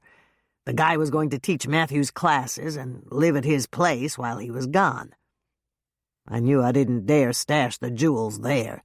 The other guy might have found them. So I waited until Matthew went back inside, and then I hid them in a box of books in his trunk, way down in the bottom." "And you planned to pick them up when he got here," Hannah concluded. "Right. I never thought he'd find them and hide them from me. That was like blackmail." Hannah nodded, even though Paul's definitions of self-defense and blackmail left a lot to be desired. "And Matthew refused to tell you where the jewels were and said he was going to turn you over to the police? Yeah, that's it. He told me I needed to pay for the crime I committed. Isn't that a laugh? He promised me that God would forgive me if I was truly sorry for my sins, and he would always love me like a brother. And then he did a really stupid thing. He picked up the phone and started to punch in the number. So, I shot him. What else could I do? It wasn't like I wanted to shoot him. He just didn't give me any choice. I understand, Hannah said. You do? Paul was obviously surprised at her comment. Why do you believe me? Partly because of that hole you dug in high school when the whole football team went camping. Hannah could hear the far-off ringing of a phone, probably in the church office. If it was Grandma Knutson, and Hannah didn't answer, would she call the police? Hannah wasn't sure, but she knew she had to keep Paul talking and buy herself more time. You filled that hole in with leaves so that Hugh Kohler would break his leg, and your cousin Matthew could take Hugh's place as the quarterback. That proves you liked Matthew. Paul laughed, and it was not a nice laugh. You got it all wrong, sister.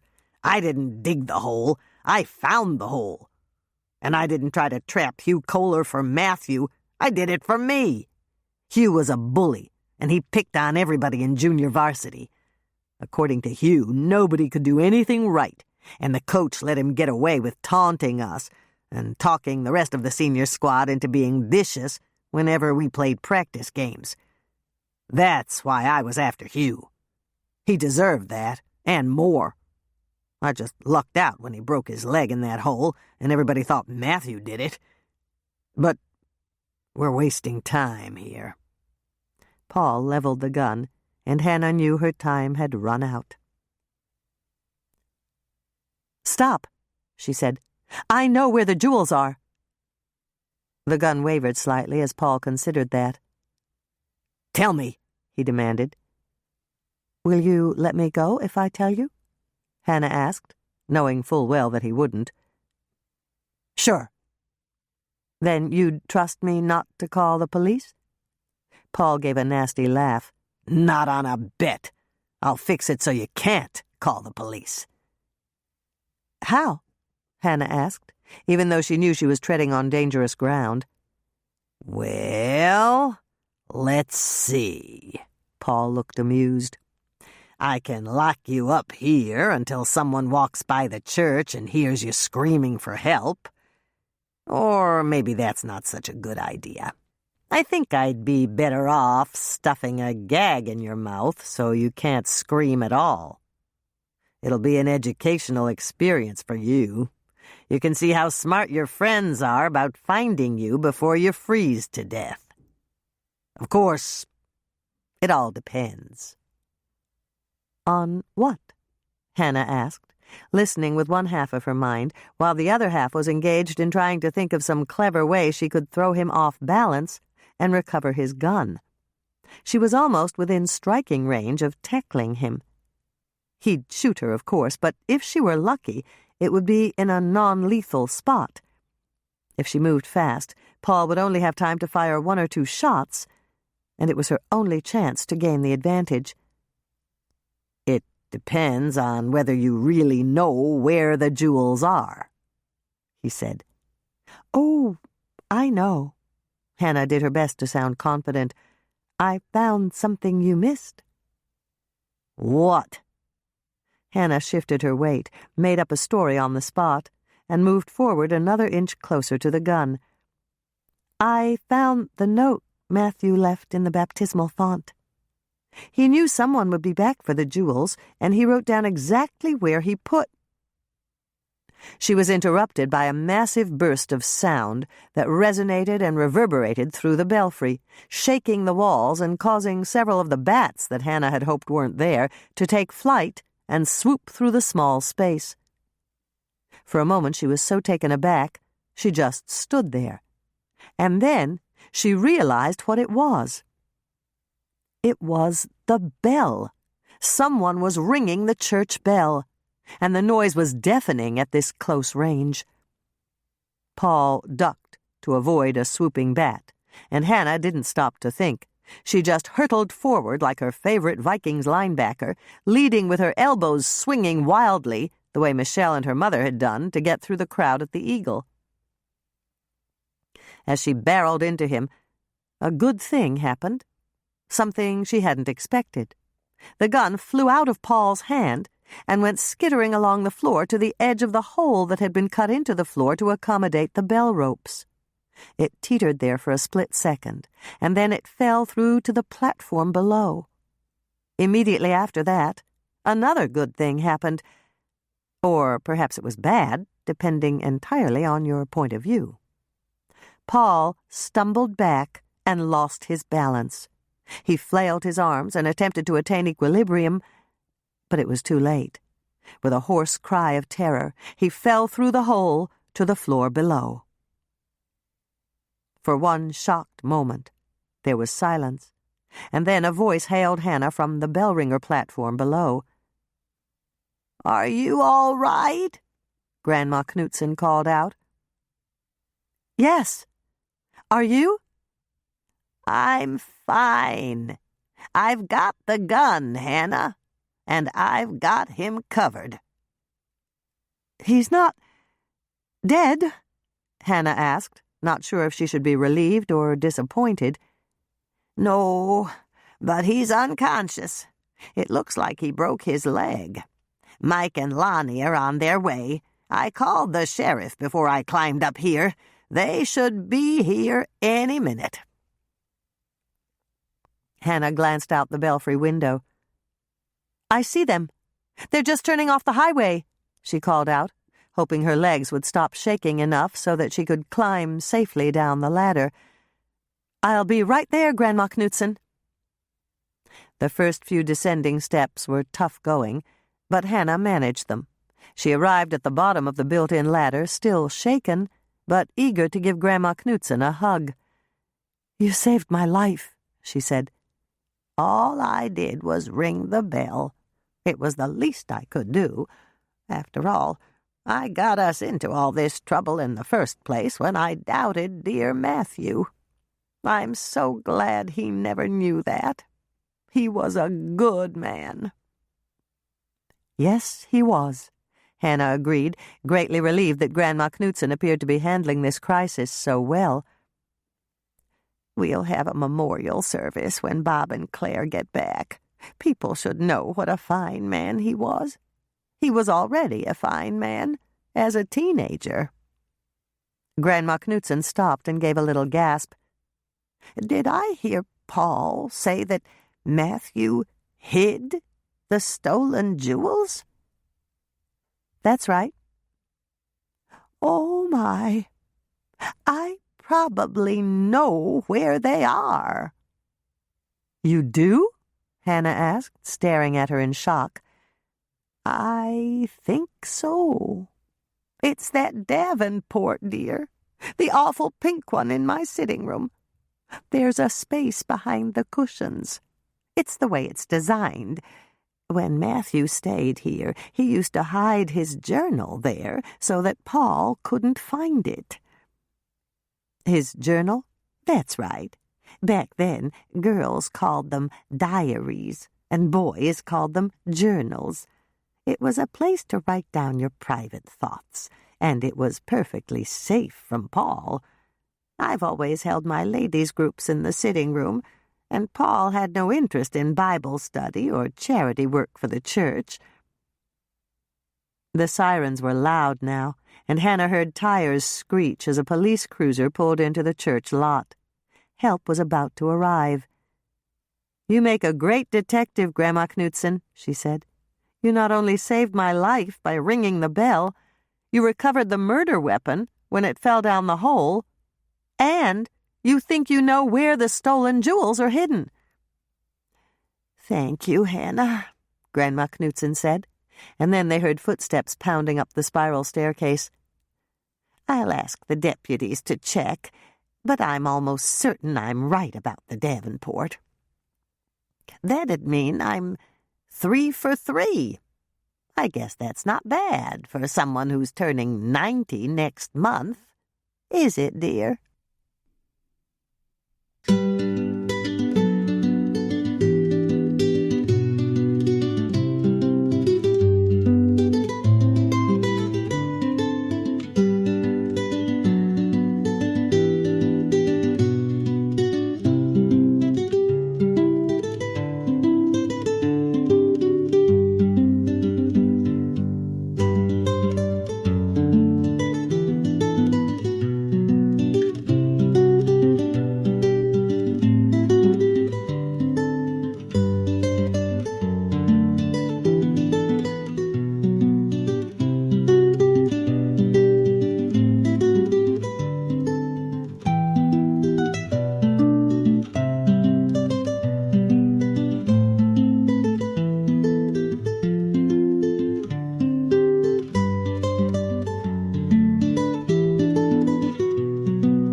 Chapter 30. "Wow, what a spread!" Mike exclaimed, accepting a cup of coffee from Hannah and eyeing the cookie and dessert buffet set up at the far wall of the Lake Eden Community Library. "How many desserts are there, anyway?" An even dozen, including 3 of Grandma Knutsen's Red Devil's food cakes. "Why so many?" Mike asked, and then he reached out to pat her arm. "Not that I'm complaining, of course." Hannah shrugged. Mother kept changing her mind, so Lisa and I just baked some of everything she mentioned. "Well, people are sure digging in. I think I'd better hurry up before everything's gone." "No worries," Hannah told him, lifting up the tablecloth that covered the beverage table so that he could see the bakery boxes that were stacked there. "We have enough desserts to feed every man, woman, and child in Lake Eden." "Not counting the dogs and cats?" Mike teased. Oh, I think there's enough for them, too. And speaking of cats, did I tell you Michelle discovered how Moisha was getting my sock balls? No. He wasn't pulling out that heavy drawer, was he? Hannah shook her head. He was pulling out the drawer above it. That's my sweater drawer. And Michelle figured it out when I had to use tape to lift the cat hairs from my sweater the other night. Okay, so Moisha was pulling out your sweater drawer and jumping inside. How did he get the socks? He went fishing in the sock drawer below. You mean he was snagging them with his claws? That's exactly what I mean. There was just enough room for him to bring up a sock ball, jump down from my sweater drawer, and run to the kitchen to put it on top of the refrigerator. Mike laughed. The big guy's a real character, I'll say. So what are you going to do about it? Put your socks in a different drawer? No, I'm going to let him do it. Michelle caught him in the act, and she said he was having a lot of fun doing it. I have to get out my socks every morning anyway, so I'll just get them from the top of the refrigerator instead of getting them from my sock drawer. Wait a second. Mike started to frown. How about that sweater drawer? Didn't you think something was up when you saw it pulled out?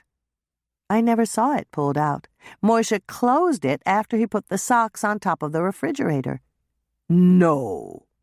Mike shook his head. I don't believe any cat could be smart enough to cover his tracks like that. Well, the sock balls are still appearing on top of the refrigerator, and the sweater drawer is closed when I get home from work. I don't have any other explanations. Mike thought about that for a few seconds. Neither do I, he finally admitted. Moisha's smarter than most of the crooks I catch. And that reminds me, Paul talked more than Pete Nunkey's mynah bird once we got him down to the station. He gave up his partner? Hannah asked. That and more.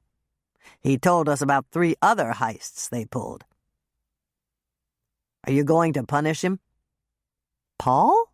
Hannah looked at him askance. No, Moisha. He's stealing your socks, after all. That's at least a misdemeanor. It's not that bad. It's just a little feline no-no. To tell you the truth, I thought pushing the drawer back in was so clever. I made him a good kitty cake. A who? A good kitty cake. Except I probably should have called it a smart kitty cake. How do you make that? It's just like a 3-layer cake. There's ground chicken, ground turkey, and flaked salmon in big patties. You frost it with cream cheese and decorate it with kitty treats. I use the fish-shaped, salmon-flavored kind that Moisha loves. That sounds rich. It is. I can only give him a little bit at a time, but he's really enjoying it. There's too much for one cat to eat, so I'll probably give some to Norman for cuddles. There was a clinking sound, and they looked over to see Doc Knight tapping his champagne glass with a spoon in a bid for attention. When the room was quiet, he cleared his throat. It's my pleasure to introduce the best author in Lake Eden, Dolores Swensen, also known as the famous Catherine Kirkwood. How about a few words, Laurie? There it was again. Doc had called her mother Laurie. Before Hannah had time to think about what possible meaning that could have, her mother began to speak. Thank you, Doc. I'm just so grateful to be here on this important day with my friends. I have some wonderful news from my publisher to share with all of you. My first Regency romance, A Match for Melissa, did so well that Kensington is going to publish it as an e-book. Isn't that wonderful? Everyone applauded, including Hannah. Electronic books were becoming very popular, and not just with the techno-geek crowd. Grandma Knudsen even had an electronic reader. Hannah had seen it on the table in her sitting room. My new book, A Season for Samantha, will also be released as an e-book. There's only one problem with e-books. I can't autograph them. But you can buy the paperback edition of my newest book from Marge today, and I'll be happy to autograph it for you." Dolores gestured toward their librarian, Marge Beesman, who was selling a rapidly dwindling stack of paperbacks at a table near the door. "Nice sales pitch," Mike said under his breath, grinning at Hannah as he patted his jacket pocket. "I've got mine right here. Have you seen the dedication yet?" Hannah shook her head. "I've been too busy serving refreshments. What does it say?" "It says—" Mike pulled the book from his pocket and flipped to the dedication page. "This book is dedicated to Doc Knight for so many reasons I can't list them all." "Really? I wonder what that means." "So do I. That's why I brought it up. I asked Michelle and Andrea, but they didn't know either. Maybe you should ask your mother." "Maybe I will." "We were wondering about it, too," a voice said, and Hannah turned to see a slightly chubby blonde with short hair, round, gold-framed glasses perched on the end of her nose, and a smile that was as wide as all outdoors. She was standing next to a man with reddish-brown hair that was thinning on top, and the slender but powerful build of a long-distance runner. "Hi, Doc Aldrich," Mike greeted the blonde, and then he turned to the man. "Doc Matson, glad to see you here." "We wanted to come since we know Dolores," the blonde said. The man nodded. "Yes, we see her almost every day at the hospital." "Meet Hannah Swensen. She's Dolores's daughter," Mike said, and then he turned to Hannah. "This is Dr. Marlene Aldrich and Dr. Ben Matson. They're Doc Knight's new interns." "Glad to meet you," Hannah said to both of them, and then she turned to Ben. "So you don't know what the dedication means either?" Ben shook his head. "Not unless it has something to do with the Rainbow Ladies." "That's probably it," Marlene agreed. "They're doing a great job for our patients, and I know Dolores works with Doc on a daily basis to make out schedules and go over patient request lists." Hannah felt vaguely uneasy. Daily meetings about work were fine, but was there something else going on? She knew her mother and Doc had been friends for years, but could there be something new that she didn't know about? As she poured coffee for Marlene and juice for Ben, Hannah couldn't help worrying a bit. When the two interns had left, she turned to Mike. "Do you think Mother could be sick?" Mike gave a little shrug. "I don't know. She doesn't look sick, but sometimes people don't. Look, Hannah, I'm really sorry I brought up that dedication in the first place if it's going to make you worry." "That's all right. I would have read it tonight anyway, and this way I can catch a couple of minutes with Mother right after the party and ask her to explain it to me." Good Kitty Cake. Preheat oven to 350 degrees Fahrenheit, rack in the middle position. 1 pound ground chicken, 1 pound ground turkey, 1 large can, 14.75 ounces, pink salmon. I used chicken of the sea. If you're giving this as a gift and you want this cake to look really colorful, use red salmon instead of less expensive pink salmon, and pick off all the gray skin after you drain it. The lucky kitty recipient won't care, but the kitty's human caretaker might. 1 egg beaten, 1/4 cup cracker crumbs, or matzo meal, 3 8-ounce packages of cream cheese, the brick kind, not the whipped kind in a tub. 1 package of nicely shaped or colorful kitty treats to decorate the top. I used Whisker Lickin's Crunch Lovers tuna-flavored treats. You will need 3 pie plates, or 3 layer cake pans, to make this cake. I used disposable pie pans. Spray the 3 pans with Pam or another nonstick cooking spray. Press the pound of ground chicken into the bottom of the first pan, spreading it out evenly. Press the pound of ground turkey into the bottom of the second pan, spreading it out evenly. Drain the can of salmon. Pick out the bones and remove the gray skin if you wish. Pat the salmon dry with paper towels and then flake it into a small bowl. You can also put it in the food processor and give it a few whirls with the steel blade to chop it all up. Mix in the beaten egg, or put it through the tube of your food processor if you used one. Mix in the cracker crumbs, or put them through the tube of your food processor if you used one. Once the salmon, egg, and cracker crumbs are thoroughly mixed, press them into the last pan you prepared and spread them out as evenly as possible. Bake the ground meat and the salmon patty in the pans at 350 degrees Fahrenheit for 25 to 30 minutes. Use a turkey baster to suck out the grease and dispose of it. Let the meat and the salmon cool completely in the pans. Cover them with plastic wrap and refrigerate them for at least an hour. Hannah's first note. You can do this the night before you plan to assemble the cake and refrigerate the meat and fish overnight. If you do this, the cake will be firmer and easier to frost. To assemble the Good Kitty cake, first you must make the frosting.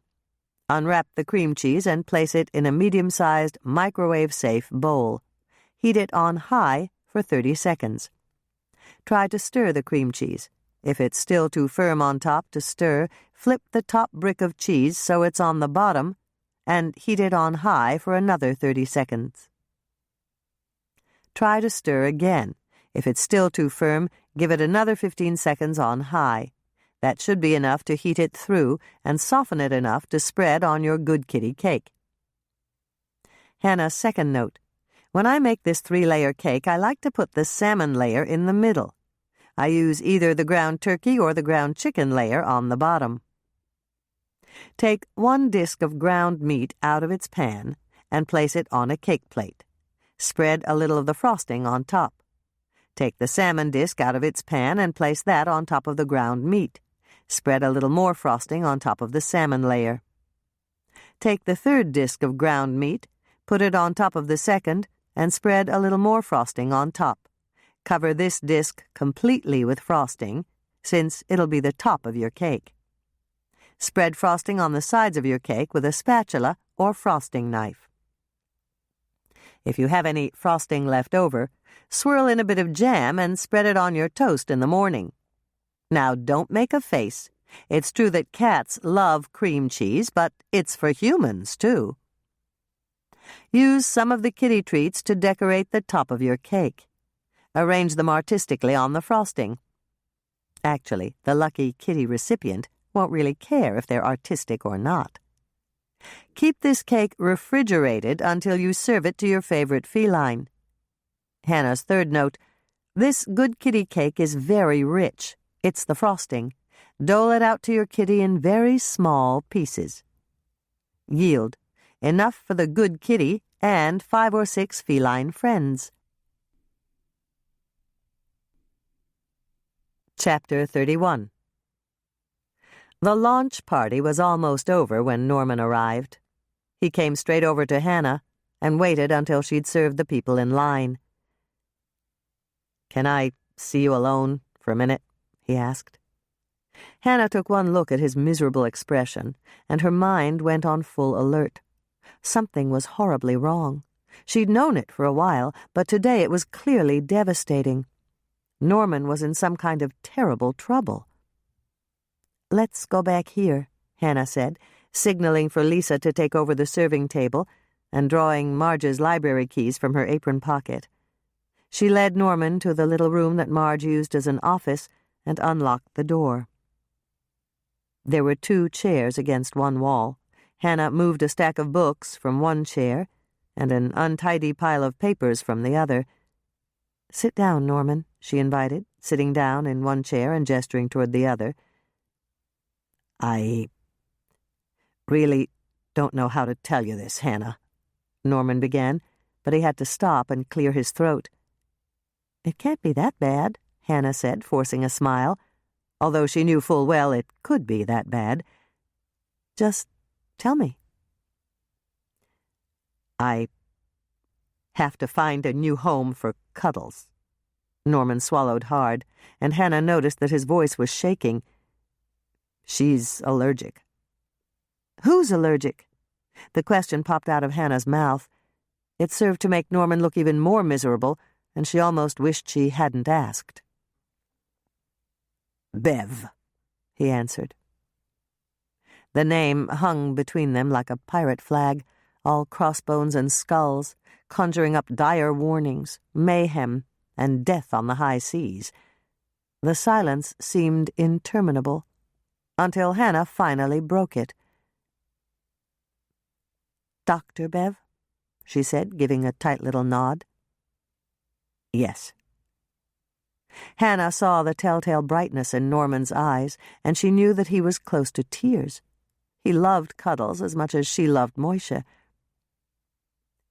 Can't you just bring Cuddles out to my place when she comes over? No, that won't work.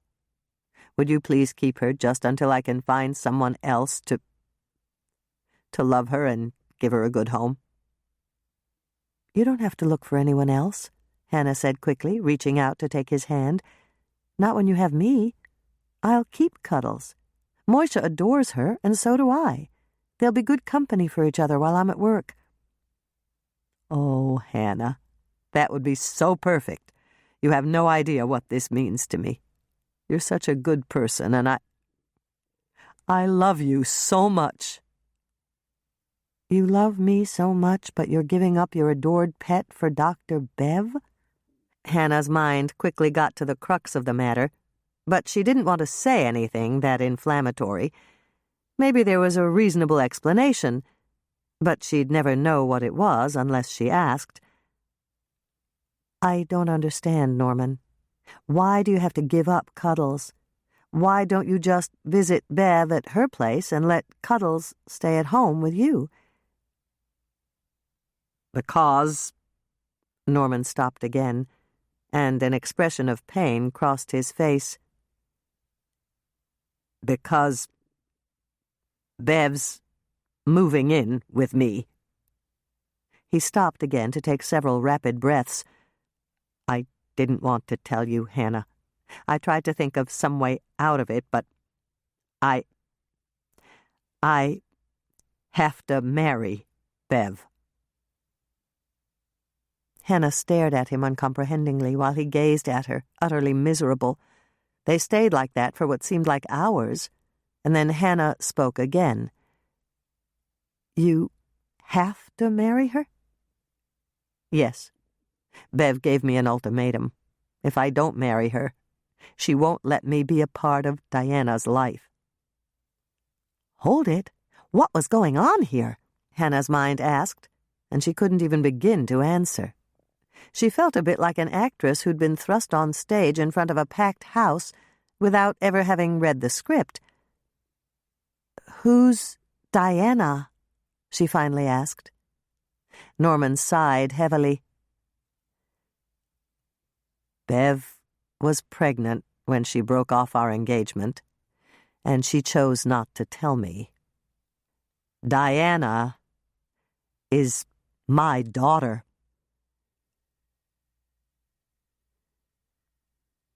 The end.